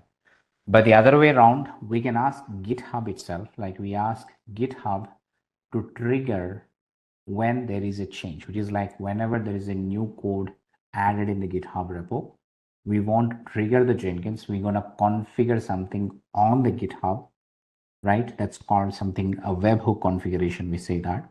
So we'll ask GitHub itself to trigger the Jenkins when there is a change available. So you can choose either of the option team. That will be the more suitable options. I can say that. So what we're going to implement here is something called this one. And I'll leave the other option to you. You can just schedule and see it accordingly when there is a change available. Okay. So let's do the GitHub hook configuration. That's what most of the time people use it in the real time as well. Whenever there is a change, you trigger it. That is what we're going to do. So for the validate job, I'll just say GitHub hook configuration. So I'll just save it with this option. I'm not doing anything on the Jenkins side except selecting this option, right? Remember again, on the Jenkins side, you select this option as a GitHub, and then you need to configure in this GitHub repo to trigger this. You can even use multiple options if you want to, but that's your choice again. I can even select poll SCM as well because it's a checkbox, right? It's not a radio button, Prasanna. It's a checkbox. Yes, you can allow to use multiple options as well if you want. Right. So once we save it here, now on the GitHub repo, remember, okay, I'll give you the document as well, team, so that you can follow that, a step-by-step guide that I already documented here. If I go to the configuration, okay, this one, right? Trigger build with GitHub webhook is the option which I'm talking. I just wrote a text for you to understand step by step so you can read it. This is the same thing I'm going to do. Okay. So on the GitHub repo, so navigate to the settings on the GitHub project that you have it, which is the step 1. So this is my GitHub project. The settings of the project, just below this search box, do you see settings of the project? Again, remember, this repo has to be forked into your account if you have to see the settings. Remember, if you try to configure my GitHub URL like learn DevOps sample DevOps, you cannot see the settings of your own and you don't have access to my account, so you can't see it. All I request is that you always have to fork this repo into your accounts and then use the settings of your things. Okay. So I go to the settings. On the left side, you see something called webhooks. Click on the webhooks. Okay, I have configured many times with it. Now you see something technically add webhook on the top, right? Click on the add webhook. If it is prompting you for your authentication, please do that. Let me do my authentication. Lead DevOps, right? E13855. Okay. Now you can see as soon as I authenticate, we'll go back, or I'll go back to the webhooks again. Add webhook. Now you see this page. Now on this page, you see something called as a payload URL. Now remember, team, the payload URL is nothing but your Jenkins URL, right? The GitHub should trigger talk to the Jenkins. So the payload URL is nothing but your Jenkins server instance, which is HTTP IP address and the port number of the Jenkins. Or simply you can copy paste from this. Where is this? Yeah, this URL, right? This is what I'll copy it and I'll paste it here. Now we're not done with this URL yet. Ensure you forget this one. Use the address and ensure that you add a /GitHub webhook to the end of it. That is what we're going to do. Right? This is how you do it. So Jenkins IP address, port number /GitHub -webhook, which means this is going to trigger, right? So I'm disabling that SSL, something like I do. Now, if I go to this, just send a push event, means whenever something is pushed into your GitHub repo with a branch that you selected on your Jenkins job, that will be happening. Or you can say, send me everything, whether there is a pull request or maybe somebody is cloning it, somebody is forking it, right? The different options given. Now, if you want to select an individual events, select individual events. Like it will give you many more options for you. Actually, we don't select all these things in real time, but this is the idea.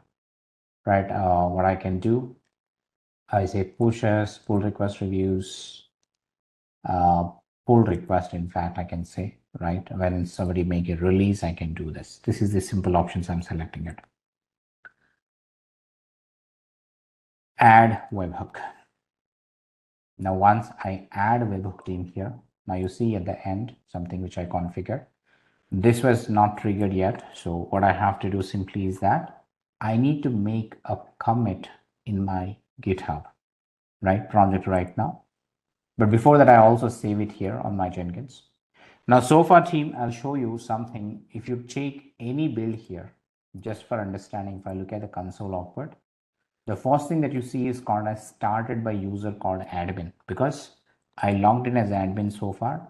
I was the one who triggering this validate job so far many times. So it is telling you the first line who actually triggered the job, which is started by the user admin. This is the one you see it, build number 6, right? Build number 6 is the last build we have it for the validate job.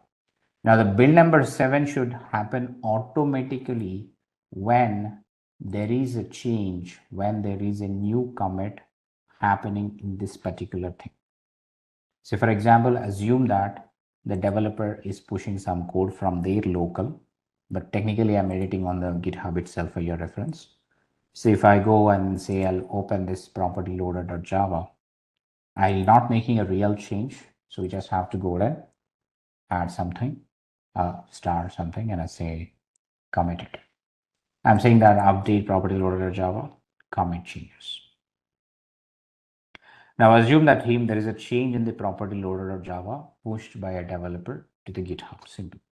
Now since I already configured it, if I get back to my Jenkins, now you see the 7th trigger happened already. Now did I trigger this? No, right? If I look at the console output, who started this time? It started by GitHub push, right or not? I didn't trigger it. Remember, I just made a commit on my GitHub. Now that triggered my validate. Since the validate is triggered, remember the whole pipeline will start triggered in the backend, right? Like you see, now it is sequentially started executing all the jobs for you. That is nothing but your final automation, where you see that from now onwards, whenever there is a change happening in your GitHub code, if the developer is pushing some changes here on every commit, the build will be triggered for you automatically. So this is nothing but we call it as the fully automated CI pipeline for your sample app application. Simple.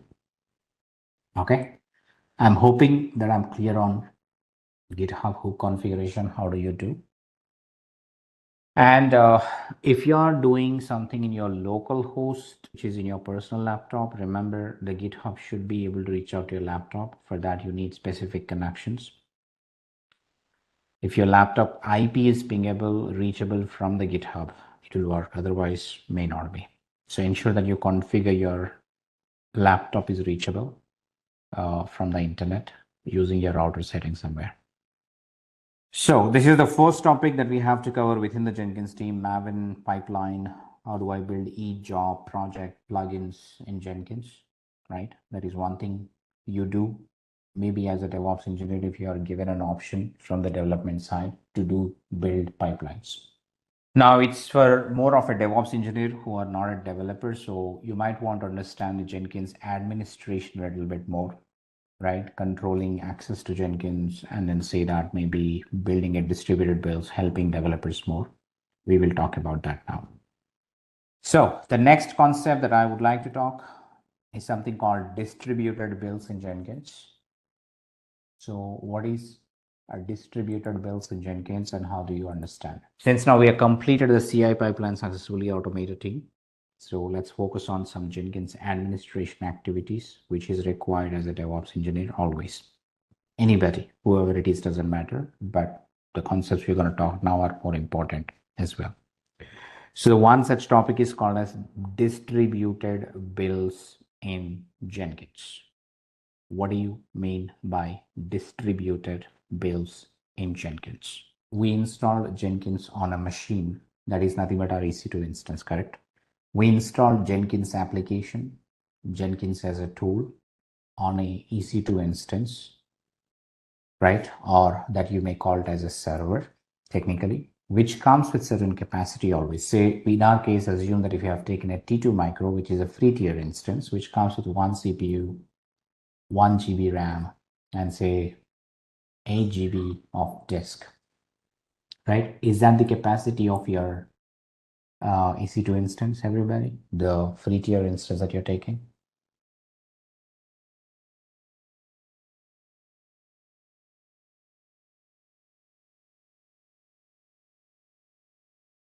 Now here, Jenkins server or as a process running, correct?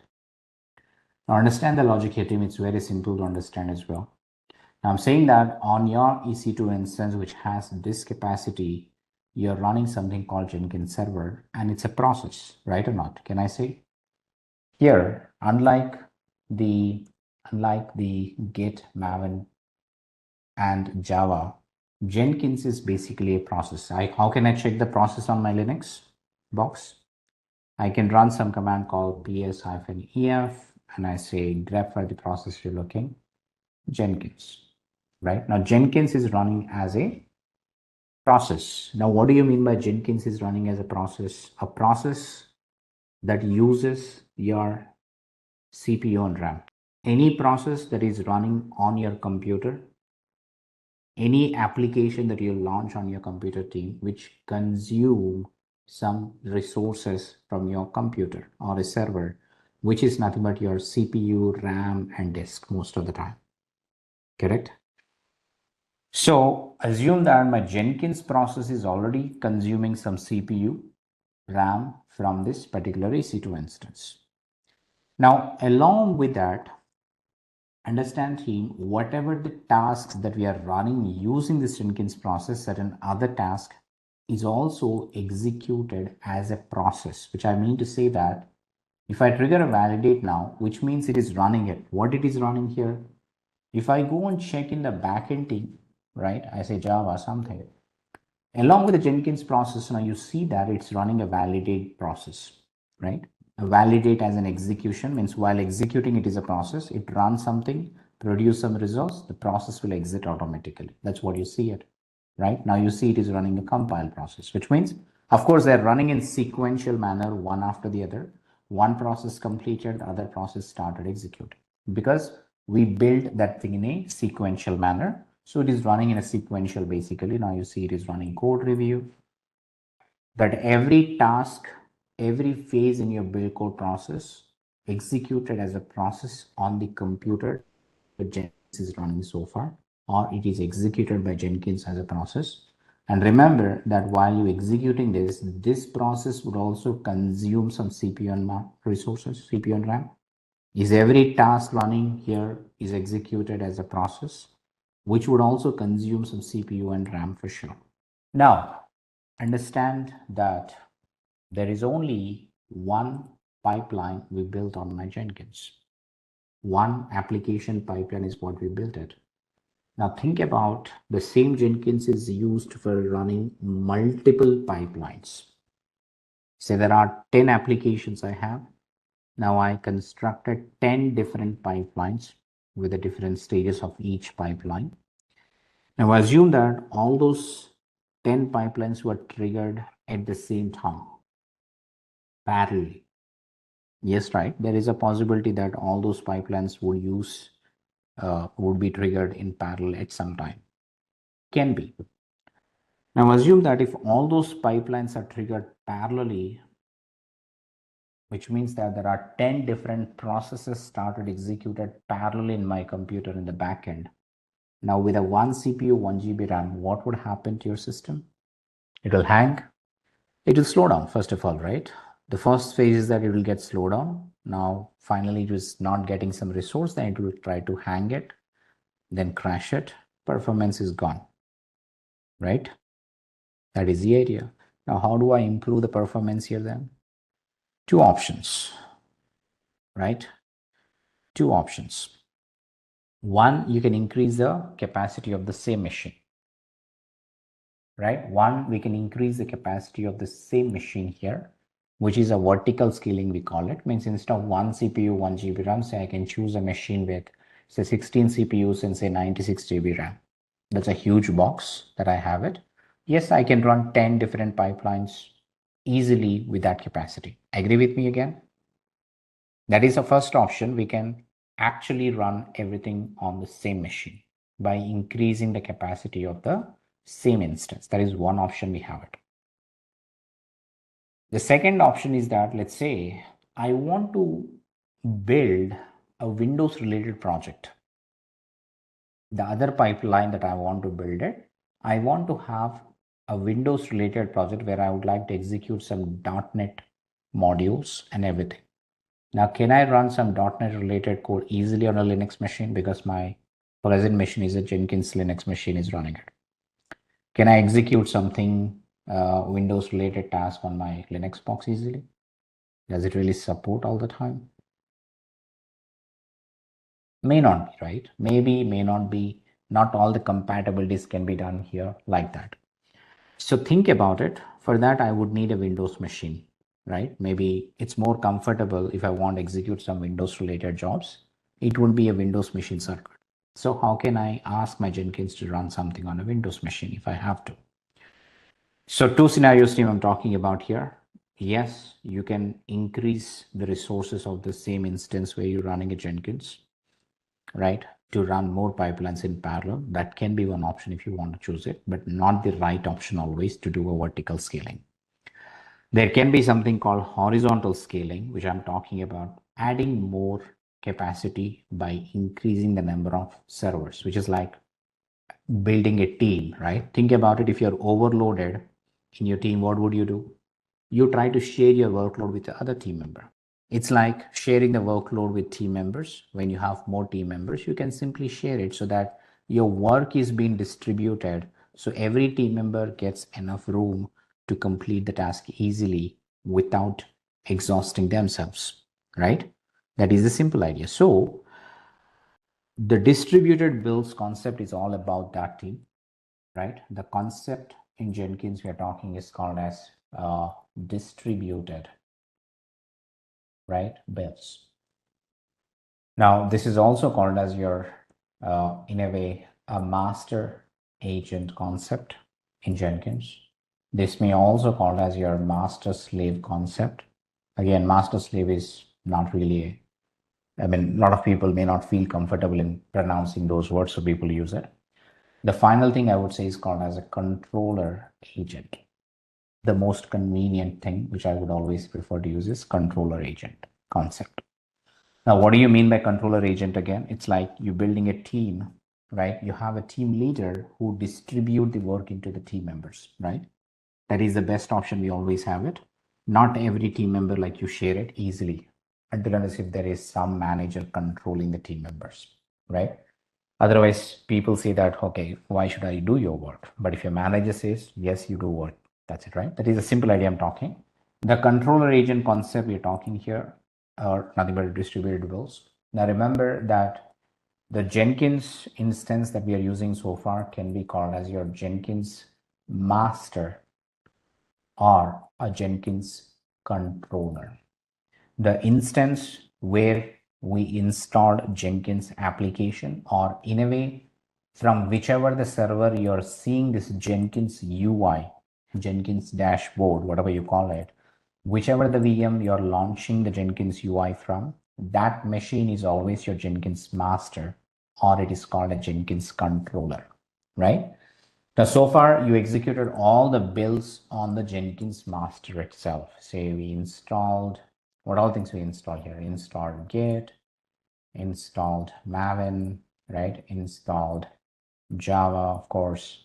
Now, of course, we installed Jenkins server. That is what we did here.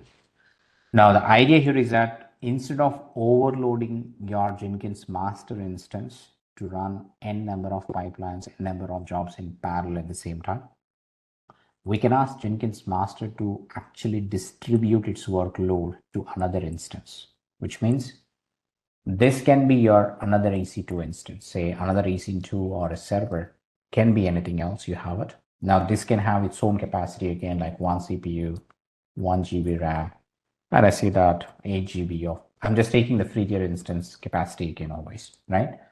Now this one also can be any operating system you have it, say Ubuntu, Linux, right? And remember team, since we want to execute the same pipeline maybe here, the Java related builds I want to run on my other instance, then again I would install the same thing. Install Git, right? Install Maven. Let's say that install Java. But here we're going to install something called as Jenkins agent process, not the Jenkins server that we installed on the Jenkins master. That is the different one. Now we're going to install something different here, something called as Jenkins agent library or a code or software basically, right? agent software, technically. So here we install a Jenkins server software. Here we're going to install Jenkins agent software. Then we will connect them, means we'll ask Jenkins master to delegate the work. I'll show you how do we configure all these things now. So technically we'll ask Jenkins master to delegate the work onto this instance rather doing it. You can see that process, right? Jenkins GitHub is a server and client. Here we have it. It's not technically master is delegating to client here something, but the idea is that only. Now, the flexibility here with Jenkins is that the agents can be running on different flavored systems, which means that I can have a Windows machine attached as a Jenkins agent to the Jenkins master, which is running in a Linux, which I mean to say here. This is again a EC2 or a server. You can talk it with the similar capacity, maybe 1 GB RAM and say maybe a 30 GB disk, which is the Windows requirement usually. But what I'm saying here is that you can have something called as Windows, right? Windows OS simply, not like it. Now here also, team, remember in the Windows box as well, we can install all the related stuff. Say if I want to run a .NET related project, what I do, the Git is mandatory everywhere, install Git here. But instead of installing the Java, let's say that I would install the .NET software. Here we install in Java, right? Because it's Windows mostly. So anything related to .NET or something like that. Now I can install the required, build tools as well. Accordingly, say that MS build, something like that. Whatever the build tool that is used to build your Java, the .NET project, you can install that. But at the end, what we say is that we install Jenkins agent software here. So in a way, Jenkins can distribute different type of builds into different type of agents and run without conflicting each other. That is the main understanding of why distributed builds are mandatory in Jenkins we talk. Because remember that I can't install all the different type of tools in a single box that can conflict with each other projects maybe, because each project may have a different set of dependencies to be configured, different set of server requirement would be there, something like that. So I can choose an agent process wherein I can build a different type of project easily without conflicting with some other projects, because Jenkins is one tool which we use to build all types of projects. All type of programming language projects can be built with Jenkins. So if you do not want the conflicts happening between the programming language builds, then you use a different build servers. That is nothing but the agent servers, agents which are connected to the master. Master will control the agents and then delegate whichever the build has to go to which server, and then parallelly execute them as well without any issues. That is a simple idea. I hope that I'm clear. What do you mean by distributed builds in Jenkins and why is it important as well here? Distributed builds helps you to delegate the workload, distribute the workload into different servers so that Jenkins master is offloaded from execution. And Jenkins distributed builds even allows to build different type of projects with different dependencies without conflicting with each other. That is the main concept we're talking here. Okay. So what I'll do, I'll create a new launch instance again, the second instance. I'll call this as your Jenkins agent.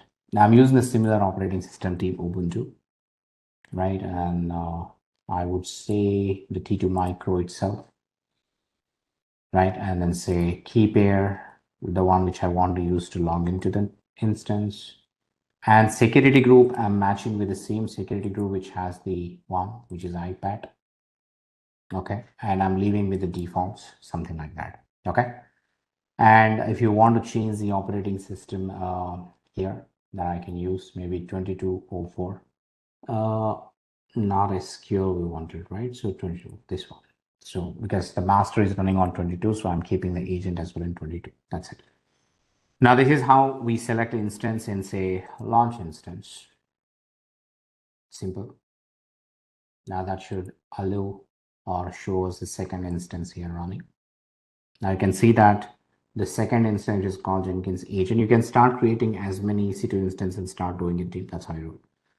Now, why is it taking launch wizard 1?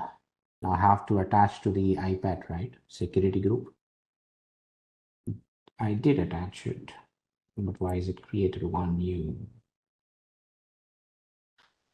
Okay, so what I'll do,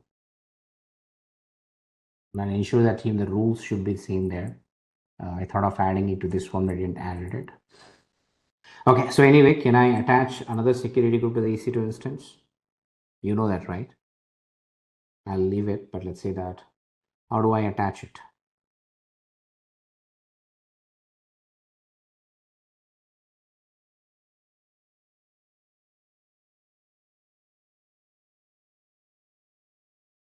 So here it is, right? So technically instance settings, and then you need to go and do that.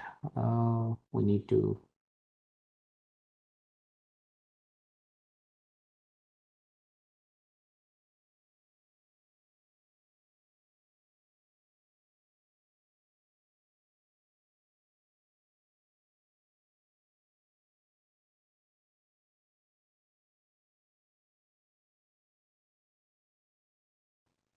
Yeah, change security groups.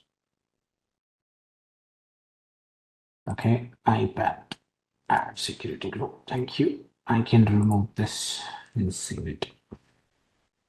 Thank you, guys. Now I updated it. Okay, under the actions, it is security, and then go to this one. Okay, fine. Right, so here it is. Now you see that I have changed the security group to iPad instead of Launch Wizard 1. So ensure that both master and agents are on the same security group, this so that they can communicate with each other without issues. That's all I'm trying to do, and then I'm using the same keypad. Okay, so anyway, now we are good with this. So let's say that I'll just go and then log into this server first of all. Right. Now on the right side team, I'm logging into this agent ssh-i, the same way, Ubuntu at the rate, this one.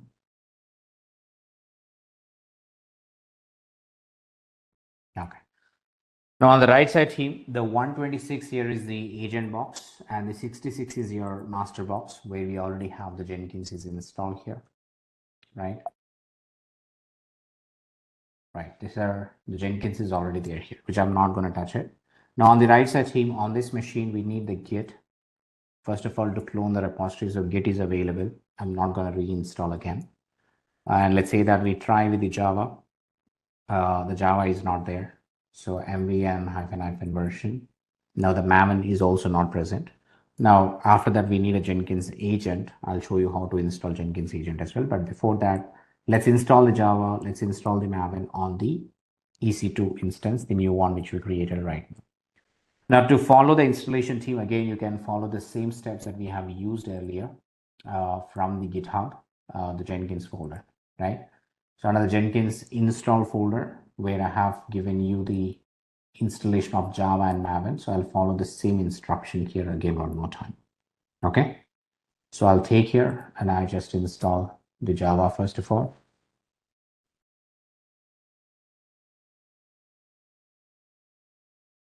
Once the Java is installed, then we can go ahead and install the Maven as well. Now, if those two are settings done, then we'll start configuring the link between the master and agent servers.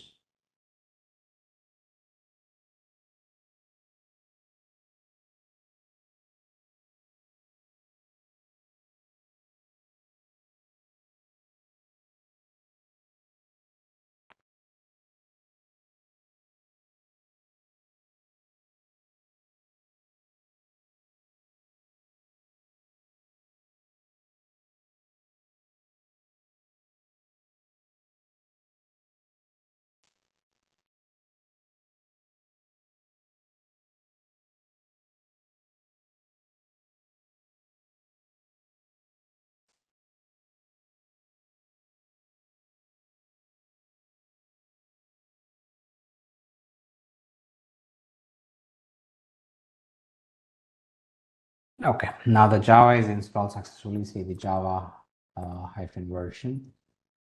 Now the Java is good. Now let's install the Maven as well. So the same instruction again, I'm following it here. Okay, done.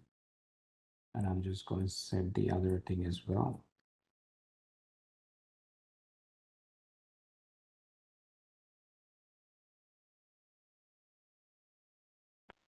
Okay, so good. Now let's run the mvn command, mvn version.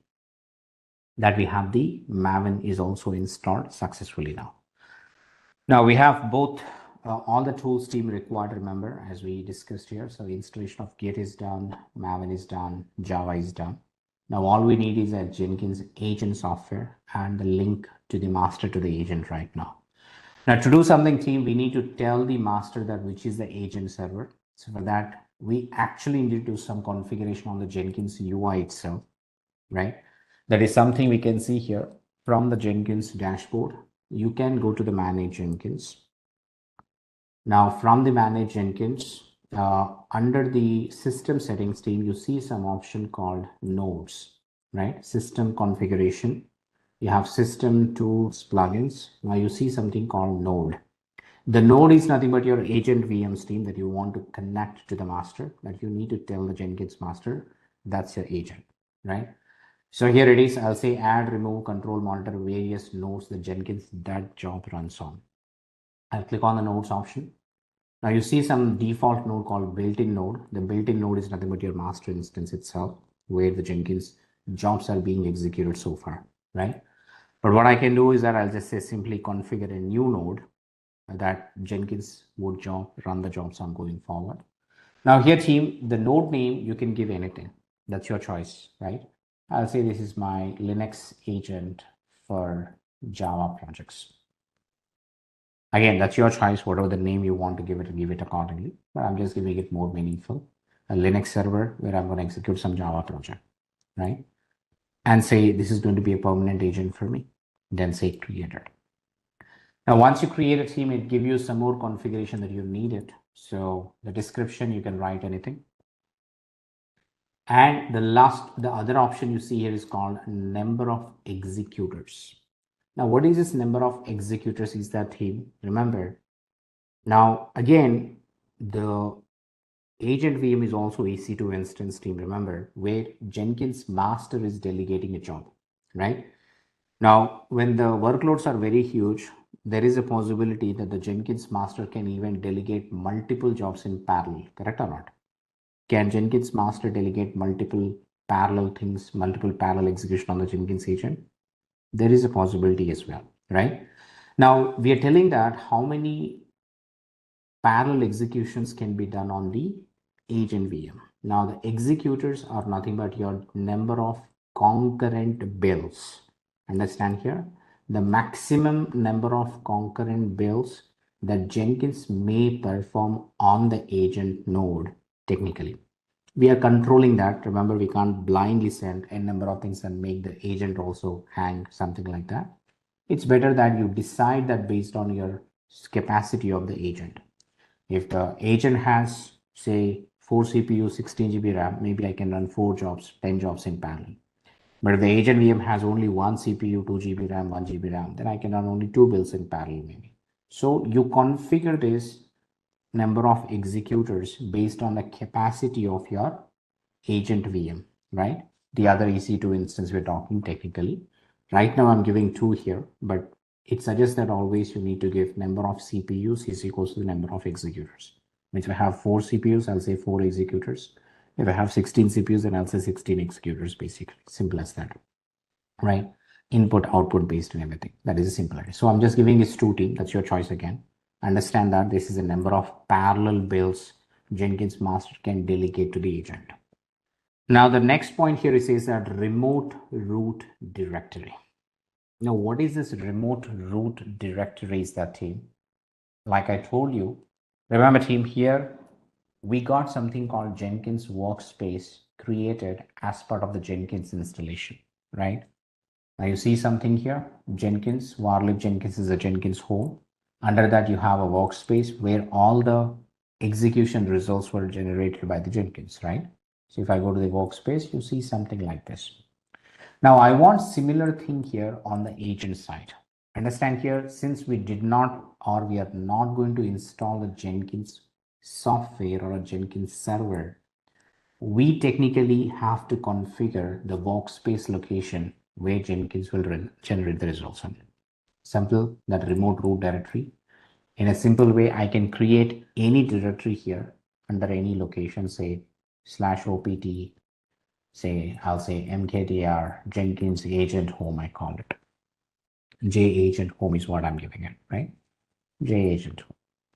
Now this is the path I'm saying it, right? Instead of var lib Jenkins, where you see the workspace on the master, on my agent side, the workspace will be available on opt J agent home. I'll just say this one. Remember, this path must be created on the agent server. Then you configure it here accordingly. That's your choice. Okay. I hope that I'm clear as well. Now the label, you can give anything again. Agent 007. Now the label can be anything as your choice. I'm just giving as agent 007 accordingly. Okay. Now we're also telling the master about how to use this node, right? That is where we see some option called usage. Use this node as much as possible. Means give the first preference to the agent to execute. If the agent is full, then you will run on your own. Or only build jobs with a label expression matching that node, which means that I can configure a specific job with certain label that this job should always run on that node only. That is what we're saying it. So we use the jobs to run or select a specific job to run on that particular node instead of using everything. But right now I'll say use this node as much as possible. That is okay for it as a condition, right? Now you can choose either of it, right? Not both of them basically, right? Use this node as means any job would run on that particular node. But if you have certain condition like wherein you have a Windows related .NET execution but cannot go into the Linux machine, right? In that case, I use this option. Simple as that. Okay. I hope that is clear. Now launch method, it says something different options again. How do I launch the agent? How do I install the agent? It says launch agent by connecting it to the controller or launch agents via SSH option. These are the two different options given. So I choose this first option here. I can use SSH as well, but I'm not using this. Okay. The second thing. Now availability of this agent, keep the agent available as much as possible, right? Which is like, it's not showing the options. It says bring this agent online according to the schedule if you want to, or say bring this agent online when it demand and take it offline when it die, idle something. You choose any options, team, depends on the requirement. Technically you choose it. But right now I'll say that keep this agent online as much as possible or keep it online always simply, right? So that I can run anytime I wanted. The process will be running continuously there. So this is how, team, we can choose the different options one by one. Okay. And I save it. Remember, team, we told the configurations here, but this agent is still not online yet, which means it is not started yet because we haven't installed any Jenkins software here, right? Did I install any Jenkins agent software here? No, right? Technically, we haven't installed any Jenkins agent related software yet. That has to be installed, then need to be launched to connect to the master basically. That is what we're going to do now. Those instructions are given by the Jenkins master itself to you. Means if I open this Linux agent here for you, it gives you some instructions on how to install the agent software, how to bring up the agent as well, right? It says this is the one, something like that. Run from the agent command line if you're using a Unix, something like that. It says that, okay, take this command to download this agent.jar file, which is the actual agent software. A simple lightweight utility, we call it. Now, if I see now, this is where you see the agent software is downloaded. Now, the agent software is a simple one, team. It is just an executable jar file. That's it. Nothing else apart from it. It's a lightweight file. Now, once you downloaded the agent software, then launch that agent software. Say java-jar, and this is my master IP master port number. Understand here? I'm trying to launch my agent by connecting it to the master address, means telling the agent that, hey, that's your master, go and talk to that guy. This is something we're giving it. And the secret configuration, everything is required. So I'll take this command and I execute it on my agent. Now you see that it says the info is connected, right? You see it, everything, info connected, blah, blah, blah, blah. right? So which means that the agent should come online here right now. Say if I refresh it, I see that agent is connected, right? Which means our second VM is now successfully up and running that I can run the jobs on right now. But there is one challenge here, team, is that now you see that the agent processes start on the terminal, right? It's not giving me my terminal back, which is like foreground process if you know something. How do I run a process into the background on the Linux? If I do a control C, now what happens? Now my terminal is stuck here. Remember, my terminal is stuck here. If I do a control C, right, now the agent process is gone. If I check any process running, I don't see anything, right? Now remember, team, it's necessary that you run the agent process into a background process. That's what you do. Or simply, I can do an ampersand at the end. No hub, also you can try it. That's also good. So if I do an ampersand at the end of the same command, it automatically creates all the no hub, everything for you. Right, now you see that. Now it's simply connected again one more time. Let's say that Java. I see that my Jenkins process is running or agent is up and running. So when I say agent is up and running, come back here, go to the nodes and check it one more time. Now it's still available for me, right? So agent is connected without any issues. So technically, this is a simple idea that the way you launch an agent. Now, once you launch an agent, team, what should I do now? Should I trigger the job? Will it go to that agent or not? Say if I go to the validate and trigger it, now where does it run by default? Now the 9th build which I'm seeing it, I'll say console output. Now here, team, you can see that it's really running on the agent. How do I know? Can you read the output here? The third line, started by user admin, running as system. It says building remotely on Linux agent for Java projects, agent 007 in workspace OPT J agent home workspace and small validate. Now, without you telling anything, team, remember Jenkins by default, Jenkins master, in this case, the UI basically, by default, it always checks if the node is available or not, and then delegates the job into the node as a first priority, right? If the node may be busy, then it might take the load. That is the idea. The idea is that by default, you don't need to say anything. Jenkins will start triggering everything on the node itself. So if I go to here, you should see the workspace got created, right? If I go to the workspace, you see that the job started running. Validate, compile, unit test. Maybe the code review ran on the master again, right? Depends. I'm saying again, team, it's not guaranteed that which job would run on which VM. It dynamically chosen when the job execution start. At that point of time, master validates whether node should run this or not, then automatically choose a node available and then run it. That is a simple idea, right? So I see the validate, unit test, compile, code coverage, maybe the package. Yeah, package. Now you can see this, team, except the code review, everything ran on the node itself here. That is how you see it. So in a way, now you can see that master is delegating the workload onto the agent, which means you have done the distributed build successfully.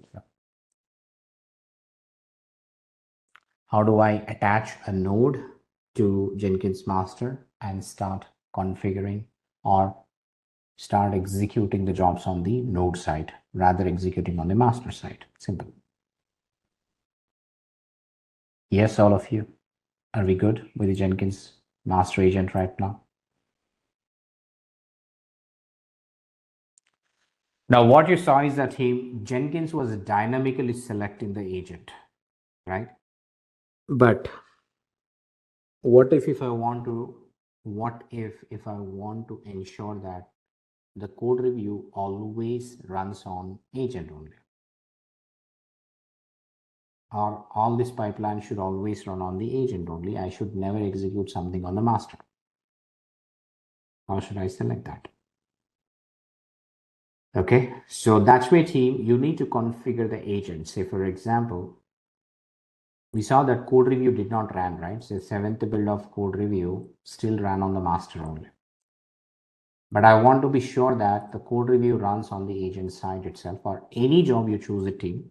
It's not the code review I'm saying it, but any job that you want to ensure that you run it on the agent only. Agent only, again, remember this configure is like your hard coding that way it should run. Otherwise, your dynamic is either master or node like that. Now, under the general section team, you see an option called restrict where this project would be run. Right, it says restrict where this project can be run always, no matter what. It has to be running only on that specific node. Now I can choose master itself if I want to, built-in. The built-in node is nothing but your master. Or let's say that I can say Linux agent for Java projects has a agent name, or you can use the agent label as well, which is agent 007. You can use anything, agent name or agent label, that's your choice, right? Or the original name and so on. So this is what I like it.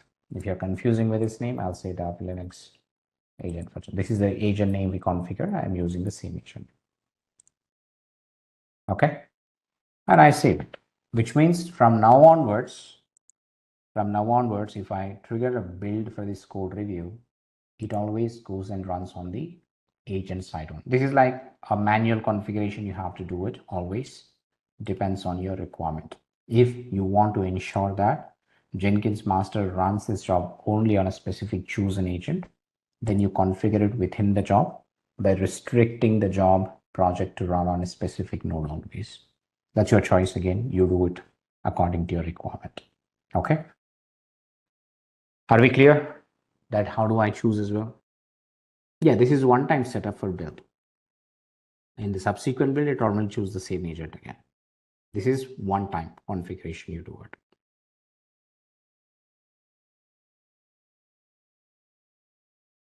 What happens if the agent is down? Will the code review run?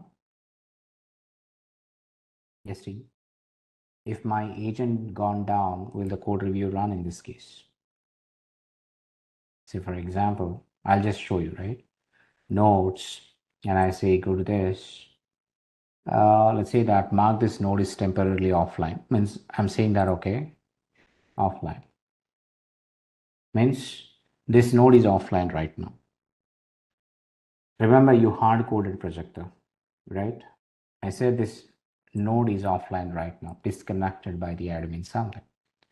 Now, if I go back and then execute the code review, it will stuck, right? If I say code review, build now.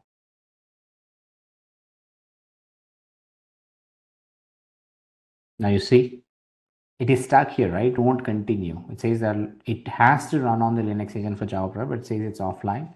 So it can't execute. Until the agent comes online, it will not continue. It will be in a pending status only. That's the disadvantage of restricting a job to a particular node. If you do not restrict it, then this time it would have gone to the master maybe. Because the agent became offline, this would have run easily on the master itself directly because agent is offline. But if you hard code it, remember, until that agent becomes online or available, the job will be in a pending state itself. Okay, that's what is a disadvantage if you restrict it. If you don't restrict, there is a possibility it can go to anything. So if I go to the nodes, right, and I bring this node back online, now code review started triggering it. Simple. That is the idea of how to do the things here. I'm hoping that I'm clear on what is distributed builds in Jenkins. How do I configure it? How do I see the advantages of having a distributed build architecture basically in Jenkins? What is the advantage? What are the use cases where we'll use the distributed builds in Jenkins? That's more important. As a Jenkins administrator, you always have to build the agents. You should never run something on master. Master is used only for administration activities, configuration, parameters, everything. But agents are the actual things which will run the builds for you always. Okay. For example, I have 4 agents where 2 are Ubuntu, 2 are Windows. And can I label the first 2 as agent Unix and 2 others agent Windows and use restrict option? That you can do it.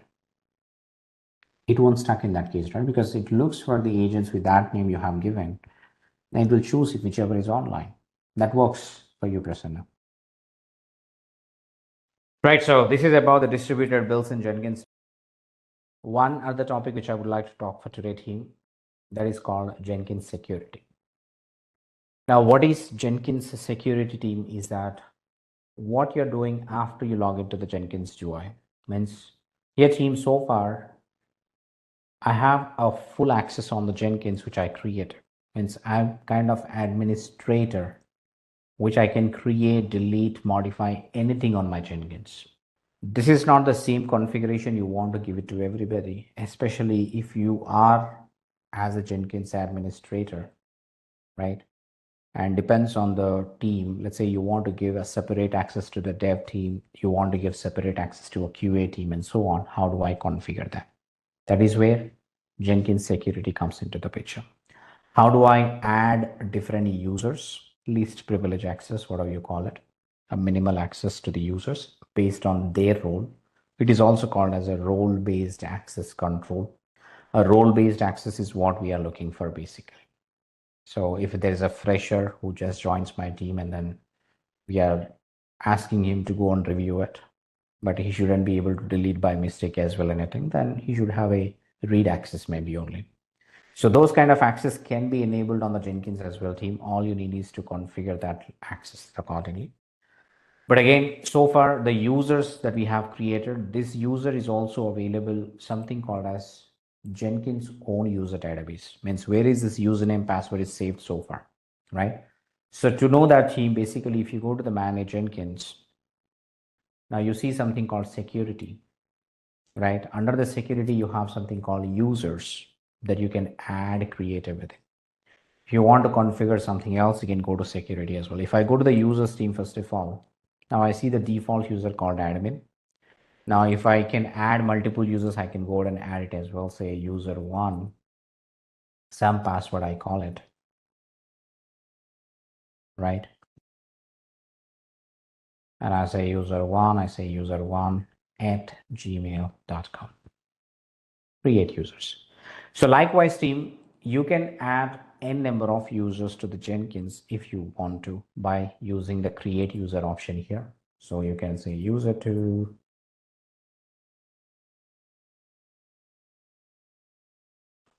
right? So say user two at gmail.com. So this is how, team, you do it, but this is not the right option, right? Basically, how do you configure the users in real time, team? How many users can I add it like this one by one? Where are this user configuration is saved basically, right? Now you can see this, team, on the top, it says something called Jenkins own user database.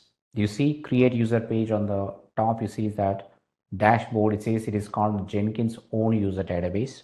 Now, where is Jenkins own user database? Is that, team? It's under the Jenkins server, right? It is under the Jenkins home. There is a folder called users that you see here. Means anything that you create on the users on the console, team, it comes and sits as a configuration data here, simple. Like you see that user one, user two, admin, all the users are maintained in the XML format here. Now, this is nothing but your Jenkins own user database. Simply it maintains it on the file system of your Jenkins server. But again, if something happens to the server, we lose all the configurations again. There is a way to backup as well, but this is not the right thing. The security, team, is always to be controlled from an external user databases, which is like your LDAP or maybe Active Directory, something like that.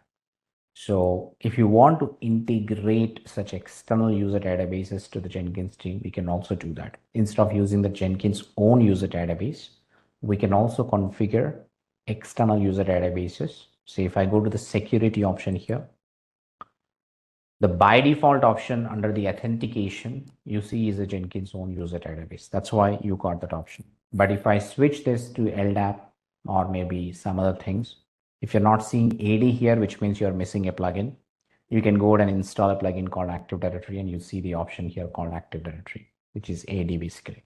Or you want to use any other authentication method from your things, you can use that accordingly. Okay. Yeah, if I select LDAP, it will ask you the LDAP server details, wherein you can configure groups and everything accordingly. But again, I'm not going to use LDAP for this session. We will use Jenkins own user database itself. That is the first option.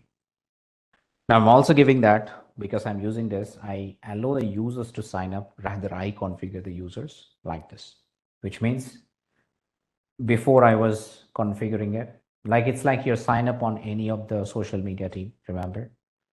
If you go to a social media and then say there is an option called sign up or register yourself something. Now you see this team. This is the Jenkins URI, which I'm giving you in the chat box right now. There is an option called register here. Now you all can register by default. You can give your name, say I call it as Naresh, right on my Naresh itself, naresh@gmail.com. And I say some password, create an account. Now what happens if I create an account here? You will be seeing the users. Technically, I'll log in with admin user for a scenario. Now if I go to this left side menu, manage Jenkins again. Now if I go to the users, now you can see that you guys can register your name. You can set your own password and you can log in yourself. That's okay, right?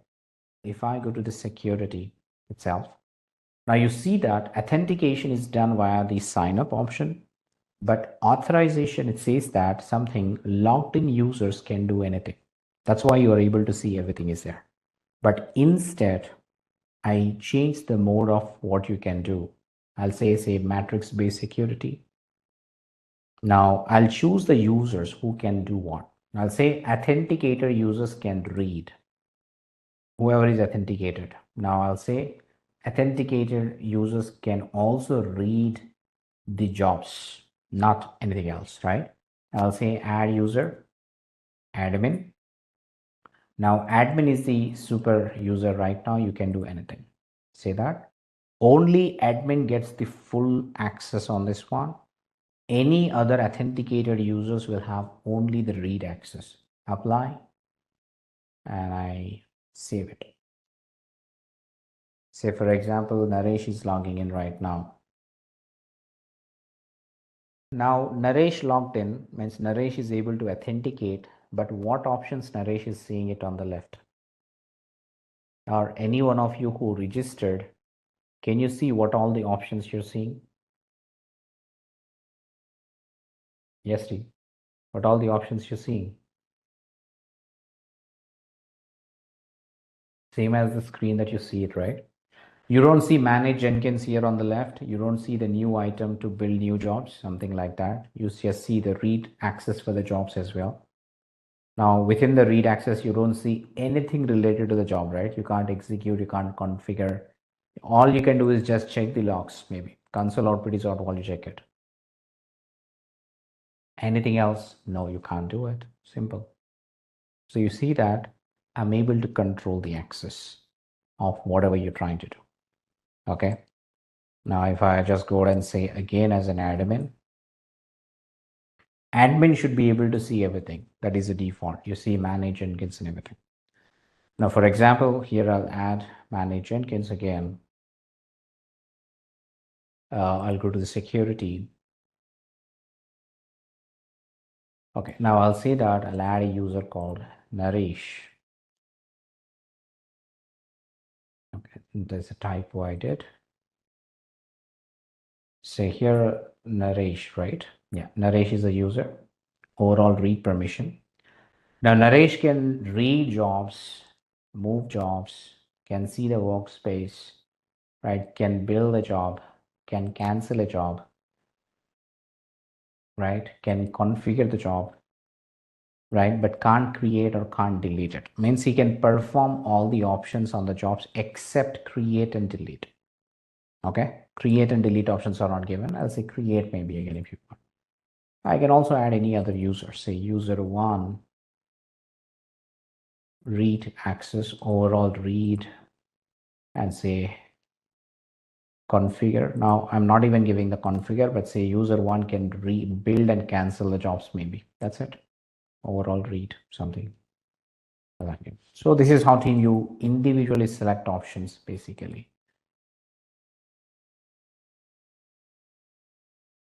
For that, you need to give the plugins again. So there is a plugins of role-based access. You create a groups first of all, and then add the users to the group, and you put a permission on the group itself directly. Prasanna, right? That's how you can do it. So I'll just show you in a minute. So I'll log out again. Just a scenario. I'm just checking it. Say Naresh. Now Naresh can see these things. Right? Naresh can see the new item now. As you can see that previously this was not available for Naresh. But if I get onto any job, Naresh can see now the workspace changes, bill now, configure. But say he can't delete option, right? Delete option is gone here. That is what you can see. He can create, but can't delete, but configure existing jobs if he wants to. That is what you can see it. Any job you open, you can see that. The bill now option, he can see, configure options, he can see, save options can be seen. Simple. Log out. Now, if I say as a user one, for example, now the user one can't create a job. He can't see the new item. Now, if he goes to the compile, now you see that he can see only build now, but can't even configure it, right? Can't even modify the existing job, but rather he can just say build now and see the results. Just giving the action to build and see the results. You don't need to configure, customize anything on the jobs again. So this is how you configure the RBAC for each user or the groups maybe. That is how you do it, right? Simple. For the users, yes, I can reset the password, right? Means as an admin can reset the password for any user if they forgot or something like that. For example, like this, admin at 1, 2, 3, 4. Now, if I go to the right, so manage Jenkins, I can see each user and their configuration, right? Users, say for example, Akhilesh, right? I can see the account. Now what I can do here, I can just go and see the password or disable the password or something like that. I can always set it. I can check whatever you wanted. See the password. I can't see the password, but say that I can update the password for him if he wants it, right? That I can do it.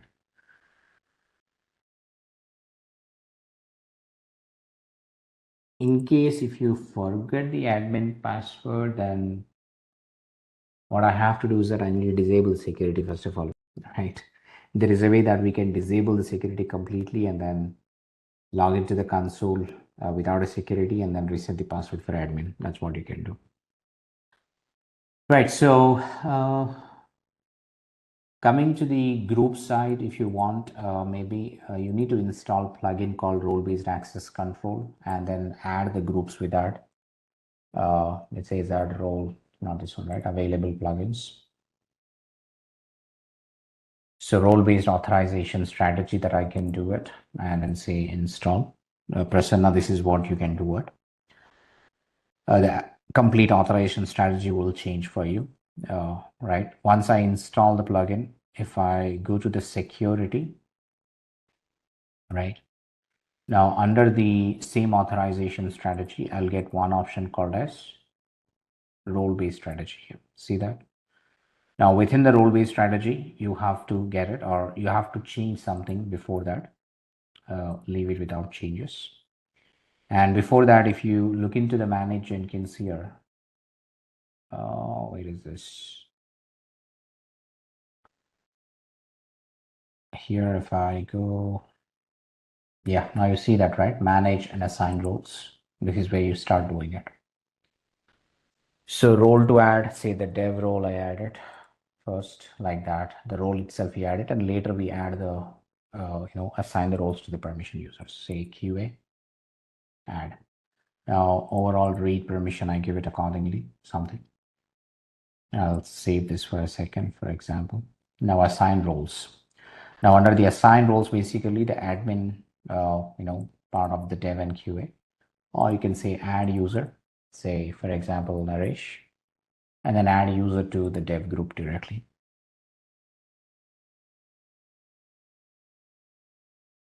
See this, right? Add the users to the specific group, first of all. Now you apply the role, first of all, what the role should have it. The role should have whatever the privileges you selected here. Then you come back and assign the role to the Naresh, the dev role. So it will apply for that, basically. That's how you do it. Okay. You can also add groups in case if you have a group name from the ADs, right? In the local, we don't have groups anyway, but if you are connected to a AD or LDAP something, you get those groups and add the entire group to that particular role. You're done with that. Okay. That's how you do. Right, so this is the high level understanding team again. I want all of you to explore these options, and then go ahead and try it out. But again, as you explore more, you'll find more options accordingly, but all you need is a practice. So quick info guys, Intellipaat in collaboration with Microsoft offers an advanced DevOps certification course. This course is designed for both beginners and experienced professionals, featuring live instructor-led sessions along with self-paced video content to help you become a skilled DevOps engineer. You'll master modern DevOps methodologies, practical DevSecOps practices, and also the use of generative AI tools in CI/CD pipelines, automation, and infrastructure management. You'll also work on 60 plus hours of industry relevant projects and case studies, real time labs powered by AWS simulating production level environment, 15 plus in demand tools used across the industry. With 24/7 support, placement assistance, and EMI payment option, this course without a doubt can take your career to new heights. You can check out the testimonials on our Achievers channel, whose link is given in the description below. Also, visit the course page given below in the description and take a first step towards career growth in the field of DevOps. Now that with Jenkins handling our CI/CD, things are starting to look pretty automated. Our code gets built, tested, and deployed without any kind of manual steps. But now, the question is, what if we need to make updates to the infrastructure, like spinning up the new servers, adding a database, or a load balancer? Doing all of that manually can be risky and error prone. Rebuilding everything from scratch also takes time, and making changes directly into the live environment that can easily break something else in our workflow, or the worst case, it can bring entire production down. Now, Terraform solves this for us. It lets us define our infrastructure as a code, and that is why it is called a IAC, or infrastructure as a code tool, which means we can version it, automate it, and roll it out just like we do with our application code. So now that we have automated the pipeline, let's take it further and see how Terraform helps us to automate the environment it actually runs on. We understood about the configuration management team. The next topic that I would like to start is called Terraform, which is the infrastructure as a code. Thank you. So have you heard something called infrastructure as code, everybody? Infrastructure cloud formation. Right. So what do you mean by infrastructure? Okay, you might have done through the cloud formation that I'll be that. But yeah, what do you infrastructure as code? Bring up resources, writing code to provision infra resources, creating resource using. All right, so let's understand first of all, what do you mean by infrastructure as a code? Then we'll start understanding called the Terraform, right? Now, if you read the definitions team from anywhere, I mean, I'll try to give it in a very layman terminology if you read it carefully here, right? Now, what do we mean by infrastructure as code? Now, first of all, you need to understand the word called infrastructure, right? Now, when we talk about the infrastructure team, it can be different in terms of different industries, right? So if you talk about the IT industry or a software field, the infrastructure means that the basic infrastructure is always a data center, right? The data center is where we keep all the hardware, right? And we try utilizing that hardware or the resources, to call it, to do something with softwares. That is what all the idea, right? The basic infrastructure in a software industry team is always your data center. The data center is where we keep all the hardware that is required to build servers so that can run the softwares on top of them. That is right. So again, remember, we use hardware to create servers that can be physical or servers. Idea. Now, how do I create this servers team? If you understand so far, we can purchase the hardware. Now think about the situation, team. Right now in the current market, you might be easily able to use a AWS like infrastructure or AWS like cloud platform servers. But if you take it back 20 years, right? Say early 2000s or before 2000s as well. If I have to create a server, if I need to get a server, first thing is that I need to go and purchase the hardware, right? Whatever the capacity that I require, I'll purchase the hardware. Then I assemble the hardware. Then I try installing the operating system. Then it becomes a server for me. Correct or not, team? Have you ever known, right? That is what we used to do, right? Previously, before 20 years, that is exactly what we need to do. Every time I need a server, every time I have to purchase the hardware with specifications and then go and assemble it, then install operating system, then becomes a server, right? That's what we say that. Initial days, we always used to purchase hardware servers. But with the evolution of technology that we see that with the evolution of software and going above the expectations, we say that we started using the cloud infrastructures. It's like you're utilizing a software to create a server again. Now we can use the cloud service provider like AWS portal or a UI to create the servers. Those are usually the virtual servers that are enabled with the software called hypervisor, right? So that is how the industry has changed. The way we create servers has been changed, right? Now, that's what we're talking about now. Infra can be created. And if you're able to create with softwares, then that can be automated as well. Now, that's what we're saying it. If you create, when I say infrastructure team, remember the basic infrastructure we always talk is server. Now, on top of a server, you might run different servers again, different softwares and everything, like a database or like anything else you want to run it, right? Like Jenkins or whatever we're talking, right? This way. So if you create the infra with a script code that is called infrastructure as code, in simple words, if anybody is not heard about it, keep this definition in mind, a simple definition. If you are trying to create some infrastructure, especially the servers first, with a script, with some automation script, then that's called infrastructure as code. Now, there are many tools in the market to do this task, as everybody said initially, right? That got your formation.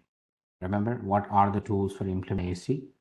Now, cloud formation, that is AWS, means if you're working on AWS cloud, AWS by default has this called cloud formation, right?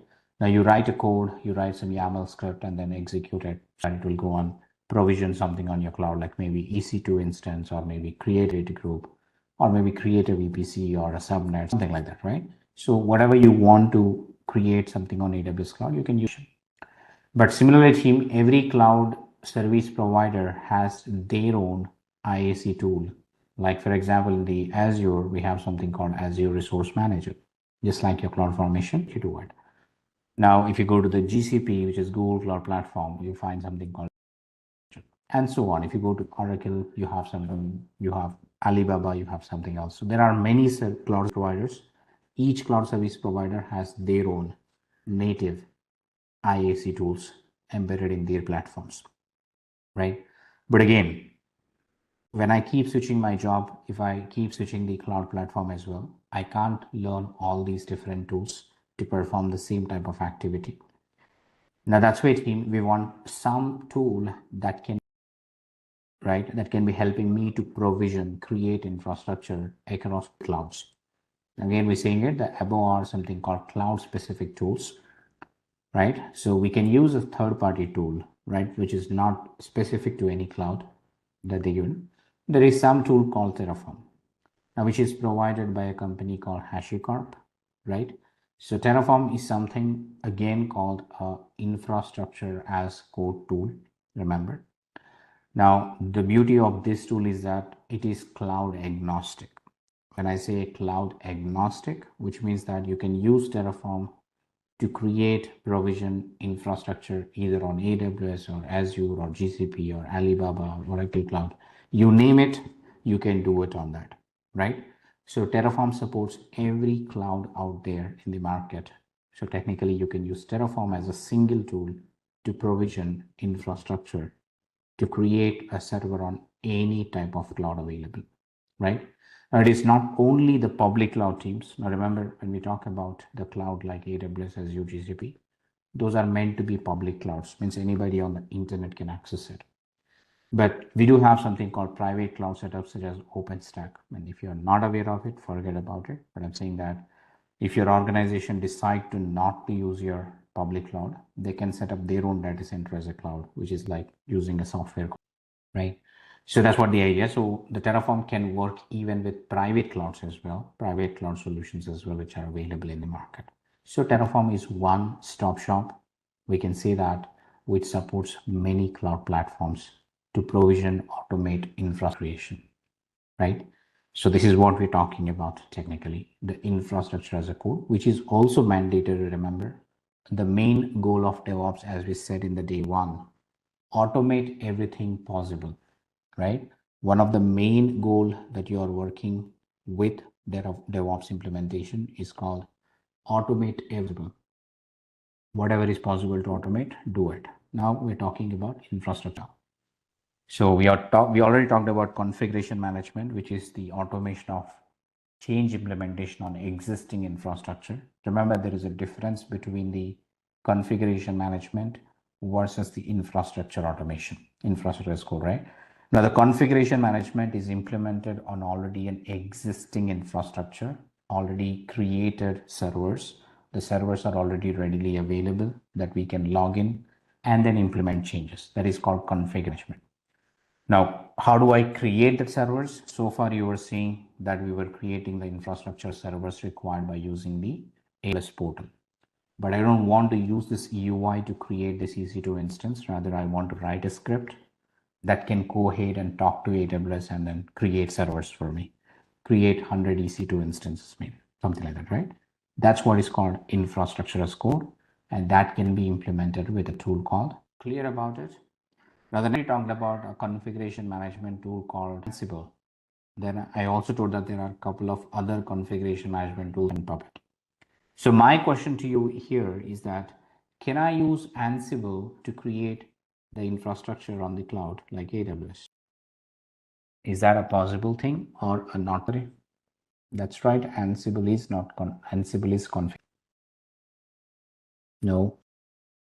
Okay, so let me ask you another question. So can I use Terraform to log into a server? Saying no. But the hard truth here is the team, and right? The answer is, let me tell you that we can use Ansible to create EC2 instances, to create anything on the cloud reason. Okay. But again, let me tell you that we can use Terraform CLI only. We can also use Terraform to log into a server and then install Java as well. That is also possible. But understand, team, we don't use a cross function. So remember that Ansible is there even before the infrastructure. When remember, team, the softwares evolve. We keep adding the n number of features to your existing software. That's what the incremental model of software development is. Now, remember, team, initially the Ansible was only purely for configuration management, and it is in the market when it was initial release happened in the market way back maybe, right? It was only a configuration management tool, means using Ansible, I would be able to implement changes on already existing servers only. But think about the enhancements, the features that are added to Ansible over a period of time. Yes, they extended the Ansible capability also to become an IAC. But we don't use Ansible IAC, remember, team. Its primary role is to implement configuration.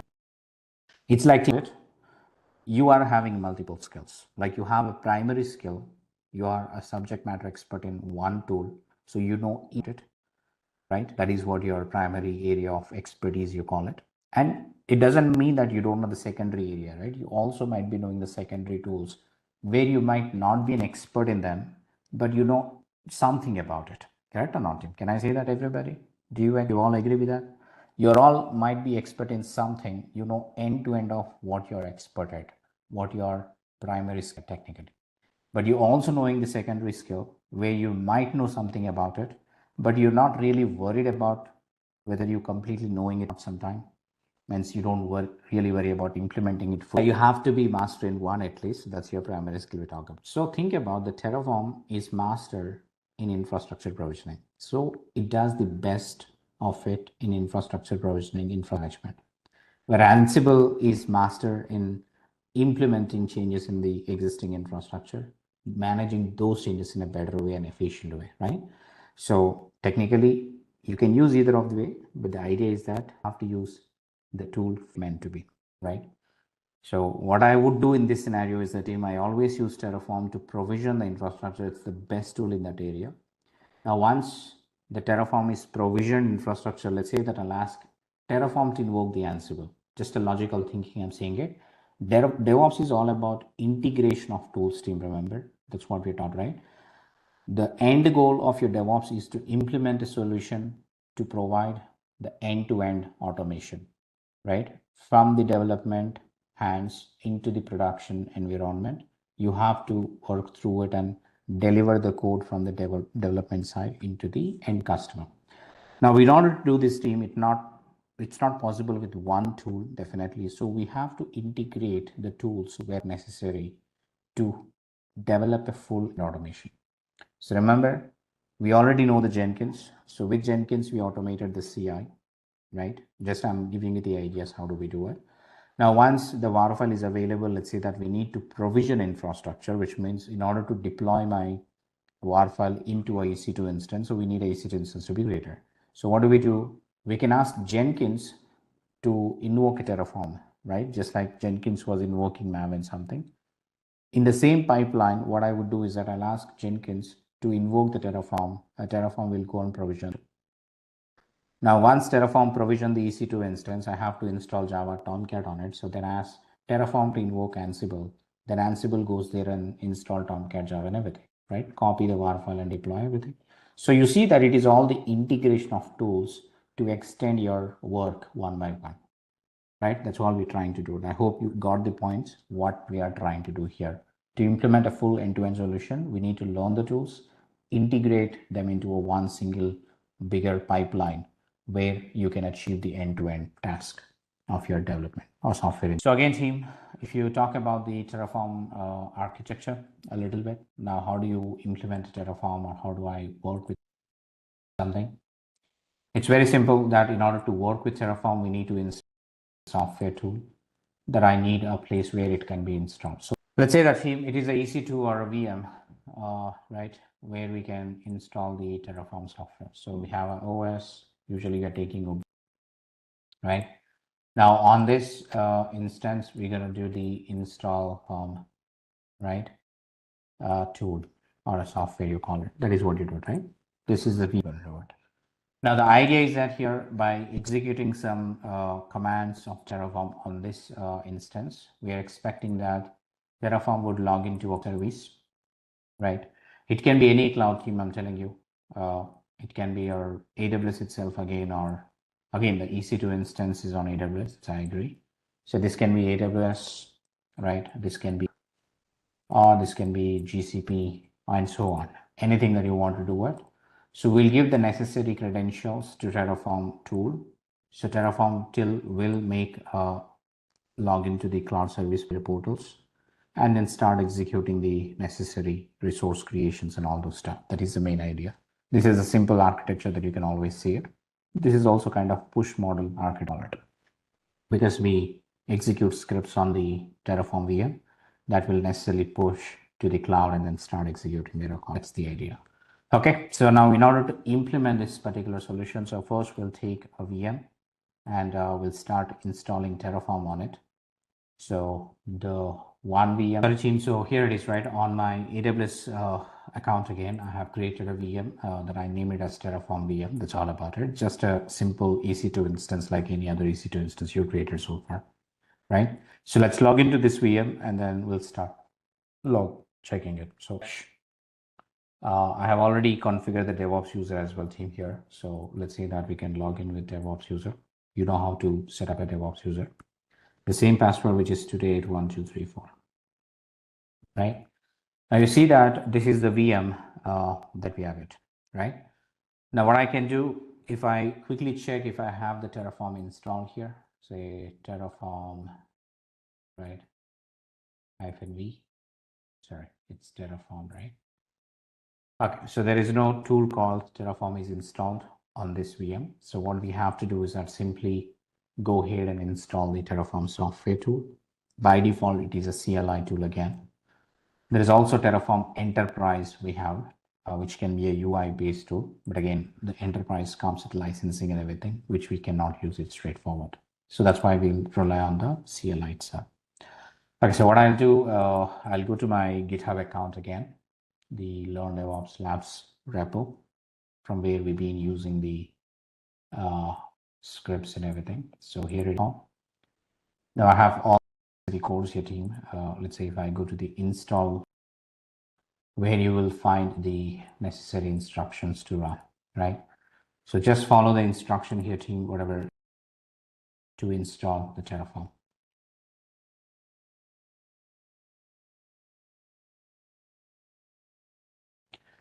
So I'm just running the regular apt commands again to download and install the Terraform software utility on my Ubuntu instance. Just that apt install or apt get install Terraform is what I'll be running. Now, once you installed everything, so you can just check by Terraform version command, right? If it is installed, then you will see the response of the version. Now, team, we have successfully installed a Terraform utility on my server. That's good. The first part is the installation, which we did fantastic. Now, the next part is the team, the Terraform, or whenever I execute a Terraform needs to log in to the cloud service. How do you log into your cloud account is the question here. Remember, in order to log into any cloud, by default, you will have certain credentials, right? Now, what are the different ways that we can log into your AWS console, basically, or AWS platform, basically? The authentication we're talking, root and a user, right? The default is the root user, who is basically an administrator, like the entire account owner, we call it, that performs the task requiring unrestricted access. But again, the team, it is not a good practice that you allow some automation to have an unrestricted access on the, right? That's because, again, I'm telling you, anything that you create on your cloud is, right or not, team?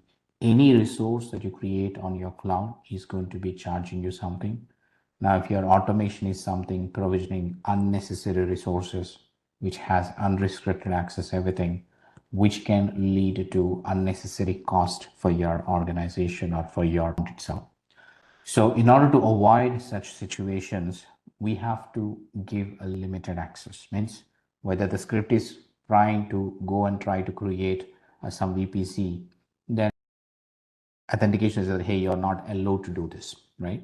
That's a kind of security policies you may implement it. Depends on the situation. Again, I'm talking about it. In order to do this, team, never use the root user credentials, which is not recommended.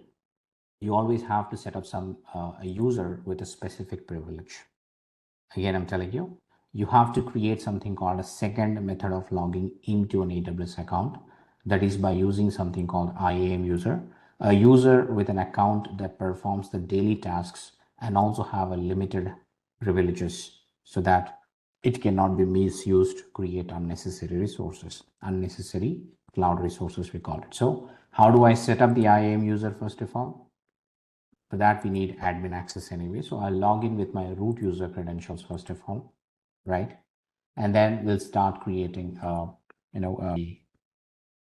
IAM user with a minimal privilege, whatever you want. Okay, and I have MFA enabled team. Let me enter the code. I hope you all have MFA. Finance 7. Okay, so now you see that I'm able to log in to my account with root credentials, which means that it is having unrestricted access. I can create anything that appears on this screen for me. Under the section of menu, I can go and create any type of resource as I want. That's there. Now, in order to avoid such situation, we have to create a user by going to a service called IAM, which is called Identity Access Management. Means you can, top search box, you can type in IAM and you see something called IAM service. Click on IAM and it will take you to the IAM dashboard, just like your EC2 dashboard. On the left, you see something called access management, wherein you see you can create users, roles, policies, and all that stuff, right? So users is what we're trying to do. Now I see no users are available for me except the root user. Now I have to create a user first of all. On the top right, you can say create user. Okay, now I'll name this as Terra user something. You can give any name as you wish, remember. That is one thing. And the second option says setting, provide user access to the AWS management console. Remember team, when we talk about this setting, which means the user should be logging in via browser. But are we expecting this user to log in via browser or a login? What is the method of login for Terraform user now? It should be a script, right? It's a programmatic access, we call it. It's a script-based access, not the console. So you do not need to enable the console access for this user. We'll enable the programmatic access, means when a program executes, it will log into the same account with certain credentials. In a command line approach we talked. So I'm not enabling the console access. So I'll go and say it is asking you to add a user to the group if you would like to, right? I don't have any groups as well. So copy permissions means if you have an existing user and you want to replicate the same permissions for this new user, then you can say copy permissions from the other users. Now you have attached policies, existing one means what access this user would have, right? Now remember team, this is the existing policies which Amazon already providing you, with which you can have some access to the user, some resource access to the user. But if you want to create your own policy which has custom access again, you can also define that. Right now we're not doing that. Say I'm going to attach all the existing policies to my user. Like team, I want to have this user to create an EC2 access, EC2 resources. So I call something called Amazon EC2 full access. That's something I'm doing. It's user can have access to all the sections of EC2 dashboard. Now, similarly, I want to say S3 full access means I want to have user to have create S3 buckets and delete S3 buckets and all that access, giving it. Okay, so the user to have VPC full access. So I'm saying that a VPC full access as well. Likewise, you choose the policies. I'm telling you again, you select each policy. That's what you're going to do and say next. Now see that this user has access to only create EC2, S3 and VPCs. Rest of the things the user will not have. The DynamoDBs, RDS DBs, you talk about any other resource on the cloud, the user will not have access to. Only these three things are there. But again, if you want to go and edit something, go to previous. You can also have administrator access team if you want to. Not really necessary, I'm telling you again. You should never give an administrator access to the user, which is equivalent to become a root user, right? So this is what I'm saying it, but right now I'm just giving it for a reason that we need to have some access. So this administrator access is not required, not recommended to give it, but I'm just giving to demonstrate a few things quickly without having permission issues. That's what I'm trying to do it. Okay. So you just give the permissions accordingly to the user and then say finally create user. This is what the way we create or instantiate a user on your AWS. Is an IAM policy same in AWS as your GCP? They work in the naming conventions can be a little different, right? Because in the AWS, we call the VMs as EC2 instances, but the same VMs on the Azure is called as VMs only, Azure VMs basically, right? The naming conventions are a little different, but the policies will remain same thing. What type of an action you want to do, what level of permission you require to that resource. That's what is defined by the policies on the each cloud accordingly. Okay. Just the naming conventions would be a little different. Otherwise, everything. So in this situation, we are doing this in Ubuntu through AWS, but if the company not prefer AWS, in that case, we need to do this if the company prefer to GCP. That's right, Joy. It's the same situation, right? You go to their cloud and then create their necessary things. Absolutely. So What I'm saying is that if your company is preferring to use a GCP, then yeah, there is a way that you log into GCP as well, right? Programmatic way, you just create them. That's it. So in this case, we're just looking at the AWS with respective clouds have their own implementation of authentication authorizations. Remember team, here we have just created a user and we have given necessary privileges to it. But remember, how do I use this user credentials in my scripts? That is the next question. Now remember team, in order to access from a script, we still need some kind of the IDs and passwords as well. That's where you just need to click on the user. We are not done yet, remember. We just created user. We gave the necessary privileges this user can do on the cloud of mine. The credentials are still required. So in order to generate the credentials for this user, right, the username and password, which I should use when I want to log in as this user, that's where I click on this user again, remember. Go to the users page, click on the user. Now under this user, can IAM handle a security for temporary access? Yes, it will. IAM is all the way to set up any type of an access to your AWS account. That's can be implemented on this team. As you can see, when I click on the Terra user, you see the brief details about this user again, like you have the permissions that the user can have, user has it. If the user has part of any group, you can see some tags. But the security credentials. Now there is a tab here called as security credentials, right? Under the security credentials team, it will again ask you, hey, do you like to have a console access to this particular user? You can enable the console access. Console in the sense on the browser. We don't want this user to be console access, right? But we want something else. When do I enable multi-factor authentication for this user? I can add, but I don't want to.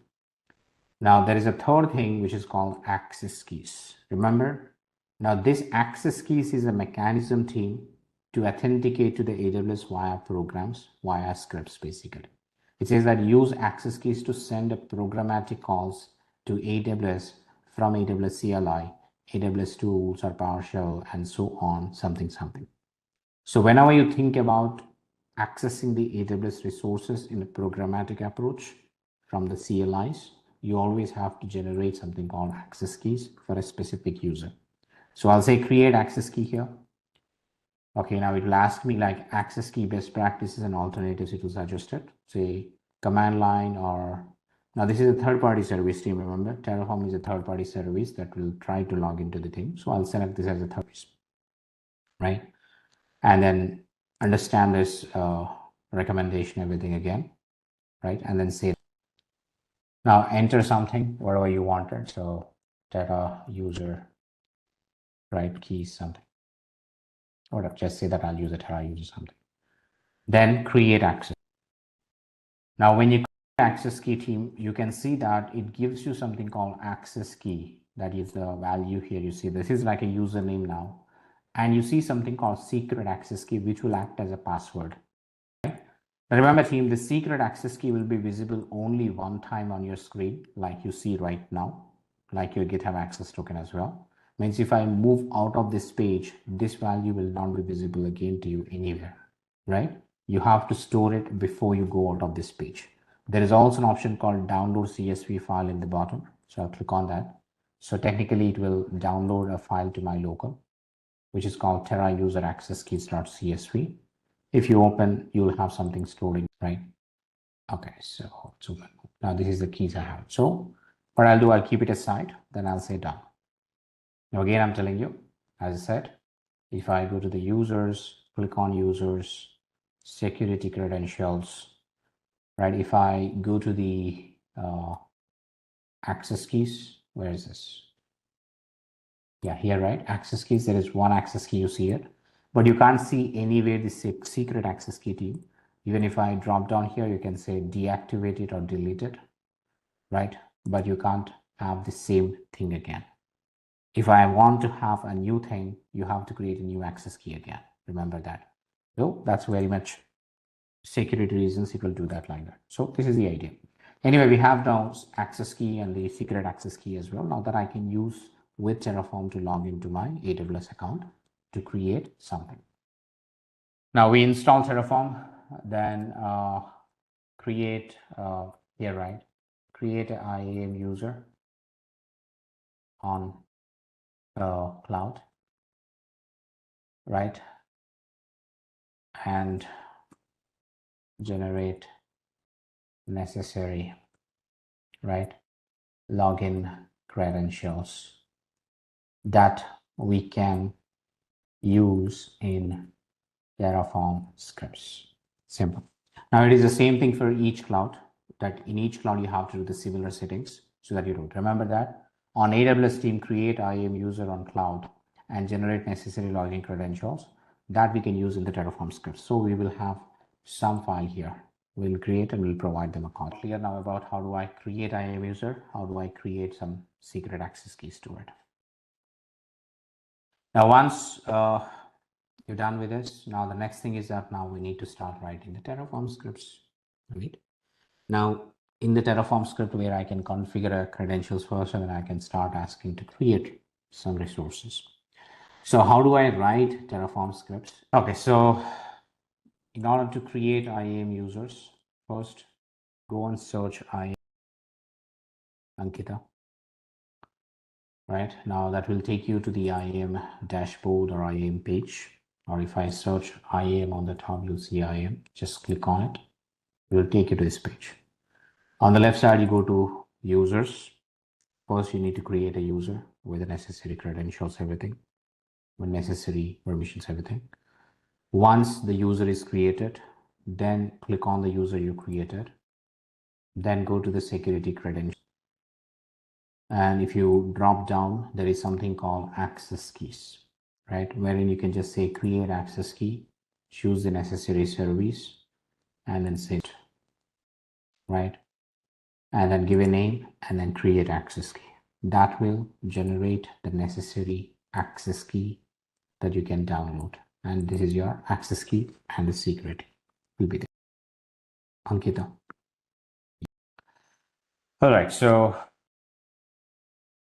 all right, understood. The next thing is that, as we're saying, we need to understand how do we write Terraform scripts. So the question was that how do I write Terraform scripts? What language do I? You can use your own VM itself, Fredo. It doesn't matter, but ensure the internet connectivity. You can always, but again, you can create resource on the cloud itself, right? So using Terraform, you can install the Terraform in for sure, where you install Ansible, Jenkins, everything for sure on it. But the target should be the cloud. Good. Now, the idea here is that whenever you start working with Terraform, Terraform gives its own language called, right, or it is also called as TFL or TCL, really. Now, when you start working with Terraform, it's not YAML, it's not fully JSON either, right? It's basically called as Terraform configuration language, or it is also called as your HashiCorp configuration language. Now, it is pretty similar to the YAML and JSON, but a little bit of syntaxing will be different. That's about it, right? But if you know the YAML and JSON, you can easily write.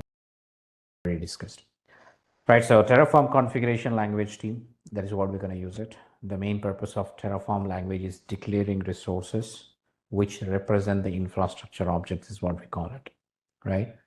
Again, Terraform configuration is a complete document in Terraform language that tells Terraform how to manage a given collection of infrastructure.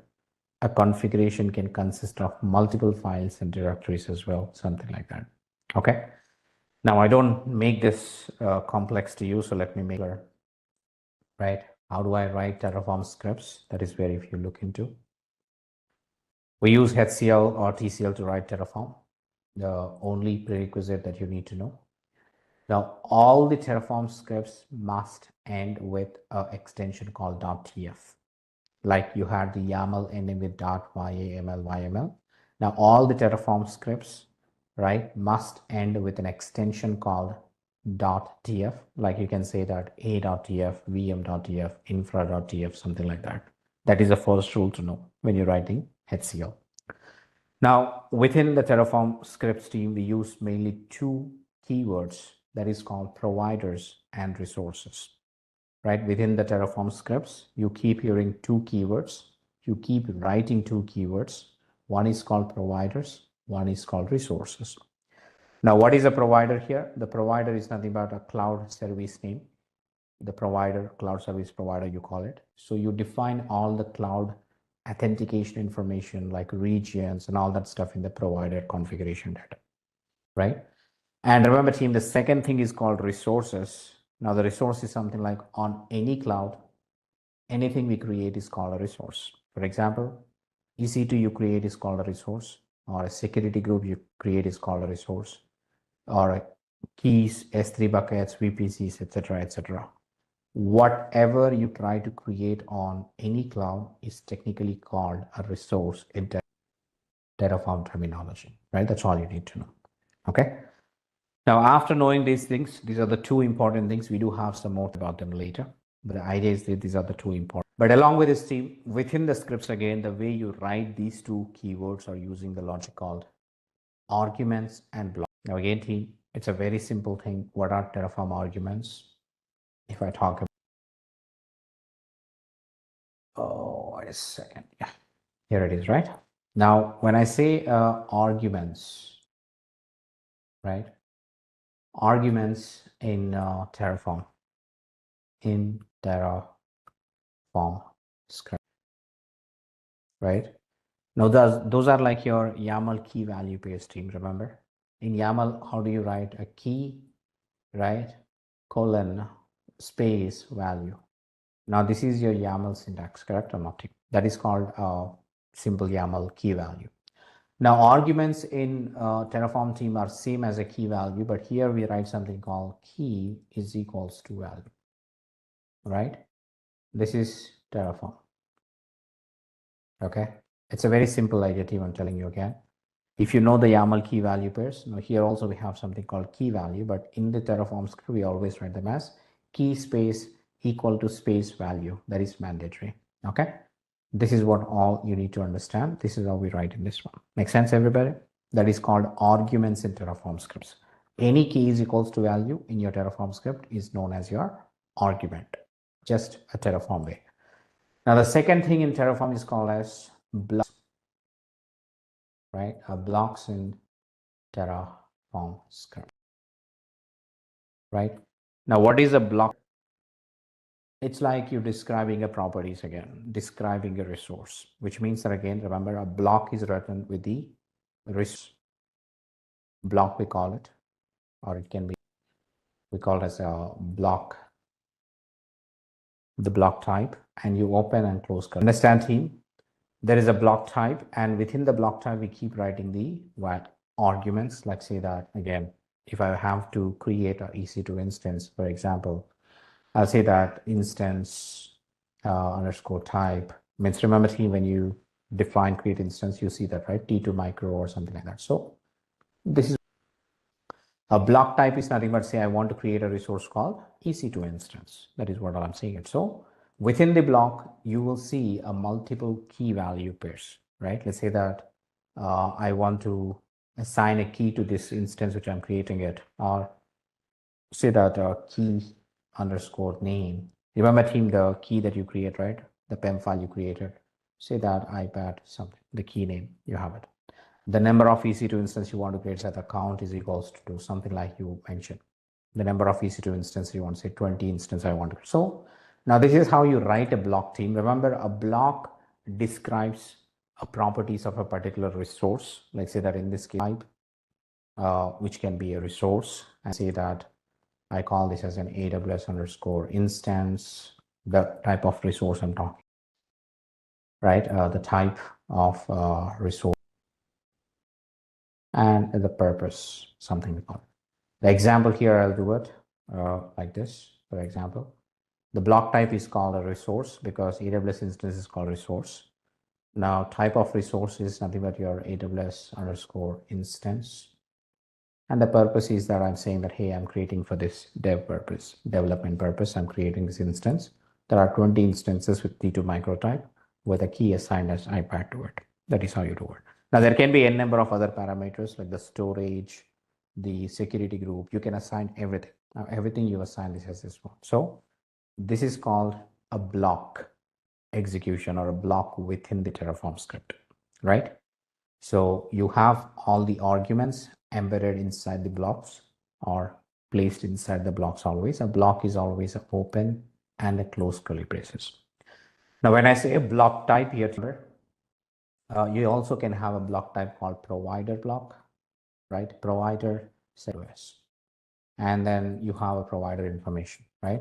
Like this, say, you can say that, something like the provider information, all you do what. Indentation does not matter in means I can always write anywhere the keys here and there. That should absolutely work fine. Okay, so this is how you do it. So there is a provider block, there is a resource block, there is something called as an output block, something like that. So you have a different block types. You also have a variable block, something like that. So you have a different type of blocks to define some kind of a data within the script itself. So that is why I said here it is called a block type of purpose, and then purpose block type instead of type of resource. That's what, right? Type. So this is the idea, team. You get to know other things one by one now. So, but I believe that you understood two important things in your Terraform scripts are always the arguments and blocks, right? A block type resource you want to create on purpose, and like this, and say different block types like provider, variable. All right. So now, team, you start writing your Terraform code, right? Maybe you can choose a directory where you want to write it. You can write anywhere. It doesn't matter. Remember, right now I'm inside the home DevOps. I can write here itself. There is nothing in it. But if you would like to place all your code into a specific directory, say that Terraform code, I mean, it's not mandatory, I'm telling you, but you can do it. So let's say that T code folder. So remember, I'm writing all my Terraform code related to block. All right. So now the first thing, team, remember, the first thing that we want to do is that we want to log in to the cloud service. For that, we need to write a provider block. Remember, so I'll create a script, say VI, right? Remember, team, file name can be anything. As simple as that, I'll say a.tf. The extension must be tf. That's the rule. The name can be anything as you want it, right? Or I can say that here aws.tf, right? So I'll simply do this. Open the file. Then you write the necessary block here, say provider AWS, right? Always put your provider name within the double quote stream. That is what the idea. Now within this one, the block always has an open curly brace and close curly brace.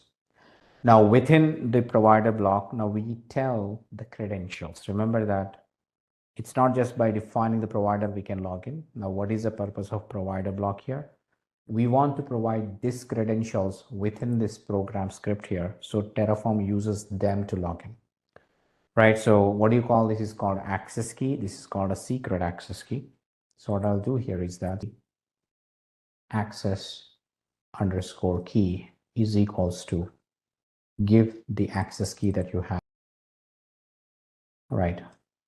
And I say that the secret underscore key is equals to this other value, which is secret access key. We have it. Exactly give what you have it. And that's it.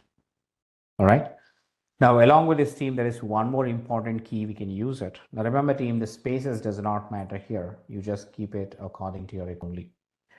Now, one thing you need to understand here, team, that on your AWS, if I have to create a resource, the first thing that you come do is, yes, team, on any cloud, after you log in, if I have to create an EC2 resource, where exactly or what exactly the selection you do is that it is the region, right? I hope you all know what are AWS regions here.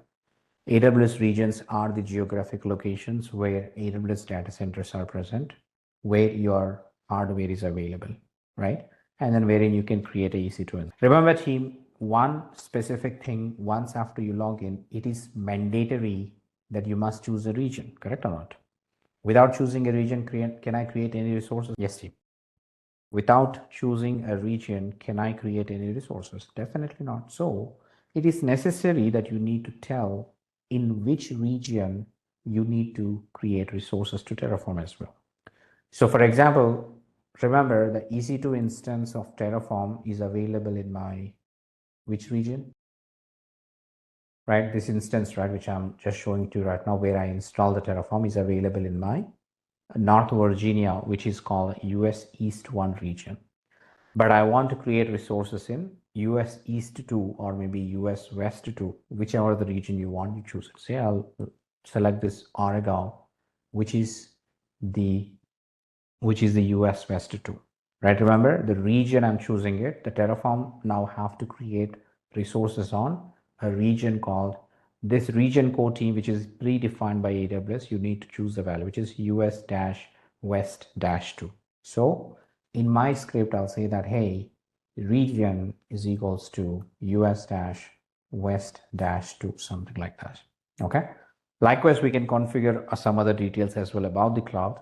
Remember, the first thing is always the authentication data, which is mandatory. The second thing is that the region that we want to create a resources in, right?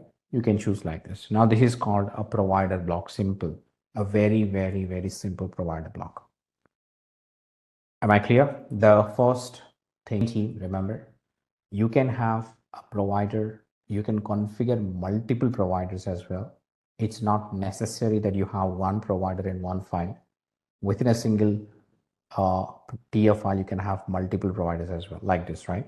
Instead of calling as aws.tf, I'll say that move aws.tf. I'll call it providers.tf. Means I want to configure multiple providers, right? So I simply renamed it to make it more generic. Say, along with the same thing here, I can write the second provider, and again, provider. I'll say that, right? When I say Google, which means that I want to connect to a Google Cloud. So you need to go to the Google Cloud account, generate the necessary IAM credentials, and use it here accordingly. If you want to connect to the another cloud, let's say Azure RM, we call it technically. That is nothing but the provider name, something. If you want to connect to the Alibaba, then you have provider Alibaba. If you want to connect to the DigitalOcean, then you have provider DigitalOcean, something like that. So in a single TF file, you can configure multiple cloud data as each provider with its own block type and with its own data available. Okay. This is just for example. You don't need to provide anything here. That will still okay with it, but you can't authenticate to it. Simple as that. But AWS will appear now. So this is called a provider block, provider data that we usually write within the Terraform file, the one file we have. Okay. Now, once we have this particular file, the second thing is that assume that Terraform will now use its credentials to log into AWS, right? And say that now, once it logs in, it has to create something called a resource, right? Now the resource team, I'm saying it again, on your cloud, anything that you want to create is basically called a resource. Means, say I want to create EC2, that's a resource. I want to create Elastic Kubernetes service here, that's also good. I want to create a VPC, that's a resource, right? So I want to create something called DynamoDB, that's a resource. I want to create Elastic Cache, that's a resource. Something like everything that is available here is in Terraform terminology called as the resource, right? So one simple thing we always use is called compute EC2. So I'll take an example of basic this one. So this is how you do it, right? If I go to instances, oh, sorry. So what I'll do, I'll create another file called vi ec2.tf. Means with this, I want to create a EC2 instances. Now the thing is called a resource, the keyword, which is a predefined keyword. As I said, everything is a resource.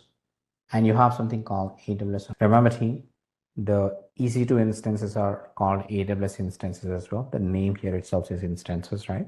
So this is a predefined keyword as well, given by AWS to use it. As I said again, I'll creating this for the development purpose. So I'll give and then open and said again team. Now just to give you the idea that how do you start writing this? You can also have them on both of the same file as well, Projecta, but right now I'm creating separate. For more modularity, always separate them. But the answer is yes, you can do. Okay. Now the idea is that team, how do I write the data within this block? I'll give you a few keywords, right? You can do anything. This resource is a fixed word. AWS instance is a fixed word, predefined word. And yet you want it. Remember team, whenever we're creating EC2 instances, we need to have some idea that what you're trying to do. So if I click on launch instance on my, launch instance on my browser team, you can see that it prompts me for something called name and tags, right?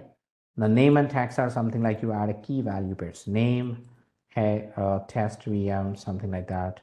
But you also have multiple tags like env, right? And say, this is my dev and so on. You can create multiple name and tags or tags basically, right? These are called tags that we are assigning to the instance you're creating it, resource we're creating it. So the same thing can be written in your script at this, right? So I'll say tags. Remember tags is equals to, I'm saying it. And remember you can write multiple key value pairs, right? When I say tags here, the tags are nothing but the multiple key value pairs. That's why I use a sub block here to embed all those key values into it. So I'll say that the name is equals to the same test dash VM, right? And I say that env, right, is equals to say that. Remember team, just like you give it on the cloud, key value, key value, key value. You can give any key, any value as you wish. I remove it right now. That's now I'm saying it. How do I write the same section in my script? Is this one. Okay. Now, once you understand that, it's okay. The AMI. Remember team here, the AMIs are very critical in launching your VMs. So technically you have this AMIs like Ubuntu, Mac OS, Windows, something, right? How do I choose this AMI from my command line, from the script? Now you need to look for AMI ID, that every AMI that you upload of your own AMIs, means if I upload my own AMI, or if AWS is providing me some public AMIs, understand that every AMI has a specific ID associated with it, not just the name of this one team. If you look at it here, below that there is an ID given, which is called AMI dash blah blah blah, right? Now remember team, this AMI IDs are specific to region again.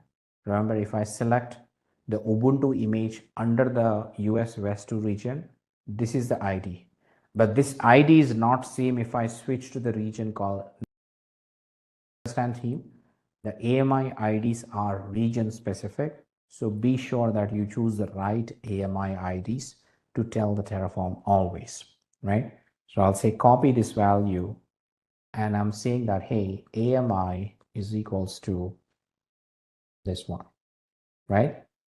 Now Terraform understands that, okay, when it goes to the things, it will identify the AMI with this and then try to create something called Ubuntu 2404 instance for me accordingly. That is a simple idea.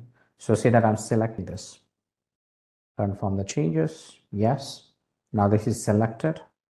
Now once you select the AMI, then you go to the bottom, then you select something called instance type. Now you can choose any existing instance types here like this. That is what I write is called as instance underscore type, which is equals to say that t2.micro. Whatever it is predefined value to remember, all the instance IDs are predefined. You have to use exactly the name what is defined by AWS here again, right? That is something you use it. T2 micro is what I'm using it. Now the next thing which I'm saying it here is called the key pair login. Now either you can create a key pair or you can also use an existing key pair. Now understand team here, I don't have any key pairs existing, right? Now there is a way that we can create key pair as well, but I don't want to create key pair with script immediately. So I'll say create now, right? iPad US, right? I'm just giving it and I say PAM, I'm just downloading it. So assume that there is a key pair exists called as iPad-US West, right? That is what I'm seeing it. So I do something called as key underscore name is equals to iPad-US. Remember team, exactly whatever the key pair name you have it, give it so it will be assigned to that. We have a way to create key pairs as well. I'll show you that in the next examples, but the idea is this. Assume that you're attaching an existing key pair for now. Now, similarly team, I can also attach an existing network settings, which is a security group, remember. I can always I can always select an existing security group. Say you have default. By default, there is only one security group called default, but you also can create a security group and then go and do that, right? And you assign the necessary policies accordingly, correct or not? The security groups, then I'll say that, hey, security underscore groups. Now, can I attach multiple security groups to a single instance or not? Yes, team. Can I attach multiple security groups? That's up, right? An instance, remember team, here it is a checkbox, not a radio button, right? To choose either that or this. Basically, it's a checkbox, which means that you can even select multiple options. Now, what I'm trying to say is that team, the security groups is basically a list of security groups. Again here, the security groups are a list of security groups that we can assign to the instances. That's why team, whenever you think about writing a list in the Terraform approach, use a square braces. This is the same thing you use actually in the JSON as well, right? Now, if you have a second security group, then I say something. Remember team, we are trying to attach two security groups to that instance we are creating technically. Right now, we don't have to, so I'll attach only the one which is available, which is default, but yet you keep in the square braces always. That is the idea. Now, likewise, now if you go to the storage, we can configure the storage. Now, I'm not doing everything again. If I go to advanced details team, you see that there are n number of parameters that we select map to instances, or you might leave with the default values while you're creating EC2 instance, right? But technically, you can control all these parameters that you see on the UI from the script itself. But again, if you're not using some value, it will use the default values again, like you have all the default values here, right? That is a simple idea. Including the user data also can be kept within the script. Now, the last one, which I would like to say, the number of instances, that 2, 20, 10, whatever you want to hear, you see this, right? So I can say the number of instances here by a keyword called count is equals to 2. I can even say 20. I'll say 5, which means that I'm saying to him, hey, Terraform, create 5 EC2 instances with the type of T2 micro with this AMI, which is the Ubuntu AMI, and assign this key name and assign the security group to all the instances, basically. That's what the meaning of. I hope this makes it sensible. This is one single resource we are trying to create with Terraform. So now you have two important Terraform scripts. One is a provider script. One is a script called EC2, which is a resource script. This is how you write scripts. You can write multiple resources within the same script. Once you write the scripts, now we need to start executing the script with a command called as, right? There is an installation of Terraform. We understood the way we write the Terraform scripts, right? We just see that the provider block configuration, how to write it. And of course, the resource configuration, like how do I define a resource and I start working. Talking about the way we execute Terraform command stream, the Terraform workflow is we call it. Now, since we already wrote the scripts, now what you need to understand is that Terraform architecture a little bit more depth, right? The first command in Terraform team we always do is called as Terraform. Remember, we don't use any script file as an input team. Remember that you choose a directory where you write the Terraform scripts. Right now it is a T code. Now, whenever you perform or whenever you execute any of the Terraform operations, right, the Terraform by default will read all the .tf extension files automatically.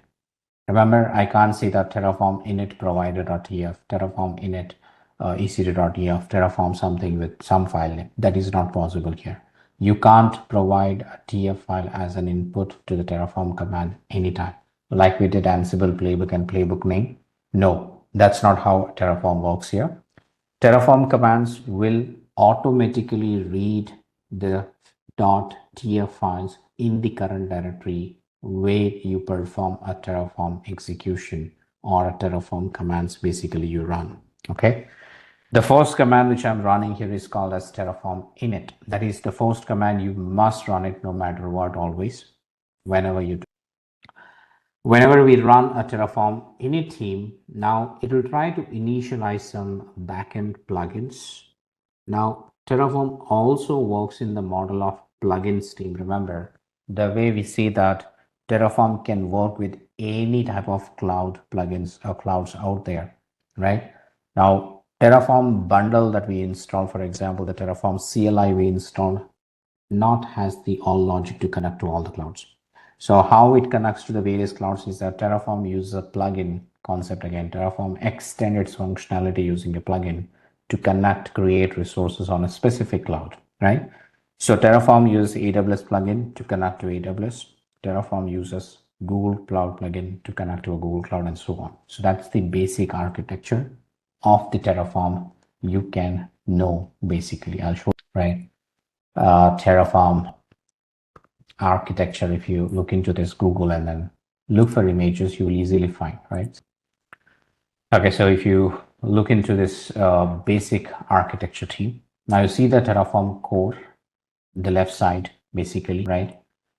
The Terraform core team is nothing but the Terraform binary that you install, which Terraform, if you run on your server, you see that this is installed, right? Now this is just an executable file theme of a size, let's say 87 MB, right? This is just one simple executable file that is installed when you install the Terraform CLI. Now this executable file is called as your Terraform core, right? That is the actual software utility that is helping you. Now the Terraform core will use the plugins. The plugins are nothing but your providers.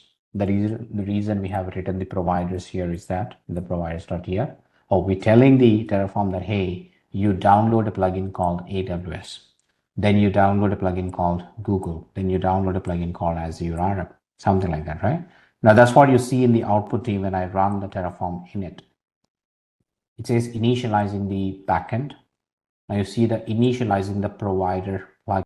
Understand? It is trying to install the provider plugins onto your system. Say it is trying to install the provider plugin called Google, or also Azure plugin, and also the AWS plugin, because within the provider we wrote 3 providers. So it is trying to install the 3 provider plugins. Now again, from where this is actually installing it, just like your plugin repository for Jenkins team, we had it.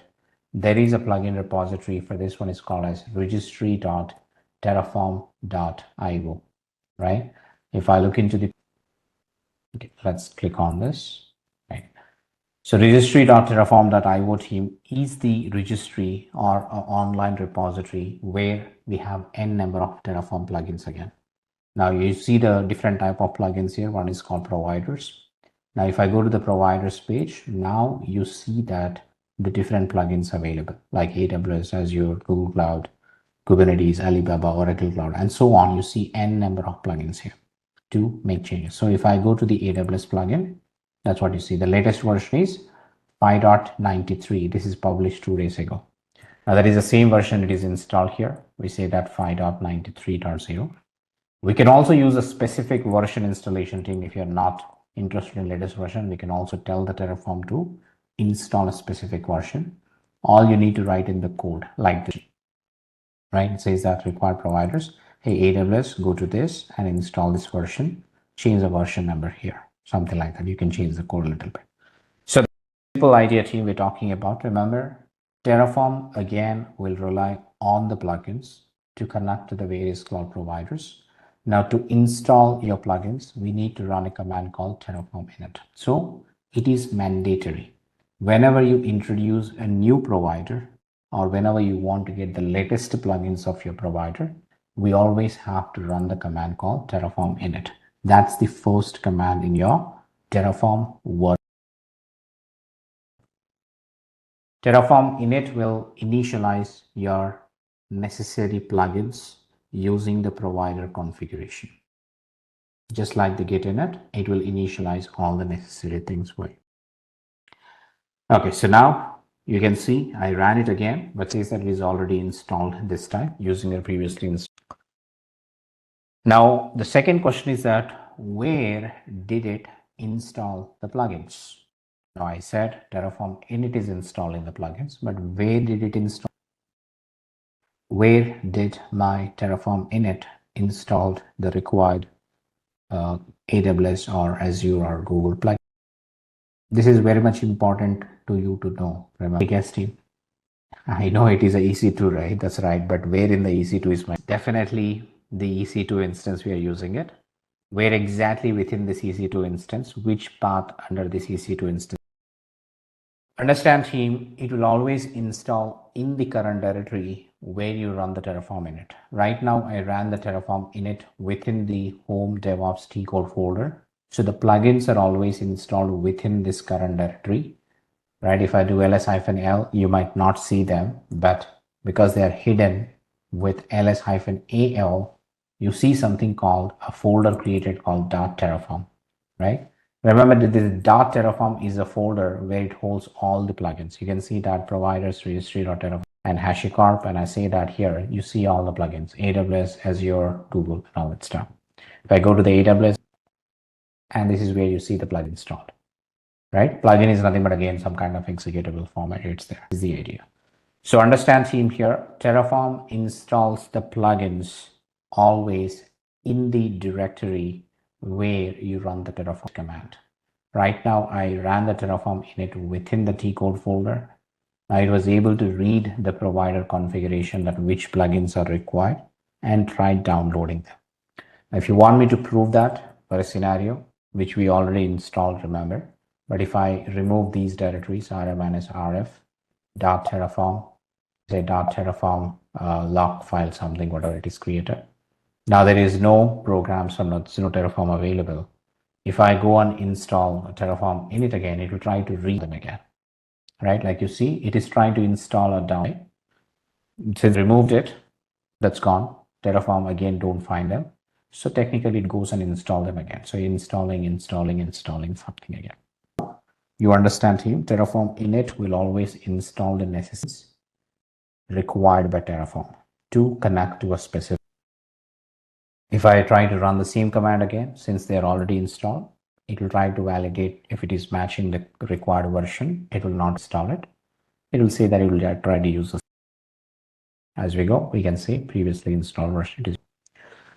This is the first thing. Be clear. The Terraform init is the first command in your Terraform workflow, which will initialize the necessary plugins required by Terraform to connect to the simple.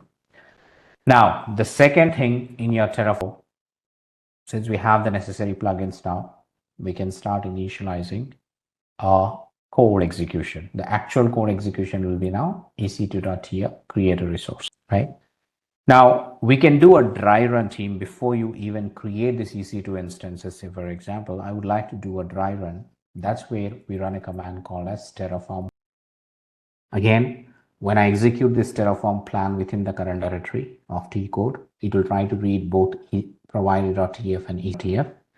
It will use the provider.tf data to authenticate, and then it will use the ec2.tf to create a resource or dry run of this particular thing. So if I do a Terraform plan, you will see that what Terraform will create, right? It is just a dry run, remember. It does not really create anything on the cloud. It will just say that, hey, if you want to create, this is what's going to happen on the cloud. Okay, now you see, it says 5 resources to add, 0 to change, 0 to destroy, right? If I go on output, you see a lot of data. It says that, okay, this will be created with AMI. Some values will auto-generate after the creation, something it says. Okay, now you see that it says something. A lot of values will be known to you after you. Now that's great. Now, how do I do this one? It says that, hey, you didn't use the out option to save this plan. That's fine for me. So Terraform can't guarantee to make exactly these actions if you don't apply. Whatever it is, right? It says that now the third thing in your flow is called Terraform apply. Terraform plan is just a dry run. Now, if I really want to create these resources on the cloud, I use something called Terraform apply. If I do a Terraform apply, now, because it needs to authenticate and then calculate all the things required. Yeah, it says, okay, this is what it is. Do you want to perform these actions? Terraform will perform the actions described above. Only yes will accept this up. Yes.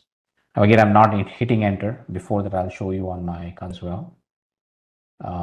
If I go back to the EC2 instances page. There is nothing available here. As you can see that there are no resources, no EC instances. If I say yes, now Terraform will start creating it. Creating. Minute. Refresh. Now you see the instances are running, right? The 5 instances we requested, the 5 instances are running. Now it says it is done within 30 seconds, right? That's how you create a team called infrastructure code. Now it is easy to create. Now it is also easy to destroy as well. Like I can ask the Terraform, the last command in your workflow is called as Terraform destroy. Simple, right? Now we just created 5 EC2 instances with these IDs it is generated. But I'm also asking Terraform, hey, I don't need this infrastructure anymore. Destroy everything, which means terminate the EC2 instance which I created in this scenario. If I say destroy, that is the last statement in your Terraform workflow, which we call it. So it is easy to create infrastructure. It is also easy to destroy infrastructure with a simple Terraform commands here. That is the idea. Okay, it is again confirming that, hey, I will destroy these 5 resources. I'll do about it. And when I say yes, now it says it is destroying, which means it is going to terminate the instance system. It is not stopping it. We can stop in a different way if you want to, but the idea is it is going to terminate them. It says that shutting down now. In a minute, it will also go into a state called. If this is done, right, so you can see destruction complete for a third couple of instances. A couple of them are still in destroying phase. 40 seconds elapsed, 50 seconds elapsed for those instances. Maybe something is happening. If I go and refresh here, okay, you see that 3 of them are terminated, 2 of them are still going through. Yeah, destruction completed after so on. So now you see terminated. 1 more instance to be terminated here. We're still waiting for the last instance to be terminated. It's taking a long time. Now anyway, it is done. So if I go to it, now you see all of them are terminated. So we'll do multiple times this try. Give me a minute. We'll do that again. If it's this useful, what is the major? The drawback is again that, right, how do you manage the infrastructure? If you don't manage the infrastructure well, if somebody hits it, so there is a production right? I created using a Terraform apply. Now production is up and running and user education. Some silly guy came here and then did a Terraform destroy my production. It's gone, right? Production is gone and user is gone. So technically it is all down. That's what I'm saying. It's so powerful to create. But again, if you good control over the destruction, then it is easy to destroy even a live system, which is going to be very dangerous. It's the drawback, I would say. Terraform manages the infrastructure state in a different way. Managing the Terraform states is the different part. That's what I feel it. Again, there are some good controls to make over it. Otherwise, it can be destructive as simple as we created. Anyway, keeping that. The team, you all understood how easy it is for me to create infrastructure and also delete infrastructure with Terraform commands, right? Terraform plan, Terraform apply, Terraform destroy. So wait a second. What Projecta said something. Why did init took only provided as TF and not EC2? That's how the init is designed by Terraform, right? When you do a init is designed in a way that it should read all the provided blocks only. It's not even taking the provider.tf. Remember, Terraform commands will read the actual blocks, not the files, right? So it will try to read only the provider block when you do a Terraform init. The rest of the commands will read all the resource blocks, including the. What 2 steps you want me to show you next? That's what I said. We will do it again. Give me a minute. I'll show you, or we'll try to create more resources and we'll try to do more of them. All right. So now it's the simple idea that we have just created something called EC2.tf, and wherein you're able to create multi-sources. Correct. Now you say that I'm reducing the number of instances. Team, I don't want 5. So, okay. So now I'll do a Terraform apply again. This time it will create only 2 instances for me that you can see. Yeah, you see that it says, hey, 2 resources to add. I'll say yes. Now it start creating two resources. Now if you come and refresh here, you should see all of them in running state.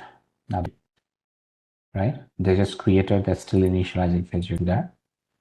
This is simple. Right? Now you see the two instances are created. Right? Now it is also easy for us to update team, remember. Now if I re-execute a Terraform init command or Terraform apply command, will it create two more instances? I said we already created two instances. Understand the situation here, team. Terraform had already created two instances and two instances are up and running. If I run a Terraform apply again, will it recreate two more instances? Or it would say that, hey, you already have two instances. What would it say that? So it won't create, right? That's what you're saying, if I understand correctly. Create. If it more prasanna, that defeats the entire purpose, right? Every time I want guys. Every time if I create two instances, how does it make sense for me? It doesn't make any sense, right? We want always two instances with it. After created, it should know that it is created already, right? So if I run the Terraform apply again, I'm executing two times, but doesn't mean that I want four instances created, right? I want only two instances. That is my design. I never said I want four instances. I want only two instances. If I keep creating two instances every time I apply it, then I will defeat, right? My infrastructure is growing, right? Doesn't make any. So Terraform is intelligent enough here. Understand that Terraform will not create again once it is. This is called as idempotent, guys. Remember, keeping the desired state is always necessary. As per the code, I want instances. Whether I execute 100 times, it should say only two should be available, not 100 times into 200 instances created. No, that's not how it should work in the real time. The desired state, what you have written in the code is your desired configuration. No matter what, how many times I execute a script, it should always maintain the same desired state. Remember, this is what I require. What I require is basically desired, right? Unless you destroy, it won't reapply again. That is what we understand. Correct. So the code needs to be modified if you want more instances. Absolutely. Right, Fredo, right? Now, if I go and say that ec2.tf, hey, instead of 2, I want 3, means, again, this time it won't create 3. This time it won't create 3. It says that, hey, there is already 2 available. Let me give you one more. So it becomes 3. Remember, what you mention in the script is what is desired. The total number should be that much only, right? That is what the idea is basically with Terraform or anything, anywhere. The desired configuration is like what you mention within the code always. Now you see it says only one to add because two already exist, right?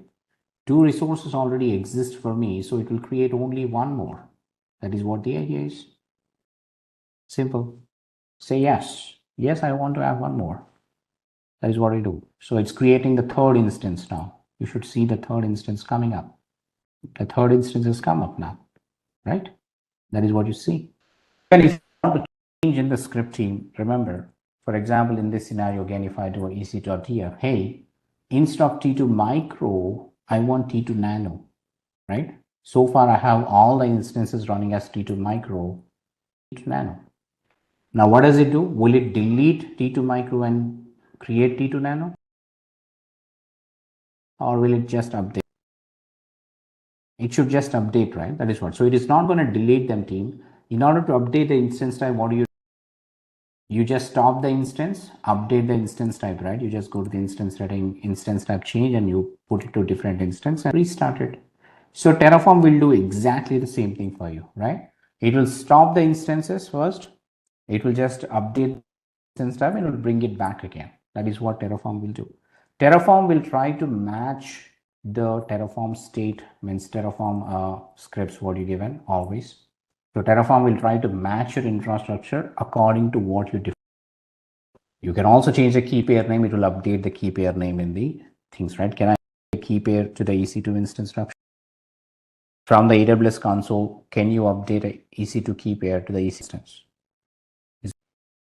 If that's possible, the Terraform can do that. If it is not possible, that AWS is not allowing you to update a key pair of instance, then you can't do with the Terraform. That is it. Anyway, right now I'm just training that T2 Nano.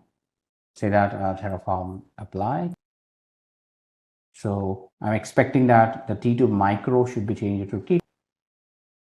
What if you change the key name? Again, if it is allowed, it will update it. If it's not allowed, it will not update. Count to 1, this destroys 2, or we'll say, of course it will destroy 2 joy, right? Of course it will destroy 2 and then keep 1 and update the 1 to T2 Nano. So you can see that it is changing instance type to T2 micro to T2 Nano for all the instances, right? I'll see. Now it's modifying the instance type. That's what you see. So if I use update, now you see all states, it might be stopping them. You can see that the stopping, right? Stopping state. Now you see 3 of them in a stopping state, right? And I go on all states again, say that because they'll be stopped and then, stopping and then stopped, then update. You see the T2 micro here still. Let's see or wait for a minute. See the stopped will change to T2 Nano, right? Now see the T2 Nano. Now it's running. Now the other 2 are still in stopped. Okay, it's doing it. Now it is T2 Nano, it is pending. The last one is still stopped. Doing it for you, right? See T2 Nano now. T2 Nano, everything became T2 Nano. That's what you see here as well. An update is going on, right? Even with different user login accessing the same file, it will check the login base, right, Indra? Terraform worries about what's written in the script, not the user you're executing here, DevOps, right? Terraform is not worried about the Linux user here. Terraform worries about the AWS configuration, right? Terraform needs to know AWS login. With which user you're executing this, the Linux user does. So that's the idea, team. We're talking about how you actually can understand how Terraform is creating resources, updating resources, right? Or it will try to maintain the desired state, like exactly what's in your script will be present on the cloud. Not more, not less, anything. It will make sure that exact configuration is applied. If there is a configuration drift happened on the cloud, you can just rerun it, will bring it back to the original state, which means that, hey, somebody logged in and on. Then to do, say somebody logged into my console, those who have access, then I say they change the type to T micro again. That I really, I'm going to show you in a 10 minutes. This is all real time, only you do it, right? There's nothing left. All right, so here it is. Now, if I reapply it, it will change it back to the T2 Nano again, which means that if there is a configuration drift in the real environment as well, you can use the Terraform code as the baseline, right? As the desired state always. So which means if there is a drift, I'll rerun, it will match, ensure that my infrastructure is back to the original position, which I exactly wanted. So this can be version controlled by putting in a Git as well. You can easily track who is modifying the code, that what is happening exactly, and all those things can be controlled easily. That is what the benefit you see again. Okay, so anyway, keeping this aside, let me show you a couple of more as well. Not only the EC2 instance, right? Say that you try to create multiple things. So if I go to AWS here, now I have multi team I've written. So if I want to create S3 bucket, then this is a code. Resource AWS S3 bucket, say S3B something, and I go and do this, right?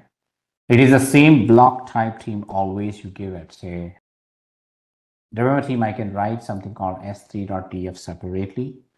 Or let's say that I'll just change to ec2.tf. You can even write multiple resources within the same code instance, right? If I want to be sure, remember team, you need to be sure about the S3 bucket. Name is unique across the regions. So I just mentioned some random names, right? Now again, this time, what is missing? If I run Terraform apply now, what it will create? If I run Terraform apply now, what it will happen? Will it only S3 bucket? only S3 bucket should be created because the EC2 instances are already present with the required configuration available. Only the bucket should create. So Terraform apply. All right, so you can see the 3 instances are refreshing it. There is only 1 to add. Only the S3 bucket will be created, right? So say yes. It will try to create only the S3 bucket. Done. Let's go. So if I go to S3, right, I should see an S3 bucket with some name. Here you see the bucket, whatever the name you have given is created successfully. Or if I want to create, what else you want to create, for example, again, I'm just taking the code. I can write team, but again, remember it will take time. So let's say I'll go here, I'll get something called security. So I'm just creating something called security group. Hope you know the security creation, right? This is called a security group creation. Okay. So I'll call this as again the sd.tf separate it. Now try to understand the terminology team. I'll tell you in 1 minute. Say the resource AWS security group, the purpose something like that, and the name is something. Remember team here, you can give any names, right? And say a description of this one. Remember team, you just need to recollect the way you do it on the UI. Let me show you, right? So if I go to the EC2, for example, now remember the page that you're doing it always here, right? Where are the security group? When I create a security group, you remember this page, right? So there is a security group name. So that's your security group name here. There is a description field. So the description field is one.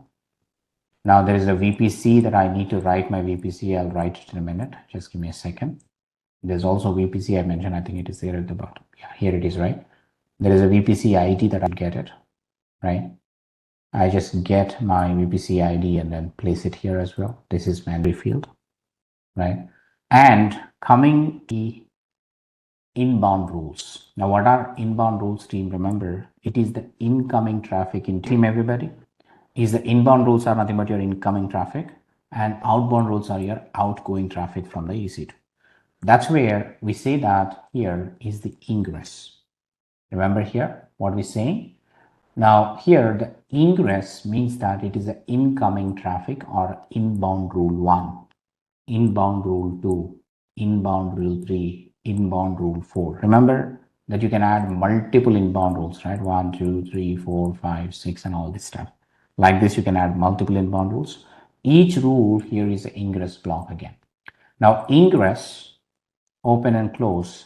Now it says from port to port, protocol is TCP. Now remember team, this port is called 80, which is a HTTP port. So you choose a protocol. Let's see that here is something called as a HTTP. When I select HTTP here, you see that a protocol is always TCP. So I mentioned protocol is TCP. Now the port number range, which is 80. When I say 80, which means it is choosing HTTP here, right? So which is from port to port is 80, which means I'm using HTTP. And the CIDR block team, remember from where you allow it, the source we're talking, the source is like anywhere IPv4. Now you see that this is what? The meaning of anywhere IPv4 is the 0.0.0.0 CIDR block, we call it.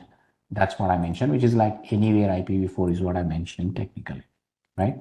Even if you want to write description, you can also add a description here. Right, ingress and egress in script. Ingress is inbound rules, always. Egress are the outbound rules. Now this is the first rule. Then you have HTTPS, I believe, the next one.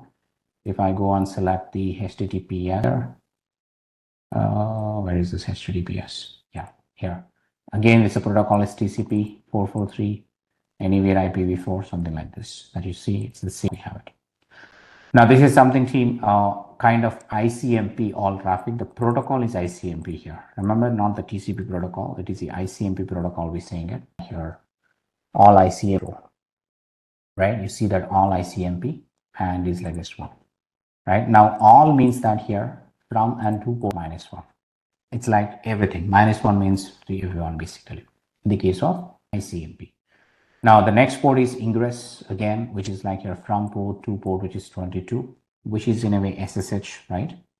So we can select SSH here, 22 port number, anywhere IPv4, something like this. The same thing which I mentioned as well. Now the last one, it's egress. Remember, we are done with ingress, ports, ingress rules. Now we are saying that it is an egress, which means that you need to go to the outbound rules, right? Now, outbound rules, I selected all, right, which is always by default, protocol is all, port all.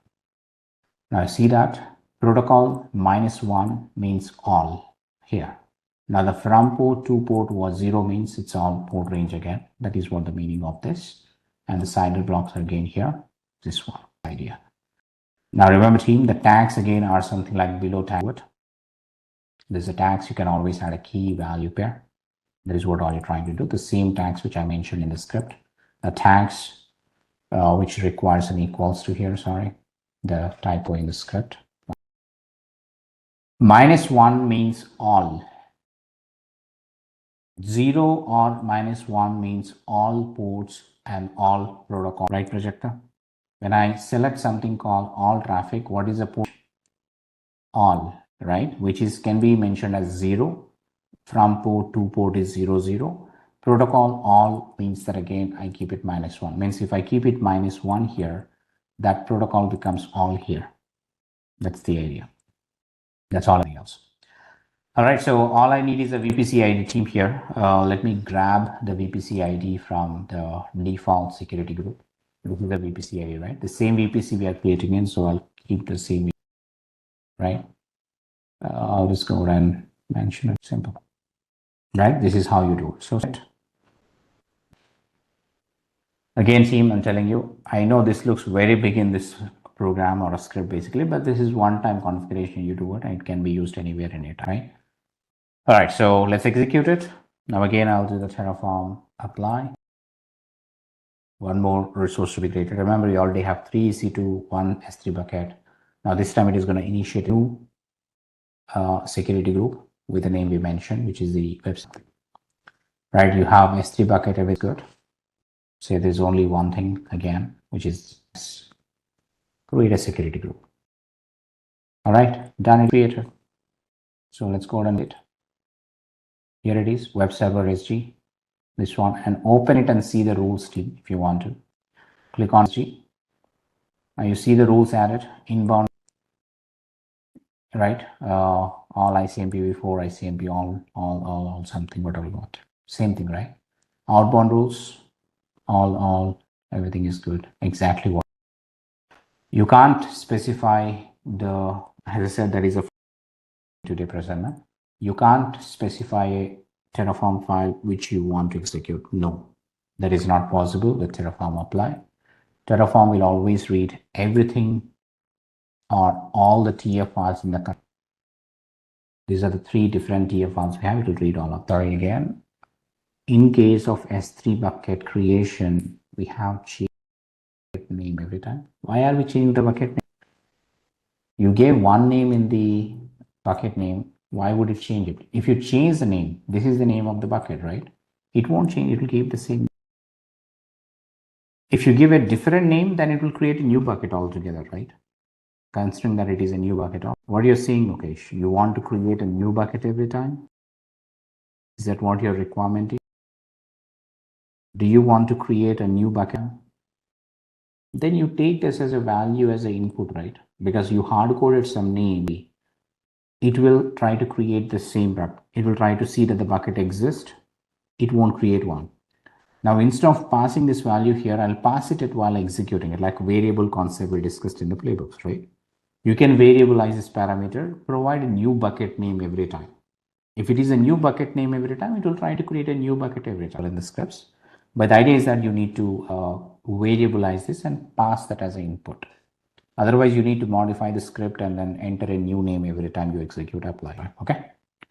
All right. So this is the understanding. Okay. This time again, it won't create anything because all the resources are already at the desired state. Means what we have in scripts is already created on the cloud. So your scripts infra, it does not change anything. It simply says that Terraform has compared your real infrastructure against your configuration and found no differences. So no changes are needed. Terraform will clearly understand here, right? One thing is about how do I write this each resource block? From where do I know this words? Now I know that I'm writing it blindly and I'm giving to you, but how do I know what keyword should I use here? For creating AWS instance, it is instance. For S3 bucket, it is S3 bucket. For S-security, it is security. But in order to create a key name, what should I do? In order to create a DynamoDB, what should I do? Right? How do I know this information is the question. That's where you always have to look into the Terraform documentation team. Like every plugin has its own documentation. Remember, we are being specific to the AWS here, right? If I go to this, if I'm being specific to the AWS, go to the AWS. And then on the top right, you have something called documentation. Terraform maintains a clear document, everything. So one thing here, if I click on the documentation about the AWS provider, then you see the left side, there is, right? It's an n number of resources that you can create, right? On the left side, you see Terraform supports all these type of resources to be created using the scripts. Now, what we did right now is a EC2. So on the search box, I'll say EC2, right? Let's say that the EC2, you have EBS, data sources. I see this is an Elasticute cloud. Now, under this team, you have all the predefined resources. Like, remember, this name is not my own. This is a predefined name given by the AWS to me. So how do I know that? You need to go to the AWS documentation, Terraform AWS documentation, and find that exactly. If I want to create an AMI copy, this is the one, right? And say EC2 host, blah, blah. You see that, right? There are something, AWS underscore, right? Now, this is what the user used it. So remember, team, it is always necessary to know the right to. So the example as well, how do I use this? It says resource AWS instance web blah blah, something like this. Okay, and now within the AWS instance as a resource type block, now these are all the keywords which I'm using it. AMI instance type. Remember, team, every key which I'm using here is a predefined key, which again is given by the AWS to you. Now, these are called arguments, right? I said any key is equals to value is called an argument in Terraform script. So that's the reason, team, within a block, you have arguments like this. Now, each argument has a key value. All the keys are predefined. Values is what we do recording. So this is called arguments. So on the right side, you see something called argument reference that is supported by AWS instance resource type. So if I say argument reference, now see that argument is here. Now technically use an AMI, associate a public IP address, availability zone. Now see, team, there are n number of keywords that are predefined in this documentation that you can use within this block. Like we used tags, AMI, instance type, key name, security groups count. Those are the one part of this one here, right? If I come, you should see what we use, right? Where say here is a key name like this, right? This is a key name parameter. Then you have something, various other options as well. Like, remember, team, all these things can be written within your script, like the security groups here, right? And the tags here that you can see that I'm highlighting again. So these are all the default, a few keywords I used it, but understand that all you need to know is that you need to explore the keywords based requirement, start using them within your script, automate everything as necessary. This is what the idea, okay? From where do I find all these keywords, or what resource type I should create and what keyword should I use it based on the understanding? If I want to create DynamoDB using AWS, then I search for a Dynamo, right? You see that here, DynamoDB table, right? You see multiple table, something tag, global state, contributor insights, and everything, all, right? You can just see this idea. So if you have anything like a key pair, say AWS key pair is a resource that you see that, and using this I can create a AWS key pair and attach my things. I have to go and attach the keys like this, right? What else you have to create it? For example, I want to create a VPC, right? Maybe something called AWS underscore VPC something resource. Should be it. Where is no AWS VPC in here? It says VPN. Yeah, here it is, right? VPC peering, VPC, right? AWS VPC resource. You can see this is the idea. So I'm just showing so that you can follow it as you want it. I can give you one important thing from where do I get the examples, and the documentation is also part, everybody. How do I get to know the keywords I use resource tab? It only uses the push command used till now, or do we have a pull command also? There's no push command, right? The push model we got it. When you do a Terraform apply, it is kind of a push, like you push the configuration. Give me that, hey, if there is an existing resource, I want to import that resource information to my Terraform and manage via Terraform. The answer is yes. We also have something called Terraform. Okay. We can also import the existing resources which are not created by the Terraform. Right now, Terraform applies the one which is creating something on cloud, and it is managing those things. What about the ones which are not Terraform? If I manually create some EC2 instance, right, like this node launch instance and everything, can I manage this one with the thing? Say that test I do. Let's say that I'll select this launch instance. Now, can I manage? The answer is yes, we can do. There is an option called as Terraform import option, right? We can say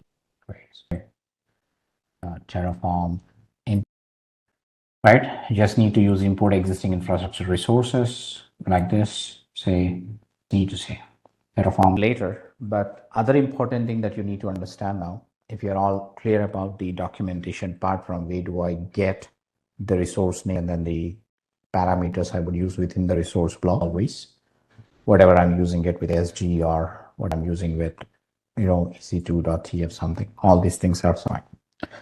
Now, the next thing is that really Terraform knowing that what is already being created. Means if I do a Terraform apply, Terraform says that, hey, which is already there, but how does Terraform know? How did Terraform able to validate what is already existing? How is it able to validate the real infrastructure against? What's your answer? How Terraform is keeping the track of a real infrastructure, which is already. Now you understand here the statement. Terraform has compared your real infrastructure against the configuration and found no difference. How Terraform the real infrastructure and comparing with through the key name? No. Why key name coming? Key name is specific to EC2 instance. It's not related to AWS login or something. Key name is specific to EC2 instance. Understand, team, this is where you need to understand the way Terraform is managing the infrastructure after it is created. Remember, Terraform is not just creating the infrastructure. Terraform also can periodically look at the infrastructure is matching your desired configuration or not there with the configurations you do it. By default, it is not, but you can configure Terraform in such a way that it will go check, validate infrastructure, make sure that it is matching the desired state every periodic seconds, right? Periodic.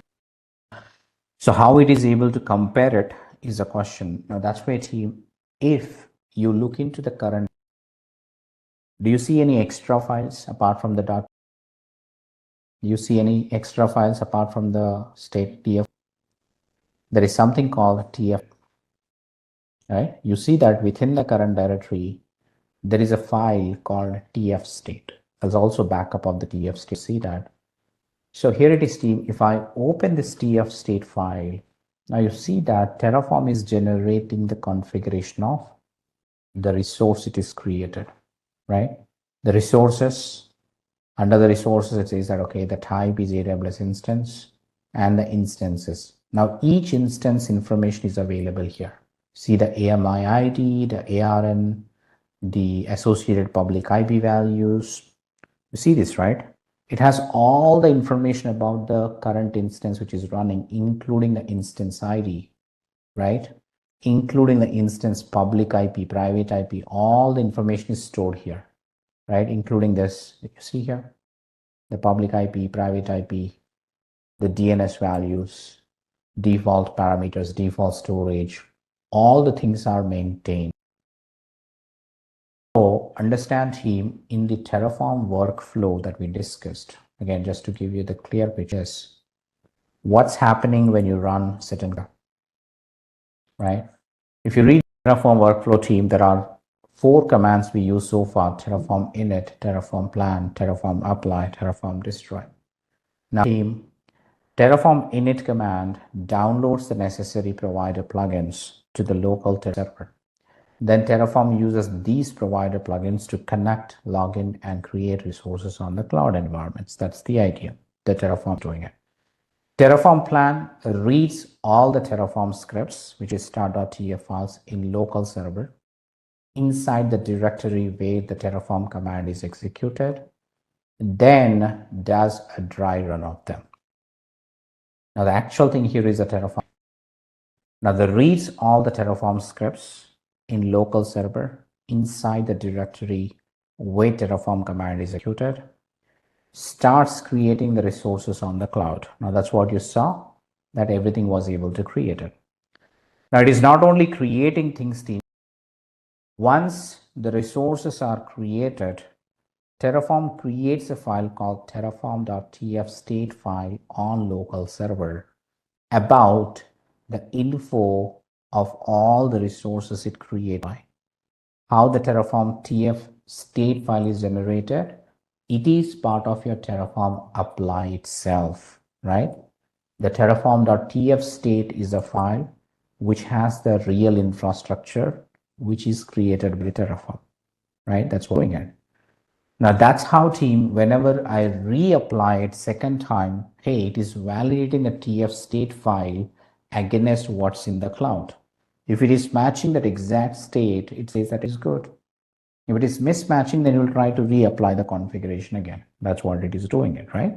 Remember team, whenever you apply the Terraform apply command second time, it looks at the TF state file, try to take this configuration, compare it with what's in the cloud, right? It logs in, compares it, generates the templates and compares it. If it is equal, says nothing to change. If it is changed, then it has to apply the change again. That is the idea. I hope that makes sense now, how Terraform is becoming ideal. Now it is same applicable for Terraform destroy as well. How Terraform is able to identify the resource it created and deleting only the resource it created. The scenario again here is, right? I have all the instances running, right? Remember this test VM is what I created manually, not by Terraform, right? T2 micro is manually created. But if I do a Terraform destroy now team, it will destroy only other E3 EC2 instances. It will not touch. Able to understand that, because test is not part of your state. Is test is part of my TF here? The test EC2 instance is part of TF state by any chance? Definitely not. That's why it won't touch that, right? It won't touch that basically. That's what I'm saying here. Terraform will maintain this TF state as part of its creation and deletion, right? Getting the points here, reads the local Terraform and deletes all the resources as per what is available in this file only. So the Terraform state file is the heart of your team. If suppose if I move out this state file to another directory, Terraform will recreate again. If I delete this Terraform state file, what happens? Terraform will recreate everything, because Terraform does not have a value to anyway. That is the reason team I'm saying it. Terraform state is the key in entire workflow. Okay. Now we can see the Terraform state files, Terraform state configuration like this. Terraform state. Did I miss? Okay, I need to give, sorry, the Terraform state list is what I. Now, if I do a Terraform state list team, remember it reads the state file, it will tell you what resources it is created, technically in a short form. That you see, okay, I created AWS instance 0, 1, 2, 3. And then I created AWS S3 bucket, S3B, and AWS Security Group, SGWAP. So this is how you see the resources created by the Terraform. So far, that is exactly what is in the state config file. Now I can know about a particular resource. I know opening a file, state file is a very big one. You can't read it really. Means if I open the state file, can I read, understand the information? Remember, it has around 600 lines. I can't read it easily.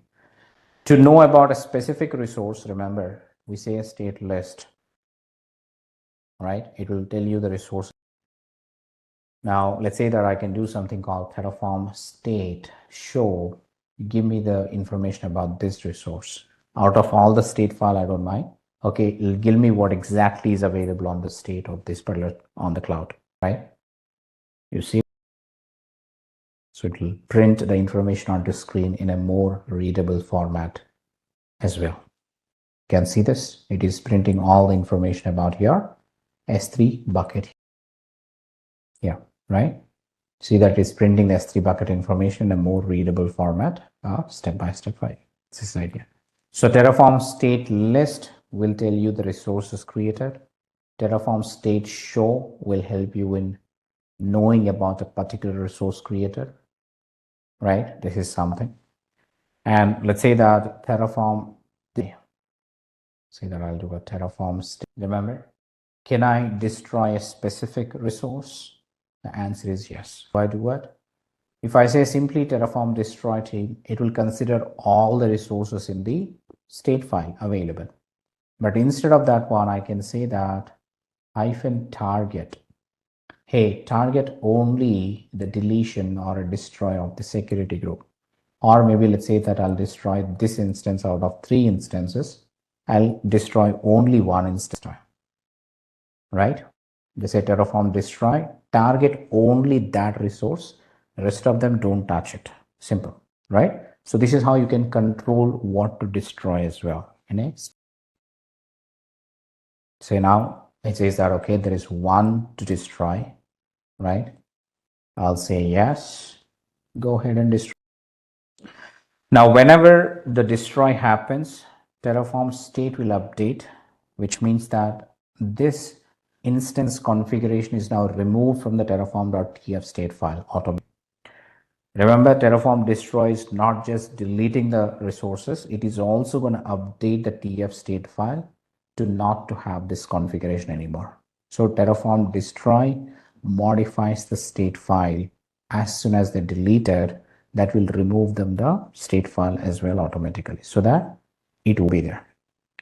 That's why if I do a apply now again, in the apply command, there's one missing, so it will go and create a new instance again for me. That's how it works. So if I go and check on, so one of the instance will be disappearing here. That is going in a terminate, right? You see shutting down here. That is what is going. So this is the instance ID is this. Okay, that's how you can validate it. So you can see the instance ID, right, which is 5039, right? 5039 is what it is getting deleted. Simple.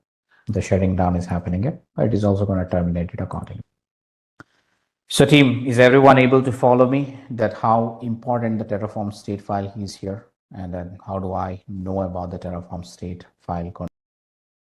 Now you deleted some instance, right, Prasanna? The deleted configuration goes into the backup file. Okay, means I can know that what was deleted from the backup file. The backup file will have the instance still. Say here, if I go and check the Terraform TF state, right? If I look for this instance, you see that this instance information is available in the backup file, which means that by default, if you delete also, we can use the backup file to restore the configurations again easily. So Terraform creates a backup before creating or before it actually deleting the infrastructure. Right. Just one step back, we can see about how do I destroy specific instance as well, specific resource as well. Again, if I remove it, technically it will delete all the resources for me from the count. Nice. Okay, so now if I go, one point you have told us like we can import any instance into TF, but can we do just opposite? Is nothing but you're applying it, creating a resource with Terraform. That is anyways there with the Terraform's default. So anything which is not managed by Terraform can be brought into the Terraform management if you want to. That's what.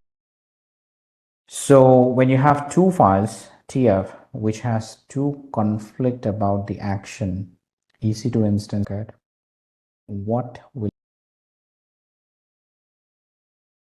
understand your question? You're saying that if I have ec2.tf, say right, which means that there are two TF files which is describing the similar configuration or not.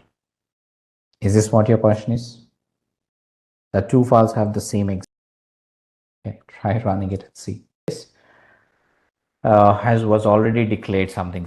It says that the resources are duplicated. You can't have a duplicate resource names here. What you do is that instead of anything, you can change to something else. So it will work for you. Okay. The purpose must be different in each file when you're doing the same type. All right. So this is not pretty complicated, Vaibhav, and compared to. But again, the answer is that there's a concept called Terraform modules as well. Okay, and then you have to use a different folder structure to maintain the different state file, because remember, each environment should have a different state file. So you have to use a different folder structure for each dev, QA, and prod, something like that. So there is a predefined workflow. So you need to delete that block from the saying it. All you need to do is that right now, if I go and check my TF state file, after I do it, there's nothing in the TF state file, right?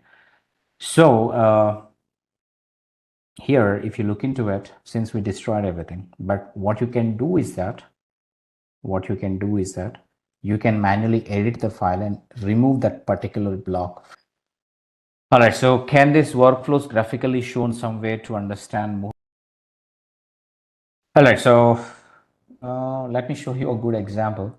I know we are creating individual resources, but think about in a real scenario where I would like to really set up a big infrastructure for my application deployments. So that is why team here I have made a scenario, for example, like this. You need to do it from the scratch, team, within your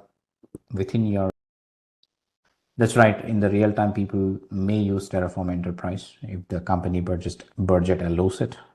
But again, the company budget is not allowing to use Terraform Enterprise. Say they can develop their own internal tools for that. That I can say. But Terraform CLI is used everywhere in every. Right? The Terraform Enterprise could be from big organizations, startups. If you really provisioning infrastructure with Terraform, it should be end to end. Means it's not like you create S3 bucket and blah blah. It's like you create from the scratch. Like means whenever you set up an AWS account team, whenever you would like to deploy some specific applications with isolations, we start from right. So you create a VPC, you set up specific subnets with subnet siders, everything, and then you go and create some route tables like how do the traffic load into the VPCs, securing the VPCs and all that stuff, and associating specific CIDR values to your EC2 instances, creating a security groups, creating network interface. Again, team, if you want to become an expertise on the Terraform, first of all, you need to be expertise on the cloud platform, right? The more you know about the cloud, the more Terraform automations you can do it. That is a simple idea. So technically, here I'm just giving a simple example. Like these are all the tasks which I want to perform. Say network setup, create a VPC, create internet gateway, create custom route table, create subnets, associate subnets with route table, right? Create a new security group with the port numbers what I wanted. Network interfaces and attach them to the subnets. Then finally set up an EC2 instance and also deploy a web server on it and deploy the code onto it and all this stuff, right? So this is the simple scenario I have it. I have to set up this end to end. Now I need to write it out. This is where team, if I get into this, you have all the necessary code here. It's a big file having multiple resources, remember? And these things I can take out. So starting from here, you can see this, right? Creating a VPC. Resource AWS VPC with specific CIDR value you wanted. Then creating an internet gateway, AWS internet gateway, and then associating that to the. Remember team here, when I get the VPC ID, I'm using something called a variable like, right? I'm saying that, hey, AWS VPC, test VPC ID. Why I did use like the team? Just now we spoke that whenever Terraform creates a resource, it gets the information about this and where does it update the information about the resource? Every resource information is updated into the TF state, right? Now remember team, just like we have the Ansible variables like inbuilt, right? The gather facts, right? Think about it. From the gather facts, we're using the team. Whatever is in the TF state file can, right? Remember, from within this TF state file, we can grab the values which are generated and use them or pass as inputs to the next scripts as well accordingly. So for example, like in the case of EC2 instances generated, I get the EC2 instance ID, right? Somewhere EC2 instance ID is there, this one, right? Now similarly, whenever I create a VPC, do I have a VPC ID as well in my TF state file? Have it. Once a VPC is created, the VPC ID generated must be part of your server shard. So that is the logic we are implementing here, dynamically grabbing the VPC ID and then associating that with Sphere resource again. This is what I'm doing here. First creating a VPC, the state file is updated with the VPC ID, VPC information. Now in the second resource, when I'm creating AWS Internet Gateway, that requires a VPC in which you are creating it. So you need to get the VPC ID under VPC, which VPC you're going to create in Internet Gateway. So how do I get the VPC ID here? That I'm using this AWS VPC as the thing, and whatever the name you have given here, which is a test VPC, and the ID. Just like here in this scenario, again, I'm telling you. So in this scenario, right, this is the EC2 instance, right? So the AWS instance we're talking about, the instance, the type is AWS instance. That is what I'm saying it. And the instance 0, which is the first instance basically. And the name, right? Remember AWS instance, the name is anything, and the value, which is going to be the ID. Simple as that. From each of the file, we can get like this ID, which will get this value and added in this VPC ID section. So it will get that again. So that's what I'm saying it. Now this is what I'm assigning it. So create VPC, get the VPC ID. Under that VPC, we create Internet Gateway. Now the same thing for your AWS route table, also associated in the same VPC ID. Same thing which is for all the resources, right? Now VPC ID, under this we are creating some subnets with this standard block and availability zone assignment, everything like this. Here we're seeing that it is a US East 2B something, which means the thing is going under US East or US West something. Everything is like the team. Again, I'm getting the subnet ID from the previous subnet creation and associating the route table to the subnet, something like that. All the values ingress, right? Here also getting the VPC ID while I'm creating a security group, for example, like this. All right. So this is the logical idea, that you dynamically grab some values from within the state file and start creating the things accordingly, right? So here it is, and the availability zone is US West 2B or East 2B, and say that key name that you want, everything. Okay, let's create this and see it, everybody. Will it work? So I'll take this code entire. Now remember team, here I'm just gonna create another folder, not the T code. Say I don't want to touch with this. I'll say that mkdir, right? The big infra I'm creating it. I'll go inside it. Now this where we don't have it. So vi my infra .tf, and I just paste everything here. Now you need to update. You see a team, remember key name, the key name which is existing again as it. What was the key name? We had it iPad. What is the key name we had? US West, I believe. And remember, this is not the East. Basically, we are using US West, so use the West. And remember, wherever the US East you had it, ensure you use the US West, right? Is something, because the region we're using is US West scenario. Here as well, I'll say US anything US dash E, no pattern found, right? Every key, right? If you just write the high level key and then remember the few keywords and say that, hey, rest everything I did, but I'm not able to remember the keyword exactly, then that's okay for you. At least if you're able to write a few keywords right, and then it's good enough. Okay, now since this is a new directory team, remember there is no plugins available in this particular directory. what I should do. What is the first command should here? I also need the provider team directory. I also need the providers, remember. So I'll copy the provider from that here. Without a provider, I can't log in anyway. So these two things. Now the first command we need is Terraform init. This directory is entirely different than the previous directory. In order to know the plugins, always should be there. So now it is again reinstalling the plugins into my done. Now I'll say Terraform applied. I'm hoping that it will create. And remember team, some of the resources you're creating with this file are maybe chargeable, so be careful. I don't want you to get charged. Again, if you're okay to test charge with the limited values, then go ahead and do it. Okay, now you can see that it says, okay, 9 things are going to be created. Say yes. I'm hoping that everything will go. There we go. We can see VPCs, subnets, internet gateways, security group. Okay, there is something is wrong. What is wrong here? It's a warning argument is deprecated. Okay, VPC is deprecated. Use domain and do it. Create EC2 instance operation, run instances, HTTP response for status code. Rizwan, it is not the permission since the AMI ID are region specific. This AMI ID does not exist in the US West 2. That's what it says, right? It says that this AMI ID does not exist in the US West 2 region. So it's a bad request that you're doing it. So I have to get the right AMI ID that we used earlier. So this is the right AMI ID in the US West 2. And let me update my infra.tf. Yeah, here it is. It can't be same since earlier I was with the US East values, right? So I was thinking that we're creating East. Now wait, if I run the Terraform apply again, the previously created resources anyway already created, it will do whatever is missing again. This is not IAM user issue, how it's an IAM. It is just the AMI ID not found in the US West. Anything, nothing related to it. Say yes.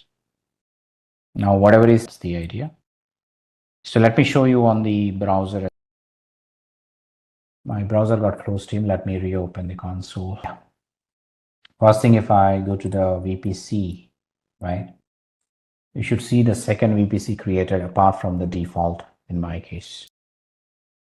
Right? So if I go to the VPCs, yeah, there you go. You can see the VPC with the CIDR we mentioned, 10.0.0.0.3. That is the one which I mentioned in my.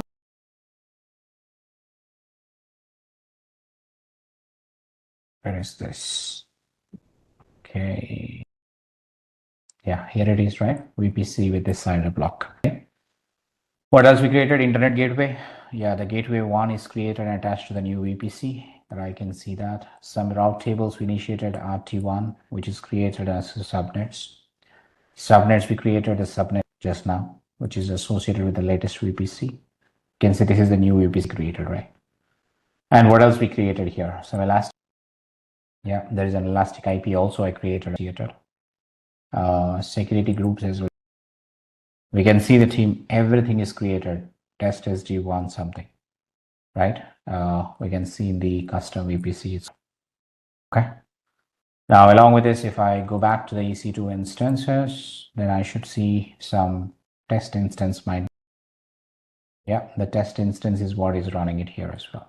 So you can see here today, a big infra that we have an end-to-end solution here. No, it was just a warning, right? It was already created, so it won't recreate again. It was just a warning. It was, if it would have failed, it would have recreated, but since it is not failed, it won't recreate. It was just a warning. We just need to look at the code, some deprecation. I believe that I'm clear on how Terraform helps you to build your infrastructure and then automate anything possible. I hope you got the points here. What is the meaning of it today? How do I write Terraform scripts? From where do I get to know the data to write the script, which is Terraform documentation? And of course, you understood the Terraform workflow and Terraform, right? Try understanding, team, what do you mean by infrastructure, especially in the industry? And what are we trying to achieve here is that to create some servers to host some software applications. That's the main intention of this entire IAC automations we're talking about, right?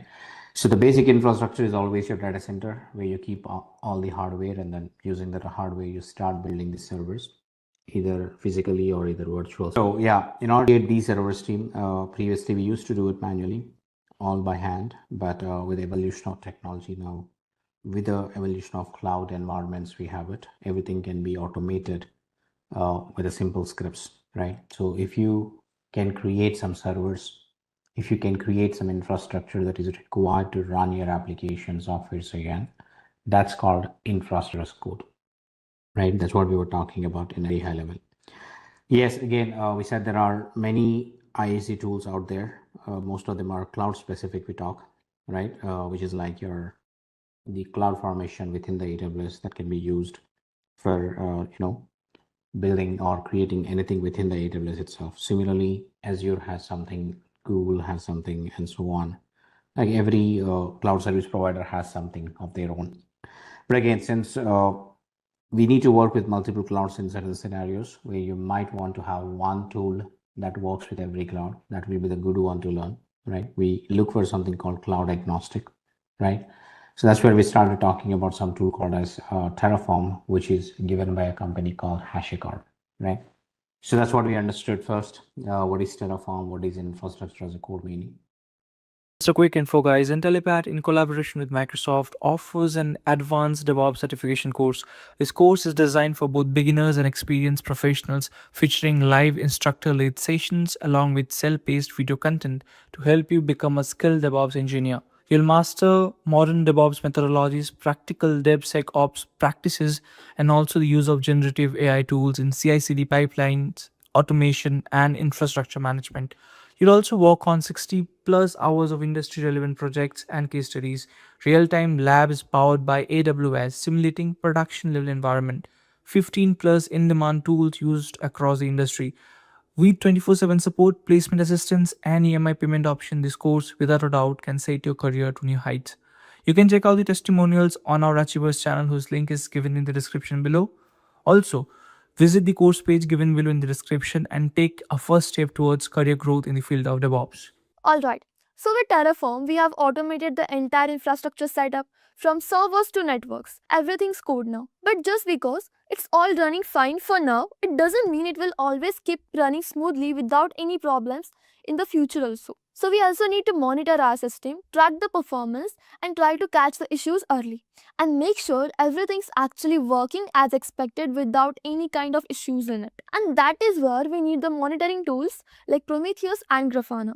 Prometheus helps us to collect the metrics, things like CPU usage, memory, request rate, while Grafana turns that data into the beautiful real-time dashboards to make that observability easier. So let's wrap this up by looking at how monitoring works into DevOps workflow, because automation is great, but visibility is what keeps it alive.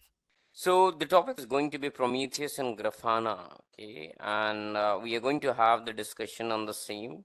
What exactly is the Prometheus? What exactly is the Grafana? So after I have explained you, okay, once I have completed the explanation, we will see how the Prometheus and Grafana works, but with the help of a case study as well, so that you guys can go ahead and relate, like, no, to it better, that what exactly this Prometheus and Grafana is used for. Okay. So talking about Prometheus, okay, the very first part over here that you can see, Prometheus and Grafana are considered both as a monitoring tool, okay, but in short, if I would say that Prometheus listens to the matrices. What Prometheus job is to listen to the matrices, okay, metrics, okay. Not only this, it can also scrap metrics. The term that we use here is scrap metrics. Basically, it is able to go ahead and check what is going out with the system or wheresoever it is being installed or downloaded. Its job is to listen each and everything. Okay, that is the main job of Prometheus. But we as a humans would like to have a pictorial representation of the metrics, correct? Metrics is generally in the form of the numbers, in the norm of in the form of the percentage, in the form of greater than equal to. It would be like no, in the form of various numerical digits, okay, which give us insights. But the things are clear to us when it comes into a pictorial representation or into a form of an image or especially into a form of a graph. Now, to have these matrices properly being displayed so that we can figure out what is wrong with our infrastructure, which is wrong with our application, okay, you need graphs, and for that we go ahead and have Grafana. So Prometheus or Grafana are not mandatorily to be used together, but in production now these are used, Prometheus and Grafana together only. As I told you, Prometheus has the capability to run the various kind of matrices, okay, on the system or wherever you want to scrap the details. However, when these details have to be displayed and has to be understood for getting a better insight, then this Grafana has to be connected to the Prometheus, okay, or you can say Prometheus has to be connected to the Grafana, so that whatever the details, okay, whatever the data it extracts, whatever it is scraps from the system, from an infrastructure, from a application, it would be redirected to the Grafana, where you can see it in the very great pictorial form, which would be easy for the people to go ahead and track what is the current situation of their infrastructure. So that is what this is also called as. Prometheus and Grafana are also called as monitoring tools. Monitoring tools. Because it helps you to go ahead and like no continuously monitor your infrastructure, which means you do not have to manually continuously an agent has to set, keep scrolling, keep running the queries again and again to go ahead and find out what is wrong with the system. No, everything that you will set up, okay, is going to be tracked by Prometheus and would be displayed by the Grafana in the most best pictorial way. And that is also in your hands. What data do you want to scrap? What information do you want to scrap? For an example, you have an infrastructure, which means you might have a AWS EC2 machine, you might have an Elastic Beanstalk, you might have the Azure App Services, you might have any services. Now, within the CPU as well, what is important for you? What you would like to go ahead and find out? Would you like to go ahead and find out the CPU throughput? Whether you want to go ahead and find out the system load, whether you want to find out the RAM usage, whether you want to find out basically the disk storage, whether you want to find out the networking load, everything. So that is in your hands, what actually the details you would like to scrap from any system, from any infrastructure, and then it has to be displayed in the Grafana, not mandatorily, but it is going to be very good in an appealing way so that people would be able to understand their system better. The company, the Prometheus was created somewhere close to 2012, 2012, and the company which has created the name is SoundCloud. Prometheus is a metrics scrapper and Grafana is a pictorial tool which can go ahead and represent the details extracted by the Prometheus into a better insights. Okay.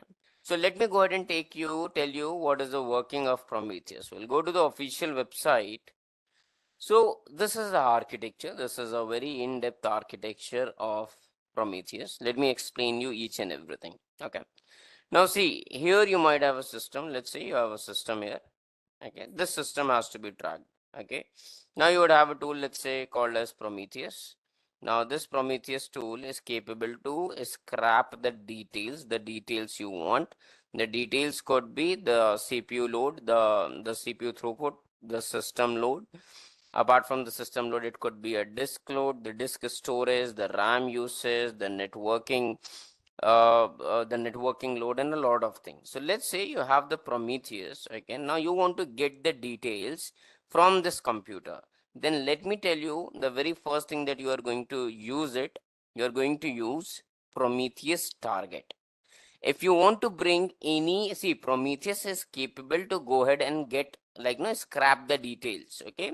But for it to connect and listen to any device, okay, and listen to any device, okay, it needs a tool or a utility here as well to go ahead and control this or to interact with this computer, to get the computer details or your infrastructure details. It needs a utility installed here as well in the system. So these kind of utilities are called as Prometheus targets. The very famous example of Prometheus target is node exporter. What? Node exporter. You have another called as C advisor as well. So basically, if you want to simply install Prometheus on a system, that is fine. You can directly do that. But if you want to go ahead and get the details of the system, okay, of a computer, of an EC2 machine, then a node exporter has to be installed, which means a Prometheus target has to be set up on your particular virtual machine. Now what happens, these Prometheus targets are installed, can be installed on 10 virtual machines as well, okay? One Prometheus, okay? Then you can have different node exporters. That is your Prometheus target node exporter. This can be installed on different system, and these node exporters are going to be called within Prometheus. How? With the help of a prometheus.yaml file. Within the prometheus.yaml file, you are going to mention the installed node exporters, okay, depending upon what you want to extract. Okay, let's say you have 10 systems and you want to continuously monitor your all 10 systems, and in that case the Prometheus target, which are nothing but the node exporter, okay, one of the famous example of the Prometheus target is the node exporter. These node exporters have to be installed on those 10 virtual machines and simply would be connected in the prometheus.yaml file. Whenever you connect Prometheus exporter with the Prometheus YAML file, the name given to it is called as job. Just like in Ansible, if you guys have learned, in the Ansible you go ahead and define the task, correct? In the same way, in the prometheus.yaml file, you will tell that there is a job and you will connect these node exporters to the job, okay?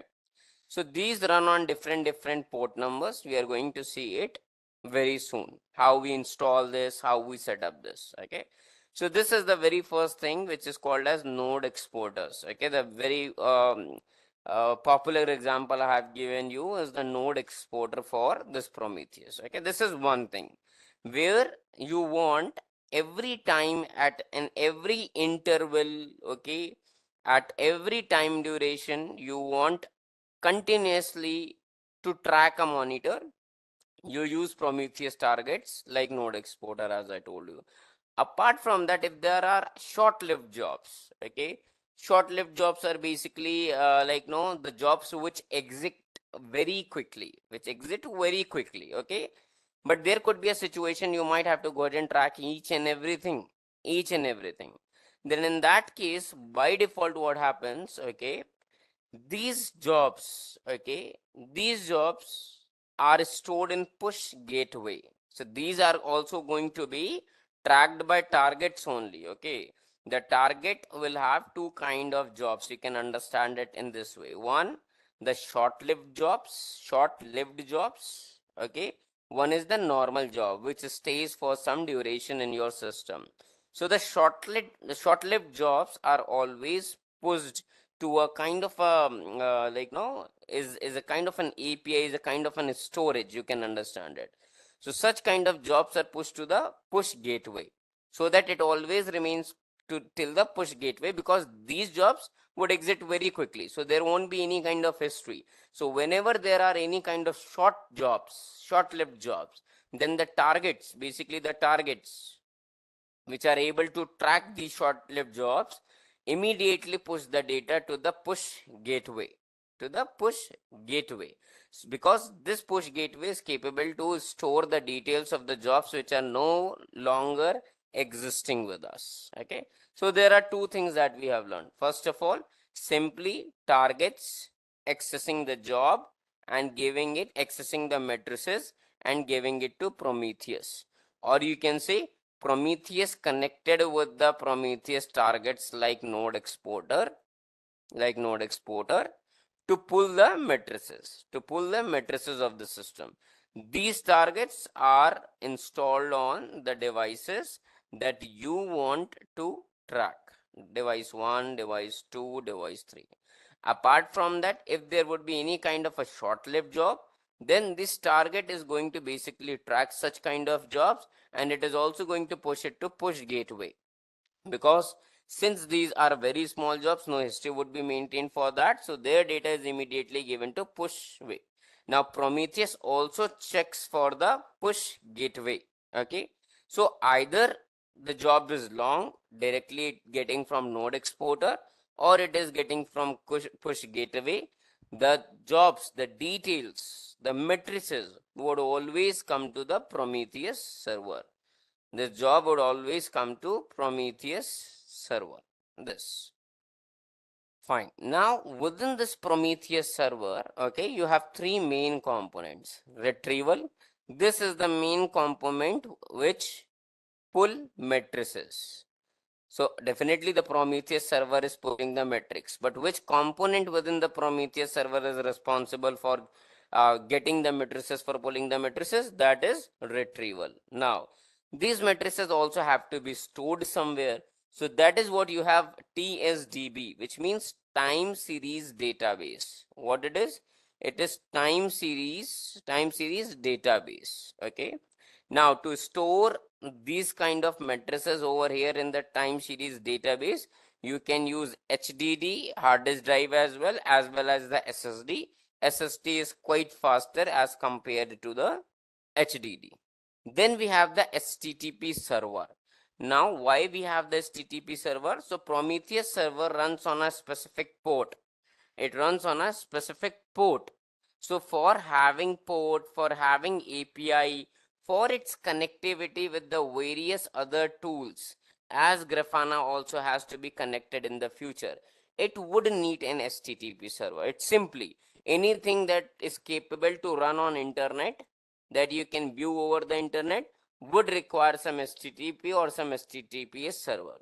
So the third component of the Prometheus server is the HTTP server. Okay.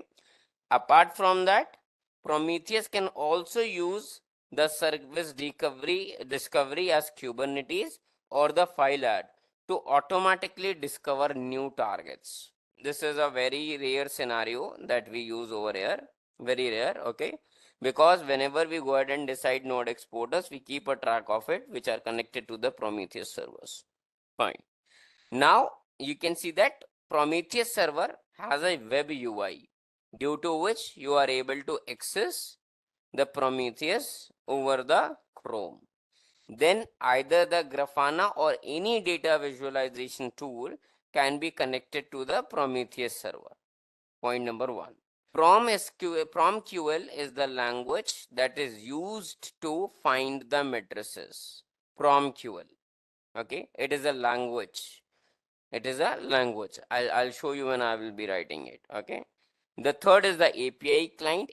In case if you have any third-party tools, and you want to connect to the Prometheus server, that is what it has, API clients, which means any third-party tools can be connected.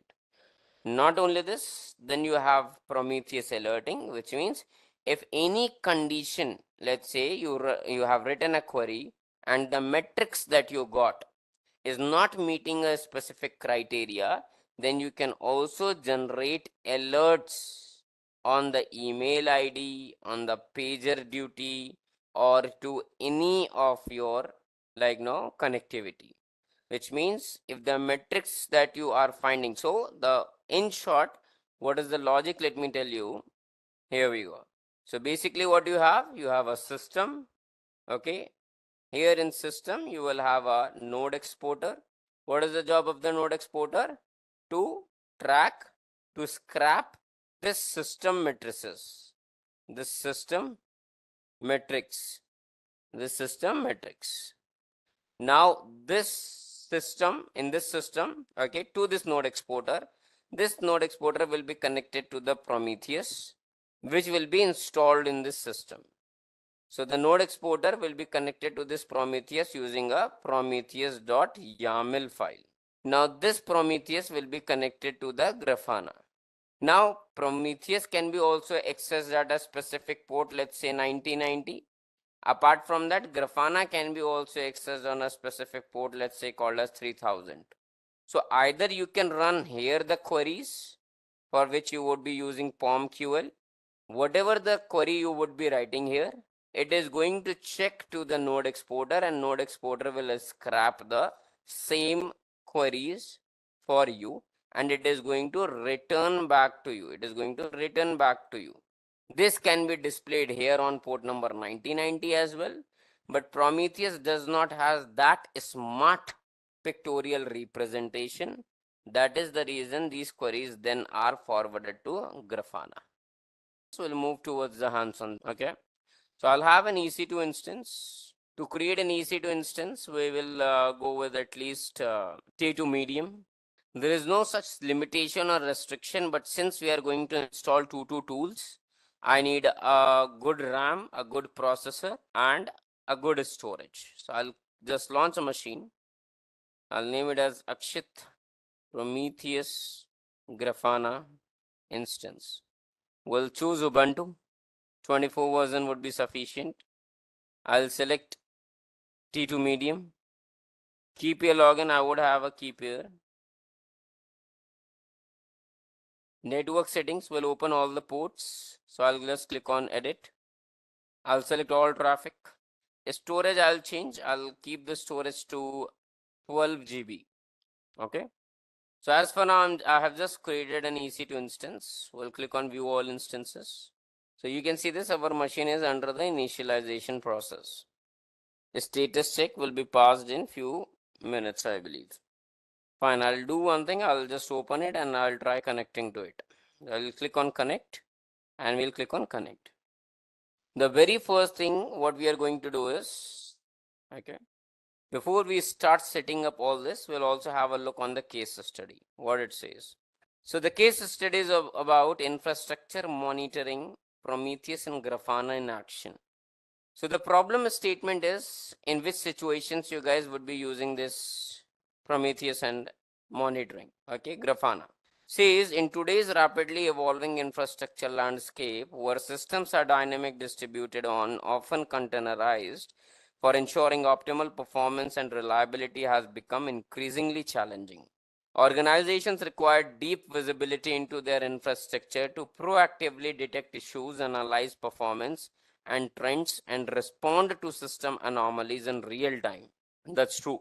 To address this, there is a need to implement a scalable and efficient observability stack that can continuously connect, visualize, and alert on critical system matrices such as CPU load, memory usage, and system load averages, which means all the relatable or the needful CPU or your infrastructure details. This case study focuses on deploying Prometheus and Grafana in a production-ready environment to establish a robust monitoring and visualization framework for real-time infrastructure health analysis.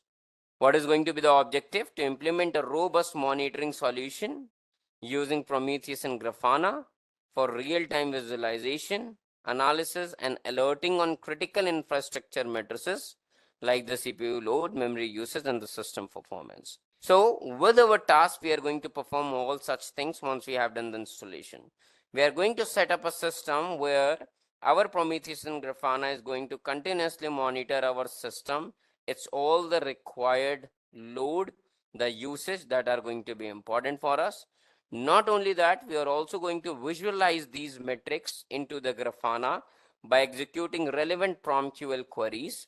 What we are going to analyze, the historical, the past trends, the real-time performance, the metrics correlation over various time ranges, okay. Then we are going to also set up the alerts in the Prometheus to proactively notify when the system load average exceeds 90% of the total CPU capacity, okay.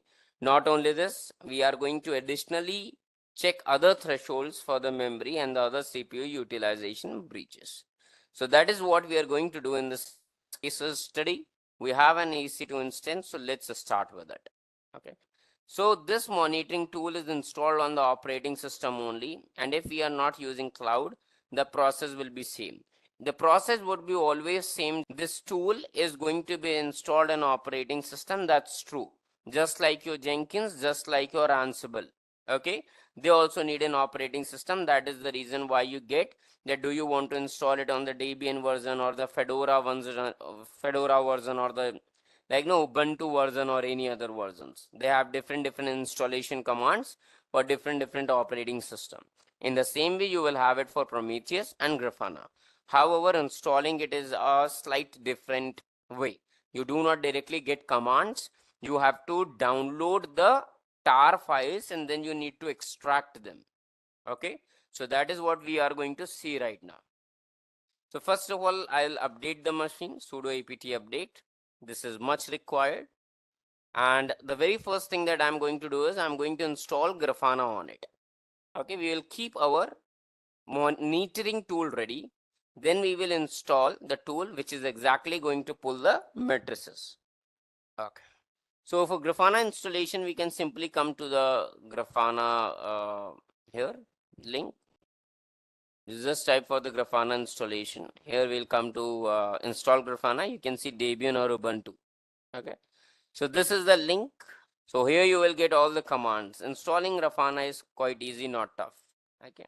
So you have the prerequisite packages you can check, okay, that you should have. However, this your system would always have it. But still you can just copy and you can try running on it. You can paste this. For the very first time, I would always advise you guys to please install it one by one only instead of creating a bash file. So that in case if you're getting any error, you would be aware that, okay, which exact command is giving you an error. So this is another command which is just creating a separate directory for the Grafana management. And then you are accessing a URL, okay, which is the JPG key of the Grafana. Once this is done, we are going to import. We have already imported the JPG keys. Now we are going to add this to the repository. The key has been added. For beta, these are the stable releases. These are for the beta releases. Okay. So it's completely up to you which one you want to go ahead and run on it. It's completely fine. Either you go with the latest version, the beta, which means we are which are having the preview features. Okay. So I'd always recommend you to go with the stable one. Then you can give an update once again to the machine. That is what it is asking for. After that, we are going to install the Grafana. Sudo apt install Grafana. So it is going to occupy your 169 MB. That is the total size of the Grafana. And if you want to install the Grafana Enterprise, you can install that Grafana Enterprise, which means it is going to be the paid version of it. Okay. So now once this is downloaded, we will check first of all that whether the Grafana has been installed or not. So sudo service status. Once again, yes. Okay, misspelled it. Service. Grafana.service not found. So what we will do is sudo systemctl status Grafana server.service. So the name of this is not Grafana status, but a Grafana server. Okay. So it is inactive by default. You can see it is inactive by default. So for that, we need to enable it. Okay, so we are going to just make it start. We'll wait for a few seconds and we'll check the status once again. The Grafana is now active, which means on the top of your machine, the Grafana has been installed. We'll just copy it. We'll open a new tab. We'll access it on port 3000. And here you go. So you have downloaded your Grafana, and by default the details are the username and the password is admin.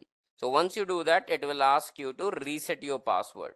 It is asking you new password. So give your password that you don't share it with anyone else. So this is what it is suggesting you. However, we are going to give something else. The Grafana dashboard has been properly created. In case if we have to create our infrastructure, okay, then what is there? So in a system we have installed Grafana. But Grafana is a monitoring tool, correct? Grafana is a monitoring tool. It needs a data source. What? It needs a data source that should go ahead and give it the matrices. So what we are referring to, basically, this is our monitor, this is our system. On this system, port number 3000, port number 3000, okay, Grafana has been installed. Grafana has been installed. Okay. Now, Grafana is a monitoring tool. Okay. Monitoring means visualization tool, graphic tool. Collaboratively, Prometheus and Grafana are spoken as monitoring tool. Okay. So basically, Grafana is the visualization tool only. I'll take my word back. So it is a visualization tool. That is fine. Visualization tool that will display the matrices in the form of graphs and better insights the way you like. Okay. Now here, have any graphics, have any graphs in this Grafana? You need matrices, no? Yes or no? You need matrices. You don't have it. You don't have that matrix. Correct? Why? Because you need a data source. You need a data source. A data source to the Grafana from where the matrix will come. For that, on this machine, you need to have Prometheus. You need to have Prometheus. So our this part is ready, but it is useless until unless our data source is not ready. That is what we are seeing right now. Okay, I'll come back. Perfect. Now here you can see an option which is called as connections in the Grafana. In left hand side panel you have just few options. The bookmark is your normal bookmark which you want to go ahead and save. You want to use it more often. Start basically is the one which you more like, just like a Gmail function where you can star your emails that you like. Dashboard we are going to create. I'm going to teach you how to create dashboards. Explore is basically running queries. Either you can run query in Prometheus, but once Prometheus is connected to your Grafana, you can also run your queries here directly in Grafana. That is what an advantage is given to you. I'll come to you process by process.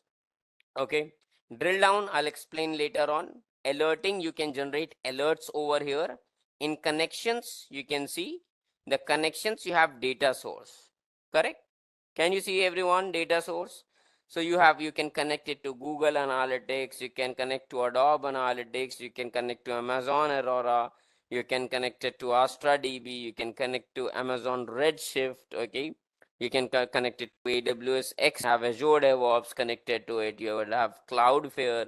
There are multiple data sources that can be directly connected to it, okay? And you can go ahead and track them. For us, what we have to go ahead and find out Prometheus. So in data source, we can click on add data source. Within add data source, we have Prometheus to connect. Okay. But do we have any details? Do we have any details? Where is our Prometheus or something? Currently not, correct? Because we haven't installed any Prometheus as for now. So data source, we'll leave it right now. We will leave it, okay, because we don't have the details of it. First of all, we'll come back to our instance, and what we are going to do is we are going to install Prometheus. Correct? Now installing Prometheus is quite easy. It's better that you always create a user practice that everyone should not be able to access your Prometheus. So we'll just create a user first of all. So sudo user add --no -create -home -shell bin shell in the build location false Prometheus. You can have a user created. That's all. Then you need to create directories. Directories for Prometheus. mkdir etc/Prometheus. Okay, so you are going to create a directory at the etc location for the Prometheus. Similarly, you will also create in var lib to save the logs. Okay, sudo mkdir, one in etc, one it is in var lib, and then same.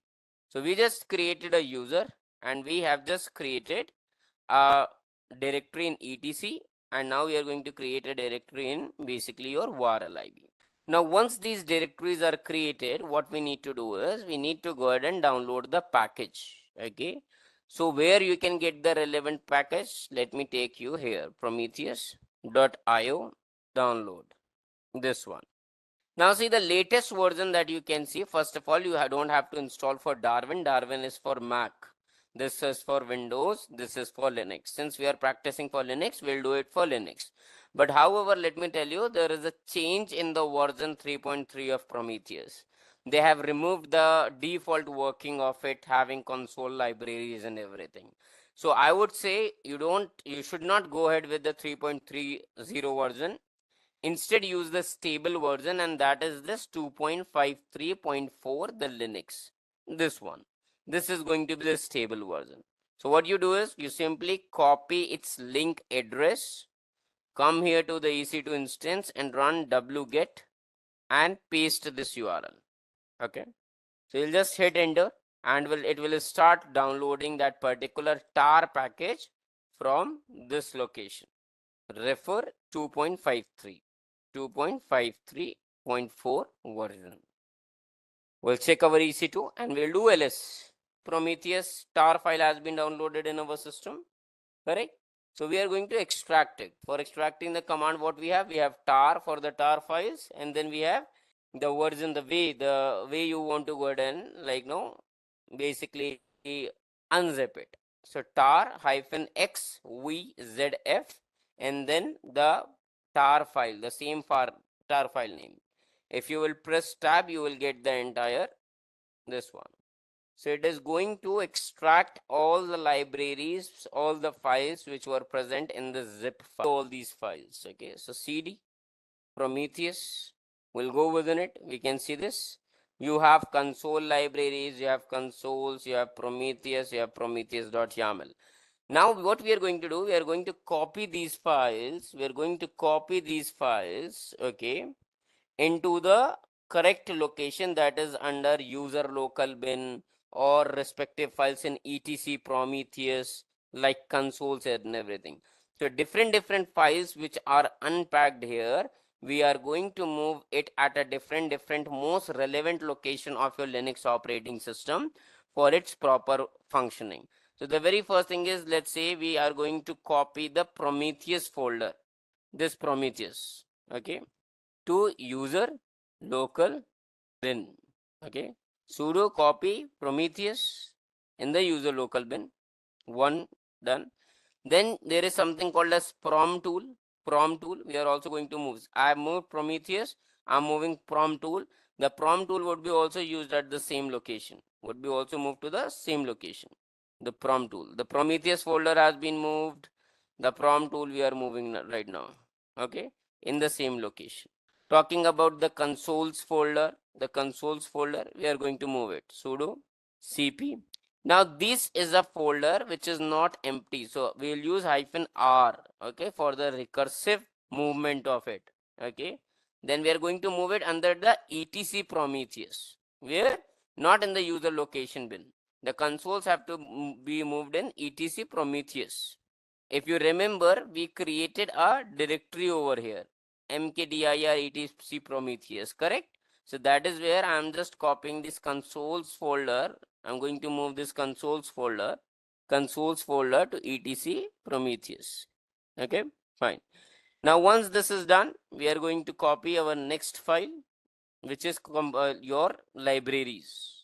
So sudo cp-r console underscore libraries, and this is going to be moved under the same location, which is etc Prometheus, this one.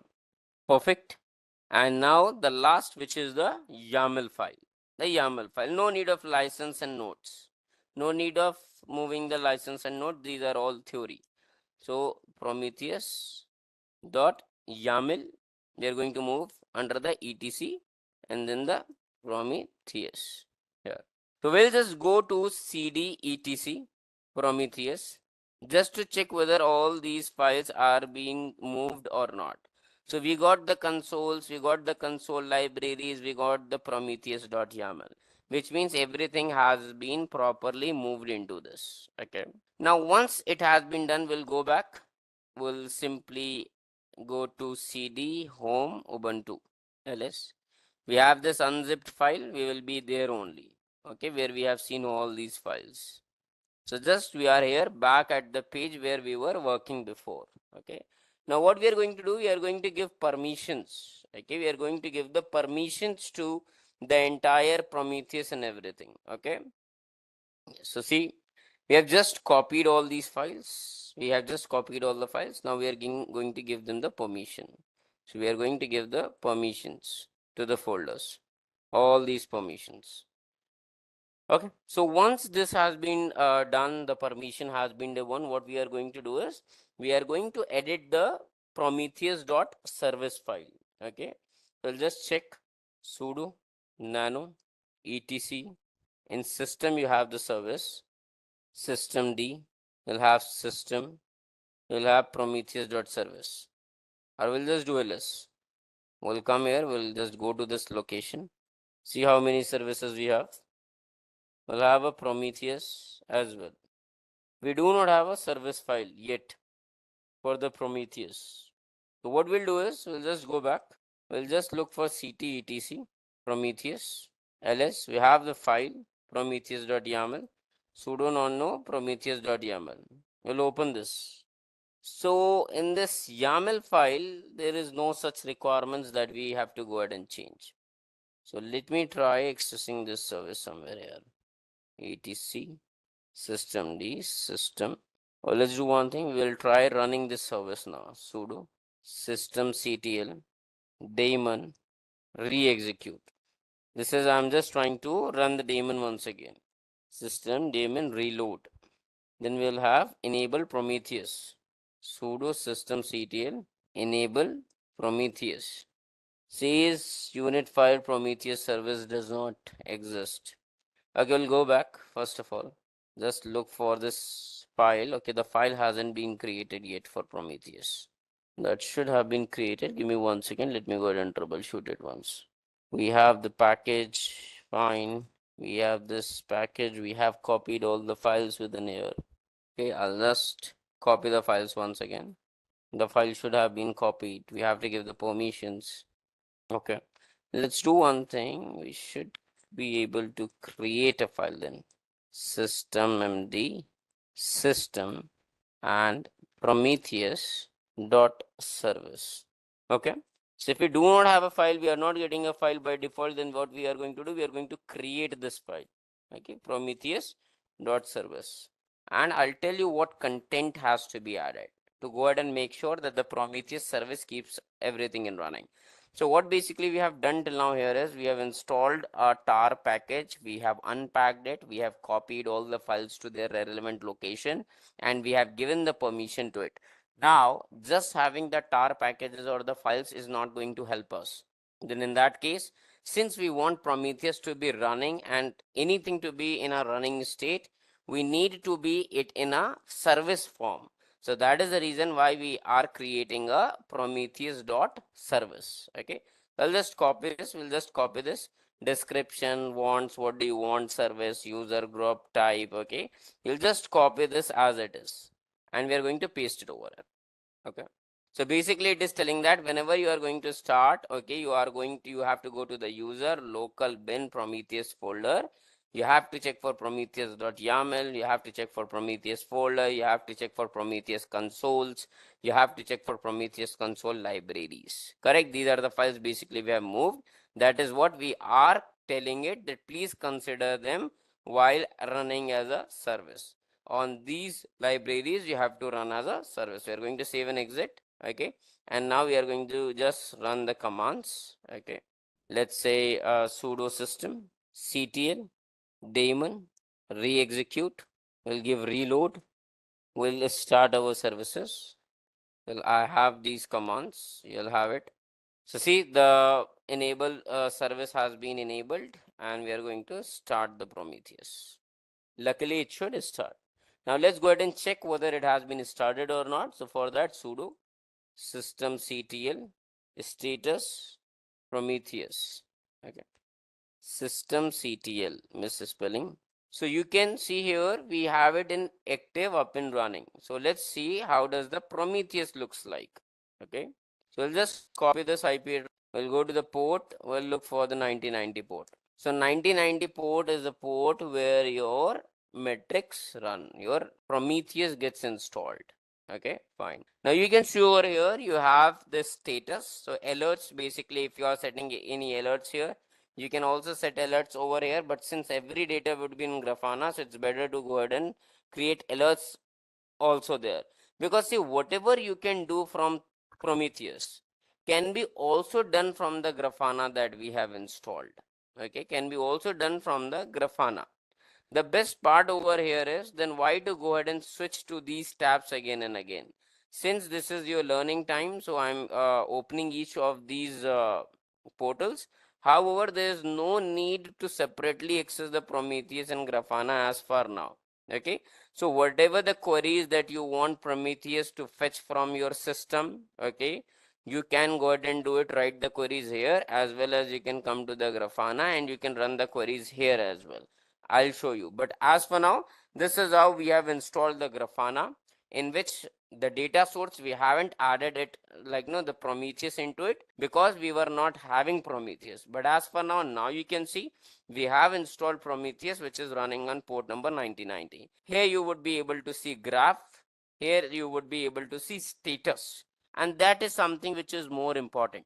Okay, so in status you have to come and check the targets. What you need to come and check the targets. So localhost is where my EC2 instance, where my Prometheus is up and running.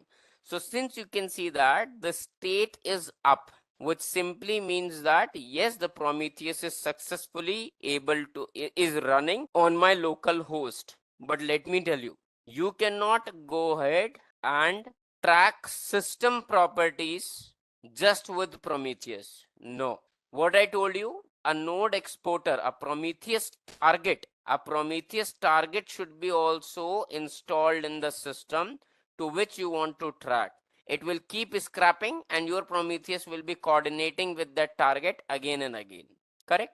But before we go ahead and jump into the process of getting the details, okay, of a system that is mentioned in our case study, of our infrastructure, let me show you a few things. Okay, so can you see the matrices are going to be displayed over here where at this point. So I'll copy this link and I'll try to open in the browser. But as soon as I do it, okay, if I will do this localhost 9090, this Chrome browser will understand my Windows PC. Correct? It is going to take it as a Windows PC, and in Windows my Prometheus is not running. So instead of localhost, I'll give the IP address of my EC2 instance. I'll copy it, I'll come here and I'll paste it. Now can you guys see some kind of matrices? What exactly it is? Let me tell you. Right now these matrices are not coming of your system information. These do not belong to your system information. What Prometheus is showing you right now, the IP address of your machine, the Prometheus 9090/matrices, okay, what it is showing, how the Prometheus application is working on your system. Basically, this page shows Prometheus, which is built on Go programming language. Yes, these are the raw information telling that how Prometheus is working on your system. Let me tell you, Prometheus is working on the Go programming language, okay, and it is showing you how it is managing its own memory. Okay, so I hope you can see this Go cycle automatic GC cycles total 9. This one, Go GC cycles automatic GC cycles total 9. It simply means that GC is the garbage collection. Now Prometheus application, since it is a monitoring tool, it scraps the information. Okay, so what it does, it has to check at every 1 second, 10 second, 15 second. Correct? In case if it will not do the garbage collection, then it is going to waste a lot of memory. So that is why by default the Prometheus has a garbage collection feature. The working is basically has the garbage collection feature. What it is showing you right now, so basically here it says 9 automatic garbage collection cycles have been completed by the Go runtime since the app started. This one. It says 9 times your application has done the garbage collection cycles on your system right now. On your system. Then you can see Go GC cycles, forced GC cycles total 0, which means no manual intervention or no forced garbage collection cycles have been performed by triggering the application code again and again, which means whatever the garbage collection process Prometheus has done on your PC for itself to keep up and running and keep itself alive, it has done 9 times. However, manually it was not being triggered a single time, because we haven't done it. We haven't triggered it again and again to go ahead and perform the garbage collection. Similarly, you would have duration seconds count here. Go GC duration seconds count is total number 9. So apart from that, you would also see here quantile. See here, the total count is 9. Apart from that, quantile 0, quantile 0.25, quantile is 0.5, quantile 0.1, quantile is 1. So what basically this quantile and this raw information is being generated by Prometheus? What it says how long garbage collection process took. How long, for how many seconds garbage collection was on pause, just to think, just to process, just to perform, just to happen. Okay, so in the quantile 0, as you can see, okay, 2.52 milliseconds, 0.25, 3.2 microseconds, not milliseconds, sorry. Here the total sum count, here the total second sum count you can see was total these many microseconds. So basically it is telling you that your garbage collection is very fast for this Prometheus application. Similarly, you would have Go GC, where we have it, gum limits. Here, see, Go GC gum limit bytes 9.2233. Now, what does this mean? Okay, the word gum limit is basically it is telling you the memory limit is set to a very high value, which is negligible. You can see this 9.223372 to 036854. Then you have E plus 18, which means essentially there is no limit set on the Prometheus application to run, to perform on this device. Now similarly there would be heap memory, there would be different metrics. But are these the metrics useful to you? Let me tell you, these metrics are only useful to you in case if you want to understand that whether your Prometheus app is working fine or it is not working fine. So this is good for the people who would like to monitor how fast their Prometheus application is tracking the system. Because if the Prometheus is itself down, how it is going, how it will be capable to go ahead and give you the correct results of the other interested queries that you would be looking into. Correct? Not only this you have accessed in the browser. In case if you want to access it in within the machine, that's quite simple. What you can do is curl localhost port number 9090/metrics.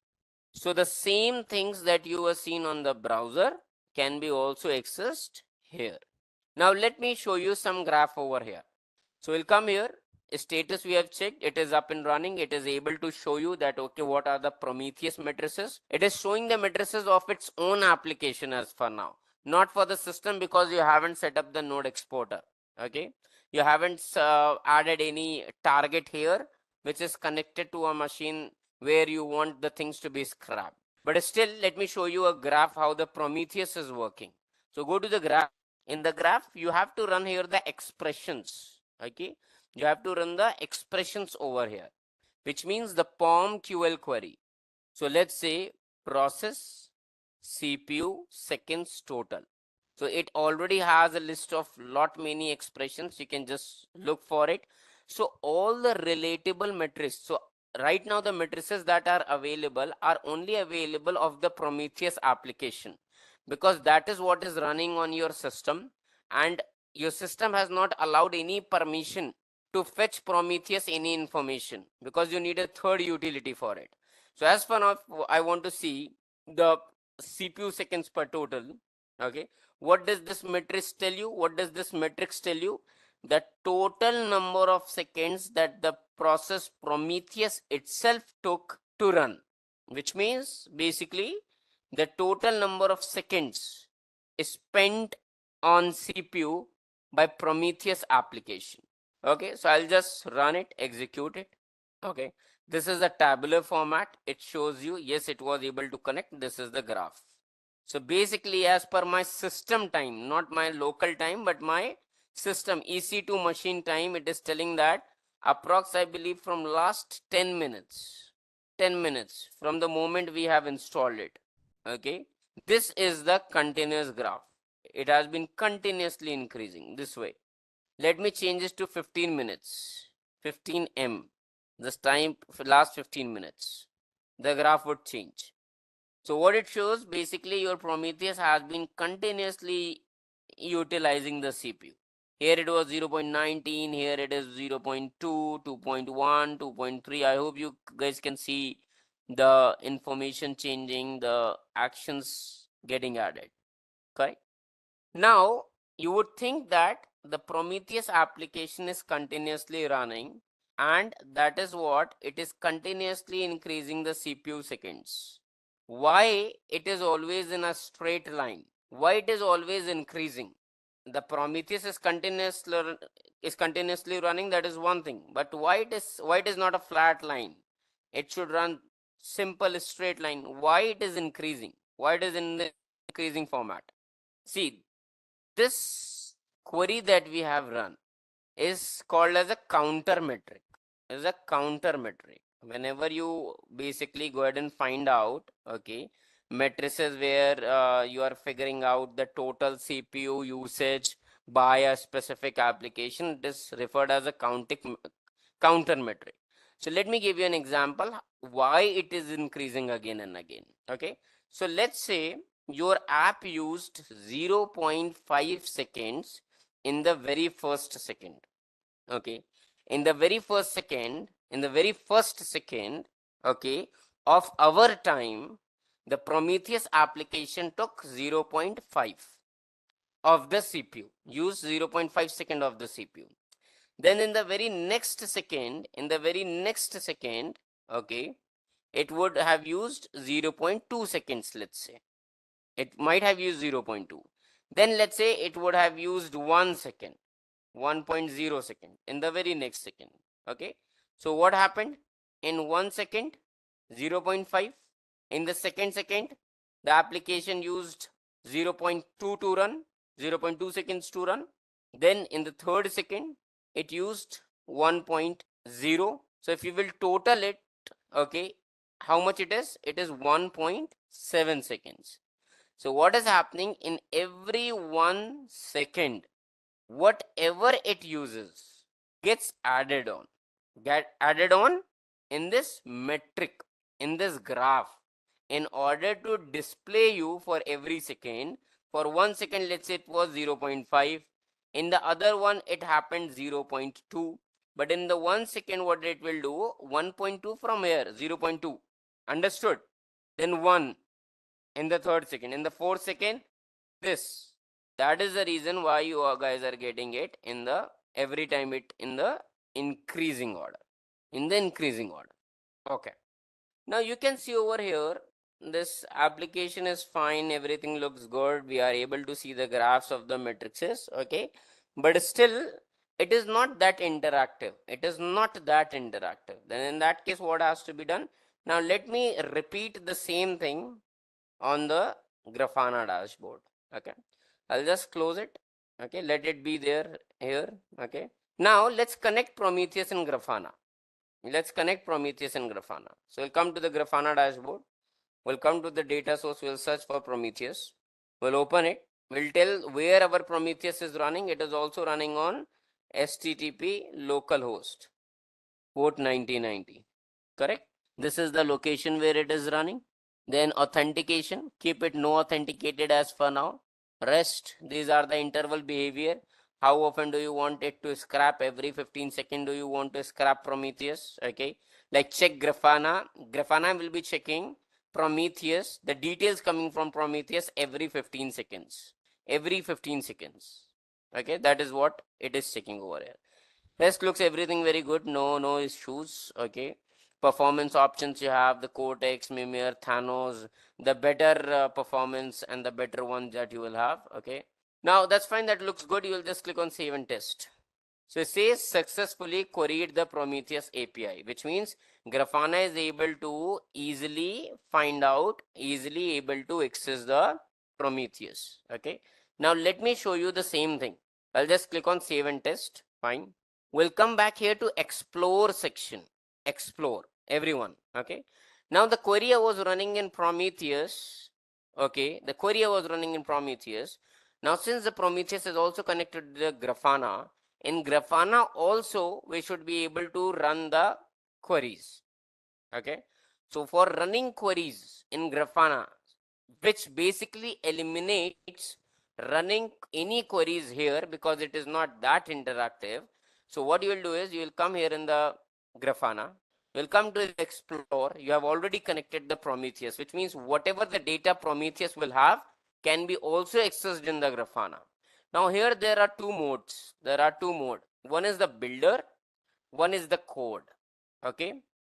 So when we click on the code, here you can write the POM-QL query. Here you can write the POM-QL query. So the query that we have written over here is this: process CPU seconds total. I can copy and I can paste it over here. Point number 1. Either since you guys are very new to it, you do not know what exactly the query you need to run here or what would be the syntax of the query. So just click on metrics browser. When you click on metrics browser, here you would be able to see each and every information. Now definitely let me tell you, you need to go ahead and learn, you need to go ahead and explore yourself that what does these different queries mean. There would be n number of queries, there would be n number of customized queries or the custom queries. Then in that case, what you need to explore a little bit. However, you just come here and search for CPU and it will show you the CPU related. So this is process CPU seconds total. The same thing, how much, like no, see, total user and system CPU time is spent in seconds. The Prometheus application has how much spent time on the CPU. Just select it. Once this is selected, you will come here where you have an instance.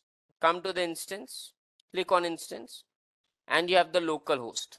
So basically it is going to tell you that, okay, the machine which is running your instance, basically your local host 9090, how much the time has been invested on it.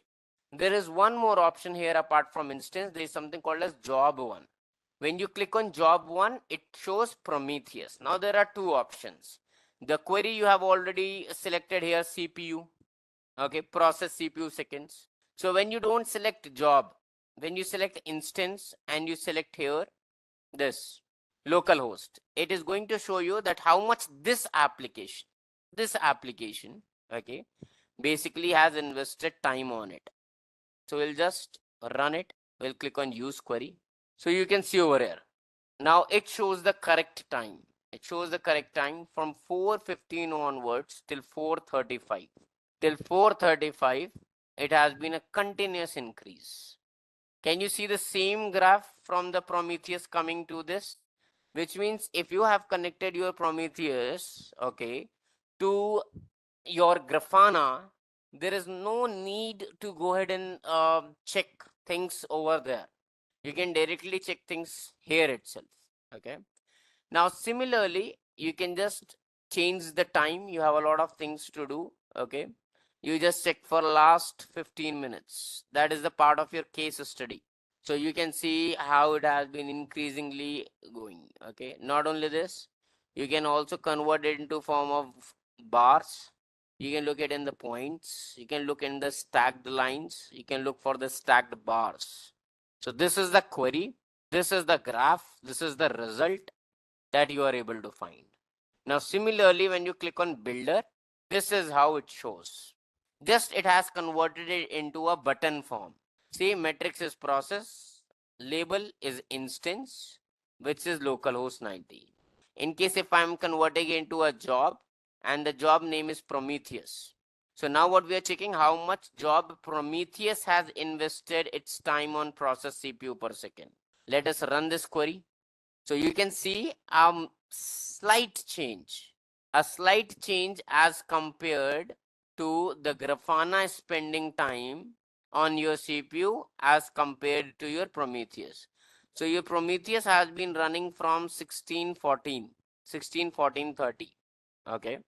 Whereas if I'll change for your instance of your local host of your Grafana itself, a slight change you can see. However, everything almost remains close.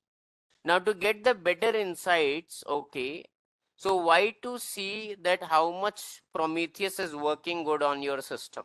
We got to know that, okay, the Prometheus is working enough, like, no, is working fine on your system. So what we will do is, now we are going to perform our case study in which we are going to scrap the details of our infrastructure. Okay, we are going to scrap the details of our infrastructure now. That what is the CPU load, what is the CPU percentage, and everything. Okay, so how to do that? First of all, we need to go ahead and install the node exporter. Okay, and then the node exporter will have to be connected with the Prometheus. And since Prometheus is already a data source of Grafana, there won't be any need to come here and run queries. We'll directly come to the Grafana, we'll explore it, and we'll do everything. So first of all, this is how we have seen the graph chart, the same graph chart in the Prometheus for how Prometheus is working on CPU. It was working great, and you can also check it from this IP 9090/metrics. That can be simply done. Now let's see the real-time things that you would be tracking. Once you have made sure that Prometheus is working fine on your CPU, the garbage collection and the process is continuously up and running. There is a continuously increase in the graph, which means your application is running very fine on the CPU. Okay. So now I'm going back to the EC2, and what we are going to do is we are going to install a node exporter. What? A node exporter. Let's do that. So first of all, you need to go ahead and create a separate user if you want to create. So sudo user add -no create -home. Whatever the user you want to create, you can do that. -FN shell win false node exporter. One more thing I would like to show you, whenever we are coming to this metrics here, let's say I'm coming to here to the metrics, where I click on metrics browser to search for the metrics available, you can see there are no metrics that are starting from the word node. The reason being here is the node, all the queries that start from the word node will be coming from the node exporter. Okay, to the Prometheus. Since node exporter is not installed right now, you cannot see here any node exporter kind of metrics. Okay, coming back to this EC2 instance. So we have created a user. Now what we are going to do, we are going to install the node exporter. Okay, so to install the node exporter, there is a GitHub link. So Prometheus, what you need to search is Prometheus node exporter. This GitHub link, you'll come here. Now you should have releases. Let me look here. Here you have it. Just click on it. So you can see over here, there is a node tar package. Okay. Now, if you guys are aware, the EC2 instance are the AMD. In case if you want to check, come to your instance and you can search here in this AMD. It would be displaying here the AMD. Whatever you instance, whatever the instance you create, it is an AMD. AMD will search here just. You can see here the AMI name is AMD. That is the reason you will come to this GitHub link and you will just look for the Linux one and the Darwin one, this one. So I'll just copy link address. We'll come here. we'll search for wget, and let's do one thing. Let's not install the node exporter here within this location. Let's go back, ls, okay, we'll install the node exporter here. So wget, we'll paste the link, and the node exporter is getting installed, downloaded in our system. We're just going to unpack it, tar-xvzf, and the node exporter tar.dz. So you can see this, the node exporter has been extracted, and these are the files that have been downloaded. Okay, the license, the notice, and the node exporter part here. Okay, so what we are going to do, we are simply going to give the permissions. First of all, we are going to move it. We are going to move this node exporter to a user local bin. That has to be done with every tar file that you do. Okay, once you have extracted it, what you do is sudo move, either move or copy, both things work well. Look for node exporter, okay, AMD64, and we'll try to move it where? In the user local bin. Okay, now what we are going to do, we are going to give the permission to it. Sudo node exporter colon node exporter, where our has been moved in user local bin node exporter. We have given the permissions. Okay, now what we are going to do, we are going to create a service file. So when we installed Prometheus, the Prometheus files were unpacked and they were moved to the correct location. Same thing has been done here as well. Now what we are going to do, we are going to create a service file for the node exporter to keep it up and running always. So sudo nano /etc system d system. Within the system you will have node exporter dot service. So we are going to create a node exporter service. We'll just check the spelling. Node exporter service. So in this service file, you will add this document. We'll have this document. We'll just copy it and we'll paste it. I'll save and exit. Okay.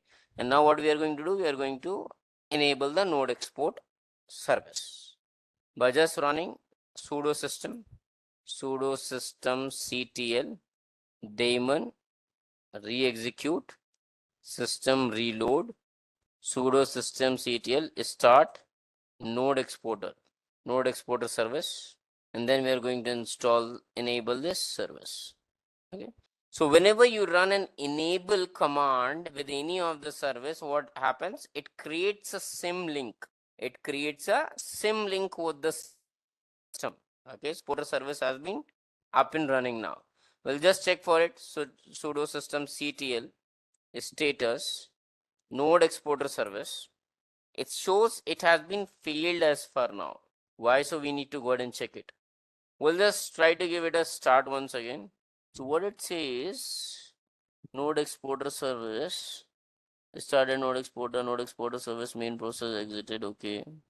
Okay, so we'll do one thing, we'll just repeat this process. Okay, we have this node exporter service. Just come up here once.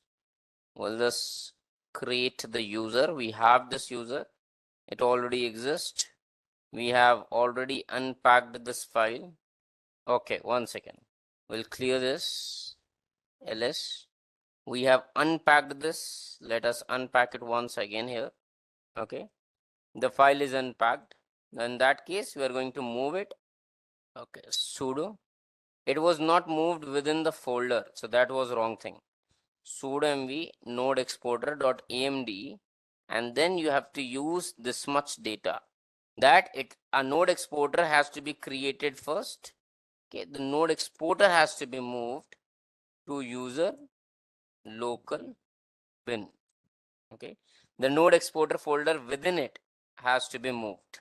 Okay, that we have missed last time.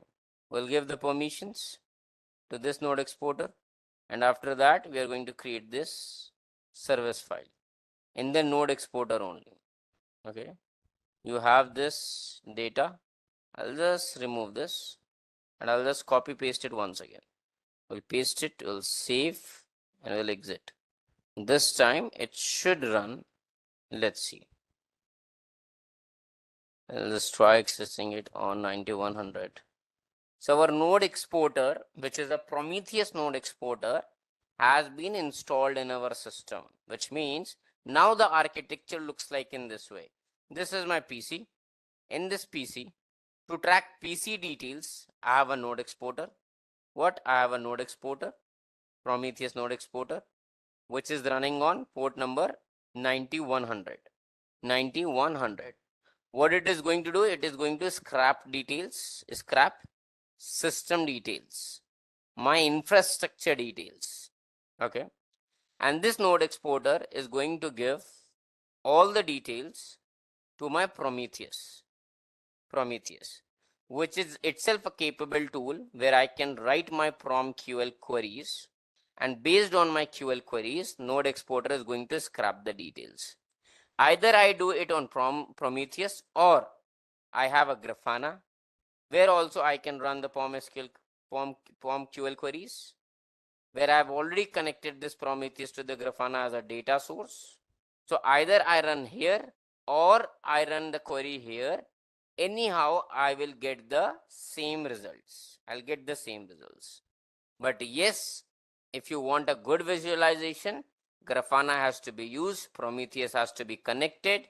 But meanwhile, for Prometheus to get the PC system details, node exporter has to be connected to the Prometheus. So that is what we are going to do right now. Okay. So what we need to do for this, we'll go to the EC2 instance. We'll come back. And if in case if you want to check the status of node exporter, that also you can do here. So you can see it is completely active and running. Now what we are going to do, we are going to configure, fine. I'm going to configure the node exporter to my Prometheus. For that, I need to go to the etc location where my Prometheus file is present. etc Prometheus ls. I have a Prometheus.yaml, correct? We'll edit this Prometheus.yaml. That we are going to mention a target of Prometheus, that where the Prometheus has to look to. Now within that, we are going to come to the scrap configurations. As I told you, everything that you add as a target or you want Prometheus to do, it has to be added under scrap configurations, okay, as a job. So here what we are going to do, we are going to copy the same way. We are going to define it as -job, job name, what node, the node details you want, the instance detail you want, okay. Then the same static configurations, static configs, and within this -target. Now the previous job was what? The previous job was, okay, that Prometheus was checking the local host directly, which means Prometheus was only able to go ahead and tell that, okay, how the Prometheus is running, okay, on this perfectly or not, okay. However, in this target, we are going to mention local host and pick all the queries, pick all the information which is being stored at 9100. That is my node exporter. If you remember, if you have just seen that, the node exporter runs where? It runs on port number 9100. That is why here in my Prometheus.yaml file, I have mentioned that job name, static configuration, and the target is 9100, which means Prometheus has to reach out to the node exporter, and node exporter by default is capable to interact with the CPU details, the system information, and keep checking the details, they keep checking the starts and the information of the system. Okay, so I'll just save it and I'll exit it. After that, what we are going to do, we are going to rerun the Prometheus service. So simple sudo systemctl or start or restart Prometheus.service. Simple. You'll hit enter. We'll come to the Prometheus dashboard. We'll come to the status. We'll come to the targets. Within this target, can you see right now the node is 0/1. You got a new option. It should be 1 by 1. What? It should be 1 by 1. Okay. We'll give a refresh once again. So my node exporter has been connected as a target to the Prometheus. Okay. Now it's completely up to you whether you run the jobs, whether you run the queries here regarding the CPU, or whether you do it on the Grafana. It's completely up to you now, guys. Okay. Now, let me do one thing. Now, let me show you how do we create dashboards. Okay. Now, we'll come here first to the dashboards. Okay. So, let me just show you one of the node exporter queries. Okay. So, last time we came here, we searched for the CPU seconds, and the same we will come here and we'll search for node. I believe you can see number of node queries which were not present before. Correct? Number of node queries which were not before because node exporter was not working. So what I will do, node CPU seconds and then the total. What it does, this query shows total cumulative seconds the CPU has spent in various modes like user, system, being idle, and everything since boot. When the computer has your system, your infrastructure would have started from the last time, from the very last time. From that moment, node exporter is going to show you how much CPU has spent the total cumulative seconds on different settings. Now coming here, now you can see here job CPU one over here. So come to job name is node. Correct? The job name is node. Now, since right now these queries are running under the Prometheus data source. Now, within Prometheus, there is something called as node exporter. So that is what it is showing right now, that okay, you can fetch the details from the node exporter. Okay, you will click on it and you will use query. You will click on use query. So can you see from this moment of time, the node exporter has been extracting the details. Okay, so I'll just change it. I'll just go ahead and make it of last 5 minutes. These are the graphs. So these are the details that are being displayed to you. Now, what is this green time? What is the blue time? The blue time is basically the idle time. What blue time is basically the idle time. Okay. You have the green, the processes that run and everything. Okay. See these many details that you get over here. The CPU, the instance, the mode, the total number of things are been running for it. Okay. But are you really able to understand these things? Are you able to understand this raw data? Not as such. I hope you might not be able to understand this raw data at the same level if you would have given some good idea about it, a proper naming, a numbering to it. Okay, then the things would have been quite easy. And for that, we create our dashboards. Okay. However, let's say you are running any query over here, like let's say you have used this query, you can click on explain. It will give you fetch all series matching the metrics and the label filters. Okay. What you can do, you can add it to the dashboard. You can create a new dashboard, add to a dashboard. Okay, new dashboard. So click on open in new tab. The dashboard will open, not the local host. The local host has to be changed by the machine's IP, where your computer is actually running. Okay. So basically you can come to the dashboard. Okay, click on create dashboard, and in the new panel, see by default it is taking the current query. So you can edit it and you can just name it. The name will be changed. Instance, what we have found, CPU usage from last boot.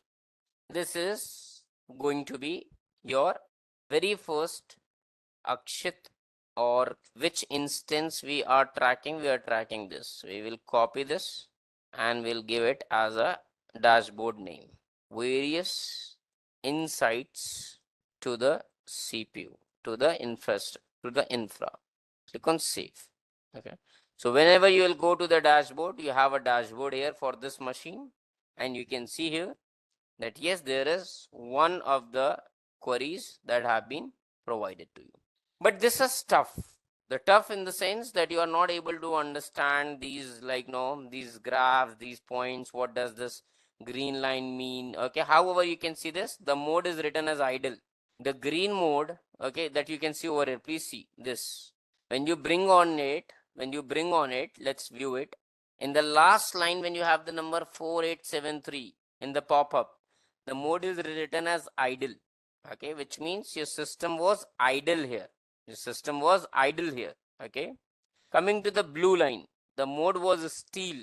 It was waiting, and these are the user operations that have been performed. Okay. So a lot of things can be done, but before that, let me go ahead and bring and help you to create all the relatable CPU matrices. Okay. Now see, the point here is, okay, this was one that, okay, CPU usage, we have found that how much CPU time has spent being idle, being given to spending the time on user activities and waiting for the activities to perform with this respective pink, blue and green line. However, if you want the RAM details, the networking details and a proper graph, then in that case, what you do is you come here and look for node exporter dashboard, Grafana dashboard. You'll get an official Grafana dashboard here this way. You'll copy the ID to the clipboard, come here, come to the dashboard, click on new dashboard, click on import, copy and paste the ID and click on load. Provide a name, node exporter for April 20 infra. Select a data source, Prometheus. Prometheus is the data source which is going to provide insights to the new dashboard. Click on import. My dashboard has been created successfully. See, my CPU is not busy. It is just having 0.700%. My system load is 0% right now. These two are same. You can delete any one of them. These are duplicates. So you can just try deleting it. You'll have it option over here. Edit.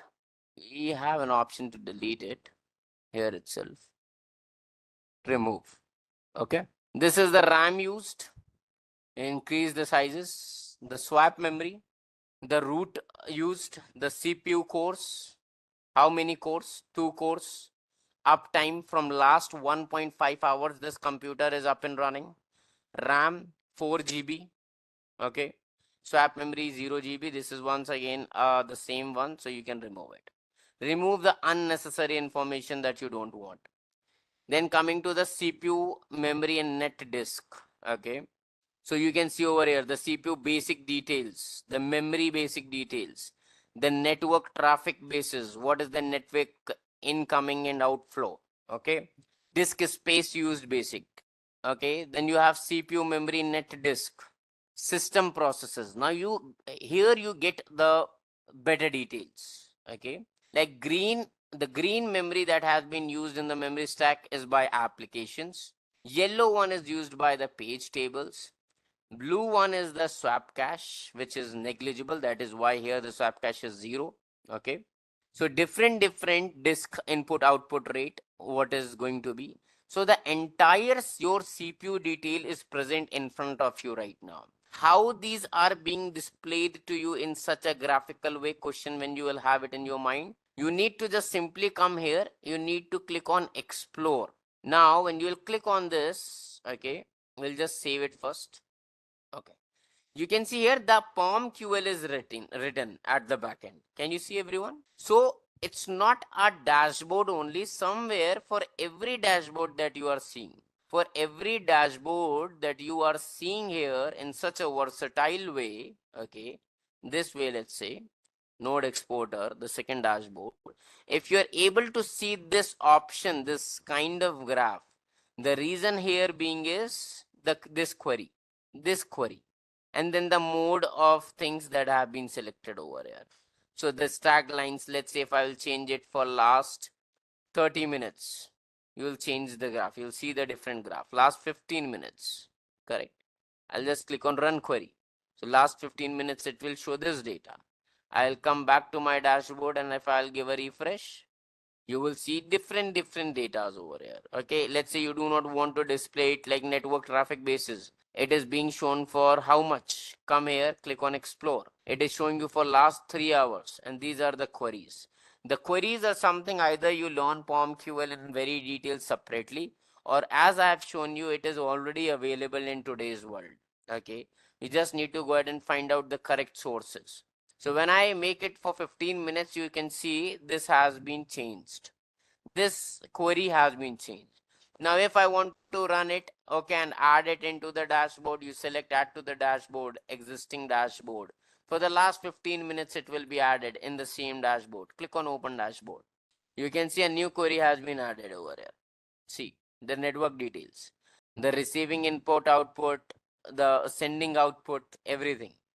And even you can see this network traffic basis. Now it is showing you for how much? For last 15 minutes.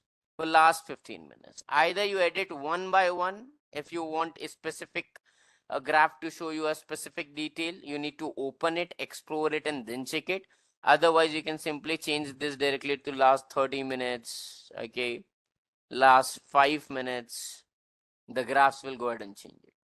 So this is how you create dashboards and you keep monitoring the details that you want.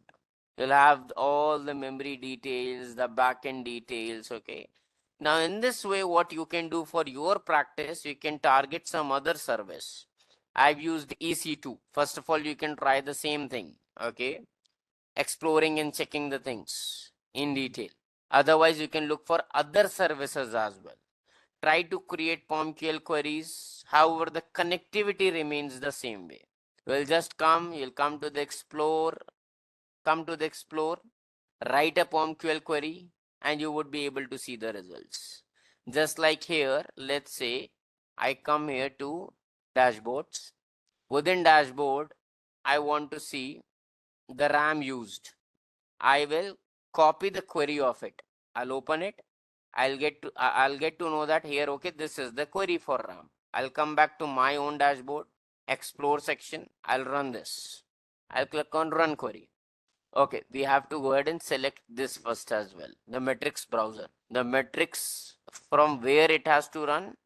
Okay, this, the labels, the instance, the job, the node. It's a node memory. Let me select the node memory. Node memory. Met total bytes. Let's say per CPU bytes. Just run it for node memory per CPU bytes. Okay. Fine, we'll come back here. Okay. So see, there is one more thing that can be done here. Let's say you have this RAM used. As soon as your PC will go ahead and the RAM will be utilized more. Here you would see a change in this graph. Okay. And let me show you that as well. For that, you can do stress testing. You can do stress testing for that. So just install apt stress, the application that increases the load on your system, and then run the stress test. And we'll see in our dashboard whether it is working for the real time or not. We'll come to our dashboard. I'll close the excessive links. Very nice. This should go ahead and change.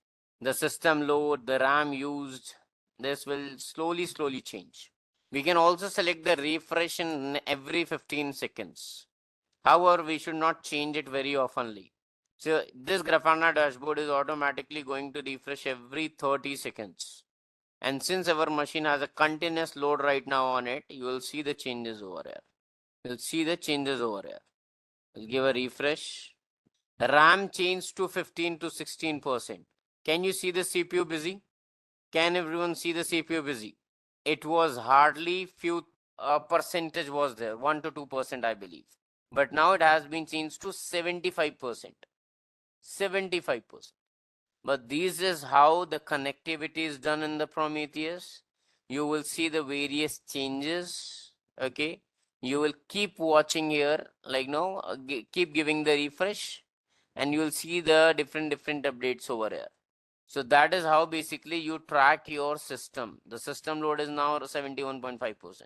So this will keep on increasing. The load will keep on increasing. Okay. So once you have set up Prometheus, a node exporter and a Grafana properly, you would be able to go ahead and get the details of it, of your entire infrastructure. You can track. Okay, the CPU got 100%, you might have to add more CPUs, or you might have to go ahead and get into the EC2, okay? And you have to go ahead and see which process is utilizing more thing. In case if it is not important, you have to delete it, okay? So let's say if I'll do here the control X, or the control C, I've stopped the process. Since I have stopped the process, that should go down. It should slowly, it should go down. Can you see the CPU percentage is 64?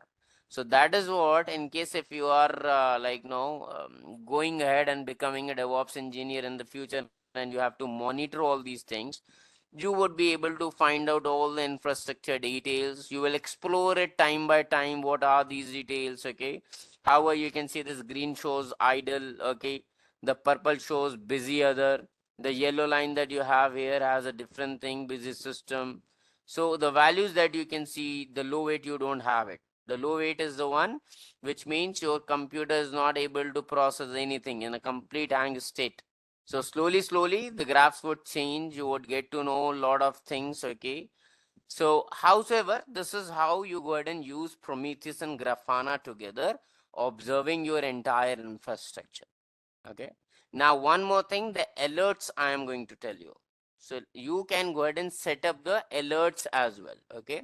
So, creating an alert. So, let's say you want to have an alert when the system loads, with the system load exceeds 90%.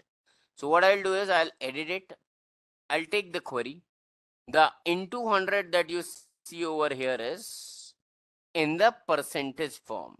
So what you are checking, average node load, the load of your instance, which is marked as node, and the job is job. Okay. Count, basically this is another query where you are checking that, okay, what is the total CPU per second count over there. Okay. Into the percentage you are getting. So in case if you want to create alerts, you will come to the alerts, and in the alert you have to create a new alert. Come to the alerts, click on new alert rule. New recording rule is also there in Grafana, which means what was happening on this screen, what was happening on the system would be recorded as well for you. So you'll come to new alert rule. In this alert rule, you will give a name. Let's say system load alert. The data source is Prometheus query. For the system load, you can mention the query. Okay. And what you will mention here, when the query is exceeding 90%, one thing, add folders and labels. You have to add a folder where your alert records will be saved. Okay. So click on new folder, click on alerts, create. You also have to create an evaluation behavior, evaluation group, how it would be evaluated. Alerts evaluated, create. Then configuration, where would you like to have the alerts on your mail? So let's say viewer create contact points. In the contact point, you can set up your contacts. Edit, give your email ID. Let's say email, and you'll be giving your email ID, let's say akshit@gmail.com. You'll click on save, connect. Okay. You'll come back to the alert, come to the manage alert groups, new alert rule. Once again, we have to fill this option, custom alert, Prometheus, metrics browsers, let's say system load, or they say CPU, node memory per CPU bytes, or processor CPU seconds. Condition. So here you can see this. I'll just add 2, or let's say 90%. Select a folder, alerts that you created, evaluation group, create a new evaluation group, alerts evaluated. Choose the contact point email, any notification message, review alert, required immediately. Enter a description, looks like CPU has spent 90% on users and other activities. That's all. You'll click on save rule and exit. Save rule and exit. So you will have an alert. Right now this alert is a normal state, is in the normal state. Once it reaches to, it exceeds the 90% of the CPU load, it will be converted into a firing state, CPU percentage. But for that, it should go ahead and pass this.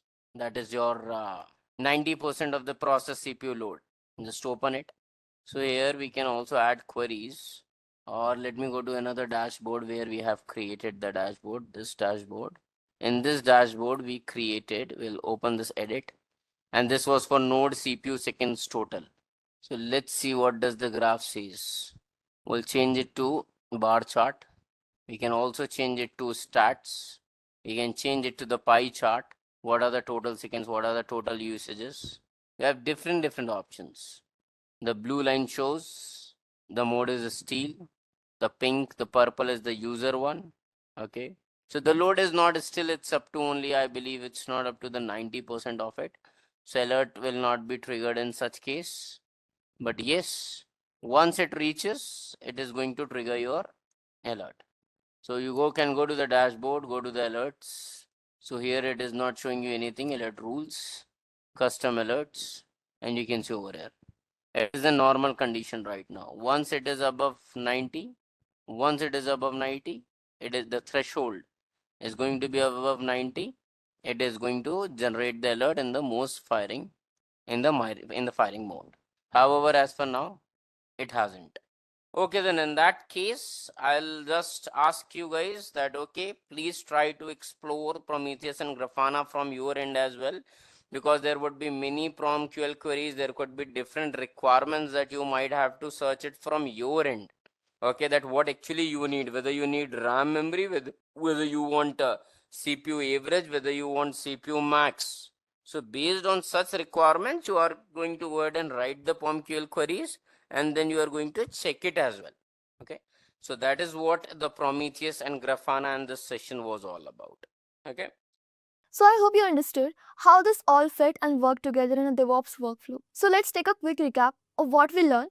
So we started with the Git to manage our code, used Docker to package the code, Jenkins to automate the deployments and building of the code, Terraform to spin up the infrastructure, and finally Prometheus and Grafana to keep an eye on everything. And that's the DevOps infinite loop in action, where we code, ship, run and observe continuously on repeat. Every tool plays its part, but it's how all they work together, and that really brings DevOps to life. And once this flow is set up, the teams can move faster, catch the problems earlier, and spend less time on fixing and more time on the building. And that's the real power of DevOps. It's not just tools, but a mindset backed by automation, collaboration, and continuous improvement. So that's it for this session. Kindly hit the like and subscribe button if you liked the video.